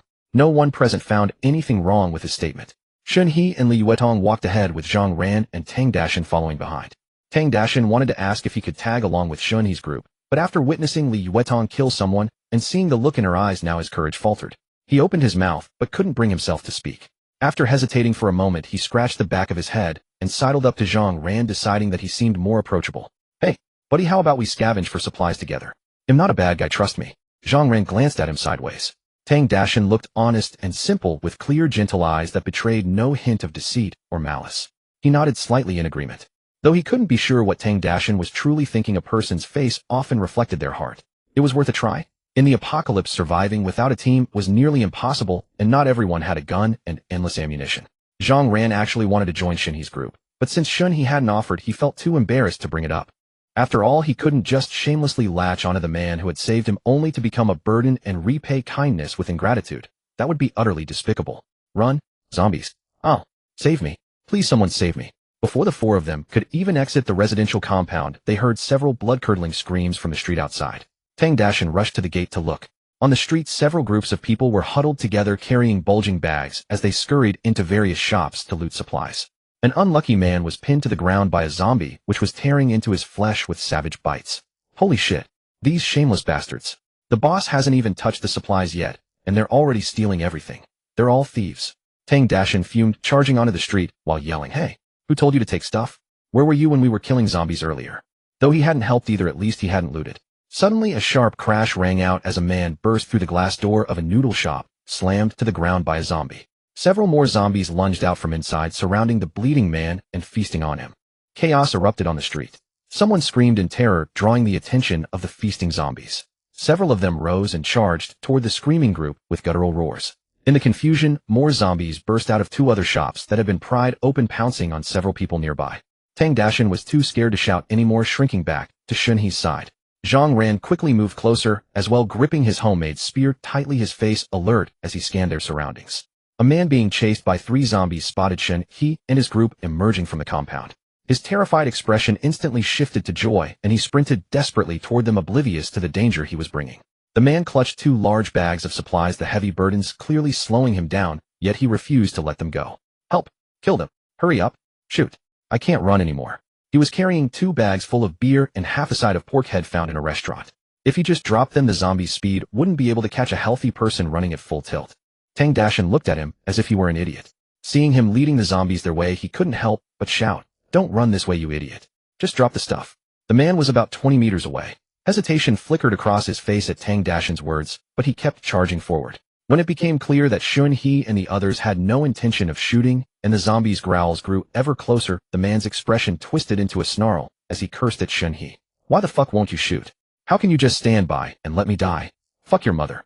You'll get what's coming to you, you bastards." Tang Dashan roared back, "Fuck you. Who the hell do you think we are? Drop your shit, and you can run, you dumb fuck. You piece of shit. Fuck your mother." Li Yuetong glanced at that fat man, and suddenly felt that his extreme foul-mouthedness was quite satisfying. She tilted her head, listening intently to his curses, the expression on her face clearly showing interest. She had originally wanted to fire her gun, but not at the zombies, rather at the man who had insulted Mr. Shen. He had no intention of saving anyone. He was no saint. If the man had run in another direction, he might have shot the zombies, but the man was leading them toward him, using them as a shield. Why would he be so foolish as to save him? Perhaps the man thought that since Shen He had a gun, he could easily rescue him, which was why he came this way. And indeed it was just a matter of a few shots, but that was only the man's assumption. Having just been ambushed, Shen He had no desire to save anyone now, and he certainly didn't care about the man's assumptions. Hearing the man curse him Shen, he raised his gun and fired a few shots in the man's direction. The bullets struck the ground in front of the man, kicking up several sparks, which made him freeze in fright for a moment. That brief pause was all it took. The 3 zombies behind the man lunged onto his back, knocking him to the ground. One zombie bit into his neck and tore off a large chunk of flesh. Blood spurted out in powerful jets like water from a high-rise tap that had just been turned on, gushing forth with force. The other 2 zombies knelt beside him as well. One gnawed at his arm, ripping open a bloody gash, while the other drove its claws into his lower back and yanked out a string of something resembling luoxafin, stuffing it into its mouth. The man lay face down, his venomous glare fixed on Shen He's face. "FCK. Your mother." Li Yuetong tightened her grip on her pistol. Tang Dashan's mouth hung open in shock, unable to make a sound, and Zhang Ran pressed his lips together tightly. The 3 of them turned to look at Shen He in unison. Shen He's expression remained calm as he slowly lowered his gun and stepped forward, his tone unervingly flat. "Hey, damn it, I missed. I actually meant to save him." Li Yuetong watched his retreating figure, a spark lighting up in her eyes, and her mouth gradually fell open beneath her mask. "Got it." Tang Dashan stared wide-eyed at Zhang Ran. "Is that so?" Zhang Ran's mouth twitched. "Yeah, I guess. Mr. Shen's gun had a targeting system that couldn't miss even at 200 meters, let alone at such close range. Like hell it was. There were fewer than 10 zombies on the street, and Shen, he took them out with a few shots. He ignored those who had been bitten. He would kill them later after they mutated, earning a few more points. Even a little was better than nothing. A few points could buy Li Yuetong several beggars' chickens. She loved chicken the most, and then she'd owe him gratitude. Passing by the dead man Shen, he turned to Tang Dashan. "Fatty, grab those 2 bags. With that, he walked toward a barbecue restaurant ahead. Shen He had already calculated clearly. His and Li Yuetong's storage spaces would eventually fill up, and it would be a waste to leave supplies scattered all over the ground. He needed people to carry and gather them. Besides, in the apocalypse, survival always depended on sticking together. He had a gun now, but others would eventually acquire weapons too, like Wang Kai-dai with her bow. Forget the lone wolf talk. Unless he was invincible, he could kill 100, but what about 1,000 or 10,000 enemies? Even the strongest fists can't beat 4 hands. It was better to pick some reliable people to team up with early on, before humanity's heart had completely rotted away. Besides, he had the system and could see others' affinity levels. Any hint of ill intent could be nipped in the bud. For now, Tang Dashan and Zhang Ran seemed suitable. Tang Dashan was timid but honest, and without malice. Zhang Ran was grateful and dependable. Both were good seeds worth observing and nurturing slowly. Currently, their affinity levels were both over 70. Oh, don't worry, brother Shen, I've got this." Tang Dashan's eyes lit up, and he hurried over to pick up the man's 2 large bags, following behind with a pleased grin. The big brother giving him work meant it was a test. He wasn't afraid of hardship or fatigue. He was afraid of not being given a chance. As for the big brother calling him fatty despite being younger, laughable. He'd be happy to be called grandson. Carrying the 2 bags, he grinned broadly, showing his teeth. Turning to see Zhang Ran's slightly envious look, Tang Dashan thought about handing him 1 bag, so they'd both be working for the big shot, but then decided against it. The big brother hadn't driven Zhang Ran away, and their relationship was closer. If the fatty was accepted, Zhang Ran, who seemed more reliable, surely would be too. He just needed to do what the big brother asked and not overstep. Shen He arrived at a barbecue restaurant. The rolling shutter door was down, but only the outer glass door was locked. Probably the owner had locked up and fled when things went wrong. He raised his gun and blasted the lock off, then pushed the door open and walked in. Behind him, seeing Tang Dashan about to follow with the bags, Li Yuetong called out, "Fatty, you and She paused, not knowing the other person's name, and turned to look at Zhang Ran. Zhang Ran, he offered his name. Li Yuetong nodded and continued, Fatty, you and Zhang Ran search this place. They'll take the next one. Be careful. Mr. Shen had storage space, and so did she. She couldn't let the fatty go in with Shen He and stumble upon their secret. Tang Dashan nodded innocently. Sure thing, sister-in-law. My name's Tang Dashan He. Li Yuetong remained expressionless. Got it, Tang Fatty. She remembered that Tang Dashan had cursed them both earlier. Bang. Crackle. With that, she blasted the lock off the next shop's door, leaving them a decisive and domineering silhouette. Tang Dashan paused, muttering under his breath, Tang Fatty. That works too. Then, he turned to Zhang Ran with a grin. Let's work together, brother Zhang. Inside the barbecue restaurant Shen, he smiled slightly upon hearing Li Yuetong's arrangement. He had been about to send Tang Dashan away himself. As for the space matter, he hadn't decided whether to let Zhang Ran and the others know. There were pros and cons. If they knew his subordinates might follow him more securely in the future, but they might also betray him because of it. If outsiders found out, he'd be targeted, facing endless trouble. A large mobile warehouse. Who wouldn't be tempted, especially by larger factions? Thinking this over, he decided to wait and see. The barbecue restaurant had plenty of stock. In the freezer there were beef skewers, lamb skewers, kidneys, fatty cuts, pork, belly, grilled chicken wings, chicken hearts, and gizzard sausages, cartilage, chicken knuckles, grilled chicken feet, grilled ribs, grilled squid tentacles, whole squid grilled, prawns, garlic scallops, and oysters. Each piled high on a metal tray. They were a bit dry and looked rough, but not spoiled. The vegetables, however, had gone bad and were oozing water. Shen He stored all the meat in his space, picked through the vegetables to take some, and grabbed 2/3 of the beer and drinks by the door. In the kitchen freezer, he found boxes of frozen beef and lamb skewers, and some semi-finished products. Finally, there were dozens of boxes of charcoal briquettes, solid alcohol lighters, matches, ignition torches, barbecue tongs, iron skewers, stainless steel baking trays, cleavers, scissors, thick gloves, large buckets of vegetable oil, plastic storage bins, packing bags, plastic wrap, aluminum foil, and more. He took whatever he saw.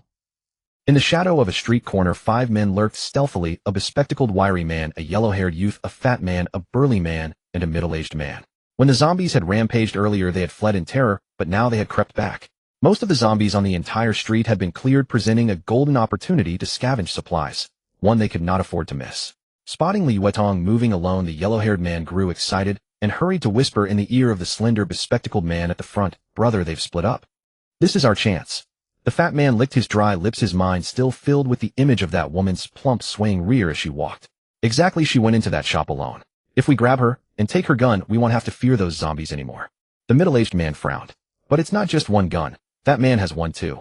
The burly man glanced at the hesitant middle-aged man cowering in the back, a note of contempt in his voice. What's there to be afraid of?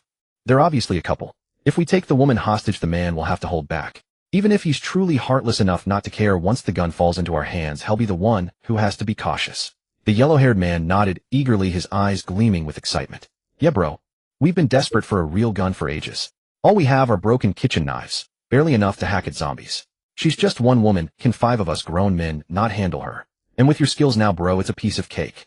The group bickered noisily among themselves, but the slender, bespectacled man at the front remained silent. Yet the other 4 all deferred to him. Though each was physically stronger, none dared act without his command. For none of them could defeat this frail-looking man. The wiry man stared at the chipped cleaver in his hand, then recalled the unexpected changes in his own body. Ambition slowly kindled in his eyes. He lifted his head and adjusted his glasses. Let's do it. That couple clearly has no shortage of ammunition. If we can seize their guns, my brothers and my family can survive more easily from now on. If we fail, death is no worse than this miserable, cowardly existence. At that moment, Li Yuetong's ears flushed faintly. After entering the shop, fearing exposure of her spatial secret, she quickly made her way upstairs, collecting all the furnishings, goods, and warehouse stock into her space. Only then did she return to the first floor, leisurely browsing among the shelves. She held a box of suspender stockings, her gaze lingering on the exquisite packaging, a shy sweetness blooming in her heart as her imagination wandered. If she were to wear this, would Mr. Shen's eyes light up? She bit her lip, her ears reddening secretly. She had never dressed like this before him. He always looked at her with such gentle admiration. Surely he would love the sight of her in this. Just then she heard faint, hurried footsteps at the entrance. Too many to be Mr. Shen and the others. Li Yuetong's gaze shifted, and she quickly crouched low, hiding behind a rack of lingerie. Peering through a gap in the clothes, she looked toward the door. Seconds later, 5 men rushed in, clutching kitchen knives or fruit knives. As they entered, all but the fat man, whose lecherous eyes lingered on various undergarments, scanned the room, clearly searching for her. At a time like this, everyone should be hunting for food. Why would a group of men come to a women's lingerie shop? The bespectacled man, not seeing Li Yuetong, gestured toward the second floor. The yellow-haired man nodded and started up the stairs, knife in hand. Seeing farther from a higher vantage point halfway up the stairs, the yellow-haired man caught a glimpse of Li Yuetong crouching behind the lingerie rack on the first floor. After a careful look, he shouted excitedly, "She's hiding there." Pointing, he drew the others' attention, and they all moved toward her, attempting to surround her. Realizing she had been spotted, Li Yuetong straightened up decisively and fired her shotgun at the yellow-haired man on the stairs. Since they had come for her, their intentions were clearly malicious. She didn't know these people, and the day's events had made one thing clear: this was the apocalypse. 5 grown men with knives coming to surround a lone woman. There was no way they were here to pay their respects. The yellow-haired man, quick-witted, saw the cold fury in Li Yuetong's eyes and the gun aimed at him. He knew he was in deep trouble and threw himself down the stairs, preferring a fall to taking a shotgun blast. He hadn't expected the woman to be so ruthless, firing without a word. Wasn't there supposed to be some banter first? Unfortunately, the yellow-haired man lacked a flash step and couldn't outpace Li Yuetong's preemptive strike. Though he avoided a fatal hit, the blast caught him in the left shoulder. The dense pellets of the shotgun tore into his shoulder, shredding flesh and bone. His entire left arm was blown clean off, landing a distance away. The yellow-haired man tumbled down the stairs, finally collapsing against a wall. His face was ashen, his eyes filled with utter terror as he stared at his empty shoulder. The arm was gone, the wound gruesome. Mangled flesh and sinew, warm blood gushing forth. An excruciating pain seized his body, convulsing him, and he couldn't even manage a full scream. My arm's gone." The other 4 instinctively turned to look at the fallen yellow-haired man, frozen by his horrific state. The bespectacled man felt a surge of rage as he looked back at Li Yuetong, only to find the gun already aimed at him. "Damn that bitch. Is she a butcher? Once we catch her, let the fat man crush her." But thoughts aside, he had to be cautious. He ducked swiftly to evade the shot. Li Yuetong pulled the trigger again, fire bursting from the muzzle, but she was surprised to see the bespectacled man's lightning-fast reflexes as he narrowly dodged. The middle-aged man standing behind the bespectacled one, however, bore the full brunt of the blast. The shot slammed into his chest, sending him flying backward to crash heavily against the wall. He slid slowly down, leaving a stark crimson smear on the pale surface. Outside, Zhang Ran and Tang Dashan, hearing the commotion, rushed in. Seeing the attack on Li Yuetong, their faces darkened. Without a word, Zhang Ran thrust his homemade spear forward, aiming for the burly man's heart. The longer reach gave him the advantage, the sharp tip threatening a fatal blow, forcing the burly man to retreat in panic, drenched in cold sweat. Zhang Ran pressed the attack relentlessly. "Dare to attack my sister-in-law. They'll kill you." Tang Dashan roared, hurling a can of yellow peaches he held directly at the lecherous fat man's face. The force was immense, snapping the man's head back. The can shattered and shards of glass cut his face, blood mingling with the peach syrup. After throwing the can, Tang Dashan charged forward with his massive frame, tackling the stunned fat man. The 2 heavyweights crashed to the floor, causing all the lingerie racks in the room to jump. The lecherous fat man, pinned beneath Tang Dashan, could barely breathe and felt like he might vomit. Recovering, he clenched his fruit knife and stabbed at Tang Dashan's side. Tang Dashan, already at an advantage, had spotted the knife. He seized the fat man's wrist with his right hand while pounding his face with his left fist. Truly, when fat men meet, their hatred burns especially bright. The frail man in glasses barely ducked under a gunshot, then heard the sound of reinforcements storming in from outside. His heart burned with desperation. He had to take down the woman quickly to turn the tide and stabilize the situation. His gaze at Li Yuetong was steeped in venomous malice. He tightened his grip on the blunted cleaver, his legs suddenly tensing and exploding with speed far beyond normal, charging at her like a madman, the cleaver raised high with murderous intent. Because Zhang Ran and Tang Dashan had already entered the house and were locked in combat, the scene was utter chaos. Li Yuetong was hesitant to act, unable to raise her shotgun and fire, afraid that a blast of buckshot might hit her own people. As the man in glasses closed in with astonishing speed, Li Yuetong's eyes flew wide in shock, her heart tightening. But her movements were swift. A silver glint flashed in her eyes as she instantly erected a spatial barrier before her. Whoosh, whoosh, whoosh, whoosh. A torrent of piercing sounds suddenly rang in everyone's ears, followed by a cacophony of clattering impacts. The entire street-facing glass window exploded, sending shards of glass clattering to the floor. A dense hail of bullets sealed off all paths before the man in glasses, their warheads howling as they slammed into walls and shelves, scattering debris. The hanging undergarments were sent flying wildly by the shockwaves of gunfire, fluttering chaotically in the air. The sudden onslaught of firepower forced the man in glasses to grind to a halt, daring not take another step forward, fearing to step into that metal storm. He stared at the shattered window in despair. There, a dark figure shattered the glass window, bursting in with a chilling aura of murder. The blade in the figure's hand flashed with a cold gleam, moving with such speed that the frail man had no time to react before his cleaver clattered to the ground.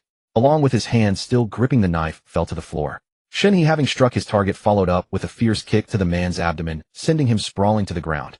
Then he raised his 18 Malawian kwaches and fired a burst at the burly man and the fat greasy man still locked in a desperate struggle with Zhang Ran and Tang Dashan. Bullets blossomed into sprays of blood on their bodies, turning them into sieves before he stopped. Tang Dashan quickly scrambled off the fat man's corpse, casually wiping the blood splattered on his face. Zhang Ran also pulled his spear from the burly man's abdomen as the stench of blood filled the entire shop.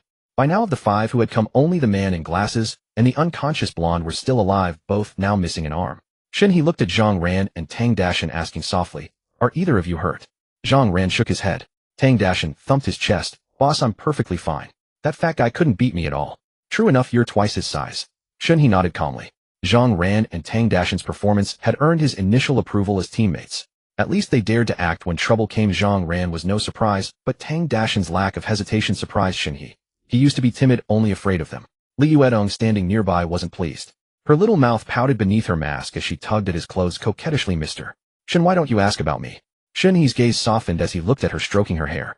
"I've been watching you the whole time, and do you think I wouldn't know if something happened to you?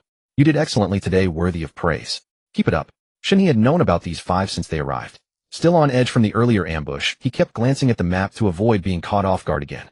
So when they came for Li Yuedong, he hid by the window to see how she would handle it. And what he found was that Li Yuedong had acted decisively and cleanly, far exceeding his expectations, even surpassing him. Li Yuedong was overjoyed by the praise, her eyes curving into crescents. He'll definitely keep working hard." Shen He confirmed that his team was unharmed, then looked down at the man in glasses whose face was pale as he clutched his severed wrist. The speed this man had displayed was far from ordinary. Li Yuedong, whose overall physique was 3 times that of an average person, had nearly failed to keep up with his charge. This showed that the man's speed was close to hers, yet his frail, thin build and obvious physical imbalance, extreme speed with no explosive power or bodily strength, made everything seem wrong. Shen He stared down at him, getting straight to the point. "Why is your speed so fast?" The man in glasses, drenched in cold sweat, barely lifted his head and gritted out, "If you spare the blonde, he'll tell you." Even with one hand, the blonde could still care for the women and elderly at home a bit better than nothing. "You still don't see your situation." Shen He let out a cold sneer. He no longer had the habit of showing mercy to enemies. He glanced at the spot where the unconscious blonde lay, raised his 18 Malawian kwaches, and fired. Rip. A series of gunshots rang out. The blonde was riddled with bullets, his body convulsing a few times in unconsciousness before going still. Zhang Ran remained indifferent, as was his nature. Li Yuedong, having killed many zombies and people today, was already numb to it and showed no reaction. Only Tang Dashan flinched violently, a shudder running through him. His gaze at Shen He and Li Yuedong now held a deeper, heartfelt, although his favorability had increased slightly. "You." The man in glasses stared with eyes wide with fury, glaring at Shen He with utter hatred, then closed his eyes, adopting an air of defiance unto death. He had thought today's mission would be a sure thing, his confidence stemming from his physical transformation. His speed was incredible. Zombies couldn't react in time. Over the past 2 days, he had killed many zombies and built his own small team. At the height of his arrogance, he never expected to encounter Li Yuedong. This woman was different from others. While other women only whimpered, she acted with decisive ruthlessness, catching them off guard. Most importantly, both she and this man were faster than him, especially this man. Now he regretted his greed. In truth, it was just the fear of death closing in. Shen He's face turned cold. It was almost dark. He had no time to waste here. He wanted to go home, shower, and discuss today's insights with his Tong. "You don't have to talk. I was just curious, not desperate to know the details. But since you've displeased me, I won't make it easy for you. He'll bandage your wound first, take you back, and torture you slowly. When I'm happy, he'll turn you into a zombie. You're from a nearby neighborhood, right? You must have family at home. In this apocalypse, I have all the time in the world. He'll sweep through this entire area and find your family. Then he'll bring them all back and feed them to you every day." Shen He's voice was eerily calm, and he nodded approvingly as if this was a great idea. Everyone present, except Li Yuedong, felt a chill run down their spines. Even the usually indifferent Zhang Ran couldn't help but glance at him then again. Li Yuedong found it amusing. Mr. Shen wasn't that kind of person. She knew him. He was just putting on an act. The man in glasses stared at him, screaming, "You're a beast. A demon." Shen He chuckled lightly. "Thanks for the compliment. Don't drag my family into this.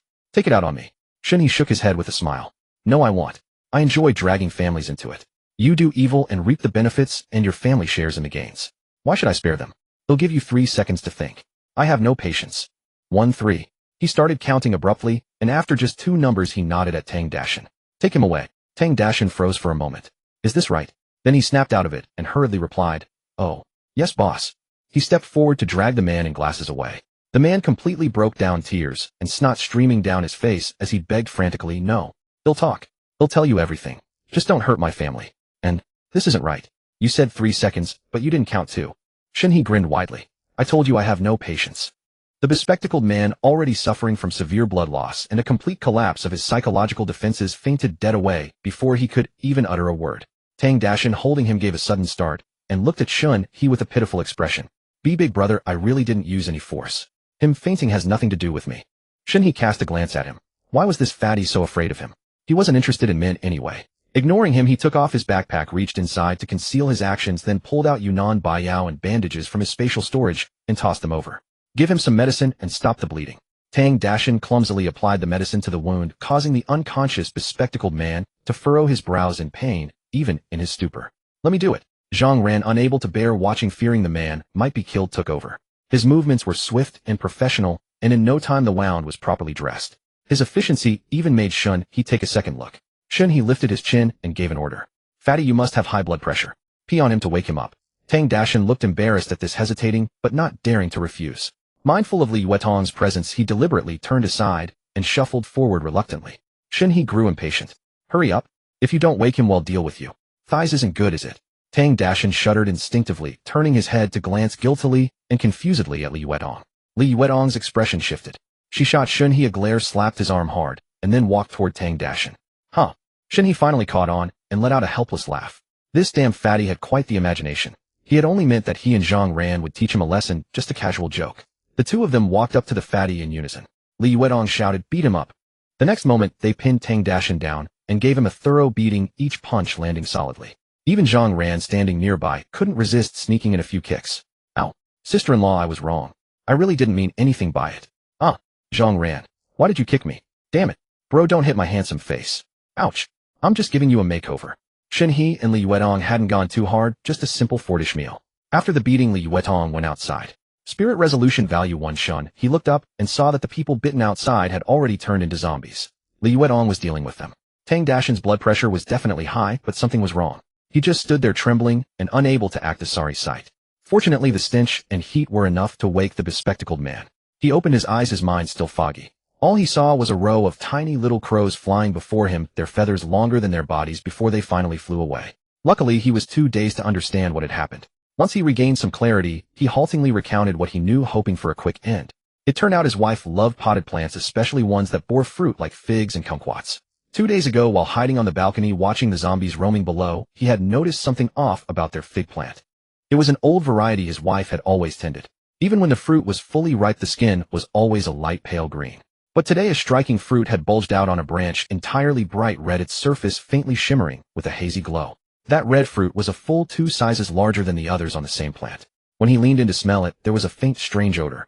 Stranger still, the other small fruits on the same plant were slowly withering and dying. Even the potted plants nearby were all wilted and dry, as if their nutrients had been completely drained by this red fruit. By then he was already weak with hunger. Even though it smelled bad and he knew something was off, he couldn't think straight. With the mindset of better to die early and be reborn, he reached out and picked the bizarre fruit. To his surprise, when he took a bite, there was no strange taste at all. The flesh was incredibly sweet with a rich honey-like fragrance. After eating it, he was no longer hungry and felt energized. But not long after eating, his body burned with fever. He drifted in and out of consciousness for half a day. When he woke up, he had lost a lot of weight, but his speed was astonishing. Shen He and the others listened with great interest. This world had truly changed. Besides zombies, such miraculous fruits could now grow. Shen He stared calmly at the bespectacled man and asked curiously, "Do you have any more of these fruits at home?" The man, pale and weak, shook his head. "No, just that one." His expression didn't seem like a lie, but Shen He was unwilling to give up and decided to press further. "What if I turn you into a zombie and feed your family to you?" The bespectacled man wept in frustration. "Boo-hoo, there really isn't any more, damn it. Meeting you people is like seeing a ghost." He had had a bright future ahead of him, but it was all ruined by his own greed and bad luck, running into a bunch of heartless beasts. Ha ha ha ha. Li Yuetong, seeing the bespectacled man cry from Shen He's teasing, couldn't help but laugh at the doorway. He looks like he really doesn't have any more. Shen He also laughed, watching Li Yuetong speak. She covered her masked mouth with her hand and nodded with squinting eyes. Shen He believed him. Something that required such vast amounts of nutrients probably couldn't grow in clusters in one place. "Fatty, he's your responsibility." After giving the order, Shen He walked to the door and stood side by side with Li Yuetong. Zhang Ran also came over carrying his spear. Tang Dashin was timid. He needed to build up his courage. Thighs. All right. Inside the room, Tang Dashin wore a bitter expression. He had been lost in thought while listening to the bespectacled man's story. Now how had this good task fallen to him? Why didn't Big Brother ask Zhang Ran to do it? His deadfish face was perfect for this kind of job. Tang Dashan looked around, finally picking up a somewhat sharp fruit knife. Trembling, he moved it back and forth between the bespectacled man's chest and neck, making the already resigned man shake even more violently than he did. Damn it. Can you do it or not? I'm scared shitless by you. What the hell kind of people are you all? Wah, give me the knife. I'll do it myself. The bespectacled man was both weak and furious. This damn fatty was just going through the motions. He had said to make it quick. Screw you. Tang Dashan's eyes hardened. Gritting his teeth, he gripped the knife handle tightly and took a breath. I can do it. Ahem. Let me try. Don't look at me. When you look at me, my hands shake. Just hurry up. Please. The bespectacled man resigned himself to his fate and lay on the ground with his eyes closed. Tang Dashan bent over, gripping the knife handle with both hands. Aiming at the man's chest, he steeled himself, raised the knife high, and brought it down with force. Thud. The blade sank into flesh. Ugh. You motherfucker. You got my arm. The bespectacled man stared at Tang Dashan with wide eyes, the venom in his gaze even more intense than when he had looked at Shen He. He hated no one now but this stupid fatty. Tang Dashan let go in panic, his face reddening. The fruit knife was stuck deep, the blade piercing through the man's arm, blood gushing out. How did it go crooked? Sorry, I didn't mean to. Let me try again. Trust me. Pew. A bullet precisely pierced the bespectacled man's temple. Before he died, a trace of relief actually appeared on his face. Li Yuetong couldn't bear to watch any longer. If she let this fatty dawdle any more, she would almost soften and feel sorry for killing this enemy. Tang Dashan lowered his head and walked to the doorway. Shen He said nothing, merely patting his shoulder. Each person has their own disposition. If he couldn't do it well now, he would learn slowly over time. In the future, he would just have to let him handle more of such tasks. Glancing at the sky, the sun was nearly setting. But this street was lined with many restaurants and a small convenience store. If they didn't gather the supplies, they would surely be taken by others under the cover of night, and then they would have done all the work for someone else's benefit. Shen He looked down the street, seeing only private cars and taxis, not a single vehicle suitable for hauling cargo. What are you looking at? Li Yuetong asked curiously, noticing his gaze sweeping around. Looking for a suitable vehicle. We can't carry much from these shops with just a few of us. Shen He replied, a hint of worry in his voice. These items were too many, and even with his and Li Yuetong's spatial storage, they couldn't hold it all.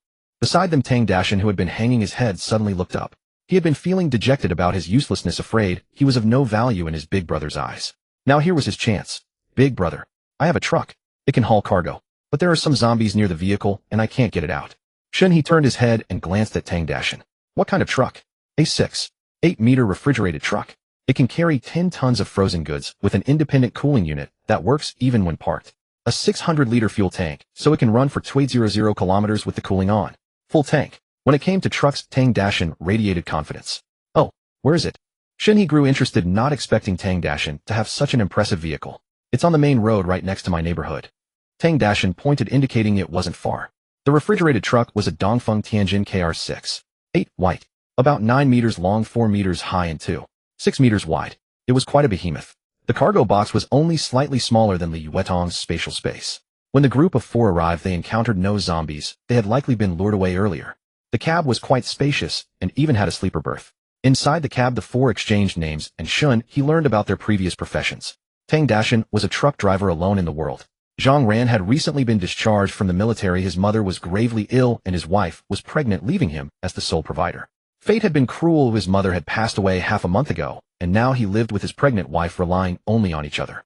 Tang Dashan parked the refrigerated truck steadily in front of the small convenience store. As the 4 got out, they saw 2 groups of people inside, hurriedly stuffing food into their bags. Hearing the truck's engine, the 2 groups froze, instantly stopping their actions in unison and turning to look at the doorway. When they saw the guns in Shen He's and Li Yuetong's hands, the area around the convenience store fell into a terrifying silence, broken only by the rapid breathing of the crowd and the unhurried footsteps of Shen He's group, which echoed loudly in the cramped space. As Shen He came to a halt, the doorway was firmly blocked. The people inside exchanged uneasy glances, panic-stricken and at a loss. The timid ones trembled, lowering their heads, not daring to meet Shen He's gaze. But most clutched their sticks and kitchen knives tightly, their eyes a mixture of fear and forced composure. A few others had a glimmer of hope in their eyes. After a few seconds of silence, a man in his 60s looked around, shuffled forward 2 steps, swallowed nervously, and carefully sized up the 4 in front of him. Shen He and Li Yuetong stood side by side, slightly behind, while Zhang Ran and Tang Dashan flanked them a half step ahead, subtly shielding the 2. The old man's gaze swept around before finally settling firmly on Shen He's gun. Sir, are you police or military? Are you here for rescue? Neither. The moment Shen He spoke, the hopeful light in the old man's and many others' eyes dimmed instantly. The apocalypse had been going on for days without a trace of rescue, and they had been clinging to a sliver of hope. In this place, ordinary people rarely saw real guns, so they assumed anyone with one was a soldier. Then, could my family take some food? Everyone at home has run out of supplies. Ooh, we're starving. If it's really not possible, well, put everything down now and leave immediately. We don't want to cause you any trouble. The old man watched Shen He's expression, but since Shen He was wearing a mask, his voice grew quieter and more cautious. Armed and not with the authorities. In the apocalypse, that could mean anything. He dared not act entitled as he might have before. A living dog is better than a dead lion. He wanted to live a few more days. Shen He didn't respond. He shifted his gaze from the old man and slowly swept it across every person in the store. Men, women, old, young. They looked like neighbors from the same building gathered to find food. Everyone his eyes passed over felt stripped bare and deeply uncomfortable. The pressure was so intense that many lowered their heads. The timid ones couldn't even hold their bags. They dropped them with a clatter, the cans inside rolling away. In the oppressive silence of the store, the sound was piercingly loud. No one could calmly meet the gaze of a person holding a gun unless they had nerves of steel. Seeing Shen He remained silent, many showed defiance, but dared not utter a word. A few timid women under his gaze had red-rimmed eyes and tears streamed down their faces. They didn't dare cry aloud, only covering their mouths and suppressing their sobs. In this world now, if these men wanted to do something to them, the women had no recourse. They could only pray in their hearts that they were ugly enough not to catch anyone's eye. The old man who had spoken grew increasingly sorrowful. He sighed slowly, bent down, and gently placed his things on the ground, not daring to make any noise. The people behind him reluctantly set down their supplies as well, though a few young men gritted their teeth and refused to let go. Put it down. Put it down. Do you want to abandon me? A few were gently tugged by the women beside them, who whispered persuasions. Eventually they dejectedly dropped their bags and hung their heads. Li Yuetong glanced at Shen He, her face warming under her mask. This scene made her feel like a villain. Tang Dashan scratched his head. Only Zhang Ran stood expressionless, gripping his spear, but his fingers kept opening and closing, and his palms were slightly sweaty. Honestly, none of the four of them were bad people at heart. Amid this oppressive atmosphere, Shen He finished scanning the information of over 20 people. Damn, that was a lot. But thankfully there was nothing unusual. Shen He turned, saw the old man watching him warily, and slightly shifted his body to reveal the truck outside. See this truck? I need rice flour, cigarettes, alcohol, sugar, tea, toilet paper, sanitary pads, salt, seasonings, canned goods, sausages, instant noodles, bottled water, chocolate, and any other high-calorie supplies that can be stored. Also various hot pot and spicy soup bases. Help me fill the cargo box, and whatever is left in here afterward is yours. Start working. Shen He's words left no room for negotiation, but to these people's ears they were heavenly. The truck outside looked big. Well, it actually was big. But the supplies in the convenience store and the surrounding restaurants were more than enough to fill it to the brim. The leftovers would be more than they could carry themselves. Hearing this, the old man's brow instantly relaxed, and a smile broke out on his face. He nodded repeatedly and cupped his hands in gratitude. "Oh, thank you, sir. Thank you so much." He immediately turned and called out loudly to the crowd gathered behind him. Everyone heard that. "Hurry up, come over and help the sir load the goods." Coming. Find the box stuff." The group, previously downcast, instantly came alive, smiles returning to their faces. The men surged forward to carry beer, drinks, and bottled water, while the women gathered lighter box goods like instant noodles. These square items were perfect for stacking neatly in the refrigerated truck. The lively atmosphere lightened the oppressive feel of the apocalypse. Watching the bustling crowd, Shen He turned to Tang Dashan and Zhang Ran and instructed, "Keep an eye on things here. I'm going to check out the shops next door." "Sure thing, big brother. You and sister-in-law can rest assured." Over 20 people worked together to move the goods, their efficiency astonishing. In less than an hour, the entire refrigerated truck was packed to the brim. Half that time was spent carefully wrapping items, afraid that disarray might displease Shen He. The truck was filled with whole crates of supplies. Even condiments like oil, salt, soy sauce, and vinegar were taken directly from the warehouse, stacked neatly in boxes. During this time, Shen He and Li Yuetong also swept through several nearby restaurants. From each kitchen, they loaded 3/4 of the rice, flour, oil, frozen meat, and dried goods into the space. They deliberately left a small portion behind, partly to conceal the existence of the spatial ability, and partly because they didn't need to take everything, wanting to leave something for those who came later. Shen He's system could produce supplies from killing zombies, so he wasn't lacking. Moreover, at the beginning of the apocalypse, resources were abundant everywhere. There was no need to strip a place clean, causing the survivors there to starve. Humans were, after all, social creatures. Shen He didn't want to end up with only his family left. What would happen if his child couldn't find a spouse? When Shen He and his group got into the vehicle, the 20+ survivors were still standing by the roadside, bowing repeatedly in thanks, waving vigorously, and watching them leave with eager eyes.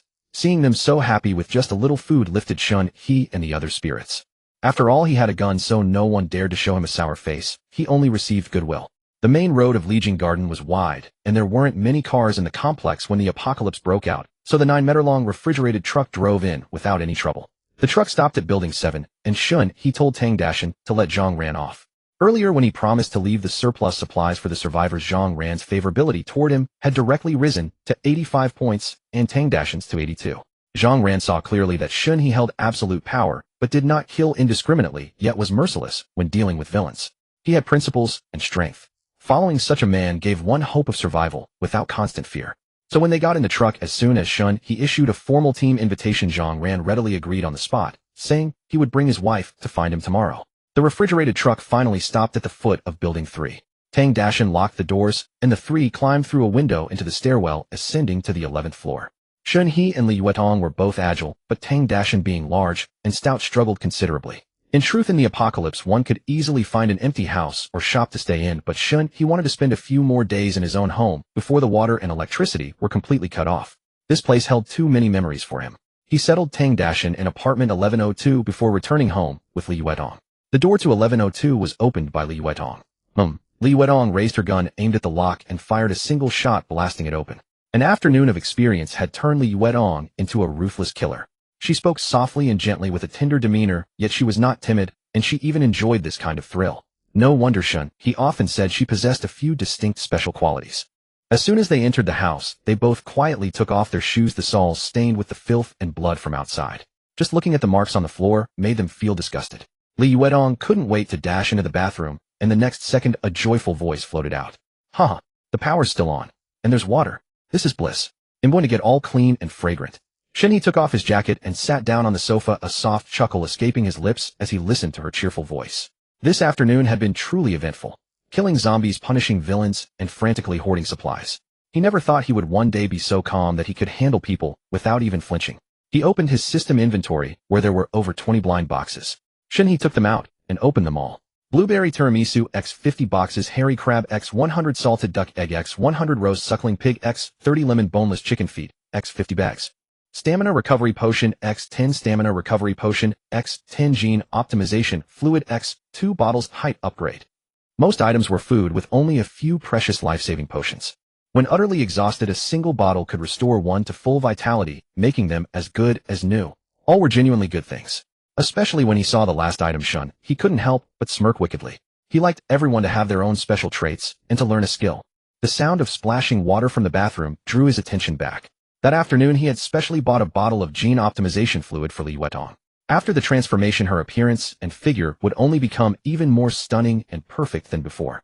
The thought of her increasingly radiant and enchanting features, her outstanding temperament and figure after the gene optimization, stirred a ripple in Shen He's heart. He stood up, straightened his clothes, and walked slowly toward the bathroom, wanting to see her transformed appearance and to spend a little time with her. Soon from the bathroom came Li Yuetong's shy, soft, scolding, her voice flustered. "Oh, Mr. Shen Yu, why are you coming in again?" In the bathroom, Li Yuetong's cheeks burned, and she stepped back in panic, her voice as faint as a mosquito's hum. "This isn't right. Mr. Shen, don't. Mr. Shen, please go out first, okay?" A night without disturbance. The next morning the weather was clear, and the morning sun had long climbed into the sky. Golden sunlight streamed through the curtain gaps, falling warmly upon the two intertwined figures embracing on the bed.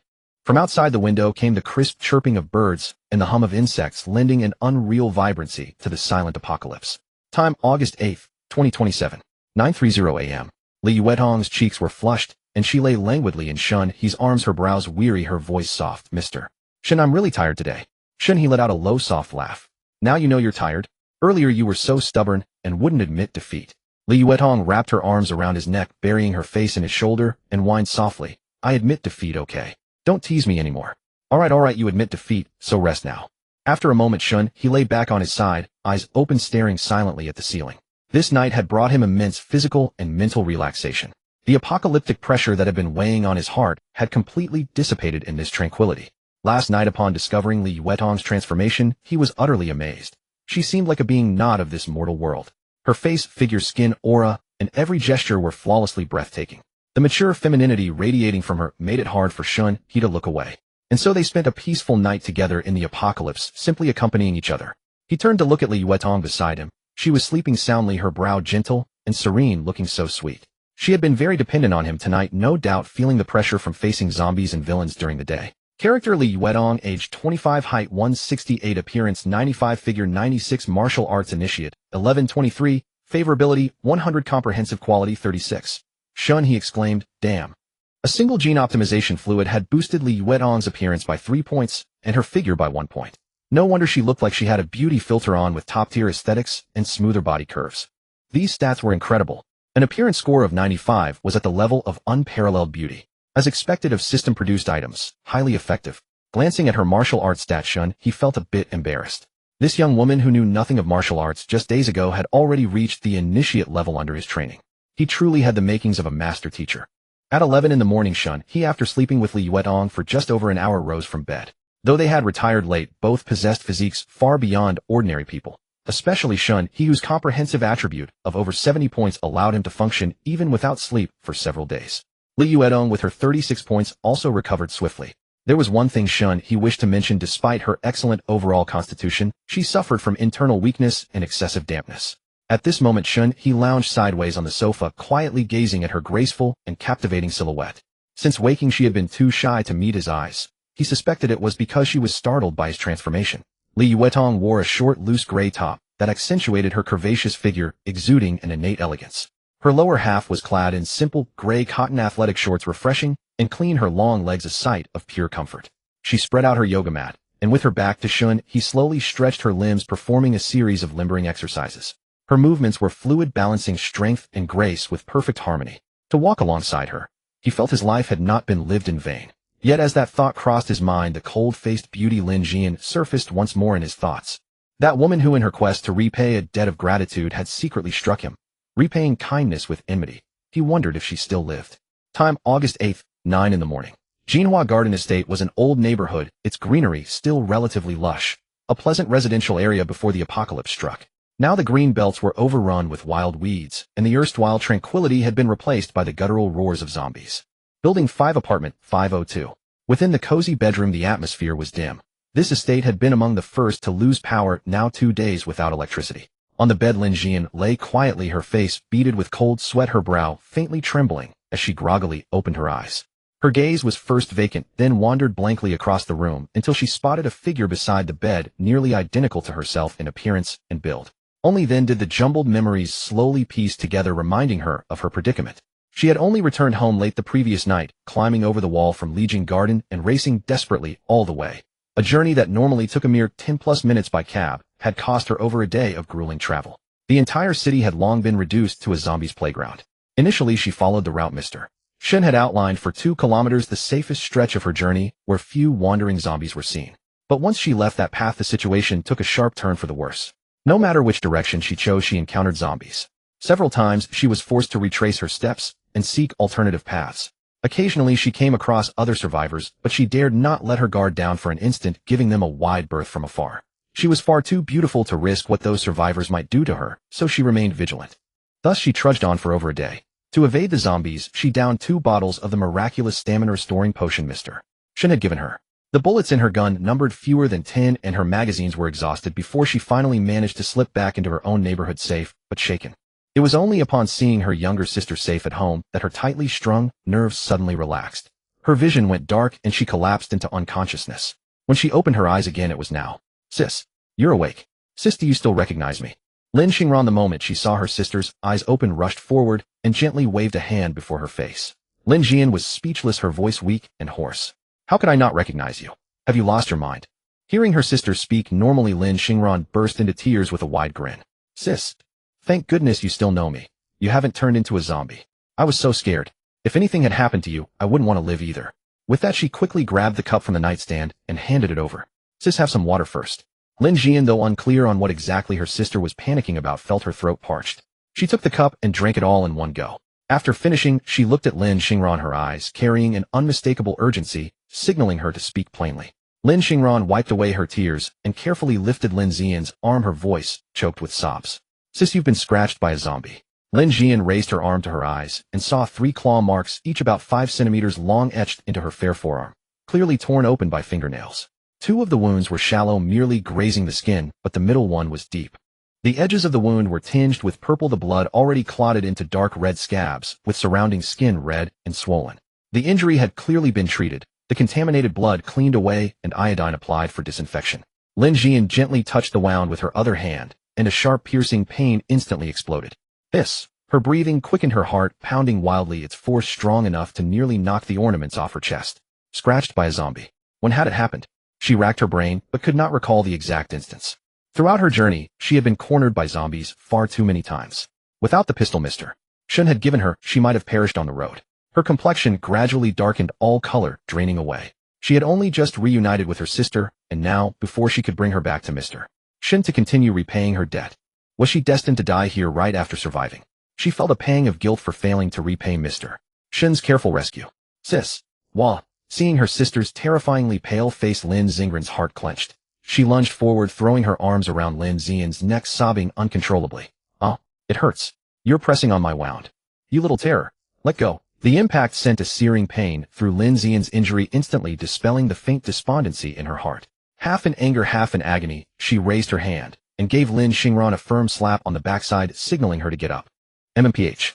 Sis. Lin Xingran sat back, rubbing the sore spot. Thanks to her sister's interruption, the pain jolted Lin Jian back to clarity, and her intellect regained the upper hand. Watching fresh crimson blood beads ooze from the reopened wound, her mind flashed back to the children who, after being bitten, turned into zombies within seconds or minutes, their wounds blackening and festering. Nothing like hers. Moreover, she had been unconscious for so long.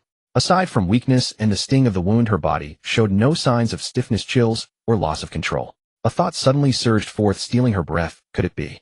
She hadn't been infected. What was going on? She was of course unaware.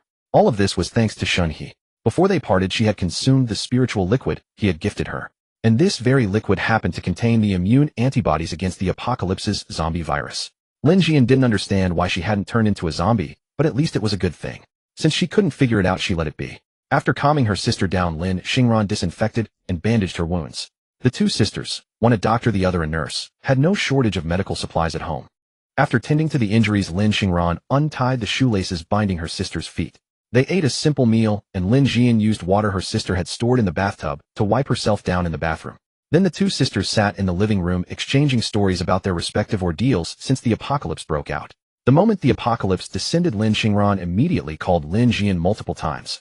She knew well that her sister's phone was always on vibrate during work hours, so even if she called, it wouldn't ring and expose her location amid the zombie hordes. But little did she know that at that time Lin Jian had already fled in panic into the building's storage room, dropping her phone outside in the chaos, unable to answer her sister's calls. Lin Xingran was frantic with worry and wanted to risk going out to find her, but she had no idea where her sister was. Outside, zombies roamed everywhere, and venturing out would have been a death sentence. With no other choice, she could only stay home and wait. She held firm to the belief that as long as her sister was alive, she would find a way to return. Now, listening to Lin Jian recount how she had gone hungry for 3 days, suffering immensely several times on the verge of death, Lin Xingren's eyes reddened. Her heart ached with both sympathy and fury, and she wished she could grab a blade and charge out to slay the zombies to avenge her sister. When she heard that her sister had been saved by a certain Mr. Shen, though no details were given, Lin Xingren's face inexplicably flushed when she matched it to that specific time. They were twins, more sensitive than ordinary people since childhood, sharing an indescribable synesthesia.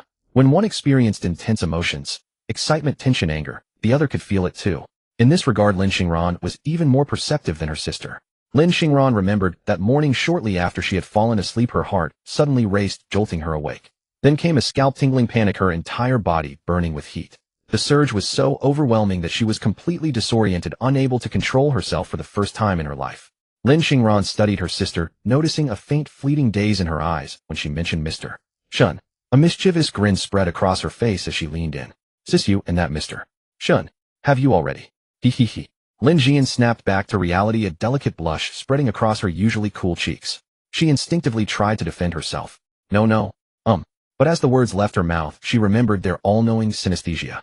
Some things, it seemed, could not be hidden from the sister who looked exactly like her. She gave a helpless slight nod, her voice dropping.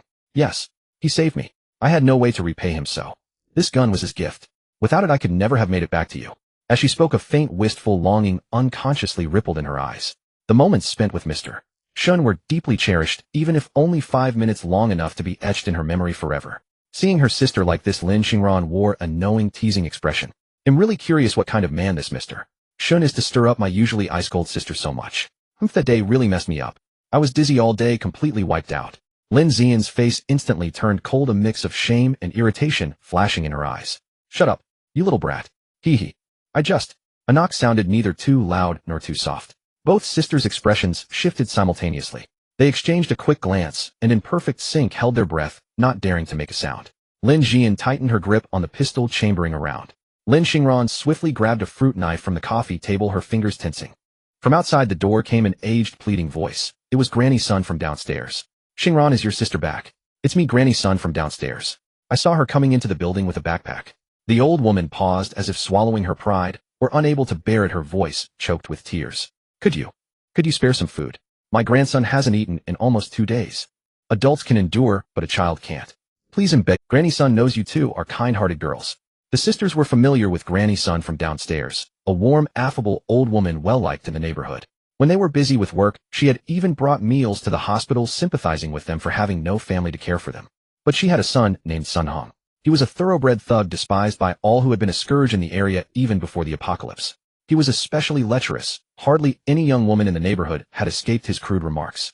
When families complained, he would sit with his gang outside their doors doing nothing but staring whenever they came out, rendering even the police useless. They just sat there, and eventually the matters fizzled out. The Lin sisters, identical in appearance and possessing top-tier looks and figures in the neighborhood, were naturally eye-catching and frequent targets of Shen He's harassment. However, he never dared to actually lay a hand on them. First, despite their beauty, both sisters exuded an icy, intimidating aura. Shen He, a coward who bullied the weak, was easily cowed by their presence. Second, once when he couldn't resist reaching out to touch Lin Xingran's hand, he got severely beaten on the spot. Lin Xingran and Lin Jian shared the same cold face, but had completely opposite temperaments. Lin Jian was calm and composed, able to endure and strategize. Lin Xingran, on the other hand, was explosive and impulsive. When truly provoked, she showed no mercy. Moreover, she had trained in Bejiquan for years. Her top hard elbow strike could fell even a sturdy man, leaving anyone hit crying miserably. Under her hand, Shen He had cried the hardest. Lin Xingran quietly slipped off her slippers, crept barefoot to the door, and peered through the crack. Granny Sun's eyes were red and tear-streaked, her voice full of pitiful pleas, begging them to open the door and give her some food. But Lin Xingran saw clearly that the old woman kept glancing furtively toward the stairwell, clearly signaling to someone inside the house. Someone was hiding on the stairs. Lin Xingran's heart tightened. Granny Sun must have been coerced or threatened. A surge of anger shot to her head. She grabbed the doorknob, ready to fling it open and see who dared be so bold. She would beat them until they cried for their mothers, or she wouldn't be Lin Xingran. Just as she turned the handle, a hand reached from behind and covered hers. Lin Xingran turned to see Lin Jian gently shaking her head, signaling her not to open the door, and pulled her behind her. Lin Xingran had a fiery temper that flared easily, but she wasn't brainless. Her sister's intervention dampened most of her impulsiveness, and she came to her senses. This was the apocalypse now, not a time when mere martial prowess could overcome everything. Before the apocalypse, a few punches might have been harmless, but now others might retaliate with knives. And what might pierce her kidney next might not be a blade. Lin Jian took another look through the peephole, and also noticed something off about Granny Sun. Despite her reluctance, she knew all too well that two young, beautiful women alone in the apocalypse were too conspicuous and dangerous. She bit her lower lip, her voice tinged with pity, but resolute. Granny Sun, I have no food in my backpack either. I'm sorry, I can't help you. Try asking at other doors. Oh, then I'll go check elsewhere. Grandma Sun, hearing no sound from within and no sign of the door opening, felt a secret relief. A flicker of joy and release passed across her brows. She silently chanted, it's good they didn't open, it's good they didn't open. The Lin sisters are wise and vigilant after all. You old fool, utterly useless. Can't even trick a door open, what good are you? Why don't you just die? Can't you think of your son and just die already? You'd save me some food. What a curse. A venomous, resentful whisper, cold and sinister, pressed against Grandma Sun's ear, seeping bit by bit into her heart. Each curse was like an icy needle piercing her chest. Grandma Sun's aged body trembled with the chill that seeped into her heart. She knew that voice all too well. It was her own son, Shen He. Panic seized her heart as she stiffly turned her head toward the stairwell. A row of young men, knives in hand, pressed tightly against the wall, hidden in the shadows. Nearly every step held a man. A quick glance counted over a dozen of them. Their hostile faces lurked in the darkness, eyes fixed on the door, cold, merciless, and greedy. Seeing she had failed to trick the door open, their gazes turned to her with impatience, displeasure, and murderous intent. Grandma Sun's eyes swept over their vile expressions, her heart filled with both fear and relief. But immediately a deep sense of self-reproach, guilt, and anguish coiled around her heart, like an icy hand squeezing it tight, causing a dull, aching pain that was unbearable. Thank goodness the Lin sisters hadn't opened the door. Just two young girls unarmed. If those thugs had broken in, the consequences were unthinkable. She had never wanted to do such a wicked deed, but Shen He threatened her with the life of her young grandson. Thinking of how small he was, Grandma Sun couldn't stop trembling, and murky tears streamed uncontrollably from the corners of her eyes. She had lived her entire life honestly treating others with kindness and warmth, never harming anyone or cheating her neighbors.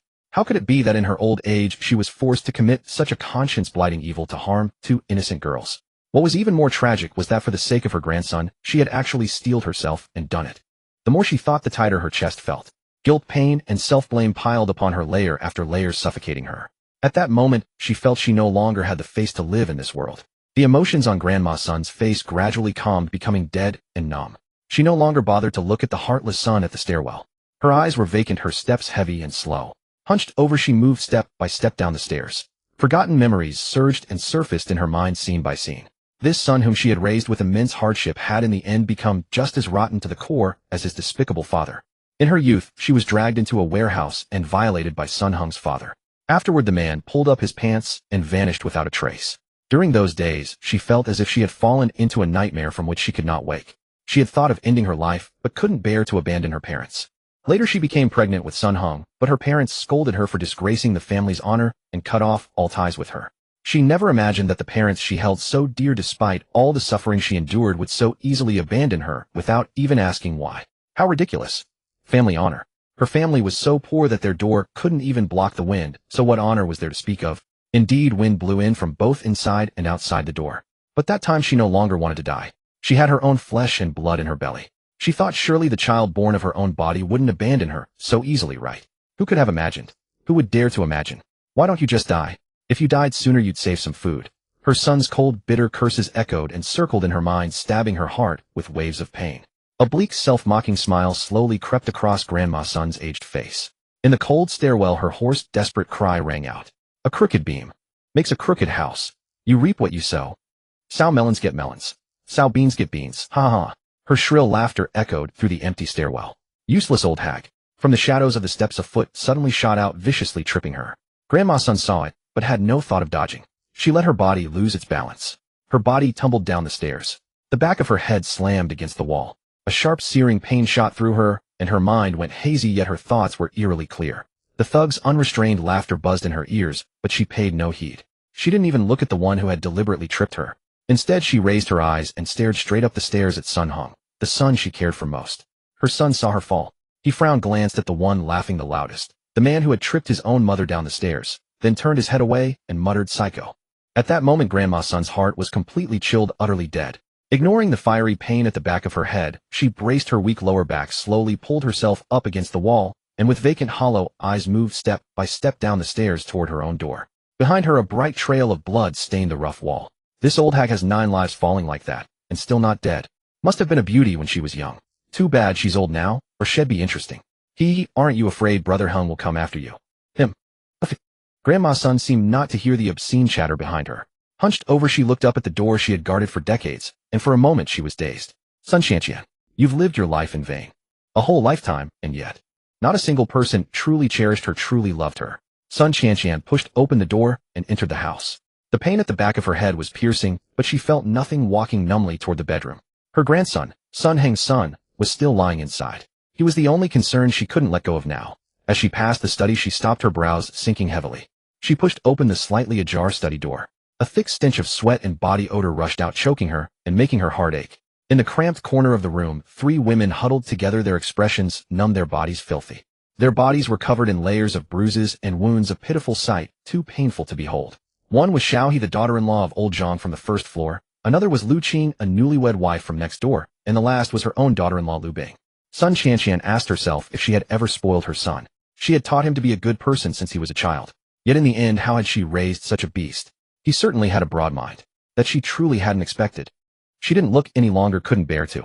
She turned, went to her room, and brought back a few clean pieces of clothing. Lowering her voice, she urged with urgency and sympathy, "Bing Bing, you 3, put these on quickly and find a chance to run." Pausing, her voice trembled as she whispered, "That scoundrel has his men blocking me upstairs. He won't be paying attention here for now. Even if you get bitten by zombies out there, it's better than staying here and being abused by these animals." The 3 women, already numbed in body and mind, heard the door open and instinctively shrank back into the corner, thinking a man had come to torment them again. Only when Sun Shanqian's voice sounded did Lu Bing slowly lift her head. She had delicate, pretty features. In truth, all 3 women were beautiful, rare beauties before the apocalypse. Those who weren't attractive enough had been driven out by Sun Heng's gang in the past 2 days, and the men in the building who refused to join them had all been killed. The one who had deliberately stuck out his foot to trip Grandma Sun on the stairs was none other than Lu Qing's new husband. Lu Bing didn't hate her mother-in-law. On the contrary, she felt only gratitude. In the beginning, when Sun Heng began his atrocities, her mother-in-law had desperately tried to stop him, only to be beaten so badly by the gang that she couldn't move and lay in bed for an entire day. She didn't believe in fate. She wanted to live to take revenge, to personally kill every beast who bullied women. Lu Bing forced her weak legs to stand trembling as she picked up the clothes and pulled them on, urging the two beside her in a low voice as she dressed. The neighbor's new wife, Lu Qing, had a sweet, doll-like face, but her eyes were now filled with utter deadness, a complete desire for death. A gash on her forehead was particularly glaring. It was left from when she had tried to kill herself by banging her head against the wall. She had been too tough to die, and now she just lay on the ground motionless like a soulless shell. Xiao He, the daughter-in-law from the first-floor Zhang family, lived up to her name. Elegant and refined, with a natural aura of an elegant, mature woman. Seeing Lu Bing already up and dressing, she silently braced herself against the floor and slowly stood up, picking up the clothes to put them on. Lu Bing was the first to finish dressing, then immediately grabbed the clothes from the floor, pulling the numb Lu Qing up and slipping them over her. Gazing at Lu Qing's vacant, lost eyes, a surge of guilt welled up within her. All of this was the heinous crime led by her beastly husband.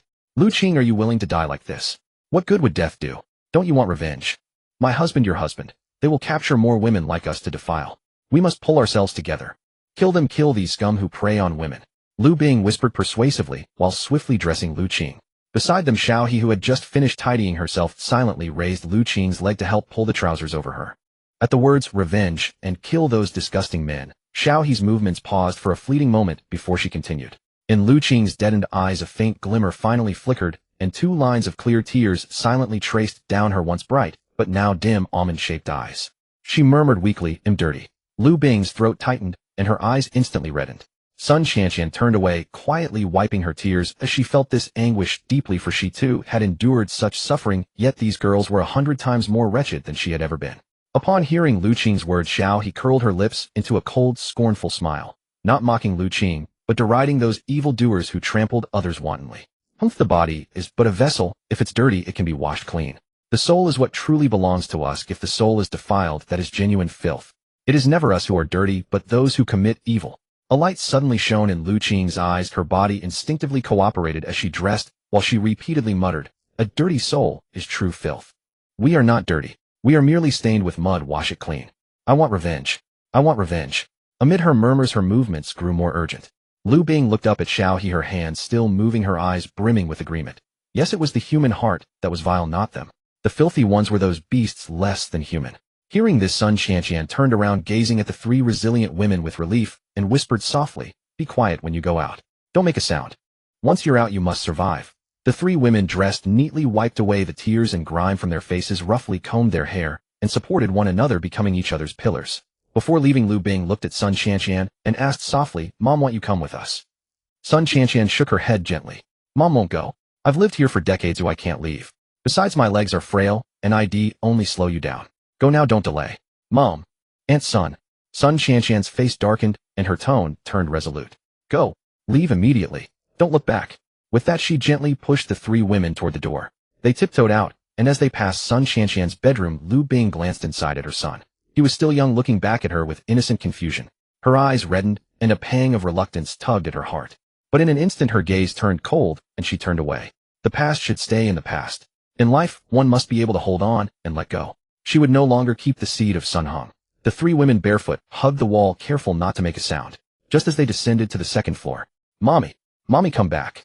The child's cries made the 3 women's faces turn pale. Sun Qianqian's expression grew somber. She could no longer muster any love for her grandson. Sigh.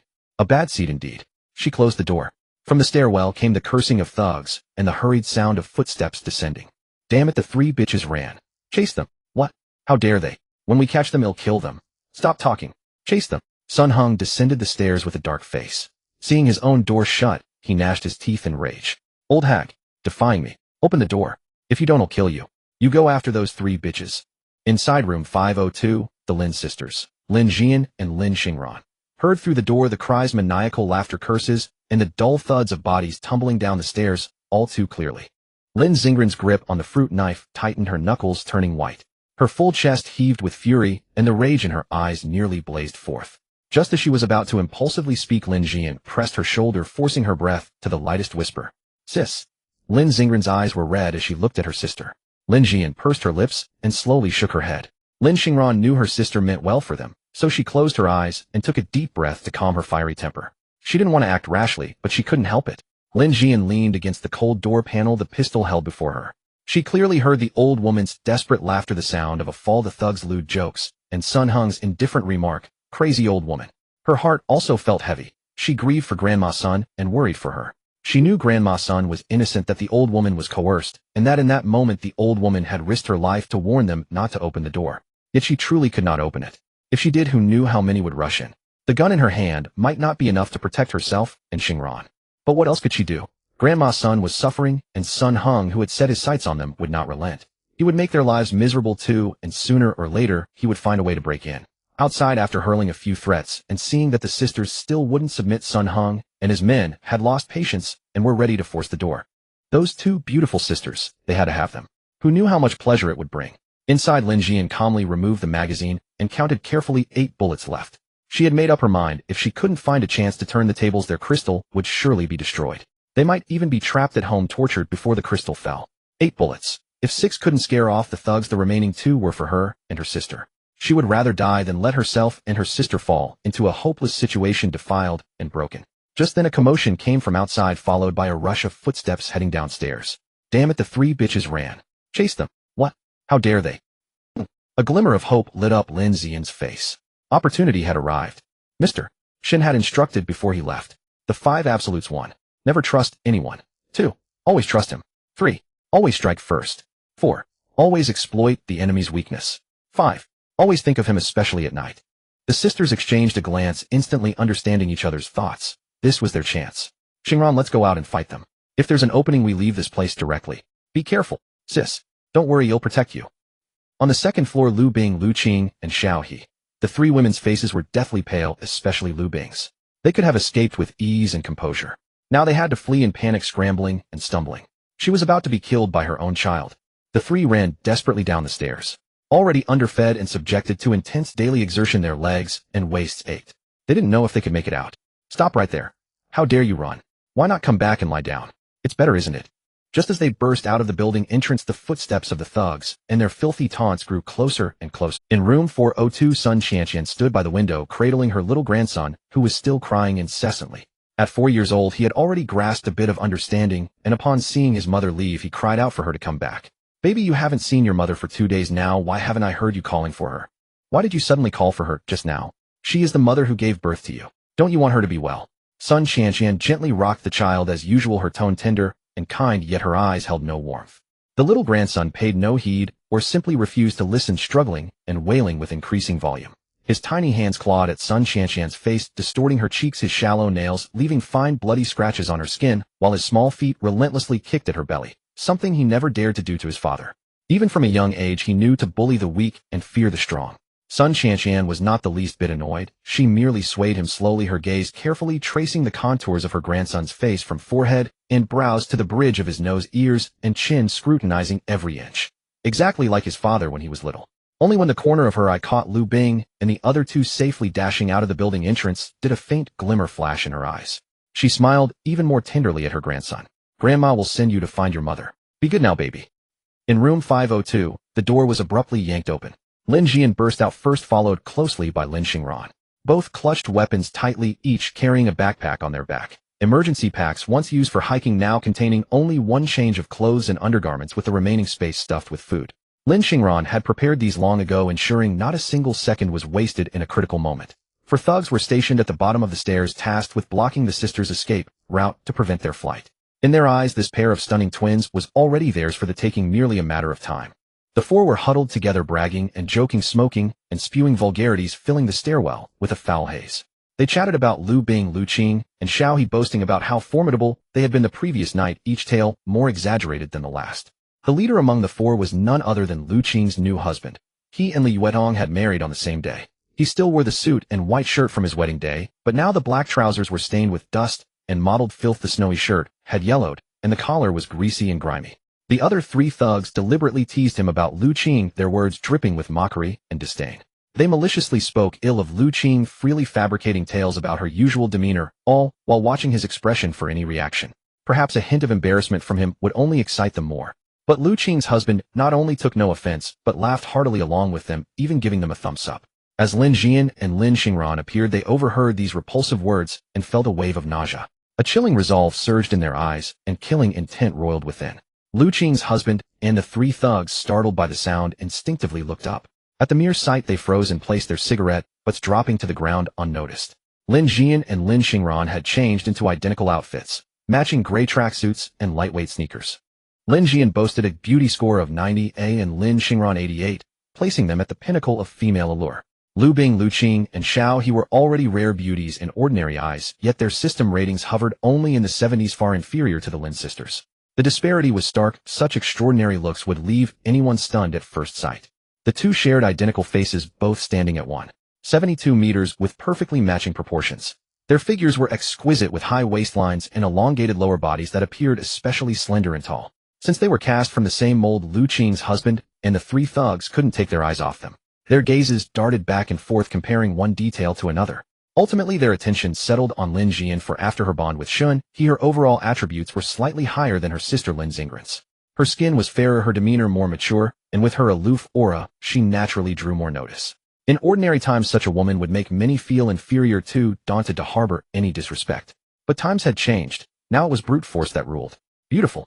Truly beautiful. As renowned as they say. No wonder that Sun Hung can't forget them, willing to sacrifice his own wife for this pair of twins. Worth it. Brothers, enough talk. Grab them. Lu Qing's husband let his gaze roam brazenly over the sisters, his face twisted with ill intent. Then, with a sharp wave of his hand, the other 3 needed no command, their eyes gleaming with greed, as they eagerly closed in on Lin Jian and her sister. They planned to intercept the 2, quietly attempting to forcibly subdue the sisters. Downstairs, Lu Bing, Lu Qing, and Xiao He, supporting one another, stumbled out of the building entrance. Barely 10 meters out, 7 or 8 thugs darted out from the doorway behind them, their faces twisted in leering grins. They instantly spotted the 3 women ahead, running barefoot with faltering steps on the verge of collapse. Exchanging glances, they slowed their pace, wearing expressions of cats toying with mice. Run. Let's see where you can escape to now. Brothers, let's just take a stroll outside today like a spring outing. How about a bet? Whoever catches one first and takes the prize wins a pack of instant noodles. I'm in. Count me in. Hee hee hee. Lu Bing and the others dared not look back, sprinting desperately over the rough ground with bare feet. Even as gravel and glass shards cut into their soles, seeping blood slowly trickling out, they could not stop. Despair engulfed them like icy tides. They would rather die out here than ever return to that living hell. Just as the thugs raised their feet to pounce on their prey, a child's crying suddenly echoed from above, the sound growing clearer as it descended from far to near. The thugs instinctively looked up. Startled, they scattered in all directions, staring up at the window in stunned silence. Lu Bing froze at the sound of the child's cries, halting in her tracks as she turned back dazedly. Seeing the small, fragile figure on the ground, her eyes instantly reddened, and her heart clenched painfully as she raised her head. At the 4th-floor window, Sun Qianqian gazed at her calmly, a gentle smile on her face, lightly waving for her to hurry and run. Good girl, live well, Sun, Qianqian whispered. Lu Bing bit her lip hard, understanding her mother-in-law's lip movements. Choking back her sobs, she clutched the arms of Lu Qing and Xiao He, who looked at her with concern and fled toward the community exit without looking back. Bang! Bang! Bang! 3 gunshots suddenly echoed through the neighborhood. At the doorway of room 502, Lin Xian's crimson lips slightly parted, her breathing erratic. The hand gripping the gun appeared steady, yet her fingertips trembled subtly. She suppressed the panic and discomfort surging within her, aiming the muzzle firmly at the thugs below the staircase. Lin Xingran watched with a heart clenched in pain, her eyes brimming with sympathy. Her sister had killed 2 people without blinking and wounded another. She recalled that when their parents passed away from illness, Lin Xian's wish had always been to heal the wounded and rescue the dying. Later, her sister became a doctor and she a nurse. But now those hands meant for saving lives were stained with blood. Her sister must have endured so much suffering on her way back to find her. Below the staircase, Lu Qing's husband lay dead from a single gunshot to the head, a hole in his forehead still bleeding. Even in death, he couldn't believe that this seemingly delicate woman not only possessed a gun, but had the nerve to pull the trigger. Among the 4 thugs, Lin Jian had fired only 3 shots. 2 were killed instantly with headshots. The 3rd shot in the back crawled painfully toward the lower floor. She had deliberately let one escape, intending for him to spread the news of her shooting. By sowing fear and forcing others to stay away, she could take her sister and leave saving a bullet in the process. Everything unfolded as she had anticipated. The fleeing thug upon reaching the fourth floor collided with Sun Hung, whose face was a mix of frustration and surprise. Upon learning that the Lin sisters had guns, Sun Hung didn't hesitate for a moment. He turned and bolted downstairs. Would he gamble on whether they had bullets left? Not a chance. In the neighborhood, the roars of zombies echoed intermittently. Some followed the thugs, drawn by the tempting scent of their clustered flesh. Lin Jian and Lin Xingran arrived at the door of room 402, where the wounded thug had crawled before collapsing unconscious. Lin Jian gazed at the closed door, a flicker of hesitation in her eyes. Ultimately, she didn't knock, turning to hurry downstairs. Xingran, let's go. Lin Xingran glanced at her sister's retreating figure, then at the man on the ground. Hatred blazed within her, her eyes glinting coldly. She lifted her foot and stomped viciously on his groin several times. Even though he was already unconscious, his body convulsed violently from the pain. Only then did she feel a sense of relief. Phew, that feels better. Xingran, hurry up. Oh, I know. Inside room 402, at the peephole, Sun Qianqian watched the Lin sisters leave, a look of relief crossing her face. She walked slowly toward her bedroom. These girls were all strong and resilient. She lay on her side, one hand pillowing her head, her expression languid and relaxed. Gradually she drifted off to sleep. On the nightstand, a bottle of sleeping pills sat empty, its cap tilted to the side. Beside the bottle lay an old photo frame. In the picture, a young Sun Qianqian held a gentle-faced little boy, her smile radiant and tender. Tong, what are your body measurements? Shen He couldn't contain his curiosity any longer. Li Yuetong was performing yoga on a mat, her silhouette elegant and curvaceous. Hers wasn't the exaggerated frame of some Western figures, but a slender form with a pleasing fullness. She paused slightly, a hint of shyness coloring her voice as she whispered, 108. Shen He had no concept of such numbers, looking bewildered. What's the average for most women?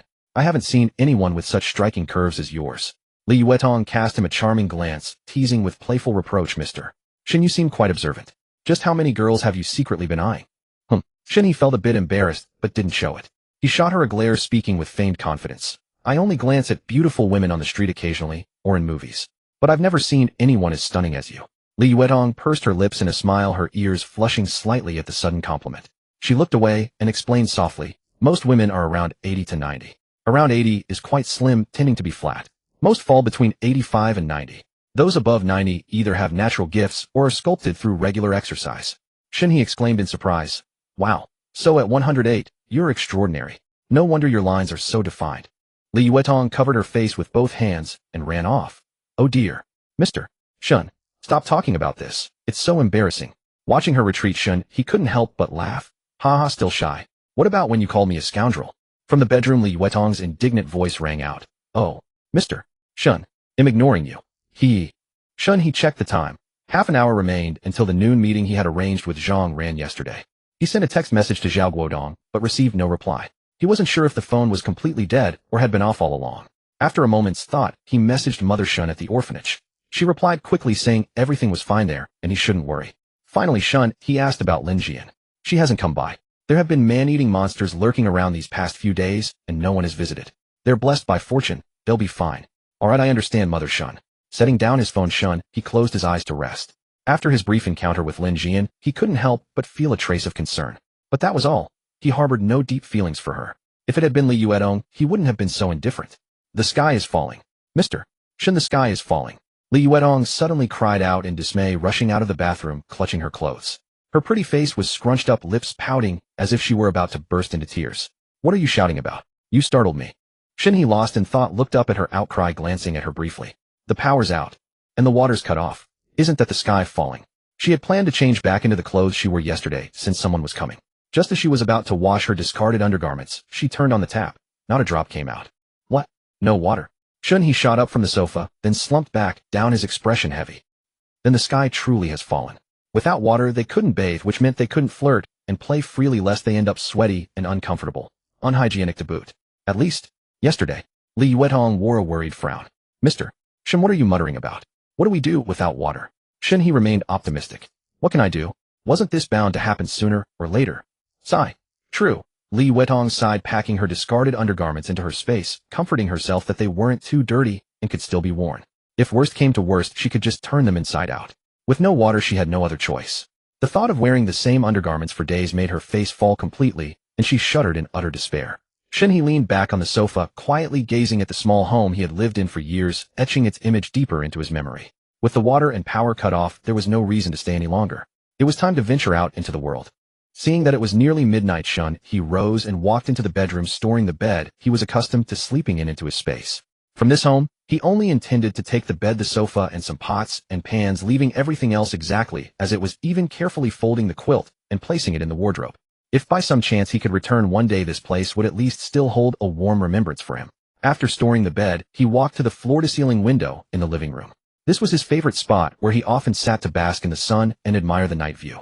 He drew the curtains, took one last look at the familiar city, pulled out his phone, and recorded a video from the same vantage point. It had been so hard to find a stable home, and now he was forced to leave. A pang of reluctance stirred within Shen He. As he turned to head downstairs, he caught sight of Li Yuetong sitting on the sofa, her arms resting on her knees, chin propped in her hands, her expression a mix of bewilderment and disdain, lost in thought. A mischievous glint flickered in Shen He's eyes. With a thought, the sofa beneath Li Yuetong vanished instantly. Caught off guard, Li Yuetong leaned back and fell flat on the floor, landing heavily and ending up sitting sideways. Shen He couldn't help but snicker. Dazed, Li Yuetong sat up from the ground, only to look up and meet Shen He's smug, triumphant expression. She puffed out her cheeks and said in a coquettish tone, "Mr. Shen, you're so mean, always teasing me. Are you happy now?" "Annoying. Tease ing, I am indeed quite happy." Shen He, beaming, stepped forward and extended his hand to help her up, deliberately drawing out his words to tease her, earning a fierce eye roll from Li Yuetong. Li Yuetong coyly placed her hand in his and was gently pulled up, but just as she was halfway up, Shen He grinned and said, "Little fool." The moment he finished, he let go. Once again caught off guard, Li Yuetong fell backward, landing on the floor with a heavy thud, her body even bouncing slightly. "Ouch. You again. Bullying me. Ha ha ha." Shen He laughed heartily, turned around, and headed for the door. "Mr. Shen, your Tong is angry. She's going to fight you." "Ah." Li Yuetong stared wide-eyed at his arrogant, retreating figure, bared her teeth in fury, scrambled to her feet, and chased after him, flailing wildly, using her head to bump his back. In the end, she was soundly smacked twice and defeated, could only follow behind him, sulking. The two got ready in the entryway, weapons in hand, backpacks slung over their shoulders. As they opened the door and stepped out, Tang Dashan was leaning against the wall, hands behind his head, staring blankly at the ceiling. Hearing the door open, he instantly snapped to attention. "Big brother. Sister-in-law." After his greetings, Tang Dashan froze. Neither Shen He nor Li Yuetong wore masks, as the team members needed to get to know each other. They couldn't keep their faces hidden. Shen He was undoubtedly handsome, and after the genetic optimization serum, he was now top tier. Li Yuetong needed no introduction. She was already top tier, and now she was the very peak of that pinnacle. Whose heart wouldn't tremble at their looks? "Let's go." "What are you staring at?" Shen He and Li Yuetong had already opened the emergency exit door and left, while Tang Dashan was still standing there, utterly stunned. "Hey, coming." Tang Dashan quickly caught up, an incredulous gleam in his eyes, muttering under his breath, "Damn. Big brother and sister-in-law are practically monsters." By the time they reached the 7th floor, Tang Dashan had barely recovered. He dared not even glance at his sister-in-law. His heart couldn't take it. Her bare face was like a filtered beauty. He felt that in front of his sister-in-law the word looks needed to drop the look and only leave the S, just S for semblance. "All right, big brother, I have some news for you. I forgot to mention it yesterday when we were moving supplies." "What news?" They continued down the stairs without stopping. "That dead monkey guy said he got fast by eating some magical fruit, right? I think I saw one too." "Oh, where? What did it look like?" Shen He and Li Yuetong immediately stopped. Shen He turned to look at him, while Li Yuetong, bringing up the rear, kept her head down, watching Tang Dashan's back. Shen He had said never to leave your back to anyone else at the same time, not even to your own people. Just like her back could only be entrusted to Mr. Shen. "It's at Dongha Park, south of my neighborhood. I can't really describe exactly what it looks like, but it started a couple of days ago. It glows at night. Not very bright, but with the city lights mostly out now, you can see it from a distance. I spotted it by chance the day before yesterday. At the time I didn't know what it was, but after hearing monkey yesterday, I figured that thing is probably the fruit from the mutated plant he mentioned." Stared at intently by two beautiful people, Tang Dashan felt a bit shy, scratching his head as he finished speaking. Right, not beauties. They were stunners. And big brother was a handsome silver fox. Shen He knew Dongha Park all too well. It was a man-made riverside park sprawling across a wide area with a winding ribbon-like canal flowing through it, flanked by lush greenery. The roadside night market was lined with stalls. In the past, it was a favorite spot for the citizens of Hangzhou to stroll, cool off, and unwind, brimming with life and scenery. Shen He used to wander there in his free time, mainly heading to the night market street to grab some snacks and satisfy his cravings. Of course it wasn't because there were so many young pretty girls there. Originally, with the water and power cut off today, Shen He had planned to drive off and venture out into the world. Now he couldn't leave. After all, that was a heavenly treasure. Who wouldn't be curious? But he didn't want to go back home either. It had been hard enough to finally decide to leave, and the stench head created downstairs made it a hassle just to come and go. The three waited downstairs for a few minutes until Zhang Ran, carrying a backpack, came walking over, pulling his wife Li Wanning along. Li Wanning was gentle and fair-skinned with smooth, delicate skin. Her pregnant figure exuded a soft, matronly charm, and she had a gentle disposition. When she saw Shen He and Li Yuedong, she nodded shyly, softly calling them big brother and sister-in-law, then nodded to Tang Dashan, addressing him as Brother Tang. Zhang Ren also greeted them. Though the couple was startled by Shen He and Li Yuedong's looks and aura, they remained composed, unlike Tang Dashan's earlier laughs. Tang Dashan beamed brightly, calling them Brother Zhang and sister-in-law with great warmth.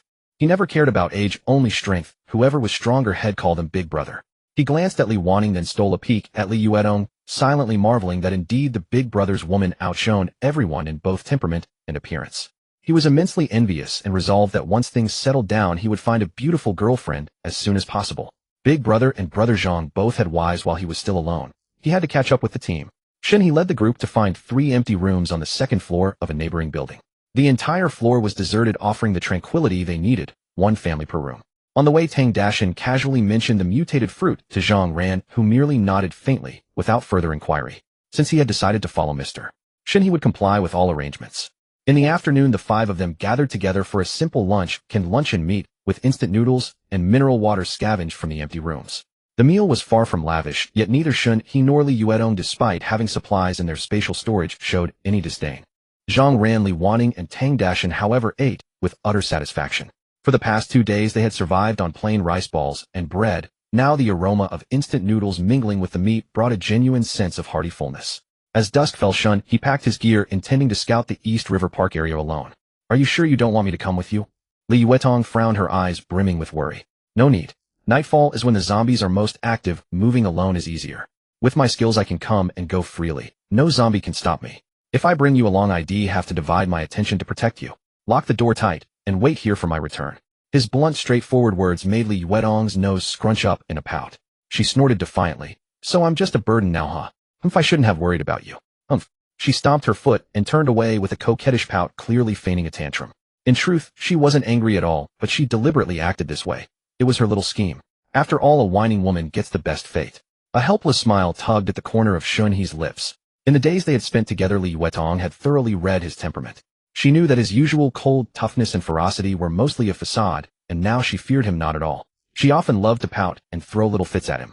After all, what else did she have to lose in his presence? She had already hit rock bottom. Yet oddly enough, he was particularly fond of her little tantrums. Both adorable and charming, exceptionally endearing. He often deliberately provoked her before meals, watching her stubbornly refuse to eat, tilting her head defiantly, with pursed lips, before patiently coaxing her to take a bite, savoring her angry glare as she rolled her eyes at him. Shen He knew that Li Yuedong was putting on an act for him. He reached out and gently pinched her delicate chin, turning her small face to face him. Her skin was smooth and tender. Even at his lightest touch, the spot began to flush red. Gazing into her eyes, he caught a fleeting glint of sly triumph, while her lips still jutted out in a defiant pout. This charming, petulant look filled Shen He's heart with fondness. He leaned down and kissed the corner of her pouting lips. "Be good and wait for me at home. They'll bring you something delicious, definitely your favorite." Shen He's voice dropped low, slightly husky. Any more lingering, and he would be trapped in her enchanting web. Li Yuedong looked at him as if bound by invisible threads, reluctant to part, yet wise enough to know when to stop. Gently she straightened his collar and gun holster, her demeanor as docile as a devoted wife. After tidying up, she rose on her tiptoes and pressed a light kiss to the corner of his lips, her eyes soft and voice sweet. "They'll wait for you to bring me treats. Come back safely, and he'll make something delicious for you too." They were deep in the throes of a passionate romance, entangled in affection, unwilling to be apart, even for a moment. Not even a single second. They didn't want to be apart. At the rooftop of Tang Dashan's residential building in Jinshu Homeland Shen, he stood there gazing toward East River Park. By now the sky had fallen completely dark. Standing high above Shen, he could survey nearly half of Hangzhou City. The neon lights, traffic streams, and countless household illuminations that once blazed through the night were all extinguished, leaving only an impenetrable darkness pressing heavily between the buildings. In the city's corners, a few fires flickered like stars twinkling in the urban sky. Occasionally faint roars drifted from the depths of the darkness, accompanied by the mournful howl of wind sweeping through empty streets. These were among the few sounds that remained in the city. The towering skyscrapers stood like silent giants, solemnly flanking the roads, indifferently overlooking the dense throngs of figures below. Countless zombies surged like frenzied army ants, swarming toward the slightest disturbance. Wherever they passed, only agonizing, hopeless screams lingered. A gust of wind blew, and Shen He instinctively reached up to adjust his collar, his gaze meticulously scanning East River Park. In truth, he no longer felt hot or cold. The energy of his ability coursed through his body, regulating his temperature, and a faint energy membrane seemed to shield him from external conditions.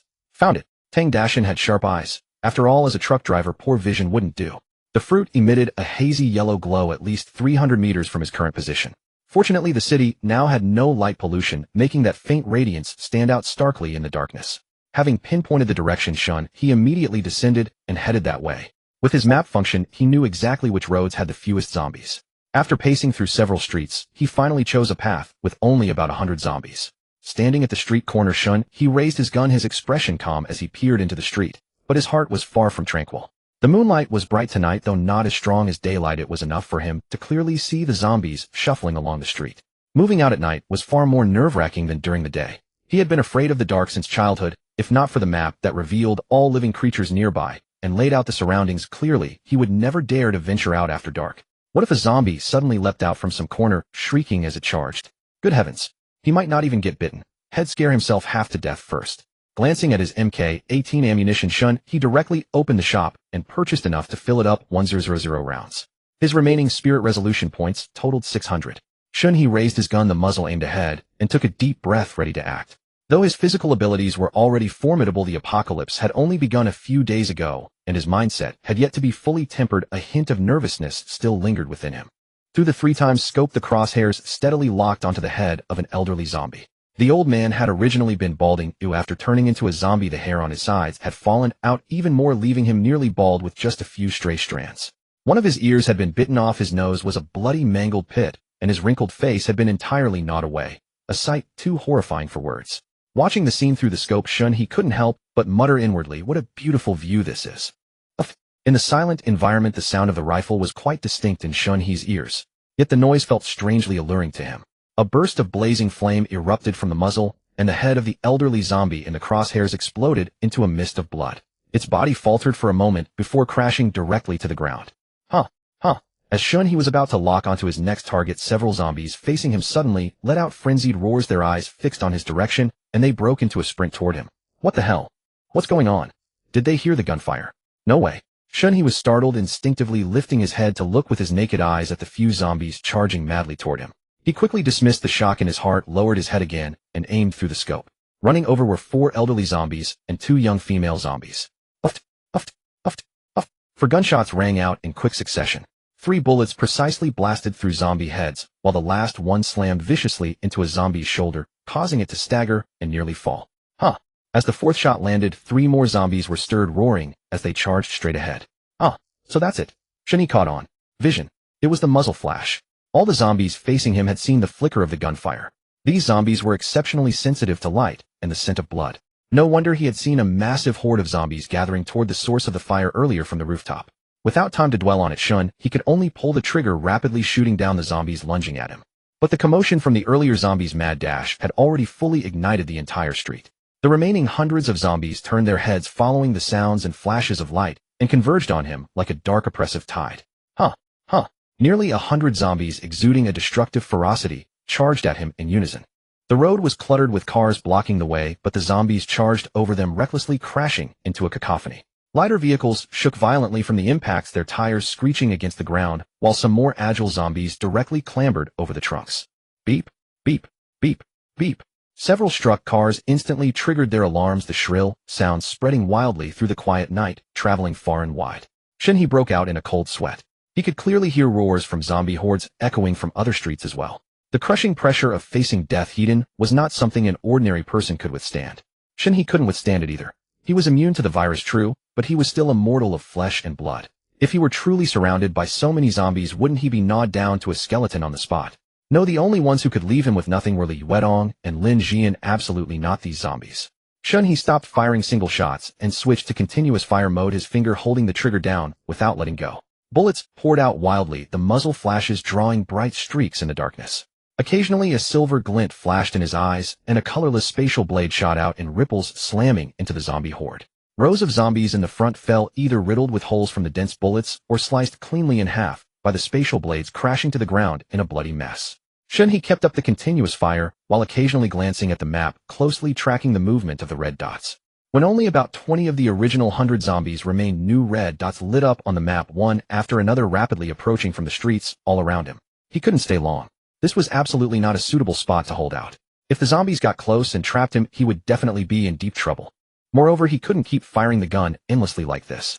In just a short moment, the barrel was already starting to heat up. Shen He quickly scanned both sides of the street. In the distance, he could already see large hordes of zombies charging over. He could hesitate no longer. He turned, dashed out from the corner, and charged straight toward the remaining 20-odd zombies still lunging at him. As he charged, he kept firing. Bullets drilled into the zombies' bodies with a crackling sound, black blood and shredded flesh splattering everywhere. The thick, coppery stench of blood mixed with the odor of decay permeated the air.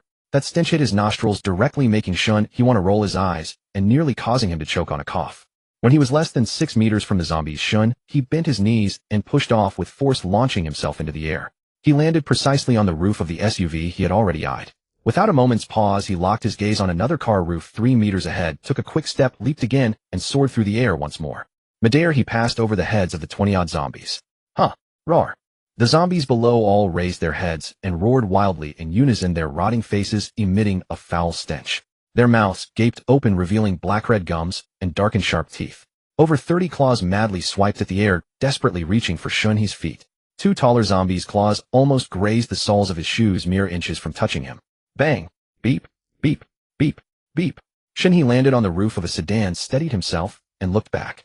The 20-odd zombies had already turned and chased after him, surrounding the car tightly.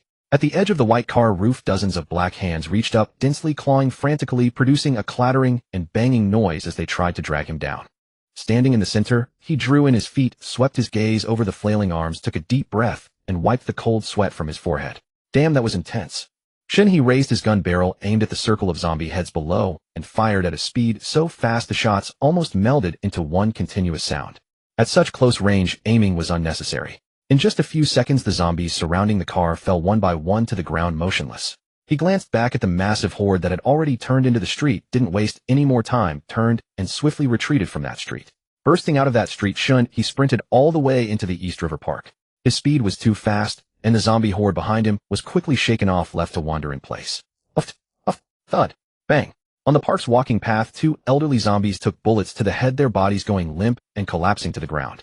Along the way, Shen He had already cleared out dozens of such isolated zombies, mostly elderly ones who used to love strolling in this park before the apocalypse. After finishing these 2, he immediately swung his gun barrel, aiming at the small grove to the left of the corridor. On the map, 2 red dots were approaching his position. Once he dealt with these 2, there would be no more zombies nearby, and not far ahead lay the location of that glowing fruit. Without tall buildings to block it, the wind in the park was especially strong. As it swept through the fallen leaves, and the grove rustled loudly. Untended for a long time, the weeds and overgrown plants on the ground had nearly reached a meter in height. Shen He stared intently into the depths of the grove. 2 figures, white, tinged with gray, stumbled between the trees toward him. The zombies fell every few steps, then got up, only to fall again. It was strange, he had never seen zombies that struggled so much to walk. When the 2 figures drew close and revealed their true forms, Shen He's mouth twitched, and he was left speechless. They were 2 zombies who had been busy hooking up in their past lives. The 2 zombies, both in their 20s, were the most aesthetically pleasing pair Shen He had seen in a long time. The male zombie's jeans were bunched around his knees, his legs unable to take a proper stride. The female zombie was in a similar state, her top torn and disheveled, a strip of tattered cloth caught around her ankle. No wonder they stumbled and fell after just a few steps. Whooshed. Bang. Shen He watched for a good while, mainly because he had never seen anyone out for a stroll like this before. Only then did he raise his gun and finish off the male zombie. But just as he turned his gun to aim at the female zombie, a sharp crack of a breaking branch came from the woods, along with a rustling sound of something moving swiftly beneath the fallen leaves. Shen He looked toward the source of the noise.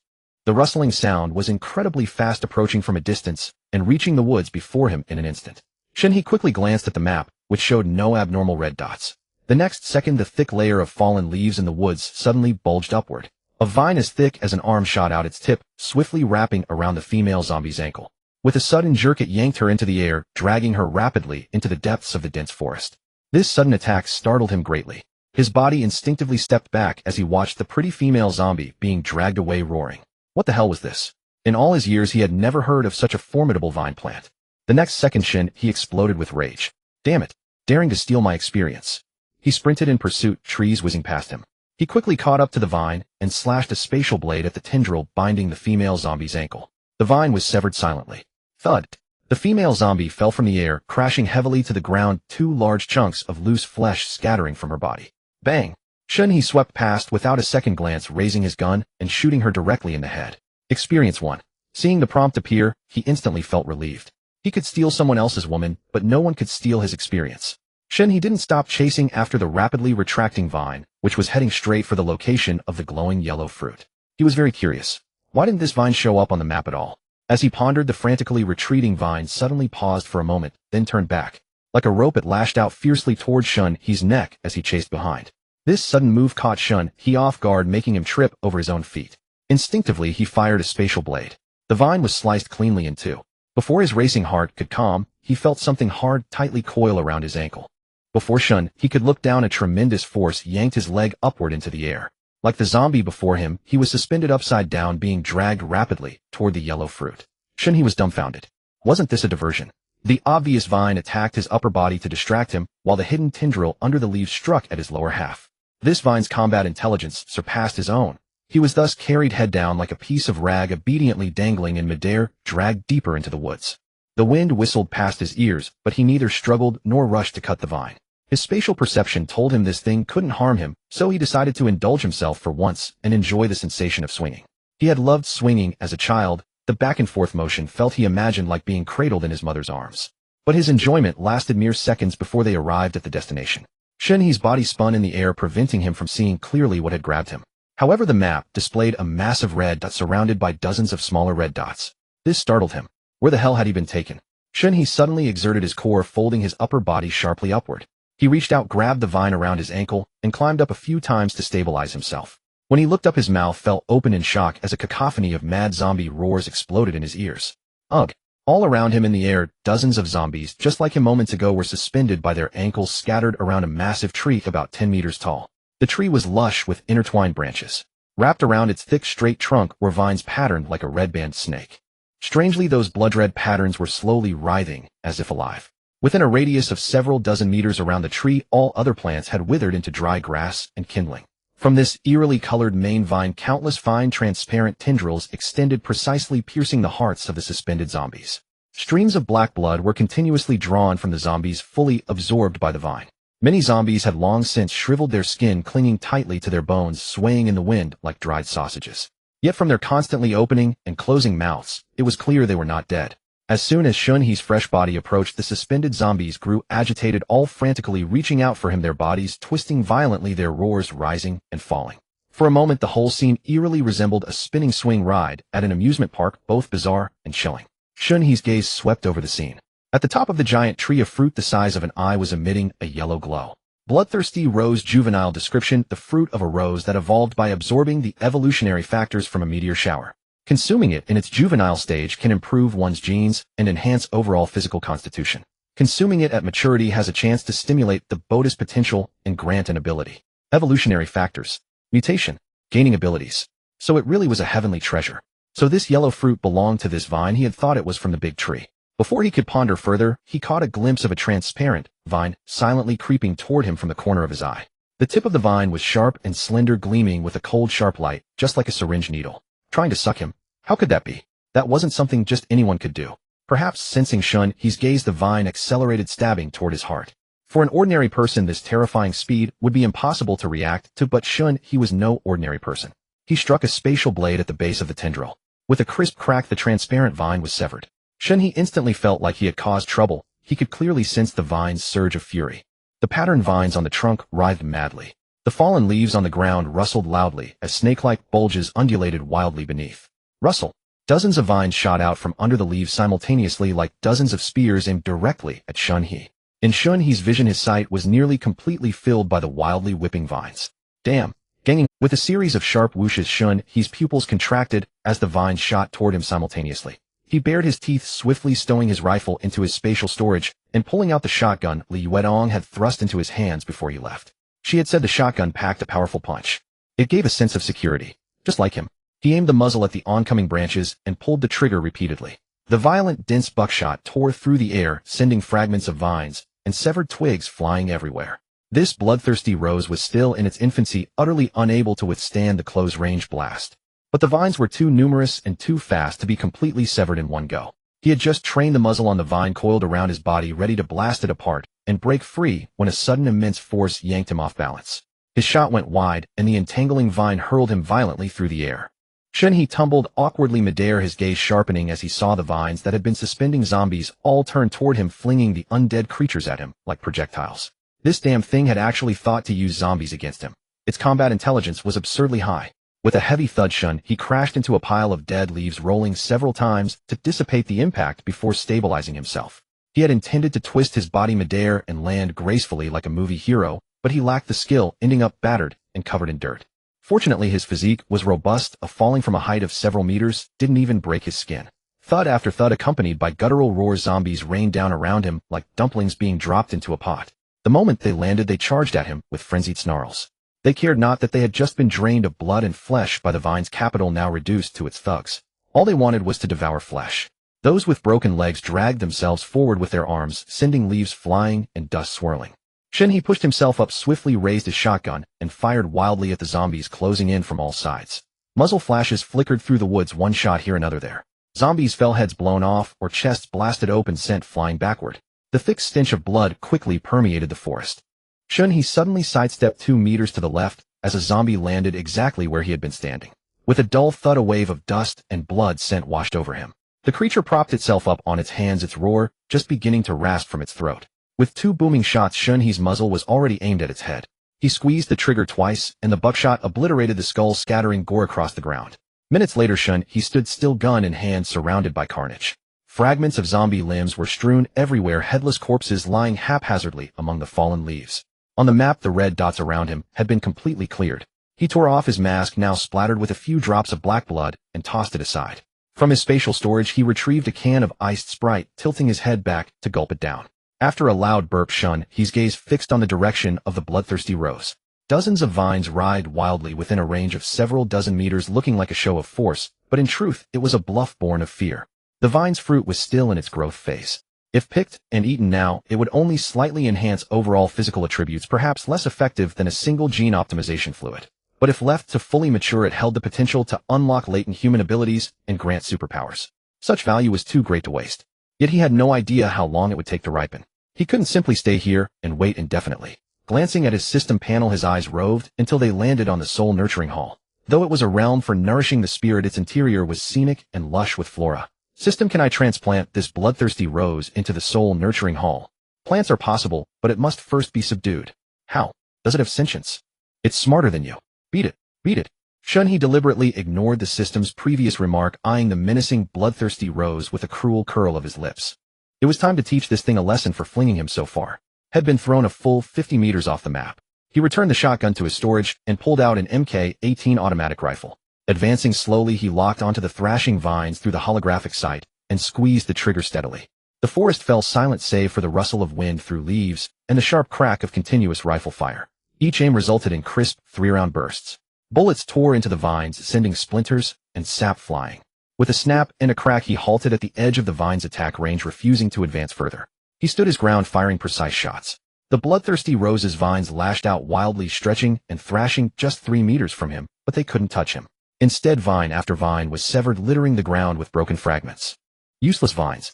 Until the dozens of wildly whipping vines dwindled to fewer than 10, the mutated plant seemed to finally feel the pain.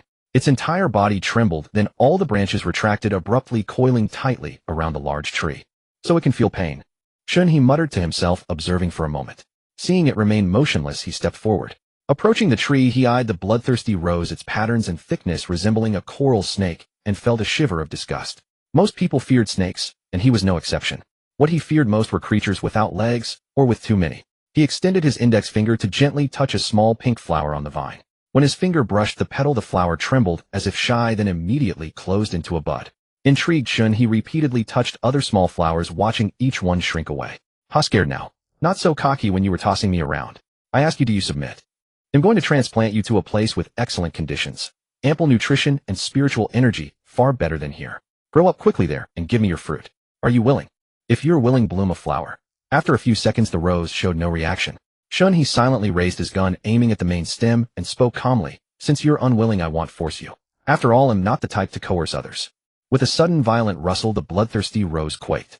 The tightly closed buds burst open one after another, their petals a dazzling red, even brighter than before. "Oh, have you changed your mind?" Shen He's eyes crinkled. "I didn't force you, you know. The bloodthirsty rose was silent. If only it could speak, it wouldn't be so bullied. He grinned, reaching out to firmly grip its main stem, but kept the gun trained on it. The bloodthirsty rose's body trembled slightly. The vines coiled around the tree rapidly shrank, thinned, and shortened. Its roots pulled free from the soil, and it contracted into a slender branch no different from an ordinary rose. At its tip sat a yellow fruit, its color even more vivid than before. Good. The fruit radiated a soft glow. Shen He couldn't resist stroking it, causing the rose branch to tremble violently. System, what now? It surrendered. It hasn't. Huh. It hasn't.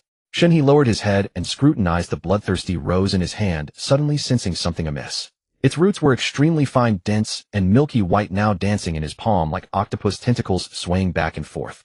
One of the slender roots silently seized the opportunity, gently piercing his wrist. Like a mosquito bite so subtle, it was almost imperceptible, it stealthily sipped his blood. As it slowly absorbed the fruit atop the plant grew purer in color, its radiance brightening. Shen He glanced at the map. Its icon remained red, though the shade had faded to a Barbie pink. The hostility had lessened, but it had indeed not submitted. Even now it refused to behave, secretly drinking his blood. Crack! Crack! Shen He was furious at being deceived. He tightened his grip on the rose stem, his knuckles turning white with strain as he squeezed until it emitted a brittle pain sound. The bloodthirsty rose, as if severely wounded, retracted the root from his wrist instantly. Its slender branches flailed in panic, swaying side to side like hands waving in surrender. Yet Shen He did not relent. His grip only grew fiercer, his gaze fixed on the system map until the Barbie pink flickered frantically and finally shifted to a docile green. Only then did he slowly loosen his hold. Congratulations, host, on your first pet bond. Reward: host receives 1 pet blind box. Host's overall constitution 5. With the boost of 5 points in overall constitution, that familiar, exhilarating wave of comfort swept through his entire being once more. Host Shen He. Age 24. Height 179 centimeters. Level LV 6 EXP 1872000. Overall constitution 7176. Skill points 3. Shen He squinted in contentment, reveling in the moment of surging power. When he opened his eyes again, he felt his hearing sharper and his vision clearer. The trajectory of falling leaves was vividly visible, and his limbs were brimming with inexhaustible strength. This sensation of growing stronger step by step, constantly breaking one's limits, was truly addictive. He opened his inventory and activated the pet blind box. The blind box could be opened directly in the inventory. After opening, 2 new items appeared at the bottom of the pack. Rose Transformation Card, X1. Shen He raised an eyebrow at the items. Any gamer knew that a transformation card could turn a plant or animal into human form, a valuable find. After all, how convenient was a human form for everything. This card granted his pet Rose the ability to transform, allowing it to shift into a human at will or revert to its original form as if it had gained sentience. Rose exclusive food X Unlimited. Description: rainbow lollipop form made from diluted spiritual soil. Consumed by plant pets to satiate hunger, elevate mood, increase affinity, and slowly accelerate growth rate. The system was thoughtful. Shen He didn't worry about the rose lacking nutrition. The soul-nurturing hall's environment was excellent, and he could simply plant it anywhere. But it was less convenient for outdoor travel. Now this food solved the issue, and it was unlimited.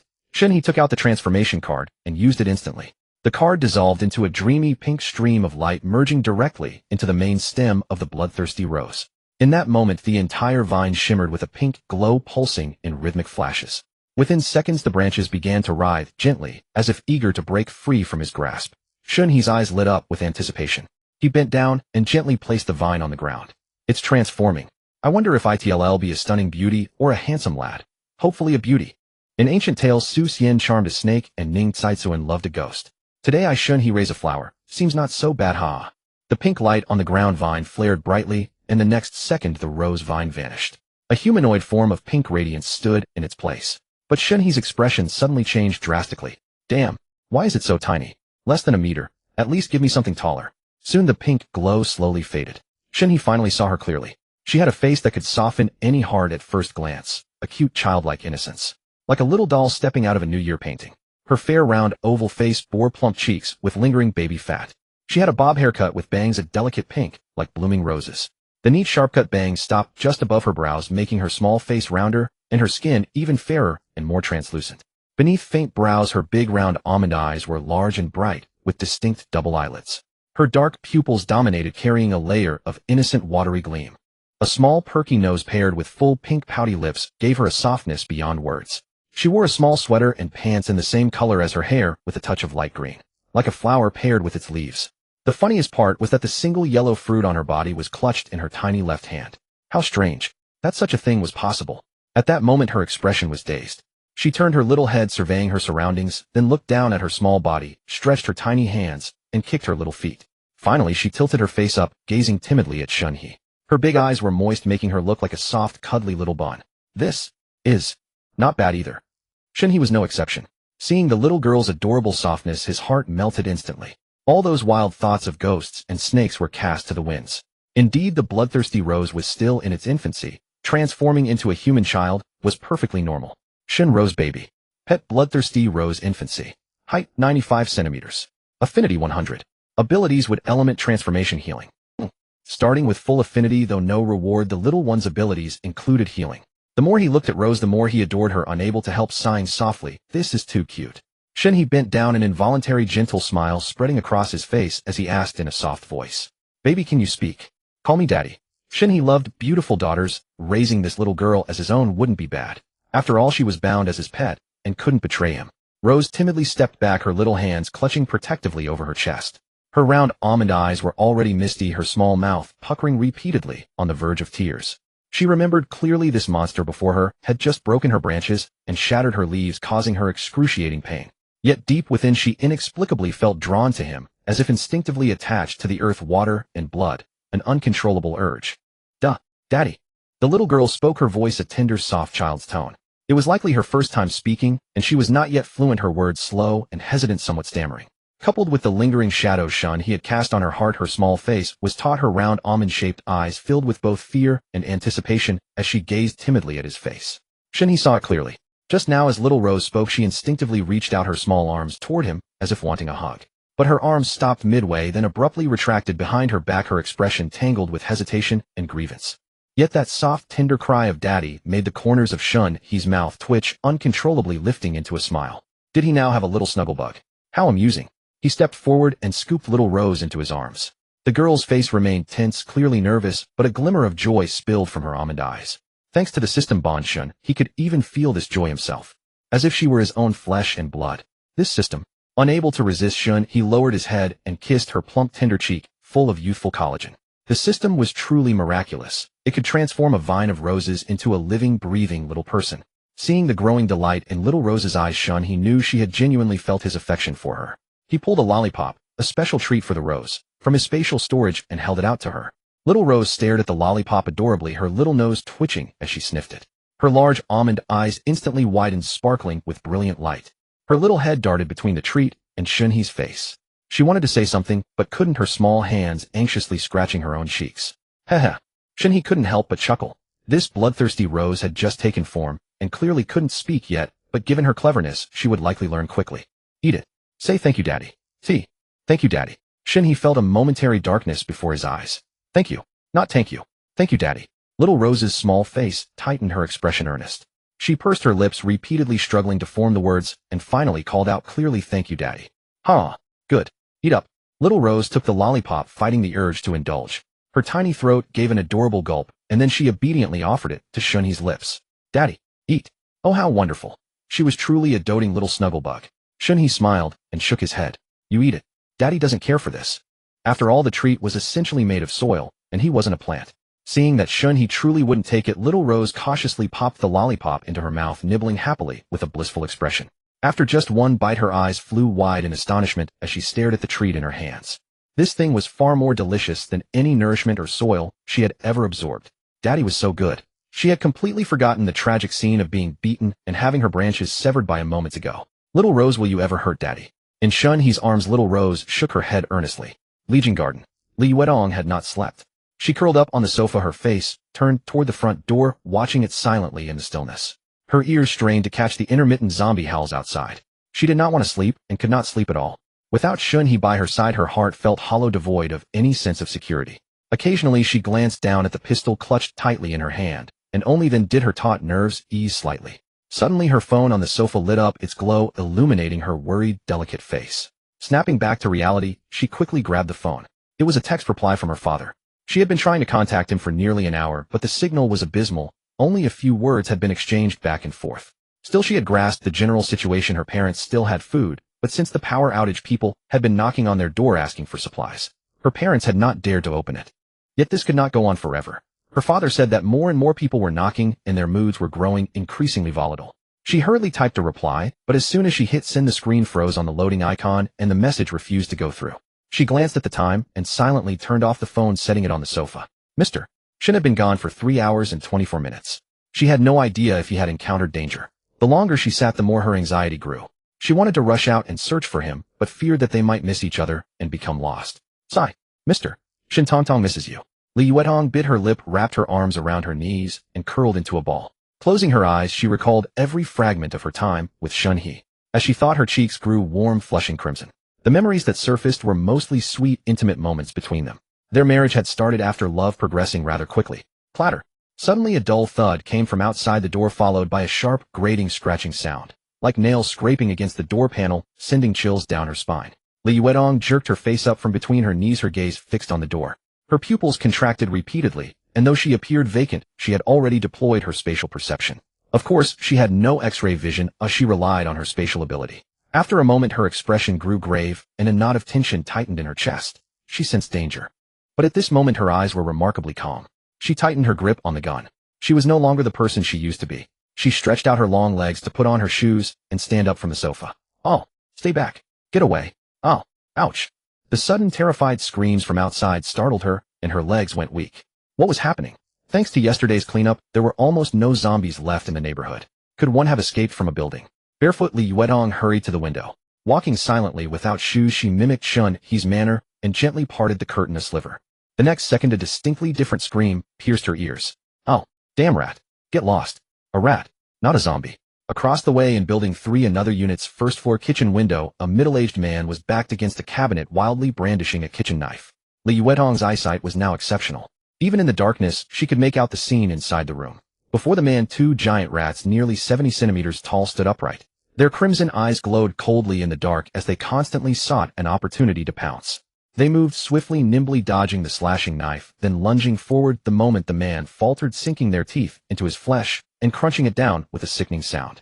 Under the excruciating pain, the man's movements grew slower and slower. The 2 giant rats worked in perfect coordination. One drew his full attention, while the other circled behind, clamping its jaws around his calf and yanking him backward. Oh! The man screamed, losing his balance and crashing clumsily to the floor. Ignoring the pain, he twisted around to swing the knife at the rat biting his leg, but just as he raised his arm, the first rat, which had been distracting him, lunged again, sinking its fangs deep into his weapon-wielding arm. The sharp fangs embedded deep into flesh and bone. The 2 giant rats pulled simultaneously, tearing in opposite directions. The man's screams grew more and more blood-curdling. The next moment, the arm and leg seized by the giant rats were ripped and gnawed clean off his body. The man's mouth hung wide open, excruciating pain tearing through his nerves, rendering him utterly voiceless as he collapsed rigidly onto the floor unconscious. At the gruesome stumps of his arms and legs, arterial blood spurted out in pressurized streams with each violent throb of his heart. Blood droplets splattered against the walls, cabinets, and floor, quickly pooling into a large, glaringly scarlet puddle that spread slowly. Meanwhile, the 2 giant rats, their rough, powerful forepaws firmly pressing down on the stolen flesh, tore viciously with sharp yellow teeth, swallowing ravenously, spraying bloody fragments everywhere, utterly indifferent to whether their prey was alive or dead. Li Yuetong was chilled to the bone by the sheer brutality of the scene, goosebumps and cold sweat instantly breaking out all over her body. She clamped her hand tightly over her mouth to stifle any scream. Just then, from the dark depths of the living room, 5 or 6 more giant rats scurried out, their gray-black forms moving with startling speed. They swarmed around the man's torso, gnawing frenziedly, the flesh visibly diminishing until in no time pale bones were exposed. Only then did Li Yuetong realize the horror was far from limited to this one household. Her beautiful eyes darted around in panic, noticing several windows in the opposite building where figures were frantically dodging and fleeing. On the darkened, open ground of the compound, packs of giant rats were constantly dashing past.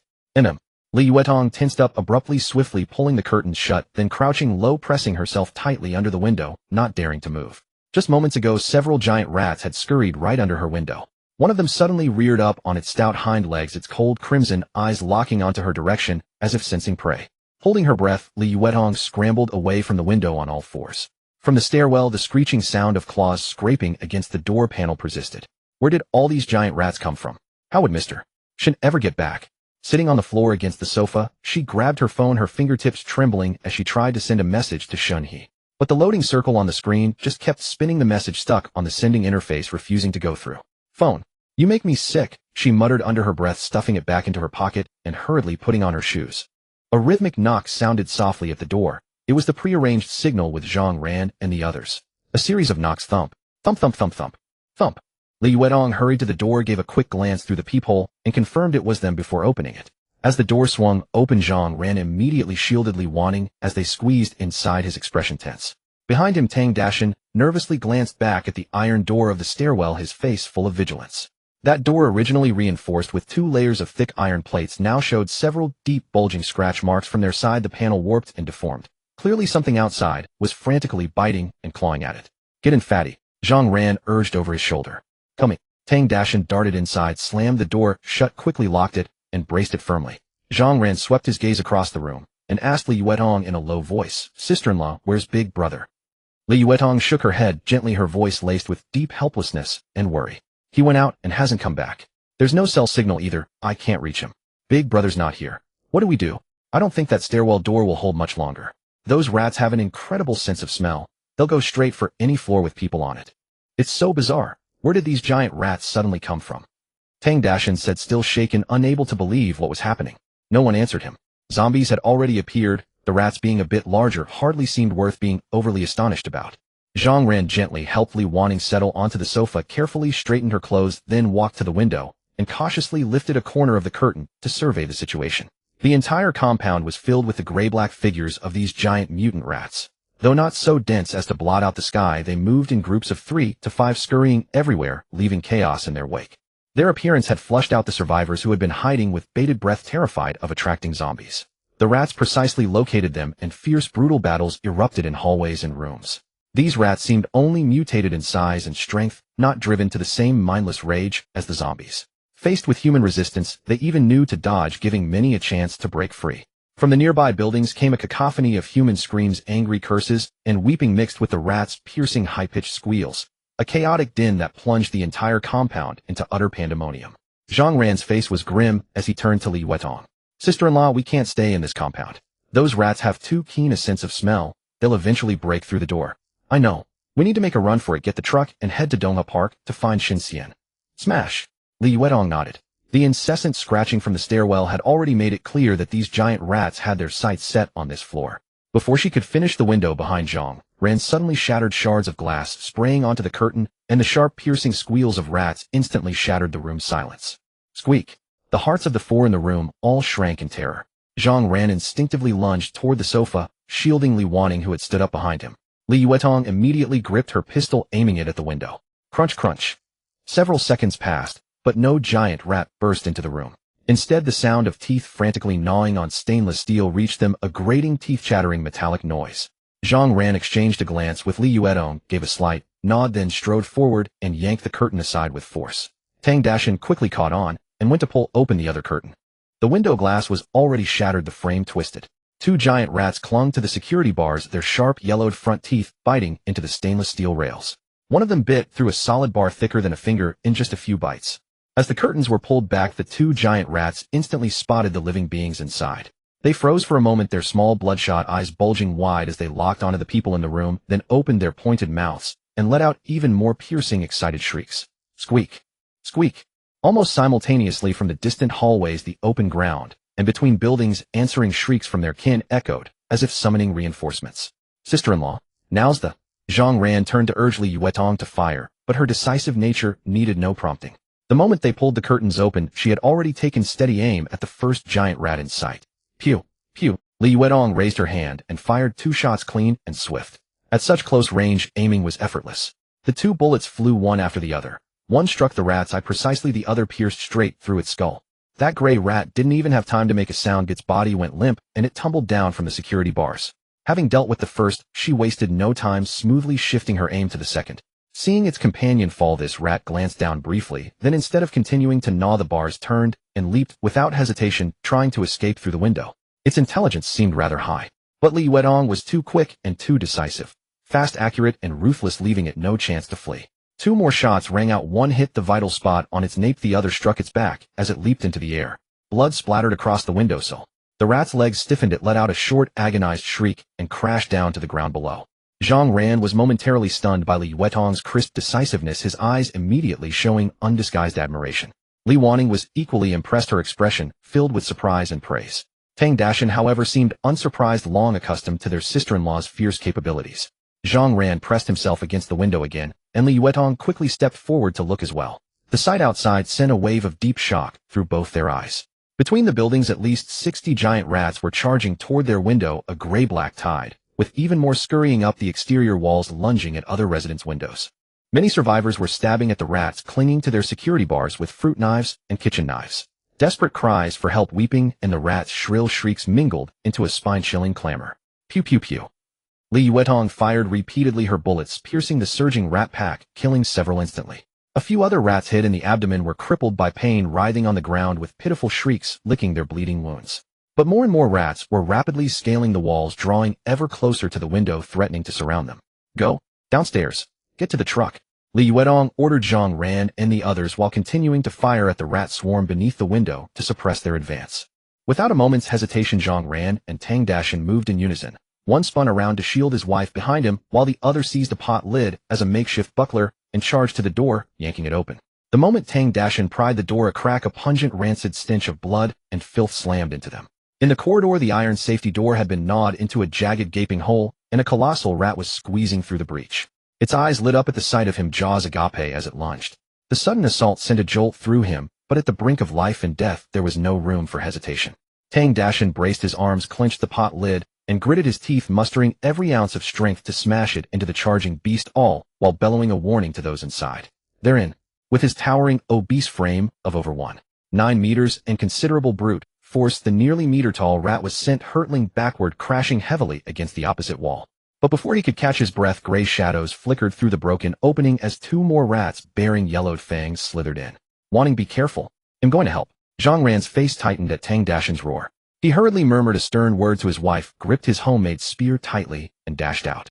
Once outside, he saw Tang Dashan brandishing the pot lid, parrying left and right, shoving back any rat that pounced, while wildly swinging a cleaver in his other hand. Though his strikes were erratic and imprecise, failing to inflict fatal wounds, his raw strength barely held off the relentless assault of 3 giant rats.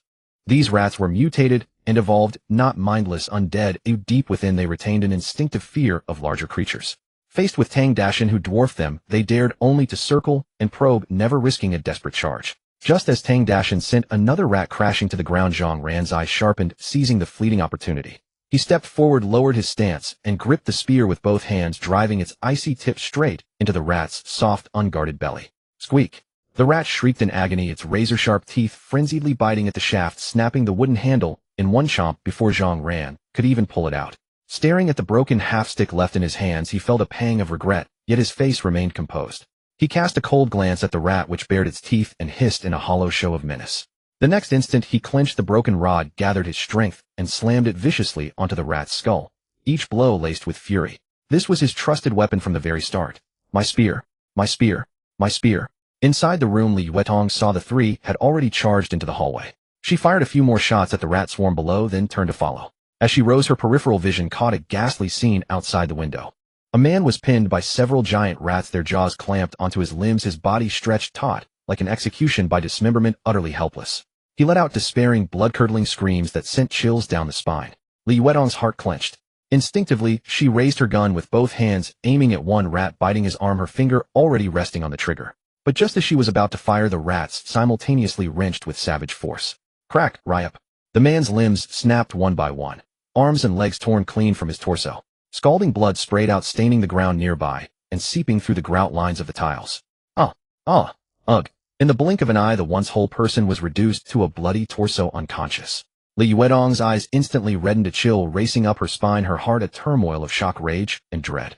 Lying in a pool of blood, the man could only barely turn his neck, staring in numb despair at his mutilated body, listening to the rats gnawing on his severed arms and legs, his mouth emitting heart-wrenching screams. Knowing that living on would only be torment, Li Yuetong made a swift decision and shifted her aim. Pew! The bullet struck the man's head with precision. His head went limp, thudding lifelessly to the ground, and his screams ceased abruptly. Squeak, squeak. At the window before her, a giant rat had climbed up, gnawing at the security bars while chittering. Pew pew pew pew. Aya! Li Yuetong, eyes blazing red, fired shot after shot at the rats outside in a frenzy of release. One after another, the rats convulsed and plummeted from the sill, but more of the swarm still scrambled upward like mad.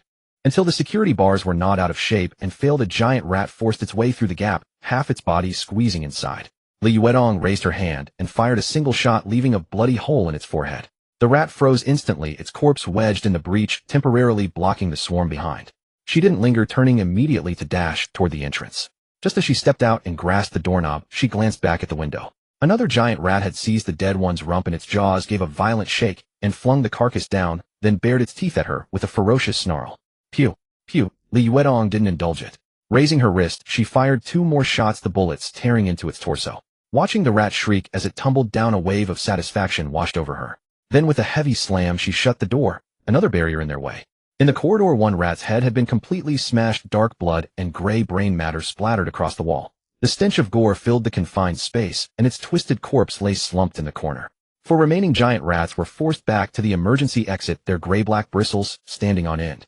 They reared up on hind legs, front claws slightly hooked, long fangs protruding from their lips, crimson eyes fixed ahead, emitting low, menacing squeaks poised to strike at any moment. The narrow corridor became a tense standoff, the air taut enough to snap. Tang Dashin gripped a cleaver in one hand and banged the pot lid with the other, the clanging echoing through the stairwell. His face twisted in a snarl. He roared hoarsely, pouring all his strength into intimidating the mutated rats. Zhang Ran held the broken rod tightly, his arm tensed, the stick wavering before him as he planted his feet, firmly refusing to retreat an inch. Li Yuetong crouched by the door, clutching 3 bulging backpacks to her chest, her face pale, not daring to breathe too loudly. This was the scene Li Yuetong saw as she pushed through the door.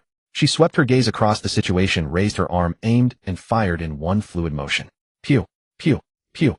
Pew! The gunshots sounded like music to Zhang Ran and the others, but for the rats, it was sheer misery. Firearms were an absolute dominion over flesh and blood. The rats, which had been baring fangs and poised to pounce, were struck one after another, their bodies convulsing violently. They crashed to the ground, limbs twitching a few times before going completely still.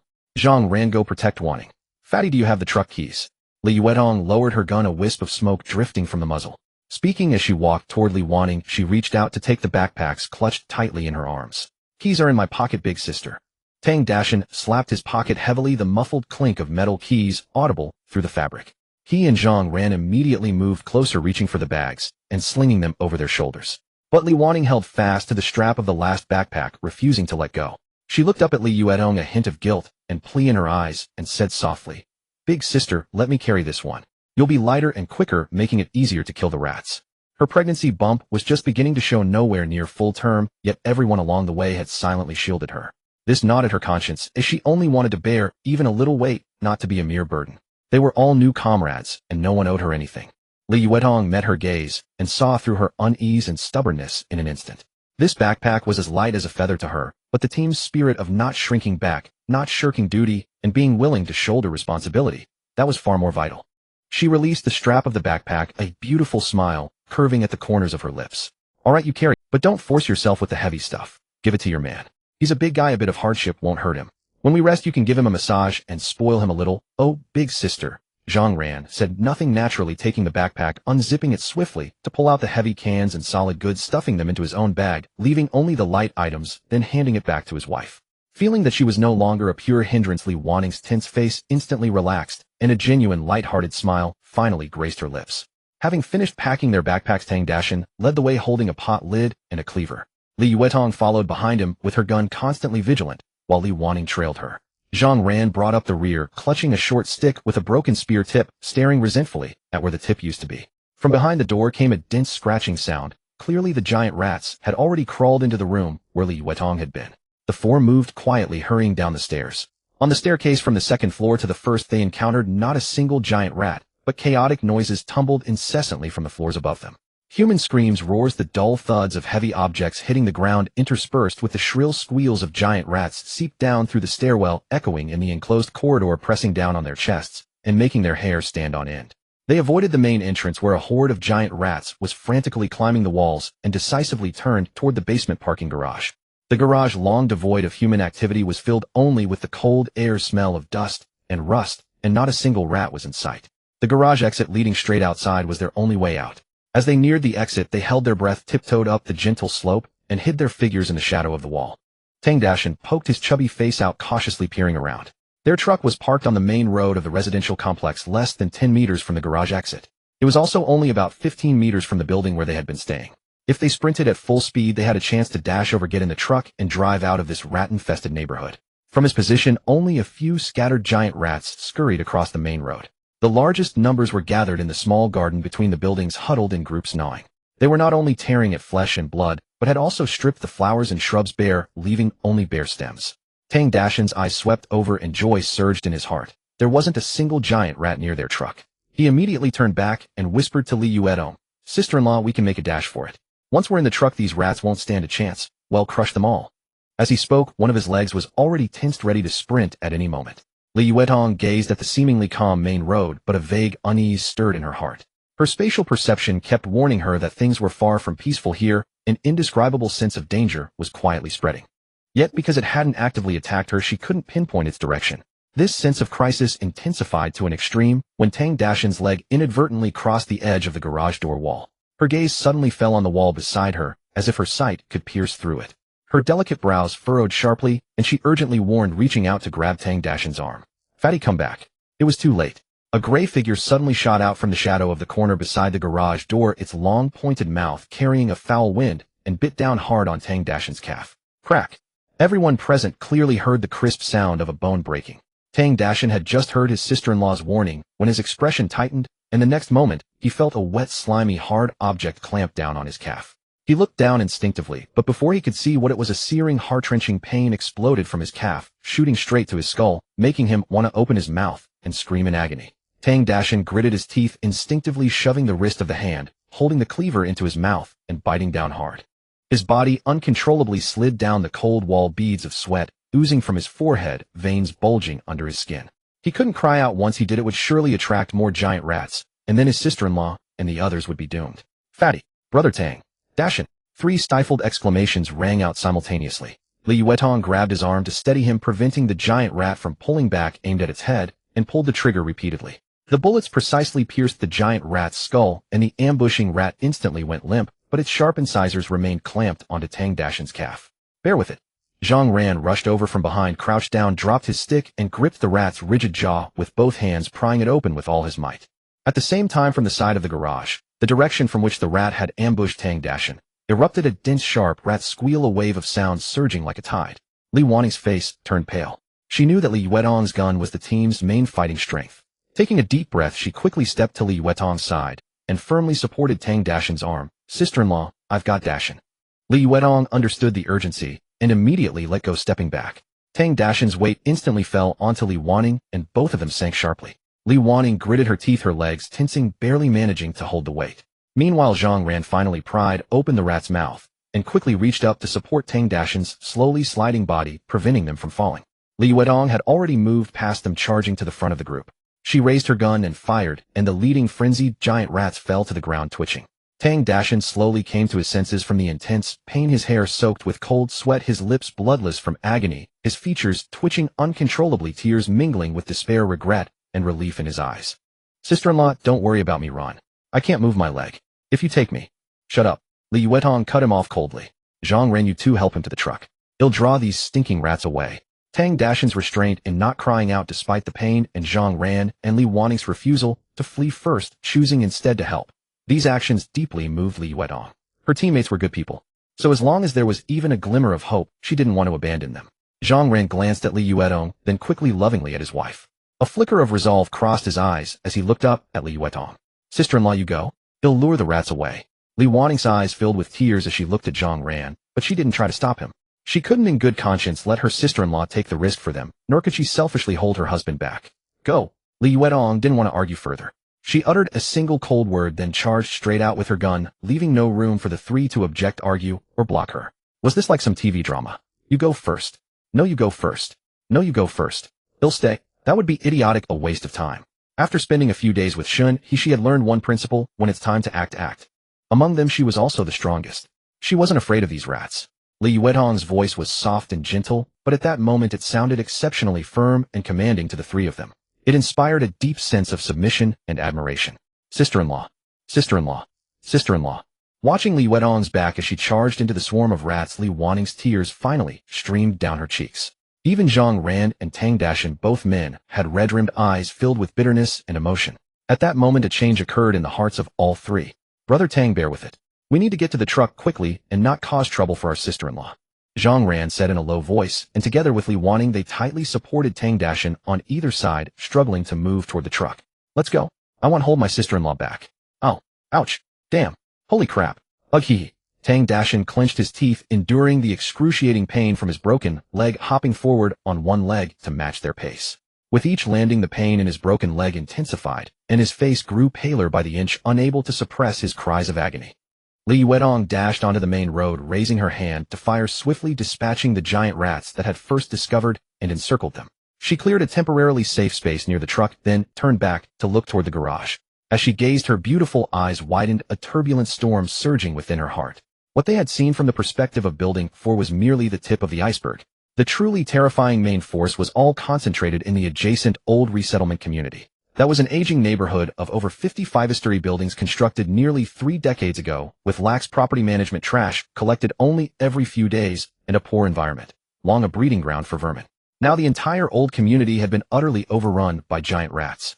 On the streets they were densely packed, countless beyond measure. The smaller ones measured over 30 centimeters in length, while the larger ones, never before seen in their area, exceeded 1 meter, nearly reaching 2 meters, with coarse fur, fierce eyes, and fangs gleaming coldly.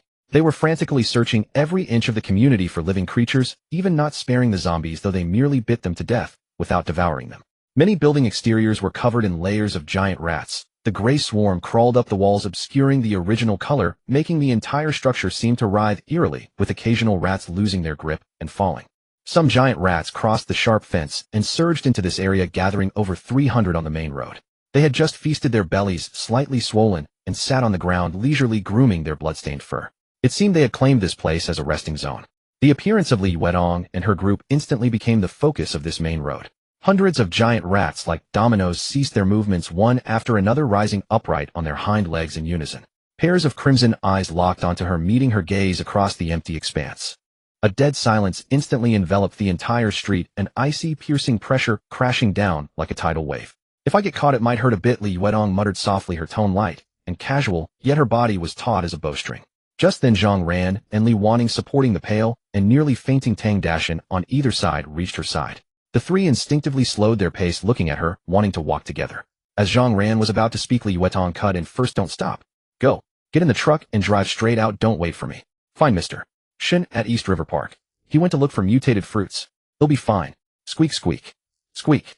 The rats swarm, enraged by the sudden appearance of the three, especially the scent of blood from Tang Dashan's wound ignited their ferocity like the most potent lure. The giant rats, which had been standing upright, suddenly lowered their bodies, their limbs pounding the ground as a dark tide surged toward them. The scraping of claws against the pavement created a piercing cacophony, an awe-inspiring force. Heh! Li Yuetong chuckled, stepping forward, instead of retreating, charging straight into the swarm.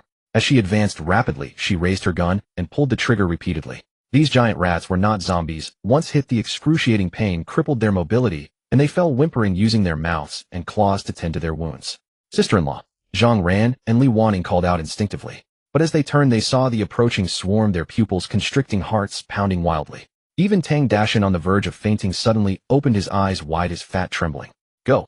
Zhang Ran hesitated, no longer tightening his grip on Tang Dashan and sprinting with all his might toward the truck. The violent jolts tore at Tang Dashan's broken leg, pain searing through his mind, but he gritted his teeth, refusing to slacken. Normally, he would have howled in agony. Not now. If he slowed down more than just himself would die.